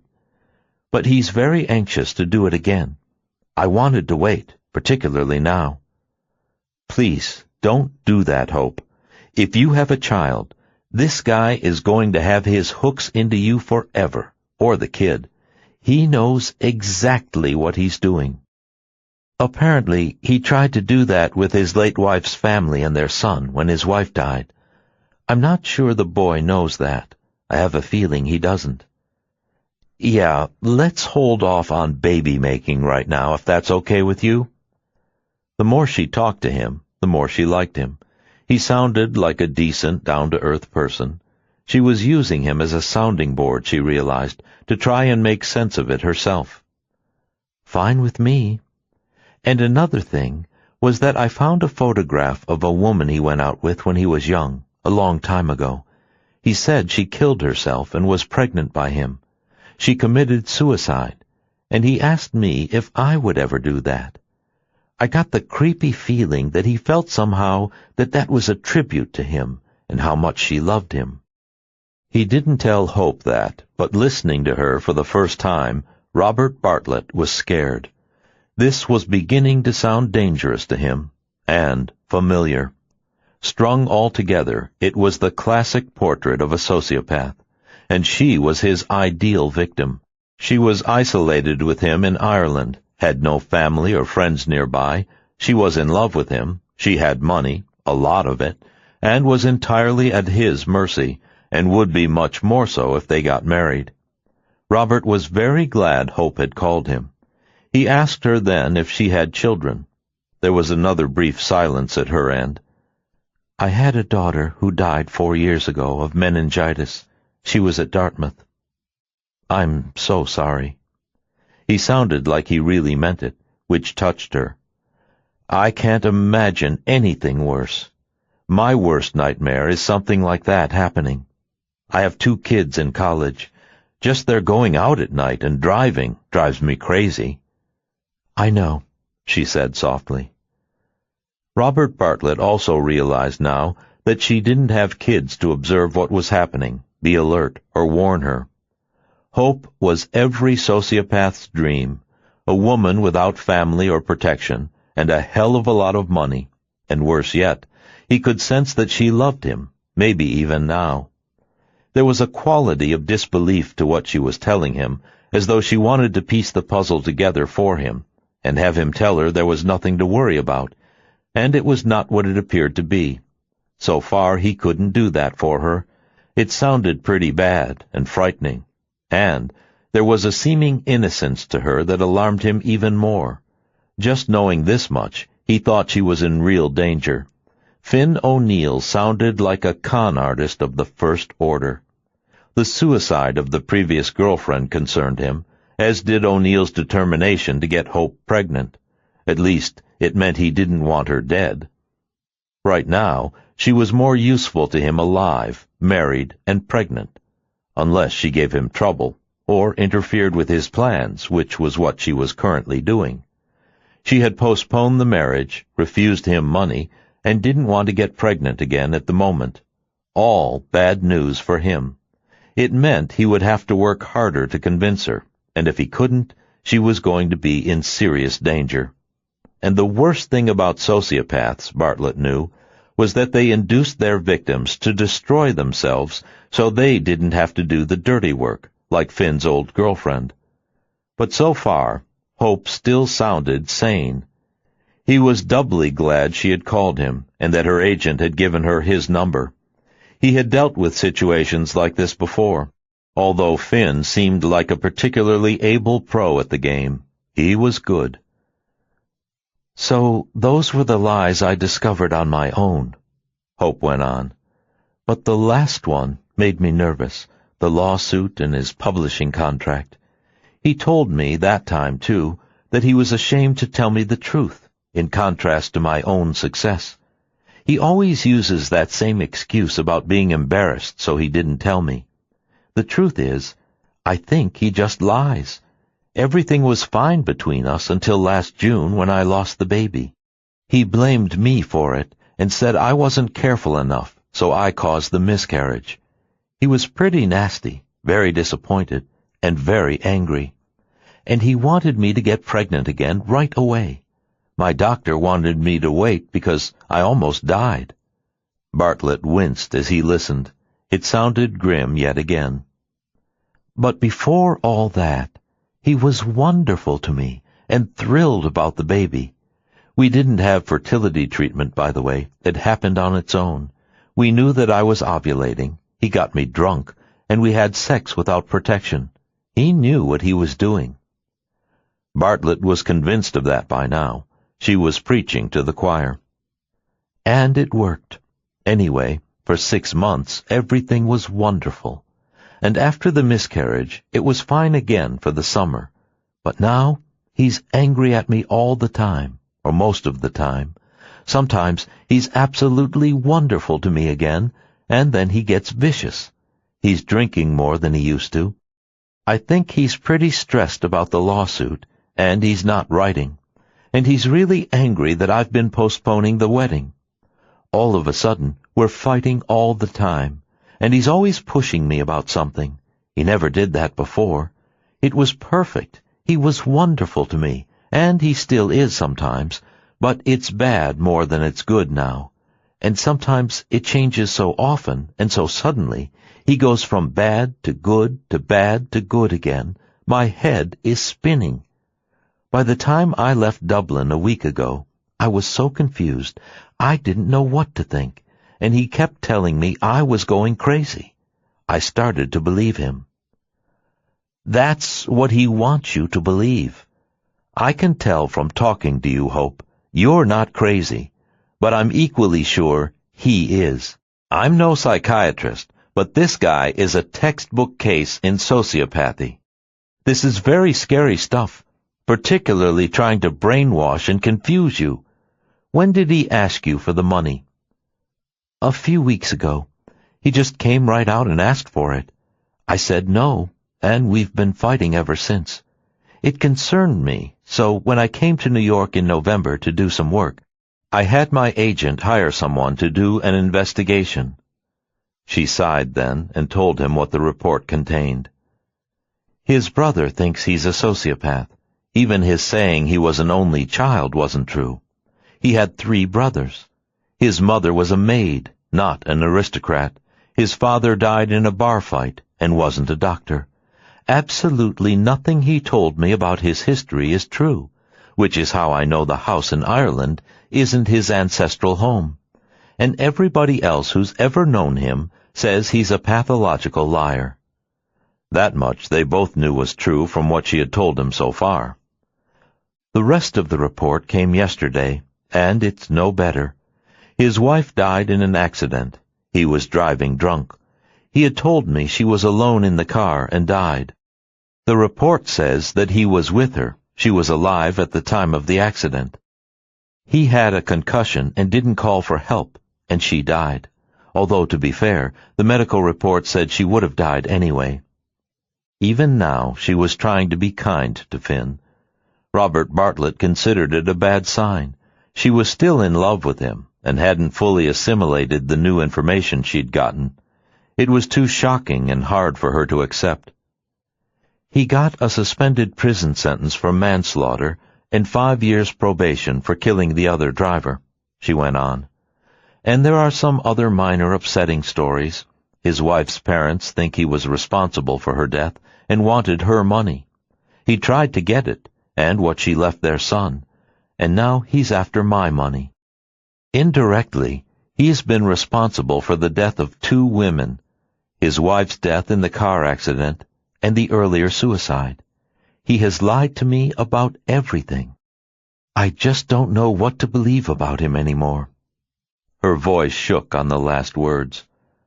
Robert Bartlett would have been stunned by what she had just said to him, except that he had heard it before, and it was the nature of a sociopath and his victim. The confusing evidence and contradiction between their calculating viciousness and their extreme attention, kindness, and seduction paralyzed their victims, who wanted to believe that the good parts were true and the bad ones only a mistake. But with more and more evidence, it became harder to believe. He could tell that Hope was at that stage. She was waking up and starting to see Finn for what he was, but, understandably, didn't want to believe it. It was hard to accept all of that about someone you loved, and who had been so loving at one time. I don't want you to be his next victim, Robert said in a sobering tone. She already was in many ways, but he was seriously afraid that if she crossed him in some serious way, or became useless to him, Finn might kill her, drive her to suicide, or cause an accident to happen. Neither do I. That's why I called you, Hope said in a heartbroken voice. You know, what you saw in the beginning, when he was so wonderful to you, is called mirroring, when a sociopath will mirror back to you everything you need and want them to be. And then later, much later, the truth of who they are comes out, Robert told her. What do you think you want to do, Hope? He asked her then, gently. He felt deeply sorry for her, and understood better than most people how hard it was to face this kind of thing and take action. I don't know what I want to do, she admitted. I know that sounds crazy. It was so wonderful for 9 months, and suddenly all this awful stuff is happening. No one had ever been as nice to me, or as loving. I just want it to go back to the way it was in the beginning. But she was trying to raise the Titanic, and she was beginning to see it. She just didn't want to believe it. Not yet. She wanted Finn to prove all of it wrong. She wished she'd never gotten the report and still believed the dream. She wanted to, but didn't. But she felt she had to go back and see for sure. Anyone listening to her would have thought she was insane, except Robert Bartlett. She had been lucky to find him. That's not going to happen, Hope, he said gently. The man you saw in the beginning and fell in love with doesn't exist. The real one is a monster, without a heart or a conscience. I could be wrong, of course, and he could just be a very troubled guy, but I think we both know what we're seeing. That man in the beginning was an act he put on for you. That act is over. This is the third act, where the villain goes in for the kill. It was the theme of everything Finn wrote. You can go back and take another look to be sure. No one can stop you. But you could be putting yourself at risk, maybe great risk. If you do go back, you've got to be ready to get out fast and run like hell if you smell danger. You can't stick around and negotiate with him. I don't usually tell people this, but I've been there. I was married to an Irish girl, the most beautiful woman you've ever seen, and the sweetest. I believed every word she told me, and her story sounds a lot like Finn's. She had a miserable childhood. Her parents were both drunks, and she wound up in foster homes where people did awful things to her. She had the face of an angel and the heart of a devil. I defended her on manslaughter charges a few years after I got out of law school. I had absolutely no doubt of her innocence then. She killed her boyfriend and claimed he tried to rape her, and there was evidence to support it. I believed her. I got her off. But today, I wouldn't tell you the same thing. Eventually, she left me, took every penny I had, broke my heart, and took our kids with her. I married her right after I defended her. Eventually, she tried to kill me. She came back during the night and stabbed me, and tried to make it look like an intruder, but I knew it wasn't. I knew it was her, and I still went back to her 2 more times trying to make it work, ignoring everything I knew. I loved her. I was addicted to her, and all I wanted to do was save our marriage and keep my kids. She eventually kidnapped them to Ireland 7 years ago, and by some miracle, they needed someone to head up the Dublin office at the time, so I jumped at it to be close to my kids.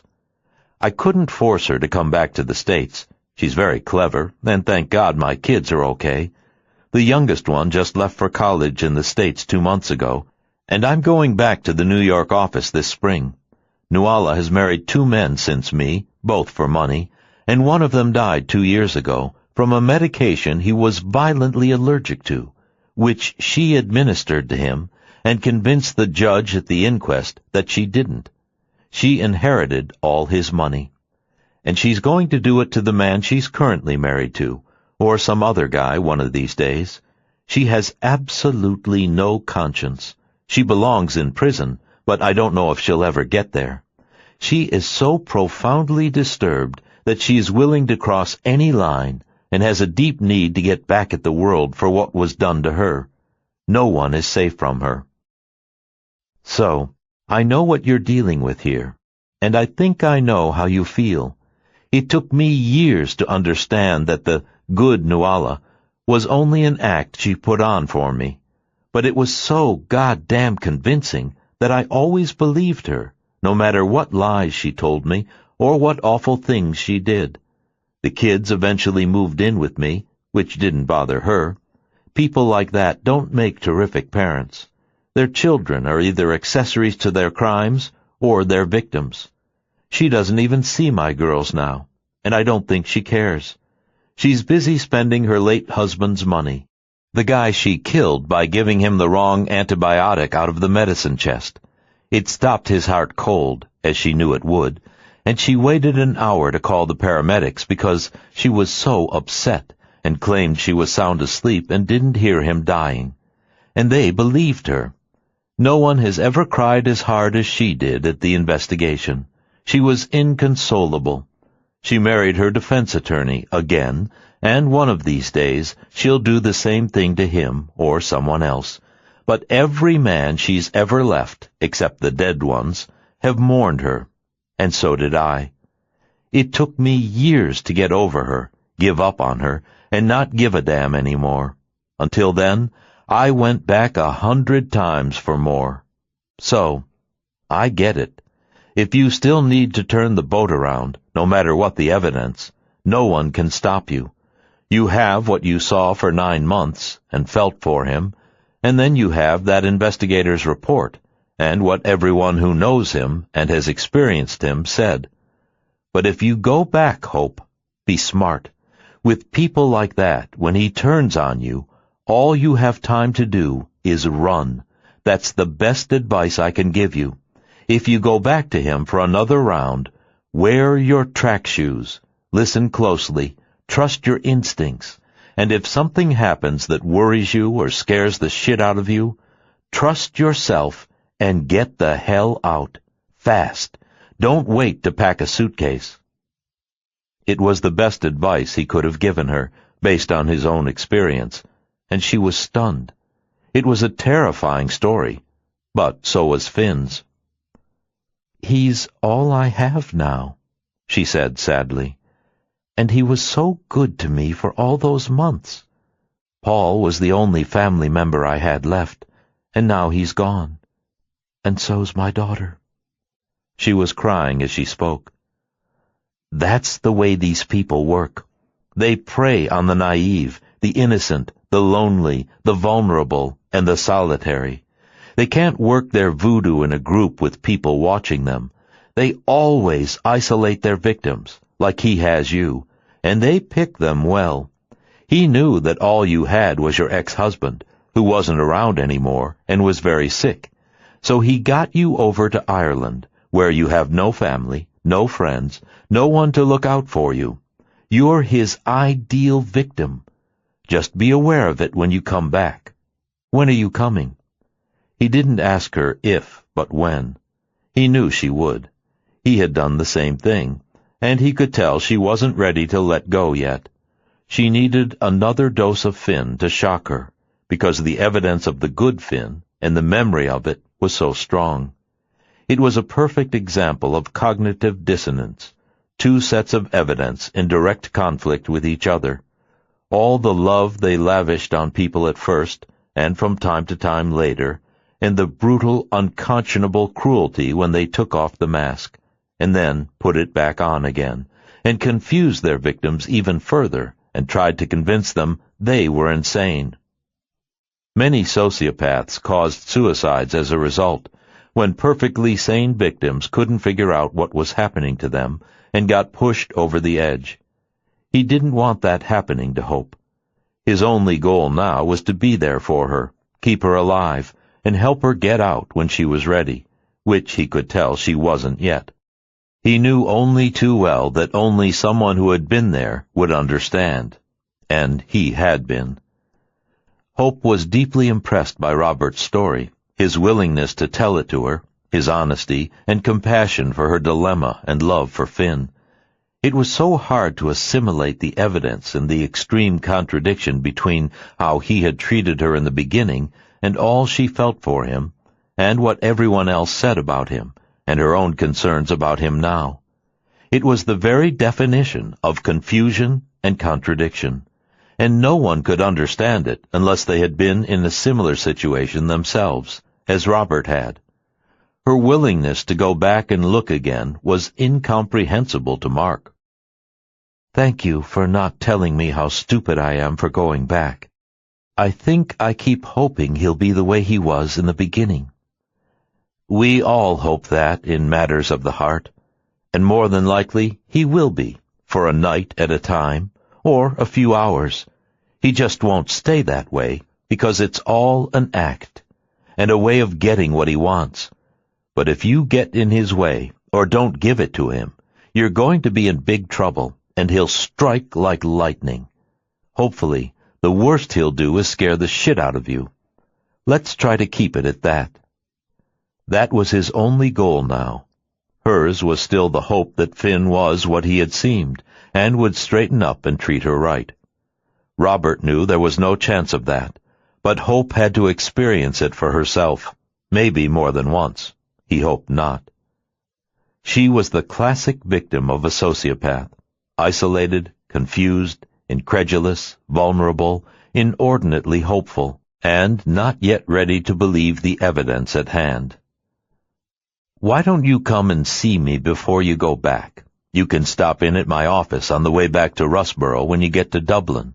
I'll give you all my numbers, we can have a cup of coffee, and then you can go back to Jack the Ripper." He was teasing her, and she laughed. It was not a pretty picture, and she felt a little foolish, but he was right. "I'd offer to come and see you at the house, but my guess is that that would get you in trouble. Most sociopaths are extremely jealous." "He is. He's always accusing me of flirting with someone, even waiters in restaurants." "That's about right. My wife was always accusing me of sleeping with my secretaries, the au pair, women I'd never even met, and eventually she started accusing me of sleeping with guys. I was constantly defending myself and trying to convince her that I wasn't. As it turned out, she was." It was projection at its best. "I don't think Finn cheats on me," Hope said, sounding certain of it. "But he accuses me of sleeping with just about everyone in the village, including our workmen." Try not to get him excited about anything for the moment, if you can help it. I know that's hard. The accusations are never rational or based on fact, or rarely, unless you give him something to worry about. But she didn't sound like the type. She sounded honest, honorable, and straightforward, and she was feeling much better since their conversation, and no longer crazy. "My guess is that you'll get into it with him over the money. That's bound to be his #1 goal, and the wedding, and maybe a baby. He didn't tell her that most sociopaths were extremely sexual. Nuala had been the best thing in bed that had ever hit him. That was one of the many ways they got control of their victims. In his ex-wife's case, she screwed them blind, so blind they didn't know what hit them, and then she killed them. He had narrowly escaped that fate at her hands. A good therapist and his own common sense had saved him. And even though she was still in love with Finn and her illusion of him, hope sounded sensible to him too. The truth was very hard to swallow and believe, and the dichotomy too extreme to make sense to a sane person, so she was giving him the benefit of the doubt, which their victims often did. It wasn't stupidity on her part, just hope, naivete, faith, and love, however undeserved. As Hope thought about it while talking to him, she decided to fly back the next day, on the next flight she liked to take, which would put her in Dublin the following morning. And she liked the idea of seeing Robert Bartlett before she went back to the house. It would ground her. She made an appointment with him for 10 o'clock that morning, after she got through immigration and customs, and came in from the airport. "That's fine. I'll be clear all morning," he assured her. And then he had another thought. What do you want to do with that house when this is over, when that happens? This wasn't a divorce where she owed him a settlement to end it. "I don't know. I've thought about it, and I can't decide." She still hoped it wouldn't come to that, but was well aware now that it might, and had to give it some thought. "I could keep it and keep renting it to him, but I'm not sure I'd want to. It could turn out to be a link to him I don't want. But I feel mean just throwing him out." Robert knew it was all Finn deserved, but hope clearly wasn't there yet, and she still wished that would never happen. But Robert wanted to bring it up. "You don't need to worry about it now. Enjoy New York, and I'll see you day after tomorrow." She thanked him again and hung up. It was 6:30 in the morning by the time she finally went to bed, feeling calmer than she had in months. At least now she had a support system in Ireland, and Robert Bartlett clearly knew the subject. It sounded as though what he'd been through with his ex-wife was far worse. She was an extreme example of the breed, but with 2 women dead because of him, and a lifetime of lies, Finn wasn't much better. Hope could see that. The sad thing was that in spite of all she knew about him now, she still loved him. She had believed everything that he had been to her in the beginning, and it was hard to give up that dream. She was deeply attached to him, particularly now with Paul gone. Finn really was the only person she had left in the world, which would make it that much harder to give him up. It would mean she was entirely alone for the first time in her life. Finn called her twice that morning as she slept. She stirred and saw his number on her cell phone, turned over, and didn't answer. And when she went back to Ireland, because she would see Robert Bartlett on the way, she wasn't going to tell Finn she was coming, and she would surprise him when she got back to the house. But she wanted a few hours alone with Robert Bartlett in Dublin first. Chapter 19. As it turned out, it snowed the night Hope left New York, and her plane sat on the runway, delayed, for 4 hours, waiting for the storm to lessen. They eventually took off, but the winds were against them, and it was a long, bumpy flight to Dublin. There were delays getting the bags off the plane, and instead of arriving at Robert Bartlett's office at 10 in the morning, she arrived at 2:30 in the afternoon, tired and disheveled, dragging her finely retrieved suitcase behind her. "I'm so sorry," she apologized as he came out to greet her. He was a tall, slim, distinguished-looking man with graying, sandy blonde hair, green eyes, and a cleft in his chin that was more noticeable when he smiled, which he did often. He had a friendly face and a warm demeanor. He made tea for her while she settled into one of the comfortable chairs in his office. The law firm was in a small historical building in southeast Dublin, on Marion Square, near Trinity College. There were lovely Georgian houses and a large park. The floors of his office were crooked, the windows were off-center, and the general atmosphere was one of cozy disorder. It was a far cry from their fancy, sterile New York office. Robert liked this much better, and was almost sorry he was going back. And after 7 years in Dublin, he was very much at home there, and so were his children. But he wanted to be closer to his children, both of whom were in college now at Ivy League schools on the East Coast, although he had said that one of them wanted to come back to Ireland after college.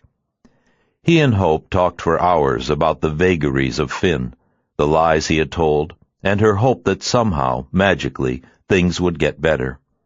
Robert knew not to argue with her, but he kept reminding her of the evidence she did have, and the unlikelihood that Finn would mend his ways now, even if he loved her. Robert knew it was a slow process, giving up the dream, and all he hoped was that Finn didn't do something really terrifying to her in the meantime. He reminded her again and again to trust her instincts and get out if she felt she should. He couldn't say that to her often enough, and wanted to impress her with it. It was essential. And she promised him that she wouldn't stay if she was uncomfortable, but she didn't think Finn would harm her physically.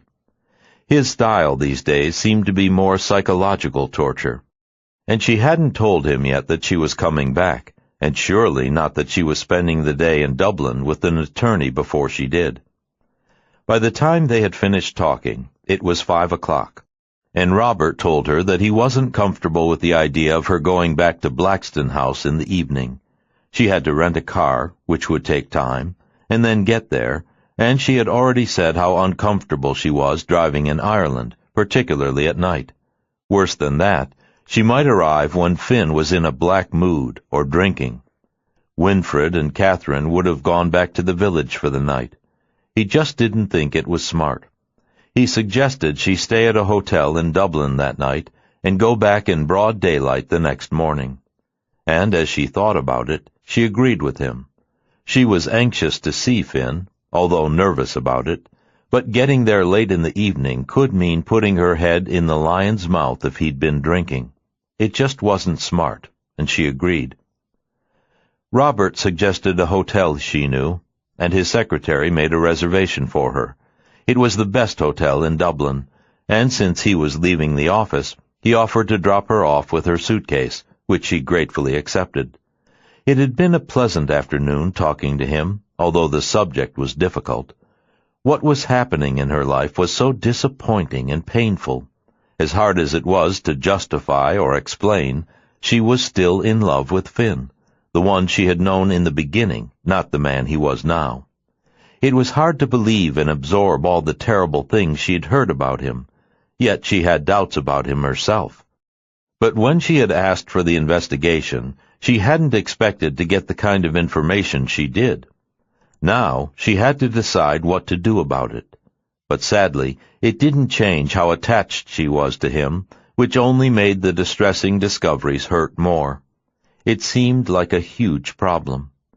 Robert had said to her that afternoon that ultimately the situation would take care of itself.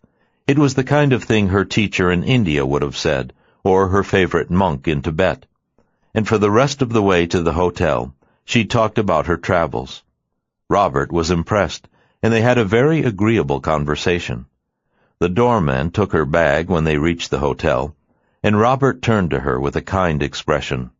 He knew this was a hard time for her, and she was anxious about seeing Finn the next morning. She had no idea what to expect, or what kind of mood he'd be in. There was no way to know if she'd be meeting the good Finn or the bad Finn, the old Finn or the new Finn, and she had admitted to Robert that she was feeling very stressed about it, particularly after his many warnings about what potentially lay ahead. "Would you like to go out for an easy dinner tonight? Pizza? The pub? There's a halfway decent Chinese place not far from here, and a really good Indian one if you like hot food. I've got a court appearance tomorrow, and I know you want to get on the road early, so if you want to grab a bite, I could pick you up in an hour. I only live a few blocks from here." She actually liked the idea. He was a nice person, and she was feeling jangled by everything she had in her head. She didn't really want to eat alone in her room, or go out on her own in Dublin. It seemed too depressing. And it would be friendlier dining with him. He was just an ordinary, decent man, but a smart one, and Mark had said he was an excellent attorney. She appreciated his advice so far, a lot of which wasn't legal, but even more useful to her given the situation she was in. "I'd love that," Hope said gratefully, looking tired and worn out. "Terrific. Put on a pair of jeans and I'll pick you up in an hour." She checked into her room, which was small, elegant, and clean.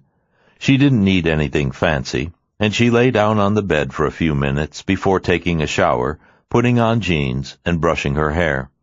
He was back in exactly an hour, as promised. And as she looked at Robert as they drove to the restaurant in his car, it was hard to imagine him in the clutches of the evil Nuala, or even besotted with her. He looked like an even-tempered, sensible person. He had worn jeans that night, too, with a sweater and a pea-coat, and he looked younger than he had in a suit. She guessed him to be about Finn's age, and close to hers. He said he was originally from California, San Francisco, and had gone to Stanford, followed by Yale Law School. She told him about her father teaching at Dartmouth, and he laughed and said he loved beating them when he played football for Stanford. He said Dartmouth had a great team. He had played amateur ice hockey, too, at Yale, and still looked fit and healthy, although he claimed he wasn't. But he said he loved to go skating with his girls, both of whom were on sports teams in college. He was looking forward to seeing them for Christmas. They were all meeting in New York for the holidays, staying at the Pierre, and he was planning to start looking for an apartment, since he was moving back in March or April. Hope had no idea where she'd be by then, either back in New York, heartbroken, or still in Ireland, things having settled down with Finn, maybe even married. She sounded hopeful, and Robert nodded and didn't comment. He had said enough on the phone and that afternoon. Hope had all the information she needed, and he hoped that when she was ready, she'd use it. It was all he could do. There was nothing for him to do for her legally at the moment, except be available to her. She now had his office, home, and cell phone numbers written down on a piece of paper in her bag, and he told her to use them and not be shy if she needed advice or help at any hour. That's what he was there for, and he was happy to help. The curry was delicious, and they talked about her travels again. He was fascinated by her stories and her work, and said he had never been anywhere exotic, just Europe and Scandinavia, mostly on business. He looked like a typical Ivy League suburban husband, with an extra dose of kindness in his eyes. They finished dinner early, and he took her back to the hotel, and wished her luck for the next day, and good rest that night. "Remember, you're not alone now. I'm an hour away at any time. If you get in real trouble, call me, and I can get help to you in minutes, or call the police, or just get out." She smiled at what he said. It was like preparing for a war, and she didn't think that Finn would ever be violent with her, or dangerous. He would be upsetting, and argue with her, or drink too much and then pass out, but it wouldn't get worse than that. She knew him well, and reassured Robert. His wife had been an exceptional case. Much to her surprise, Hope slept extremely well that night. She felt peaceful and safe, and it was reassuring to know that she had a friend in Dublin. Everything Robert had said had made her feel less isolated, and she called his office before she left the hotel and left a message, thanking him for dinner. She was careful to leave the hotel by 9 a.m. for the car rental place. She wanted to be heading for Russborough by 9:30. When she flew in, they normally got to the house by 11, and she was planning to tell Finn that she had arrived on the morning flight to surprise him. She had sent him a loving text message the night before, and he hadn't responded. She hoped he was writing. And she had no intention of telling him that she had spent the night at a hotel in Dublin. That would make him suspicious and inevitably jealous. She looked neat and rested as she drove toward Blessington, and then Russborough, and as though perfectly timed, She arrived at Blackstone House at 10 to 11. There was no one outside, and it was a wintry December day with a light veil of snow on the ground. She left her suitcase in the car, bounded up the front steps, and saw Winfred as soon as she walked into the house. He touched his brow in a gesture of respect, smiled broadly, and went out to get her bag, while she rushed up the steps to their bedroom. Suddenly, she was excited to see Finn. It was as though all the terrible things people had said had disappeared. They couldn't be true about Finn. She loved him too much for any of that to be true about him. It was all a mistake. It had to be. She tiptoed to their room and opened the door. It was dark. He was asleep in bed, and there was an empty Scotch bottle on the floor beside him, which explained why he hadn't responded to her text message the night before. He had obviously been drunk. She slipped onto the bed next to him, looked at his handsome face for a long moment, loving him all over again, and gently kissed him. She was under his spell again the moment she saw him. He didn't stir until she kissed him once more, and then he opened an eye, saw her, and gave a start. And then he beamed at her and pulled her into his arms. He reeked of Scotch, but she didn't care as he kissed her. He smelled like an open bar, which worried her for him, but she didn't say anything about it. She wondered how the writing was going, and how close he was to delivering at least one of the 2 manuscripts he owed them. They were going to uphold the lawsuit if he didn't, and she didn't want that to happen to him. "Where did you come from?" he asked with a slow, sleepy smile, stretched, and then turned over. "I came home to see you," she said tenderly, as he put his arms around her and pulled her closer, and as he did, all the good advice she'd been given was forgotten, as Robert Bartlett knew it would be. But he also knew she'd have it in her head when she needed it at the right time. "Why didn't you call me? I'd have come to pick you up," he said, as he pulled her into bed with him, took her clothes off, and she didn't fight him. "I wanted to surprise you," she said sweetly, and he forgot about what she was saying. He had a much better surprise for her, but it was no surprise. Their sex life had been fantastic from the first, which was part of the excitement of being with him. It was irresistible, even if she knew better than to fall for his seductive charms again. He was hard to resist, and moments later they were making wild, passionate, insatiable love, as though the world was about to come to an end, and for a moment it always felt as though it might. It was afternoon when they got up, bathed, dressed, and he looked at her. He was being so sweet to her again. It was hard to believe that he could ever tell a lie, hurt anyone, or make anyone unhappy, even her. "I missed you so much," he said, and she could see that he meant it. He really did. She had found 5 empty Scotch bottles under the bed. He had drowned his sorrows while she was gone, or his fears. He was like a child sometimes. "I missed you too," she said gently. And then they went downstairs together and went for a walk before dark. It was snowing lightly and looked beautiful. They were going to spend Christmas there alone. Michael was going skiing in Aspen with friends, and Hope had no one now, only Finn. "I'm sorry you had to go through all that with Paul. It must have been rough." He looked sympathetic, and she nodded as they held hands and walked. She tried not to think about it, or it would have panicked her that Paul was gone. And then he asked her a question that startled her in its bluntness. He wasn't usually that crude.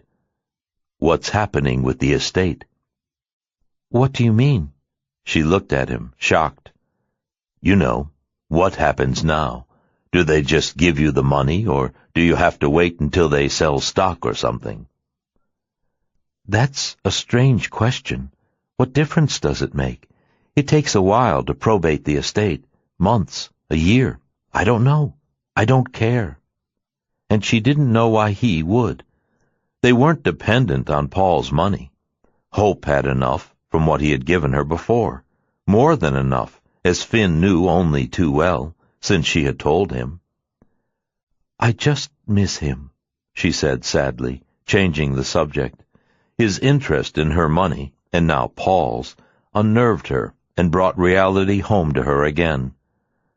I know you do, Finn said sympathetically, and put an arm around her shoulders, pulling her closer to him.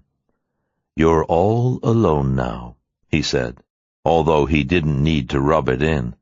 She was well aware of it herself, too much so. All you have is me. She nodded and said nothing, and wondered where he was going with what he was saying. We have each other. That's all we have. She thought of his old fusion theory. He hadn't mentioned it in a while. You have Michael, she reminded him, and the next thing he said hit her like a punch in the solar plexus, and he was a big man and packed a powerful punch. And Mimi's gone, he said softly, as Hope tried to catch her breath and steady herself from the blow. It was his stock in trade now, putting her off balance and making her unstable, hurting her when she least expected it, in all the ways that hurt most. That just leaves me, he repeated for emphasis. Hope didn't answer, and they walked along in the falling snow. But he had hit his mark. She felt even sadder than she had before, and then they went back to the house. He had been reminding her that she was dependent on him now, and without him she was alone. It was a shot across her bow. And she suddenly found herself thinking of Robert and his many warnings. They had agreed that he wouldn't call her, so Finn didn't get angry or upset. But if she needed Robert, she knew where to reach him. She had all his numbers in her purse. She and Finn cooked dinner together that night, and he went upstairs to work while she got things ready, and he was wearing an odd expression when he came back downstairs to the kitchen in the basement. They still needed to restore that. It was functional, but grim. Most of the time they used the pantry on the main floor, but not that night. Just as they sat down at the kitchen table where the servants used to eat, Finn turned to her with a glint in his eyes, and she wondered if he'd had a drink after their walk, or maybe even before. He was drinking way too much these days. He never used to, but he did now. She wondered if the pending lawsuit was causing him to drink. "Where were you last night?" he asked her innocently. "On the plane. Why?" She could feel her heart race, and looked blank as she served him pasta from a large bowl. "Are you sure?" he asked, looking her in the eye. "Of course I am. Don't be silly. Where else would I have been? I got here this morning." She dug a fork into her pasta, and he slammed her passport and a notepad onto the table next to her plate. "Tell me about it. You stayed at a hotel in Dublin. I found this notepad in your purse when I was looking for something. I called them, and you were there last night. Your passport says you arrived in Ireland yesterday, not today." And then he produced the piece of paper with Robert's numbers. She had written down only Robert, no last name. Finn was an excellent detective, and Hope felt like she was going to have a heart attack. It was hard to explain. She had taken the notepad off the desk at the hotel without thinking, and Finn had found it. It never occurred to her to ask what he was looking for in her purse. She was too scared. Her night in Dublin was going to be hard to explain. She had no choice but to be honest with him. She always had been until now. It was the first time she had ever lied to him about her arrival or anything else. "You're right. I arrived yesterday. I wanted a night to myself in Dublin, and I met with an attorney from my New York law firm. They thought I should see a lawyer here about taxes, residency issues, this house. I met him, stayed at the hotel, and drove here this morning. End of story. I'm sorry that I lied." She looked remorseful, and she was not going to tell him about dinner with Robert, or Finn might go into a jealous rage, and there was no way he would believe it was innocent. He never did. In spite of herself, Hope looked frightened and was shaking. "And Robert?" He's the attorney." "He gave you his home and cell numbers? You fucked him at the hotel, didn't you, you little slut? And who were you fucking in New York? Your agent? Or some guy you picked up at a bar? A trucker on 10th Avenue, maybe, while you took his picture?" He knew she went to places like that to take photographs, and he used it against her now. "Did you take pictures of his cock?" He spat the words in her face, and Hope started to cry. He had never talked to her like that before, or been as crude. He was starting to cross boundaries he never had. Robert had warned her that he would, and she didn't believe him. "What about Robert? Was he good? Not as good as I am, I'll bet." Hope didn't comment. She just sat there at the table, looking paralyzed and ashamed. He made her feel like a tramp, and she had done nothing wrong. She had seen a lawyer and had dinner, and would never have considered doing anything more. It didn't cross her mind. That wasn't who she was. But he accused her of it, with venom in his eyes and poison in his mouth. "Nothing happened, Finn. I met with a lawyer, that's all." "Why didn't you tell me about it?" "Because sometimes my business is private." And even if it had been business, he would have insisted on coming with her. He never let her do anything alone. It was all about control. He even wanted to go to the doctor with her, as he had to the fertility doctor in London. He was intrusive and wanted to be in full control of her at all times. "How private was it?" he asked, looking at her, and this time she was sure he'd been drinking. If not, he was insane. And maybe he was that, too. He looked like a crazy person as he glared at her, knocked his chair back until it fell, and paced around the kitchen, while she watched him, trying not to anger him further. She sat very still, praying that he'd back down.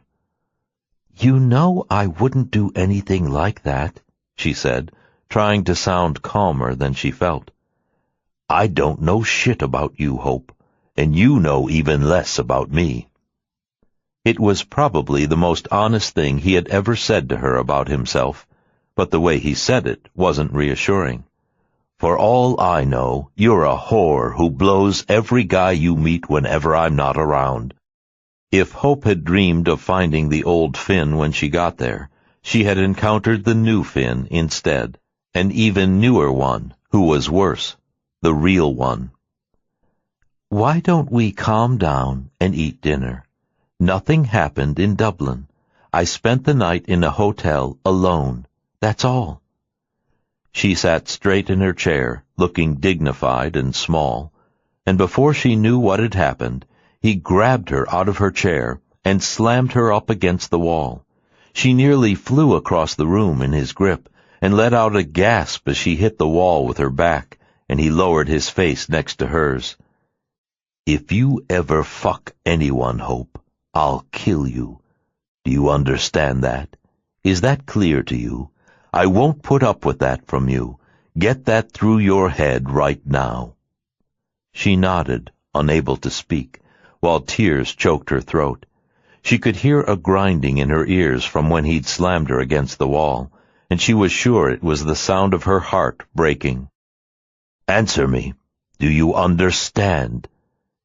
"Yes," she whispered. She was sure that he was drunk. He wouldn't behave that way if he weren't. But if so, they had to do something about it. Or he did. He was under a lot of stress over the lawsuit and the books he had to write. It was obviously driving him over the edge, and now her with it. He slammed her back into her seat then, and glared at her while she pecked at her dinner. The look in his eyes was not one she recognized. She had never seen him that way before, and it occurred to her, as she moved the pasta around her plate and pretended to eat it, that she was alone in the house with him. Winfred and Catherine went home at dinner time, and she was alone with Finn every night until morning. It had never worried her before, but it did now for the first time. There were no more outbursts during dinner. He didn't say a word to her. He took the piece of paper with Robert's numbers on it, shredded it, and then shoved the pieces into the pocket of his jeans so she couldn't find them. He left the pad and passport on the table, and then without a word, he left the room and left her to clean up. She sat for a long time at the table, with tears streaming down her cheeks and choking on sobs. And he had made the point earlier. She was alone in the world now. All she had was him. She had nowhere to turn and no one to love her. With Paul gone, she felt like an orphan in a fairy tale, and the handsome prince was turning into a wild beast. It took her an hour to calm down and clean up the kitchen. She spent most of it crying, and was afraid to go upstairs, but she knew she had to. And when she thought about it calmly, she realized that the fact that she'd spent the night in Dublin didn't look good. The piece of paper with Robert's numbers on it looked suspicious. She could see why he was upset, since she had lied to him about it when she'd arrived. She realized that she should have told him the truth about when she was coming, but if she had, she would never have been able to meet with Robert, and she was glad she had. It had been helpful and good to know that she could turn to someone, somewhere, if she needed to help her. And he was at least nearby. But she could also understand that Finn was upset that she had disappeared for a day and lied to him about her arrival. Although it had been innocent, she felt guilty about it, and in some way didn't blame him. She dreaded going upstairs to see him, and was surprised to find, when she did, that he was sitting in bed waiting for her. He looked peaceful, and as though the scene in the kitchen hadn't happened. Seeing him go from one mood to the extreme opposite like that was terrifying. One moment brimming with rage like a dragon, the next calmly in bed, smiling at her. She wasn't sure if he was crazy or she was, and she stood looking at him for a moment with absolutely no idea what to say. "Come to bed, Hope," he said, as though they'd had a pleasant evening, which they certainly hadn't. It had been anything but that, and now he looked like it had never happened. Watching him lie there, all innocence, made her want to cry. She got into bed cautiously beside him a few minutes later, after brushing her teeth and putting on her nightgown. She glanced at him as though he were a poisonous snake about to strike. "Everything is fine," he said to her soothingly, and put an arm around her. It was almost worse than if he were still angry at her. This was just too confusing. "I was thinking," he said easily, as she lay there stiffly beside him, waiting to see what would come next. It was impossible to relax now. "I think we should get married next week. There's no reason for us to be waiting. We're not going to have a wedding anyway, with people coming from far away, and I don't want to wait any longer. We're all alone in the world, Hope, you and I. If anything ever happens to either of us, like what just happened to Paul, we should be married. No one wants to die alone." "Paul was very sick for a long time, and I was with him," she said in a choked voice. "If either of us has an accident, the other would be unable to make decisions. You don't have kids or family.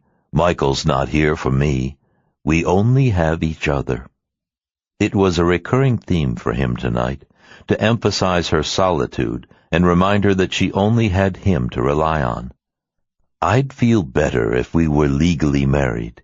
We can always have a party later in London, New York, or Cape Cod. It's time, Hope. It's been a year. We're grown-ups. We love each other. We know what we want. There's no point waiting. And we need to get going on the baby project again," he said, smiling at her. It was as though the scene in the kitchen had never happened. An hour before, he had been threatening her and slamming her into a wall, and now he wanted to get married in a week and get her pregnant. Listening to him, Hope felt insane. "It's been 6 months since you lost the last baby," he reminded her, and for once he didn't say it was her fault. It was as though he had cleared his pipes in the kitchen, and now he was his old self again. The good Finn was back with them, tucked into bed with her.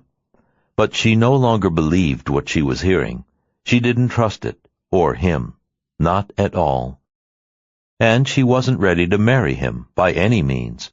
And she had the strong impression this was only about money. If he was married to her, and anything happened to her in that isolated house in the Irish countryside, he would be the heir to her fortune, and to Paul's, once that came to her. And with a child, she would be even more locked in. Robert had pointed that out to her the day before in his office, and it was obvious to her, too. But she didn't want to get Finn mad at her again by saying she wasn't ready to get married. At least not tonight. She'd feel better talking about it in the morning, with Winfred and Catherine around, in broad daylight.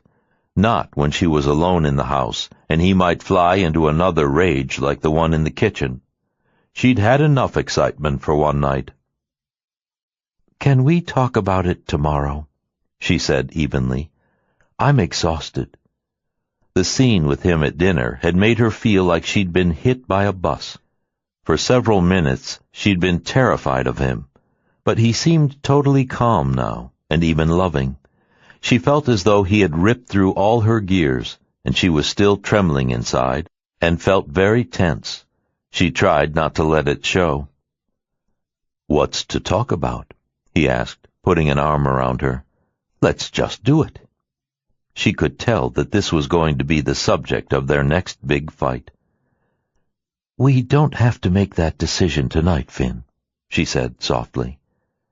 "Let's go to sleep." It was still early, but she just couldn't deal with it any more. She was too hurt, too upset, too disappointed, and had been too frightened to want to talk about anything with him. All she wanted to do was go to sleep, or maybe die. She knew suddenly that this wasn't going to get better, and it was going to be one fight after another. After his attack on her at dinner, she was losing hope, however nice he was now. It wasn't likely to last long. "You don't love me, do you?" he asked in the voice of a small boy. Suddenly he was the injured child, and not the man who had terrified her, and all he wanted was to be loved. This was getting very sick. He cuddled up to her like a 2-year-old, nestled at her side, and put his head on her shoulder. She sighed as she stroked his hair and face. She loved him, but the roller coaster ride was taking her breath away. He continued to snuggle up against her, and she turned off the light, and moments later he was pulling up her nightgown and wanted to make love. She was so upset and overwrought she didn't want to, but she was afraid that if she denied him, he'd start a fight with her again. And he was so expert at what he did that within moments her body responded, even though her mind wanted to push him away, and her heart was totally confused. But her body suddenly wanted him, and he made love to her with such infinite gentleness and caring that there was no way to believe that this was the same man who had attacked her only hours before. After they made love, she lay awake for hours while he snored, and she finally fell asleep, totally exhausted, at dawn. She had been crying silently all night, and she felt dead inside. He was killing her by inches. She just didn't know it yet. Chapter 20. Finn was already up when Hope awoke the next morning. She got out of bed feeling drained and beaten, and her spirits were as gray as the weather. She looked tired and pale when she met him in the pantry eating breakfast. He looked full of energy and cheer, and told her how happy he was to have her home. He even seemed as though he meant it. She no longer knew what to believe. She was cautiously sipping a cup of tea when he mentioned the wedding again.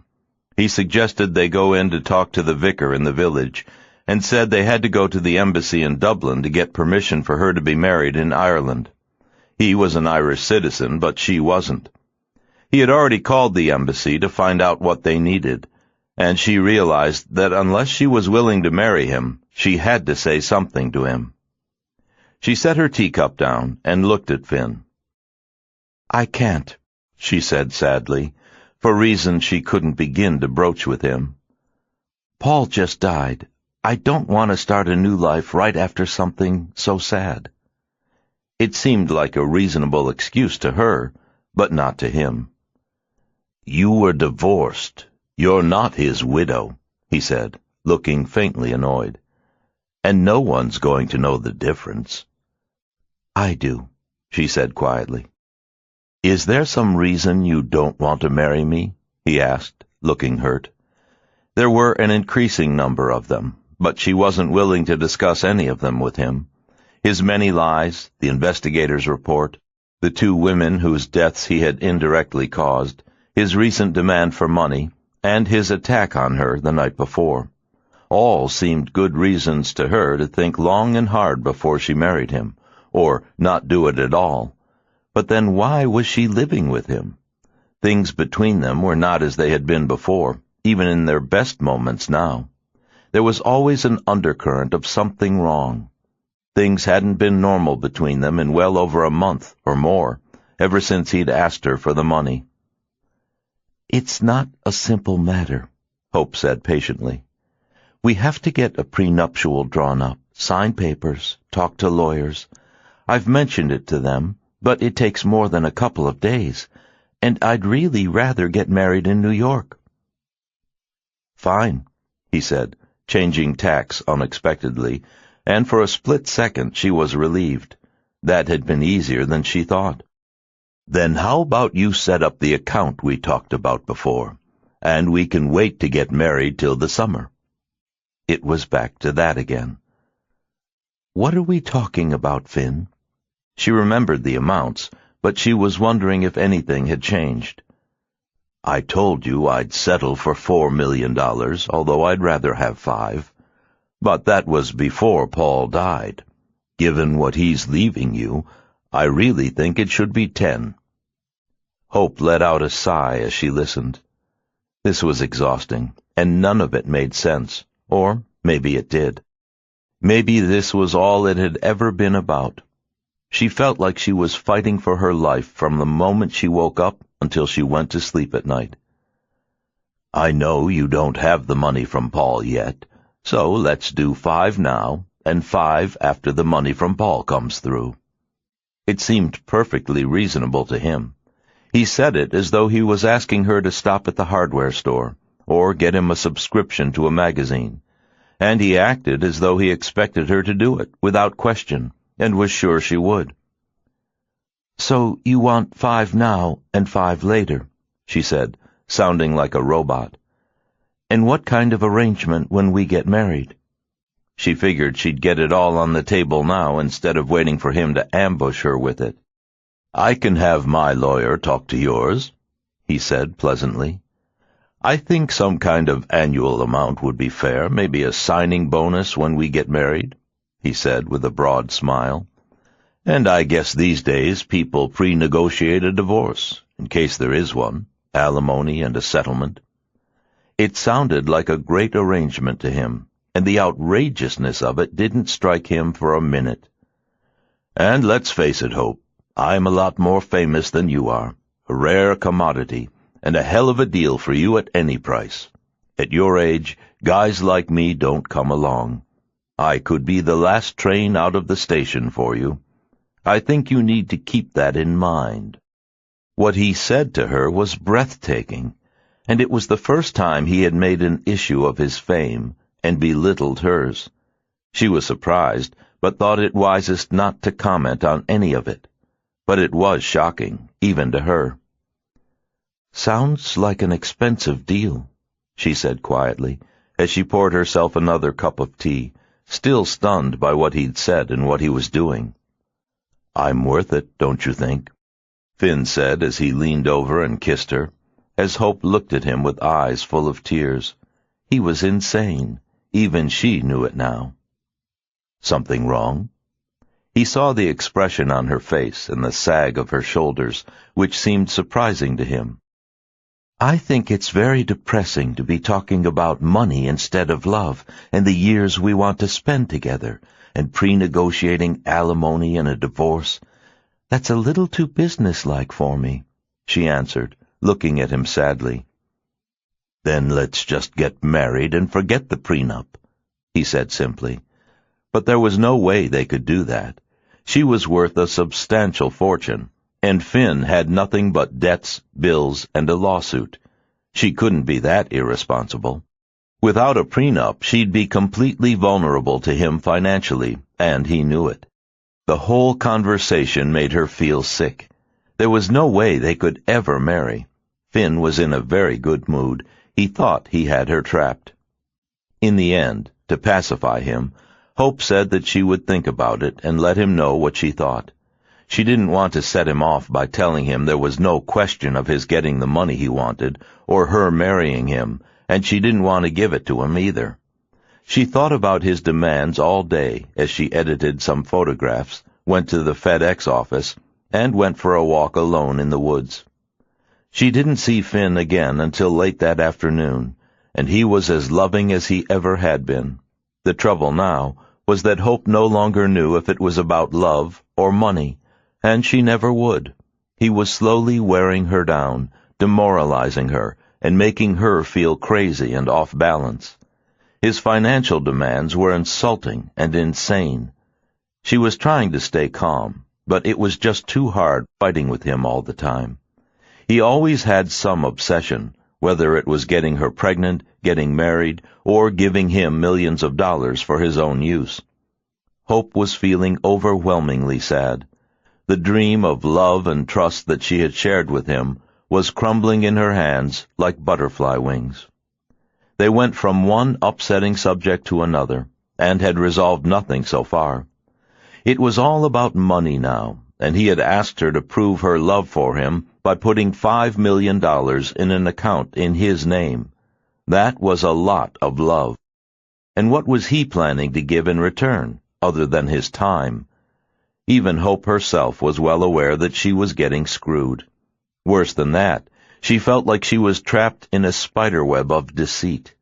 He was the spider, and it was becoming ever more clear that she was the prey.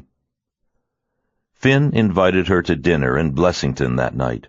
She agreed to go, for distraction in her despair, and for once not a single difficult subject came up. Not money, not babies, not weddings. She was depressed at first, and surprised that they had a good time together, like in the beginning, and once again it gave her hope. She was constantly ricocheting now between hope and despair, and she was having more and more trouble getting up each time she got knocked down. Ever since Paul had died, she was tired, and Finn was slowly beating her down. But miraculously, for the next several days, just as she had begun to lose hope, everything seemed to be all right again. Finn was in a good mood. He was writing. She was starting a new book of photographs of Ireland and enjoying some projects in the house. It was beginning to feel like the early days when she had first bought the house, and she tried to put out of her mind the outrageous things he had said to her and the money he had asked for. Just for now. She needed the respite. And then a letter came by FedEx from New York. She took it up to Finn and left it with him, and when he came out of his office again, he looked like a black cloud. "Bad news?" she asked, looking worried. Given the expression on his face, it would have been hard to believe it was good. "They're telling me that even if I deliver the book now, they won't publish it. They're going ahead with the suit. Fuck. And this is one of my best books." "Then someone else will publish it, and you may get a better deal." She tried to sound encouraging, but he looked incredibly angry. "Thank you, little Miss Cheerful. They want their money back, and I've already spent the advance." Hope put a gentle hand on his shoulder as he poured himself a stiff drink and took a long sip. He felt better when he did. "Why don't you let me ask Mark Webber to handle this and see if he can negotiate something for you?" Finn looked at her then with fury. "Why don't you just fucking write them a check?"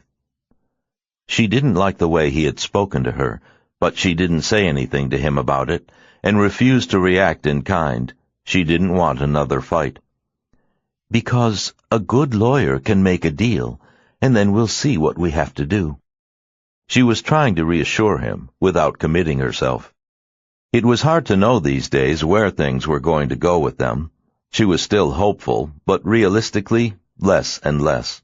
Things weren't going well. It was all about greed now, getting his hands on her money or covering up old lies. As it said in the Bible, their house was built on sand. "Is that a royal we?" he asked her in a nasty tone.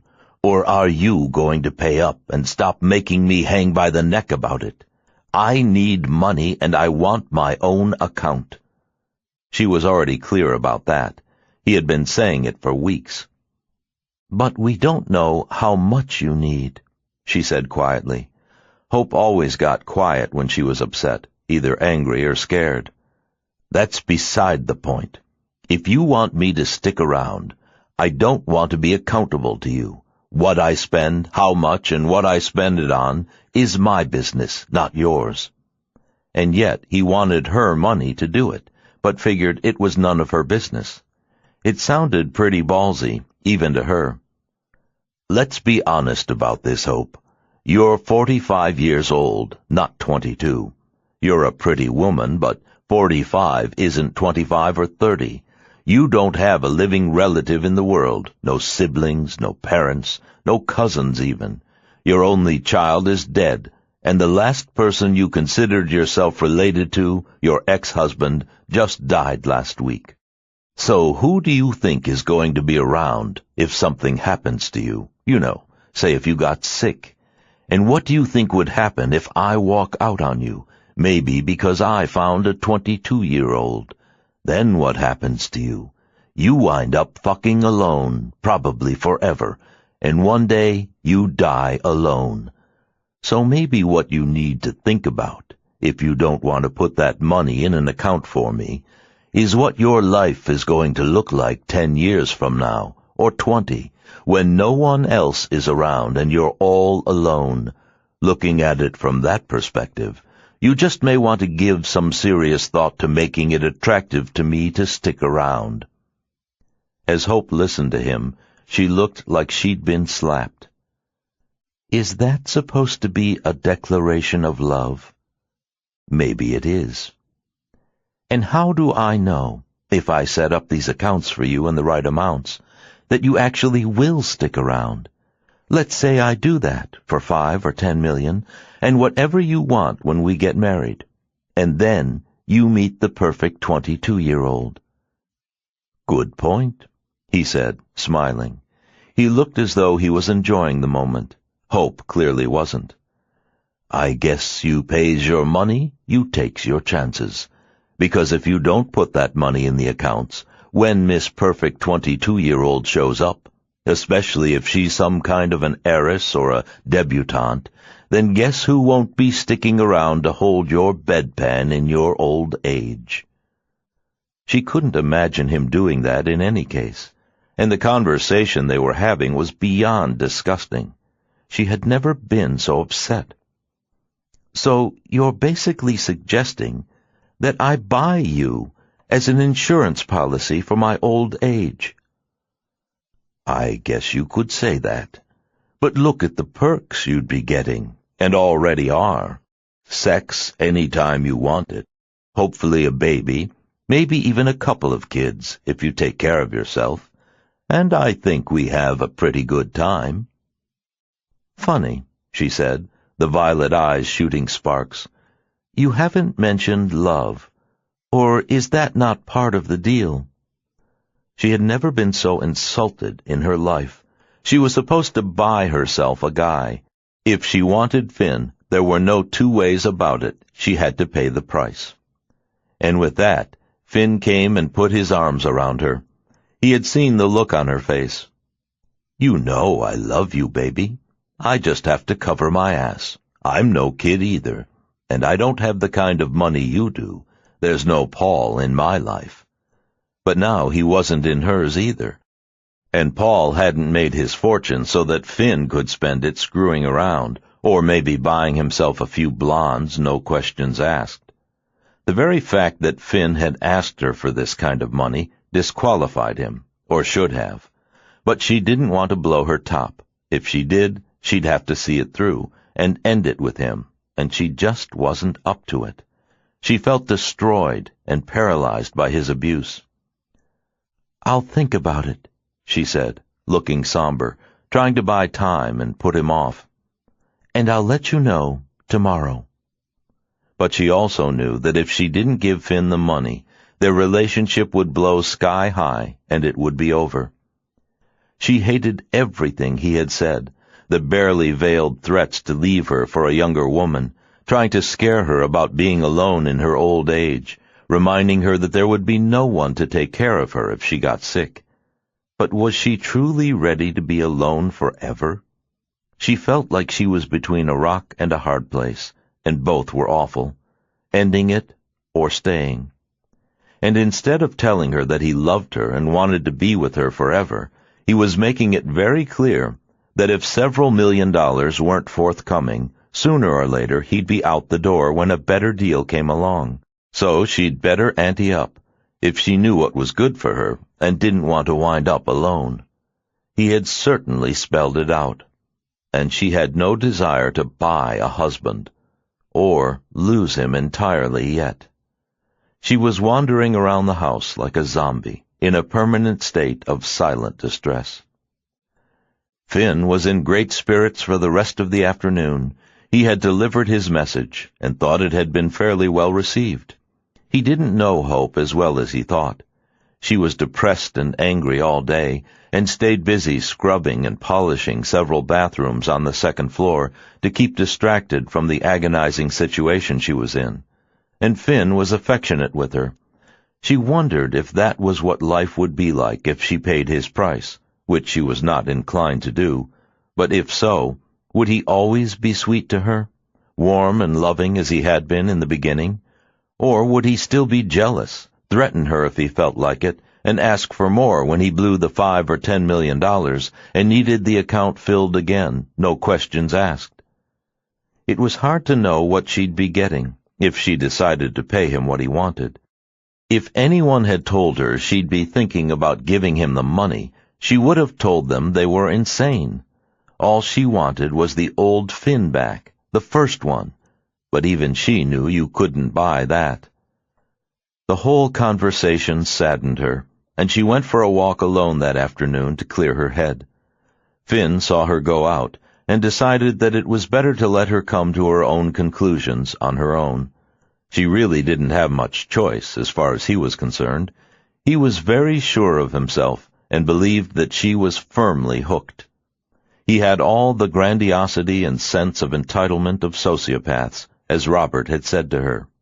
Finn was certain that if Hope loved him, she'd pay up. She didn't want to be alone. He knew she loved him, and didn't want to lose him.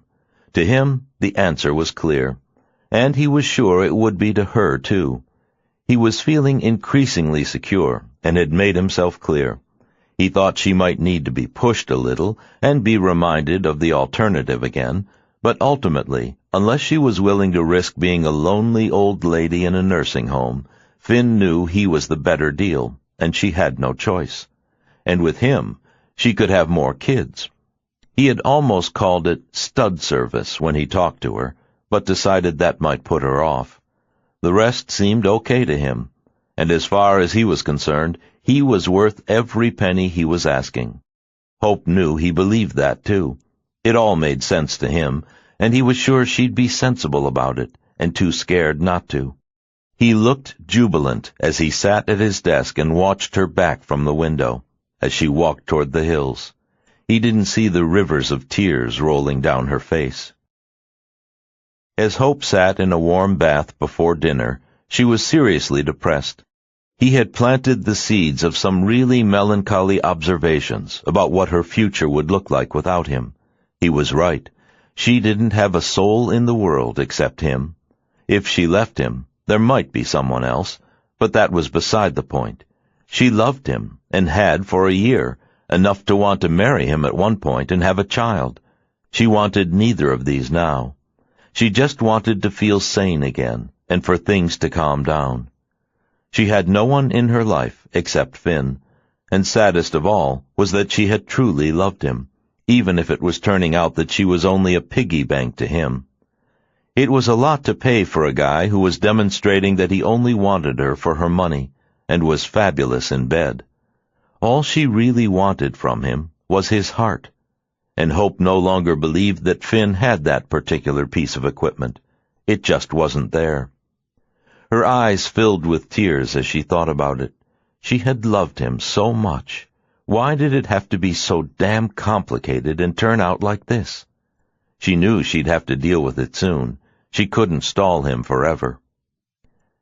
She decided to put a good face on it, and dressed in a nice dress for dinner. She put on high heels, brushed her hair back, added earrings and makeup.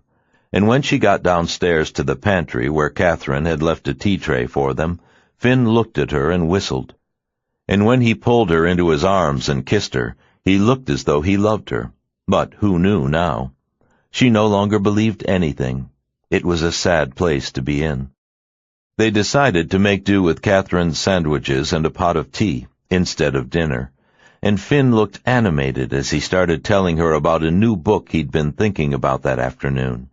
It was for the second book due in his contract. He said he had almost finished the first one, but she wasn't sure she believed him, since his relationship to the truth had proved flimsy at best. As they ate Catherine's sandwiches, Hope listened to him tell the story. It was about two newly married people who had bought a chateau in France. The woman was American, and the hero of the story was French, a very handsome older man. Finn said he was a dark character who had already had two wives who had mysteriously died, and what the hero wanted more than anything was a child. It was beginning to have a familiar ring to it as Hope listened, but she figured he would spin it off eventually into one of his typically scary tales with ghosts, murderers, people imprisoned in basements, and bodies hidden in the woods. It always intrigued her how he came up with the stories, which for years critics had said were the product of a troubled, brilliant mind. Initially, he had seemed surprisingly normal, considering the twisted tales that he told. Now, she was no longer so sure. "Okay, so then what happens?" she said, listening with interest, trying to concentrate on this book. It was something to talk about, other than money, and as a result, it was a relief. "She gets pregnant, so her future is assured, at least until she has the child. She's an heiress, and her father gets kidnapped later in the book." Hope smiled. It already sounded complicated to her. "As it turns out, she and her brother have been stealing money from their father for years. Her husband finds out and blackmails her and asks her for $10 million. She talks to her brother, and they decide to call his bluff. They don't give him the money," he said, with a small, evil smile at Hope, and then he kissed her neck. "Then what?" she asked, with an odd chill running down her spine from his kiss. "He kills her," Finn says with a look of pleasure. "First, he kills her, then the baby." She shivered as he said it. "That's awful. How can you write that?" She gave him a disapproving look, and Finn seemed amused. "How does he kill her, or do I want to know?" Some of his books had been gory and perverted beyond belief. They were strong stories, but some of the details made her sick. They were always thoroughly researched. "It's pretty clean. He uses an undetectable poison, and he inherits the entire fortune, or her half anyway. Then he kills the brother. And when their father is kidnapped later, the hero doesn't pay the ransom because he's been a shit to him. So he lets the kidnappers kill him. One by one, he kills the entire family and winds up with all their money. Pretty cool for a poor boy from Marseille, don't you think? He even buys himself a title that comes with the chateau." It sounded like Finn's fantasy to her, and some of his earlier lies about the house. "And he winds up alone?" Hope asked innocently. The plot sounded pretty sick to her, but very Finn. "Of course not. He marries a young girl from the village who he was in love with in the first place. She's 21, and he's 50 at the end of the story. So, what do you think?" He looked pleased with himself. Pretty scary. She smiled, thinking of the twists and turns he described. I think killing the pregnant wife is a little much, and may upset your readers. Most people have sensibilities about those things. She didn't pay him the money, Finn said, looking straight at her, deep into her eyes. The brother would have, but she convinced him not to, and in the end, he got the money anyway, all of it, not just her share, and far more than he originally asked for. The moral of the story is that they should have paid him when they could, before he killed them all. He was good at complicated, layered stories of psychological terror and frightening murders of retribution. Hope asked, looking him in the eye, And that seems fair to you? Completely. She had all the money. Why should she get everything and he has nothing? And in the end, he's avenged, and the poor boy gets everything. And a lot of dead bodies in the basement. Oh, no, he said, looking offended. They all had proper burials. Even the police never figure out they were murdered. They suspect it, but they can never prove it. There's a very clever French inspector, and in the end, Francois kills him too. Francois is my hero. The inspector's name is Robert. He buries him in the woods, and no one ever finds him. And as he said the inspector's name, the story clicked for Hope. It was no accident that the rich wife was killed, the poor boy wins, and the inspector had the name of the lawyer Finn had found on the piece of paper in her purse when she first came from Dublin. All the puzzle parts fit together seamlessly, and the threat to her was clear. She looked straight at Finn then.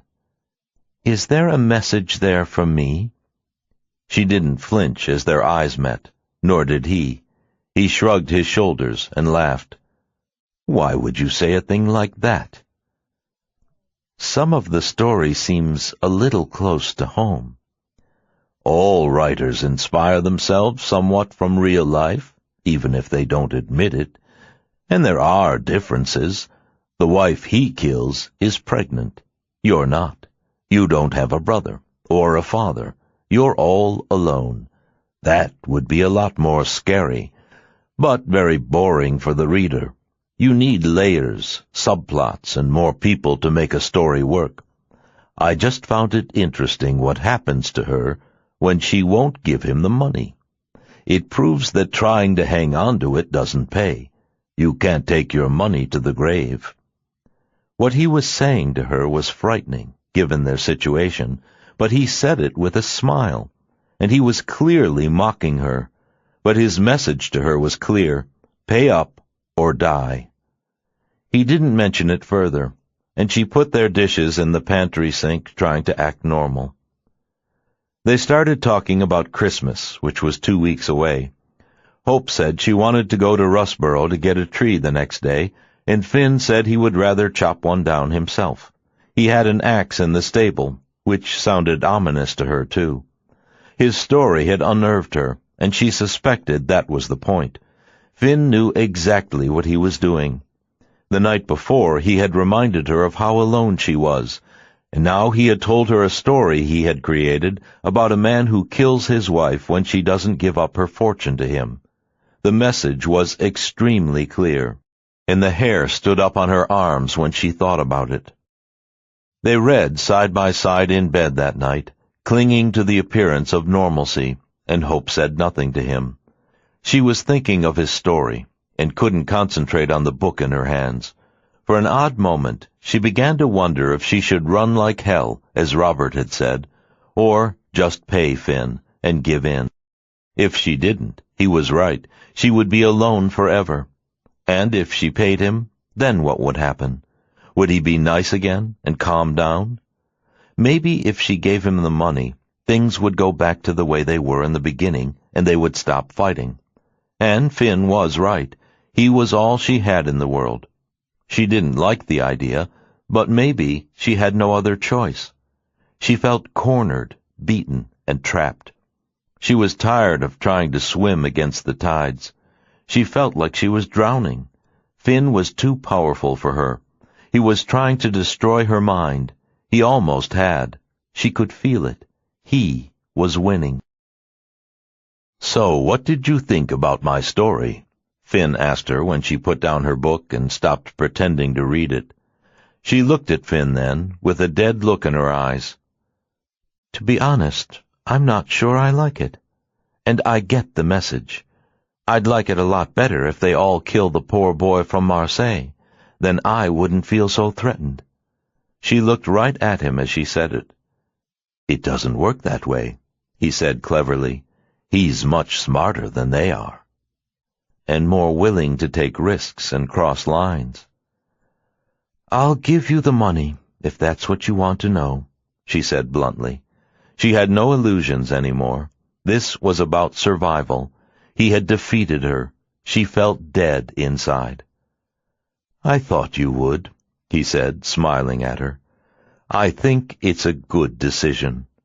And then he moved toward her and kissed her ever so gently on the lips. She didn't respond. For the first time since she'd known him, she hated his touch. "I'll make you happy, Hope. I promise." She no longer believed it, or even cared. She was selling her soul, and she knew it. But being alone in the world seemed worse. "I love you," he said gently, looking pleased. She no longer believed that either. She knew exactly what he had done. He had terrorized her, and it had worked. "Don't you love me?" He had on his little boy voice, and for a moment she hated him, and she wished he would kill her. It would be so much simpler in the end. "Yes, I love you," she said in a dead voice. He didn't know the meaning of the word. There was no coming back from what she knew now, or what he had implied that night at dinner. "We can get married next week if you want, if the embassy can get the papers ready. I'll call the lawyer in Dublin about the prenup." She sounded like a robot and felt like a corpse. "Don't put too many teeth in it," he warned. She nodded. He had the upper hand now, and she was alone with him at the house. There was a stiff wind outside, and there was a snowstorm expected that night. She didn't care about anything right now. He had killed something inside of her that night, any hope she had of being loved. All she was buying was his presence, not his heart. The only heart involved was her own, and it was broken beyond repair. "We'll have beautiful babies, I promise. We can spend our honeymoon in London and see the doctor." "We don't need the doctor," she objected. "If you let her give you the shots, you could have twins or triplets." His electric blue eyes lit up at the thought. It sounded frightening to Hope. It had been hard enough for her to have one baby when she had Mimi. She was a tiny woman. The thought of twins or triplets was terrifying. And then she looked at Finn. He owned her now. She had sold her soul to the devil, and he was it. "Does he kill her if she has twins?" she asked him with wide, frightened eyes. And Finn grinned. "Never. Not if she gives him the money." Hope nodded in response and said nothing. And a little while later Finn wanted to make love to her, and she let him.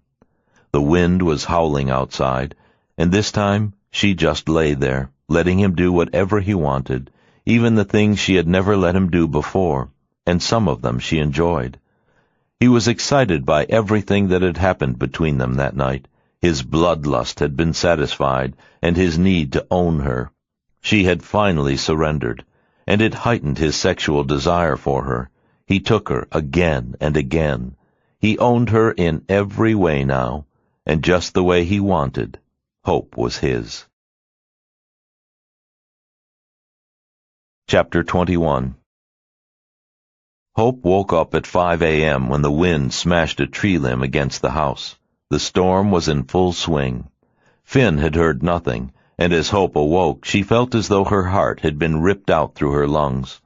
She was instantly awake and remembered everything that had happened the night before. Everything, every word, every sound, every innuendo, every nuance of Finn's story about the young wife the poor boy killed. She understood all its implications, what she had done and what he'd done to her the night before, to her head, not just her body. He had brainwashed her, and every fiber of her being was screaming. She had sold her soul to the devil, or planned to, and he was asleep beside her in the bed.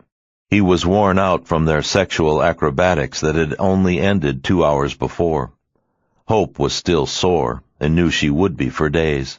And suddenly, as she thought of all of it, she knew that as bad as being alone might be one day, this was infinitely worse. What she had just signed on for, and had been living for the past few months, was worse than death.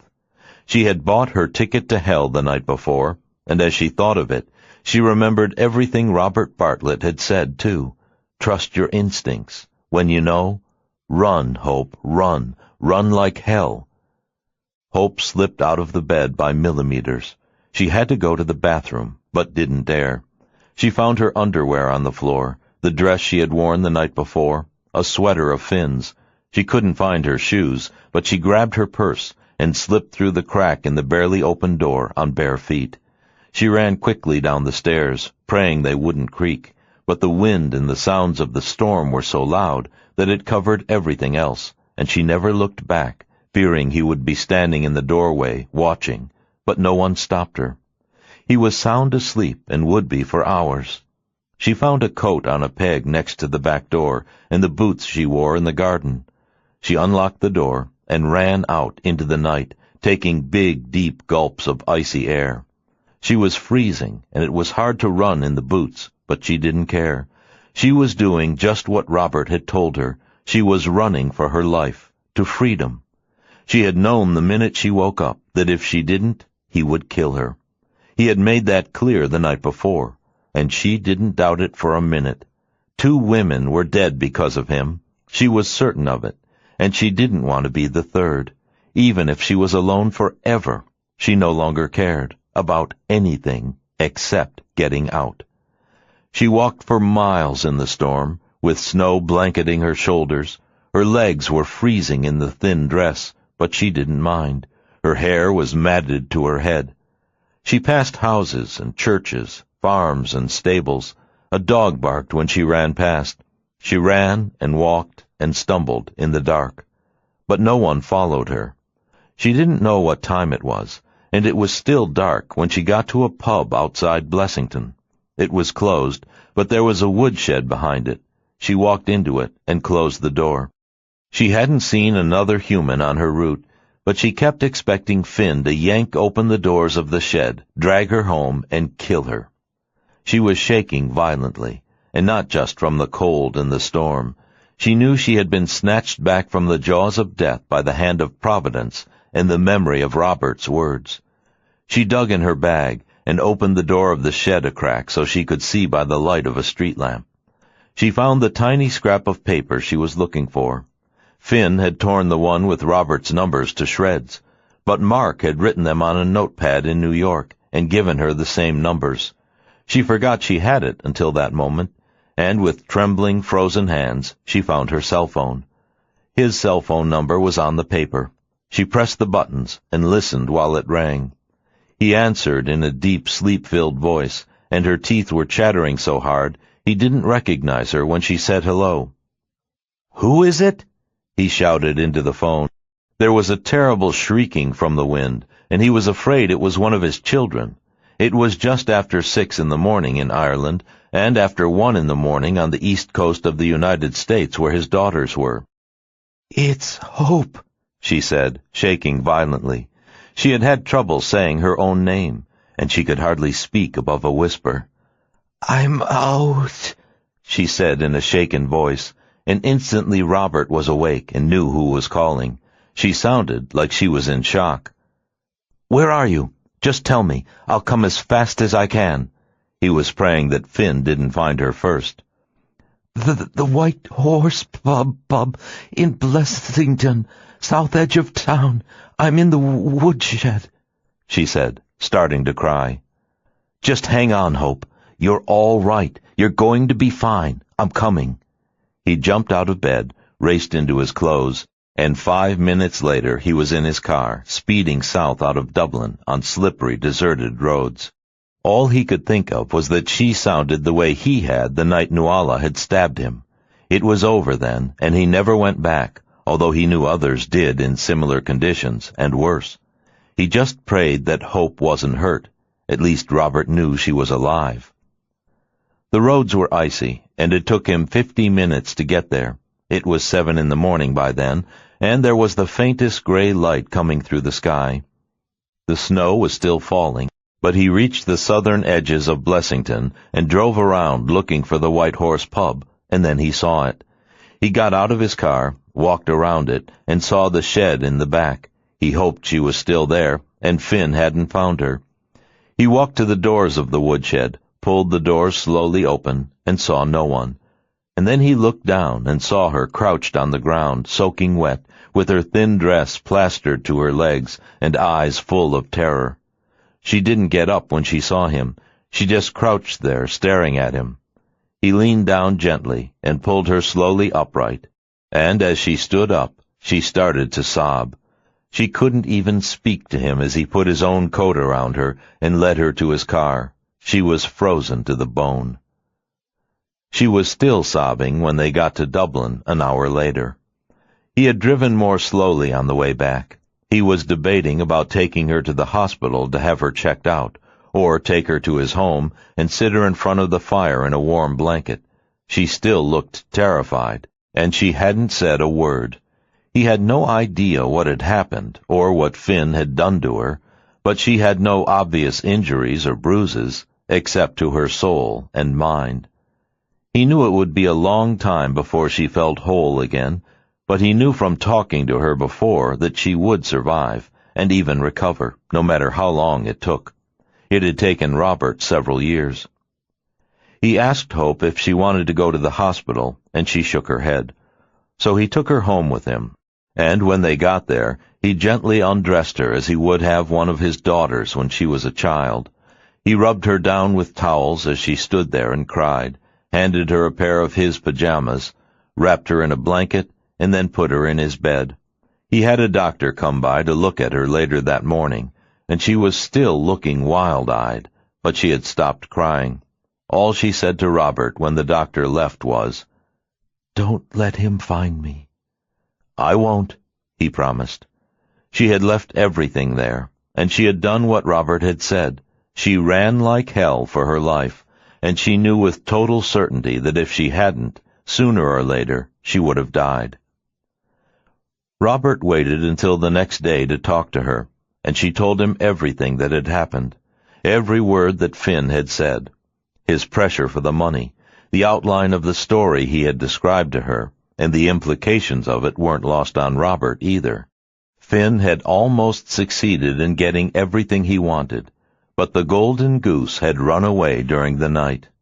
Finn had started calling on her cell phone within hours of her escape.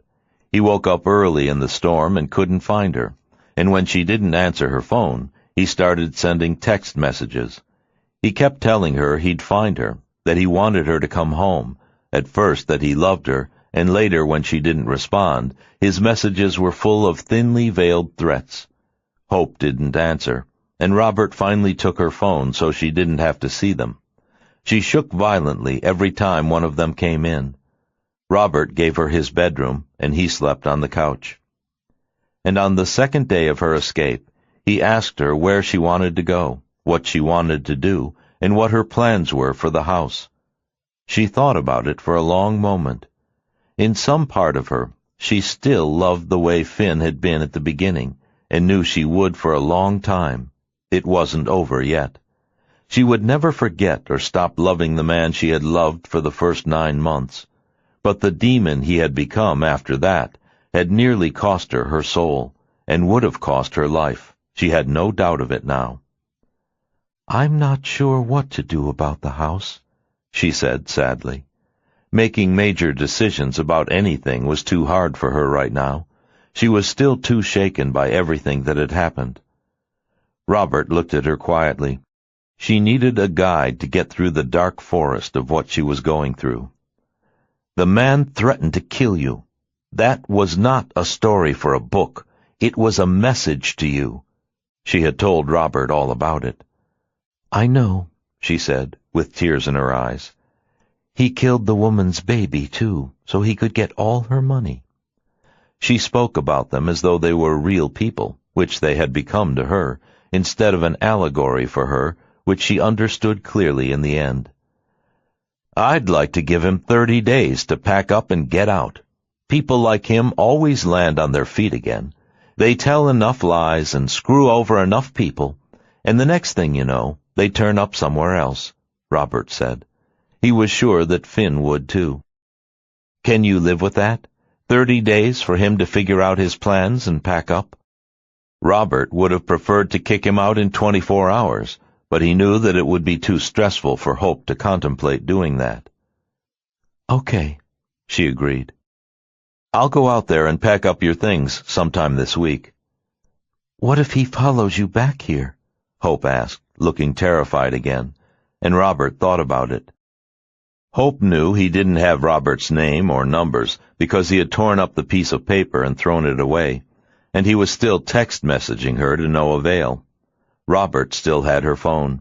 He handed it to her later that day and saw her reading all the frantic text messages from Finn, and when she turned it off, she cried.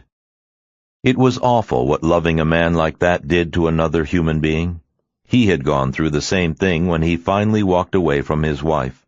There was no other choice.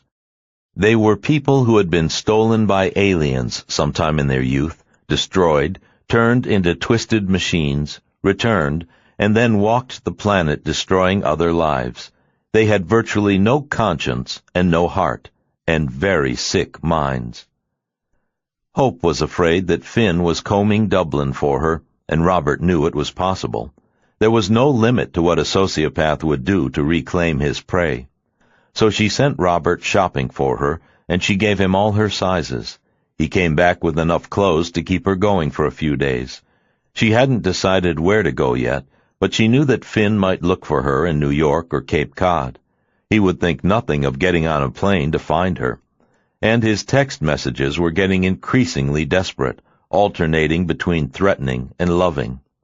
When a sociopath lost his prey, or any perpetrator, they went insane looking for them so they could torture them again. Robert had seen it all before. His wife had been similarly desperate, and the last time he had left her, he never went back. He wanted this to be the last time for Hope, and she said it was. Whatever she still felt for him, she knew there was no other choice. She had barely come out alive. If he hadn't killed her, she would have killed herself. She was certain of that. She remembered thinking about it on the last night, and knowing she had surrendered her soul to him. She would have welcomed death, or sought it herself. Robert was bringing in food for her, and she was too afraid to leave the house. They were sitting in his kitchen eating dinner, when he gently asked her where she thought she might like to go. She'd had an idea all day, and since she didn't want to go back to New York or Cape Cod yet, it seemed like it might be the right choice. She didn't want to go to a strange city and hide, and there was no telling how long Finn would look for her, or how desperate he would get, and she didn't want to give herself the temptation of seeing him again. Every time she read his loving text messages to lure her back, her heart ached, and she cried. But she knew that whoever was writing them was not the same man she would find if she went back. The mask was off for good, and as everyone who knew him had said, he was a dangerous man. He was everything they had described, and worse. She had Robert's secretary make a reservation for her to New Delhi. It was the only place she wanted to go, and she knew she would find her soul again there, just as she had before. She wanted to hide, but she also needed to put herself back together again. She still shook violently every time she heard the phone ring, and her heart stopped every time Robert let himself into his home. She was terrified it would be Finn.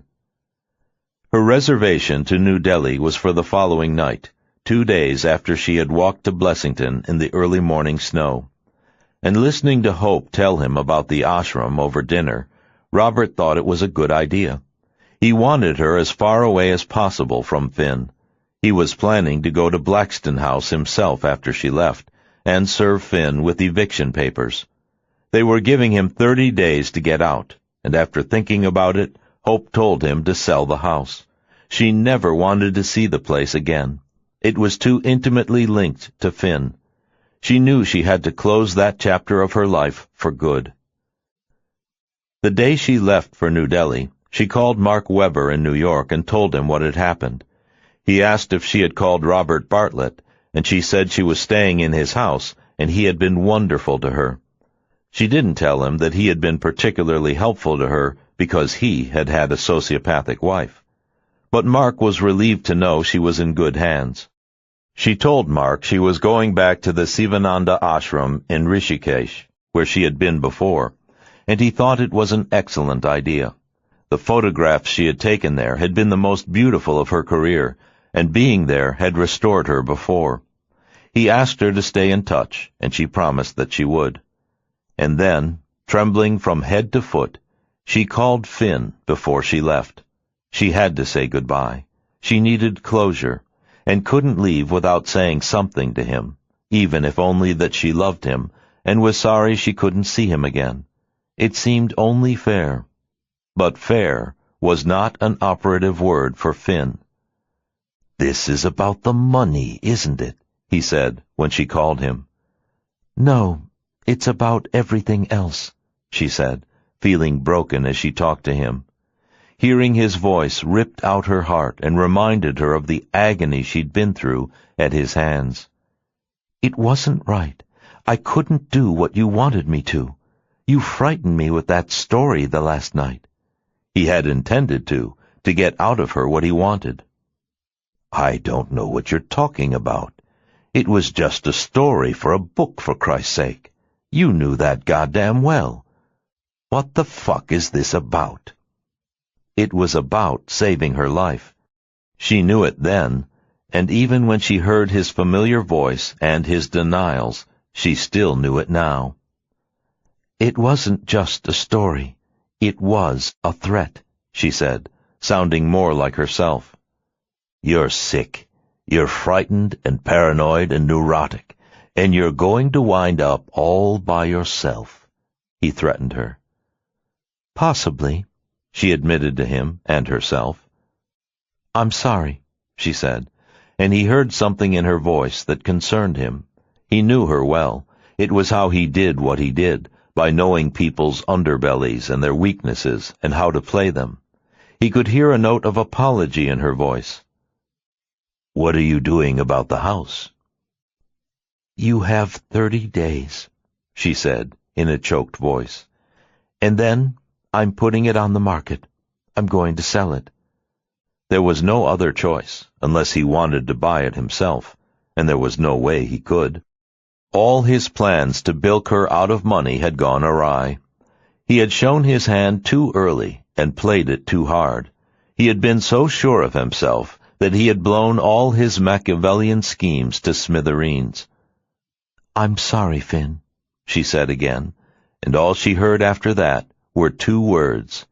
"You bitch," he said, and cut the line. The words were his final gift to her, and somehow made it easier to leave. Robert drove her to the airport that night, and she thanked him again for everything he had done, including the use of his bed and his good advice. "It was nice to meet you, Hope," he said, looking at her kindly.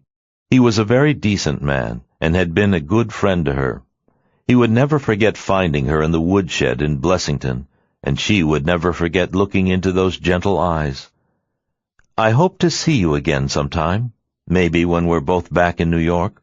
How long do you think you'll stay in India?" "As long as it takes.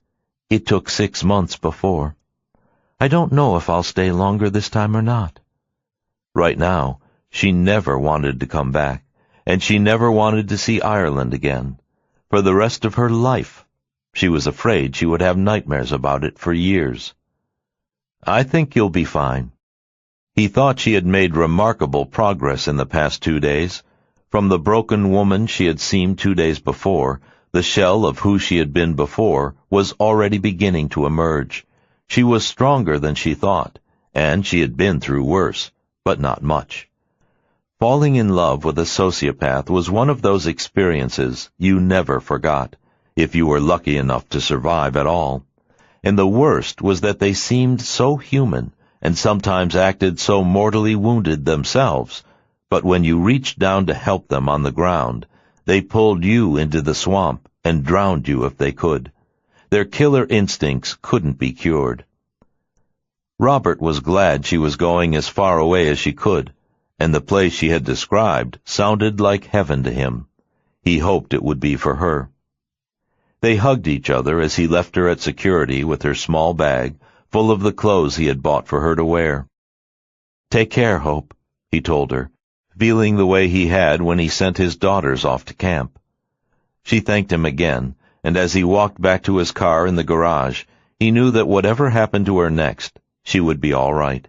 There was a spirit in her, and a light that even a man like Finn O'Neill couldn't kill. He was in his house, sitting in front of the fire, thinking about her and his own experience with his wife, when the plane Hope was on lifted off the runway and headed for New Delhi. She closed her eyes, laid her head back against the seat, and thanked God that she was safe. And then she wondered how long it would take for her to stop loving Finn.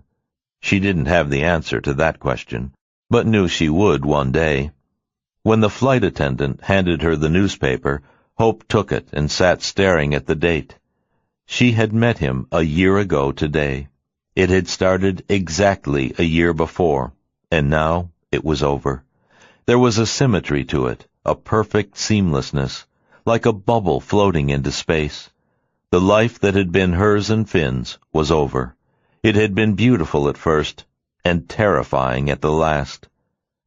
She sat staring at the sky as they burst through the clouds over Dublin, and she could see stars in the sky.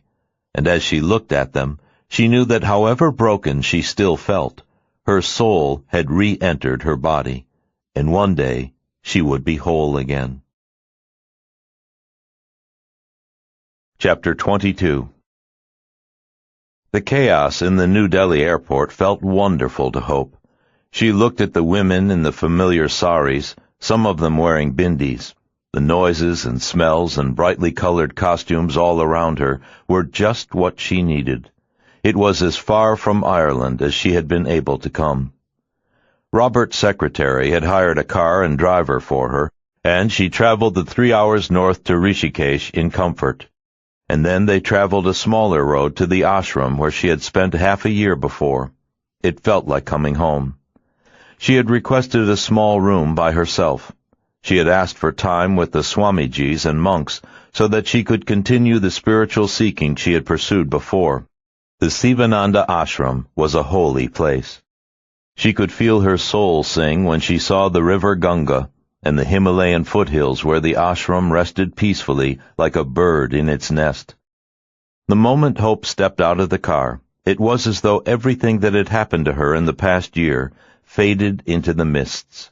The last time she had come here, she had been heartbroken over Mimi and devastated by the divorce from Paul.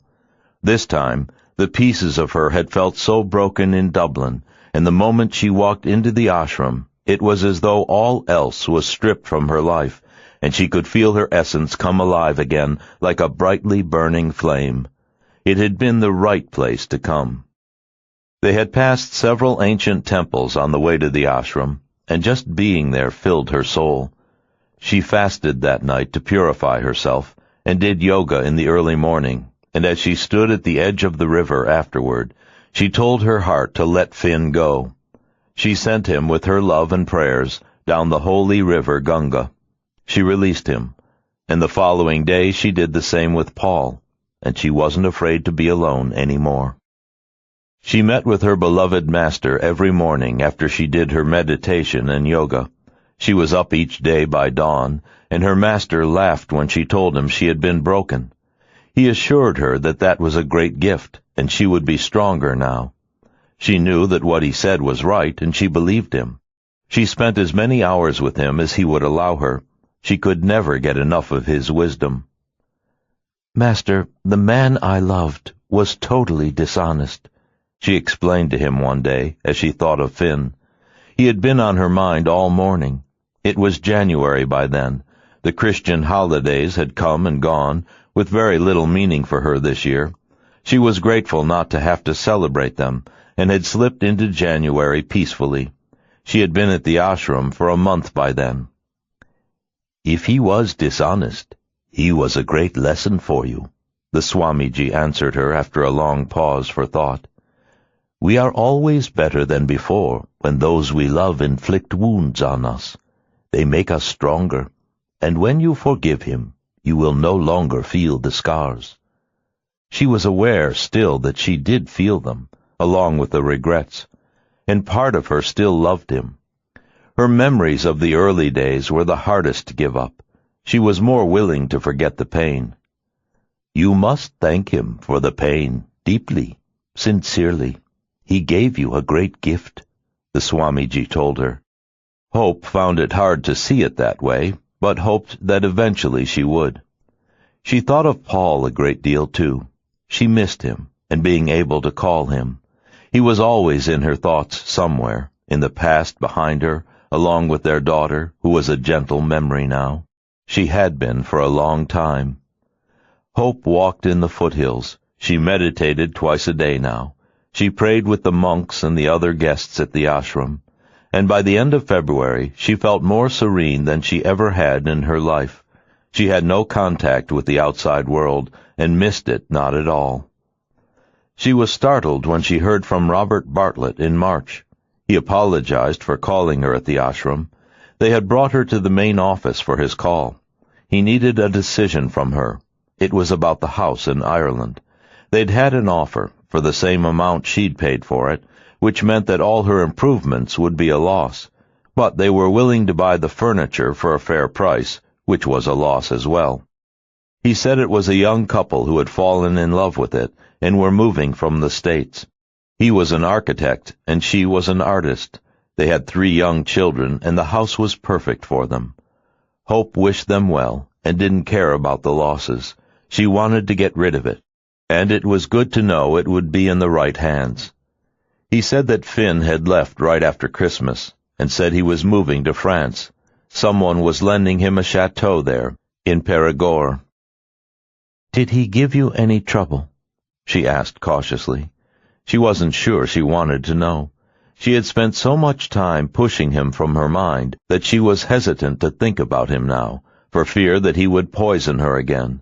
She had worked so hard to heal the wounds, and didn't want thoughts of him opening them again. Everything about him was toxic for her. No, he was all right, kind of pompous and difficult, but he got out. It doesn't matter. "How are you, Hope?" He was happy to talk to her. He had thought of her often, and the day he had put her on the plane to India. She looked so small and fragile, and so brave. He admired her enormously. Getting out the way she had, taking nothing with her, and running for her life through the night took tremendous courage. He knew it all too well. "I'm fine." She sounded happy and free. "It's so beautiful here. I never want to go back. I wish I could stay forever."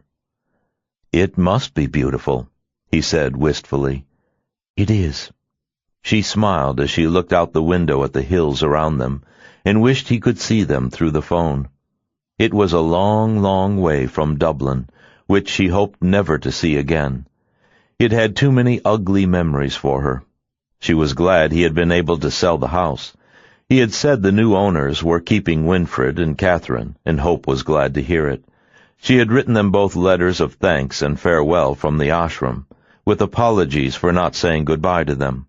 She was still paying them until the house was sold. "When are you leaving Dublin?" she asked him. It was nice talking to him. He had been part of such a strange time, and had saved her life with his wise counsel. He had been the Swamiji of that hour in Dublin. Thinking that made her smile. "In 2 weeks, I'm taking my girls to Jamaica for their spring vacation, and then I have to go back and settle in. It'll be strange working in New York again. I'm going to miss Dublin.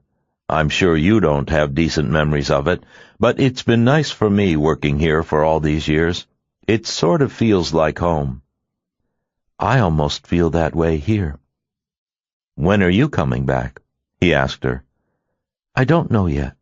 I've been turning down assignments. I think Mark's getting mad at me, but I'm in no hurry to rush home. Maybe this summer. Monsoon season starts in July. It's not so great here then. I could go to the Cape." She had told him about her house there. "We go to Martha's Vineyard in the summer. Maybe we could sail over to see you." "That would be nice." He had told her about his girls. One was a dancer, like Mimi. The other one wanted to be a doctor. She remembered their talks about them during those strange days before she left for New Delhi. It all seemed very surreal now. The only thing that still seemed real to her were the early happy months with Finn.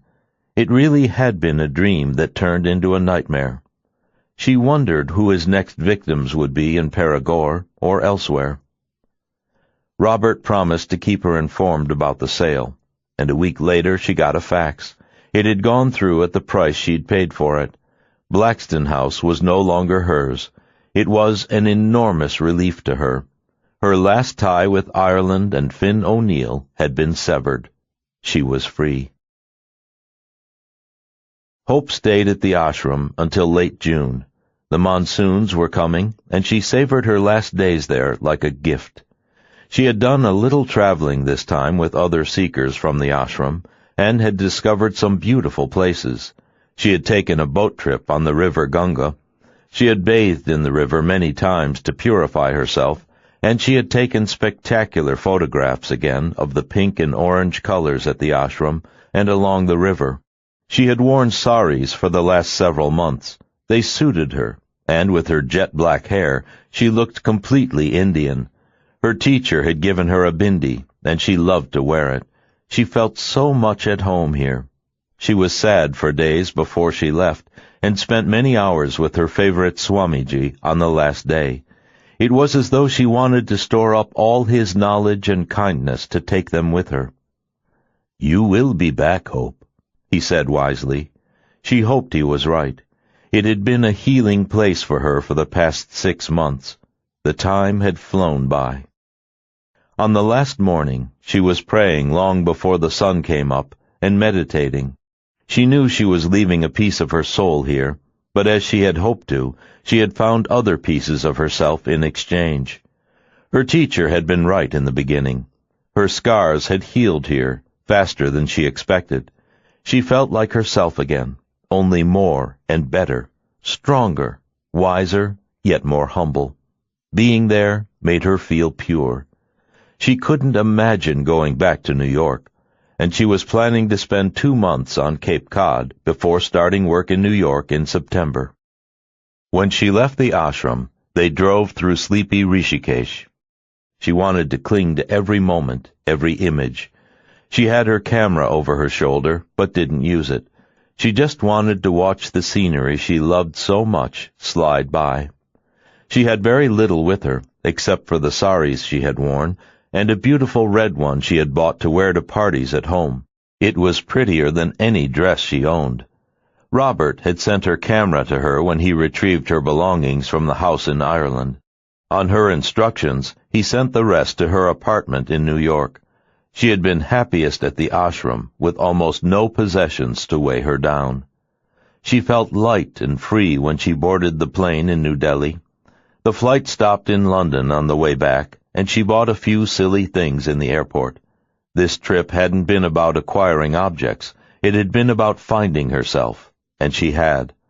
As she flew home, she knew that at long last she was whole, possibly more than she ever had been in her life. Chapter 23.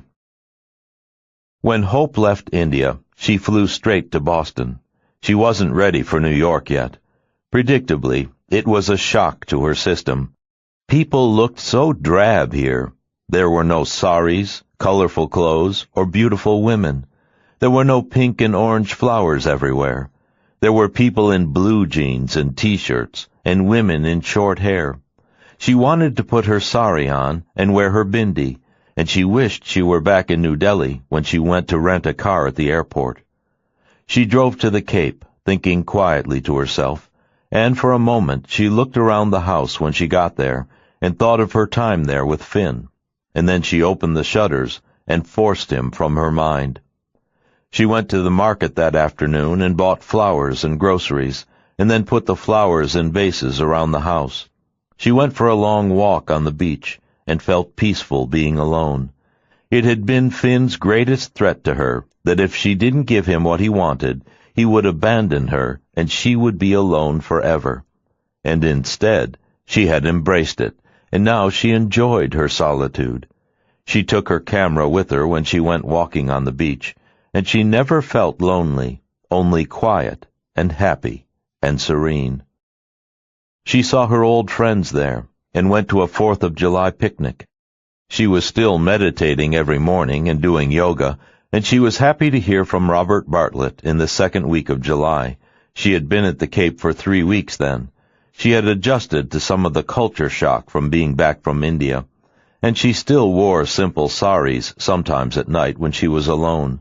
It was a way of reminding herself of her time at the ashram, and she would instantly feel a sense of peace come over her when she wore them.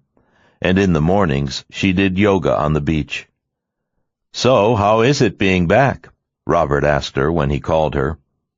"Weird," she said honestly, and they both laughed. "Yeah, it kind of is for me too," he admitted. "I keep wondering why people don't have brogues when I buy my groceries." "Me too," Hope said, smiling. "I keep looking for saris and monks." It was nice to talk to him. He no longer reminded her of a bad time.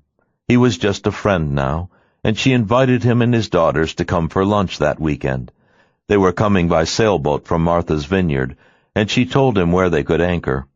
She would pick them up at the marina and then bring them back to the house for lunch in the afternoon. It was a gloriously sunny day when they sailed over from the vineyard, and she smiled when she saw his daughters stepping off the boat in bare feet onto the dock. They were carrying their sandals in their hands, and he was shepherding them around like a mother hen, which made her laugh. He was reminding them to put on sunscreen, take their hats with them, and put their shoes on so they didn't get splinters on the dock. "Dad," his oldest daughter scolded him, and then he introduced them both to Hope, Amanda and Brendan. They were very pretty girls, and they both looked a lot like him. They loved her house, and they sensed the peace there and the warmth. That afternoon, all 4 of them went for a long walk on the beach. The 2 girls walked far ahead of them, and Robert and Hope brought up the rear. "I like your girls," Hope said as they walked along. "They're good girls," he said proudly. He knew that she had lost a daughter who was about the same age, and he wondered if it was hard for her being around them, but she said it wasn't. It brought back happy memories for her. He thought she looked like a different woman from the shattered soul he had rescued in Blessington 7 months before, in a woodshed behind a pub. The memory struck them both. She had never been as happy to see anyone in her life, and he had been so kind to her when he took her to his house and let her sleep in his bed while he slept on the couch. "You recovered a lot faster than I did when it happened to me," he said quietly. He admired her a lot for all that she had been through and survived. "India will do that for you," she said happily. She looked like a free woman, and they turned finally and went back to her house. And then he had an idea. "Do you want to sail back to the vineyard with us? You can stay with us for a few days if you like." She thought about it for a minute. She had nothing else to do, and it sounded like fun to be on the sailboat with them. They'd be back at the vineyard by that night, and she could rent a car to get her back to the Cape. "Are you sure?" she asked him cautiously. She didn't want to intrude. She knew from what he'd said how precious his time with his daughters was, now that they were away at school most of the year. He talked a lot about how much he missed them all the time. But he insisted that he wanted Hope to join them, and the girls added their voices to his. They said it would be fun. Robert helped her close the house. She packed a small bag and put the alarm on when they left. She drove them back to the marina and parked her car. She liked being with them. It was like being a family again. She was so used to being alone now that it didn't bother her at all. But having opened her arms to it, as the Swamiji had instructed her at the ashram, she found suddenly that being in a group like theirs was a precious gift. She helped them toss the lines when they set sail, and then she stood next to Robert as they sailed slowly up the coast. And for some odd reason she thought of Finn then, and his dire threats about how lonely she would be if she didn't stay with him, reminding her of how alone she was, and that she would have no one now. She looked at Robert then, and he smiled at her and put an arm around her shoulders, and it felt right. "Are you okay?" he asked her with that same kind look in his eyes she had noticed the first time she met him in Dublin, and she nodded with a smile. "Yes, I am," she confirmed. "Very much so. Thanks for bringing me along." He had noticed the same thing she did, that the four of them seemed like a nice fit. The girls chatted with her as they made their way slowly to the vineyard. The sun was setting as Robert trimmed the sails with Amanda's help. Hope and Brendan went below to get snacks for all of them. It was one of those perfect moments when you wanted to stop time, and when they came back on deck, Hope took pictures of the girls. She wanted to give copies to Robert, and she got a lovely one of him in profile with the sails behind him and his hair ruffled by the breeze. He quietly reached over and took her hand then. She had come a long, long way from where he'd found her on that terrible morning, and as he looked at her, and they exchanged a smile in the balmy evening, she discovered that her master had been right. All her scars had disappeared. "Thank you," she whispered to Robert, and he nodded, smiling back at her, and then they both looked at his girls. They were laughing at something one of them had said to the other, and as Robert and Hope looked at them, they started laughing too. It was just one of those times when everything felt good. A wonderful day, a perfect evening, the right people, a moment to be cherished, and a feeling of rebirth.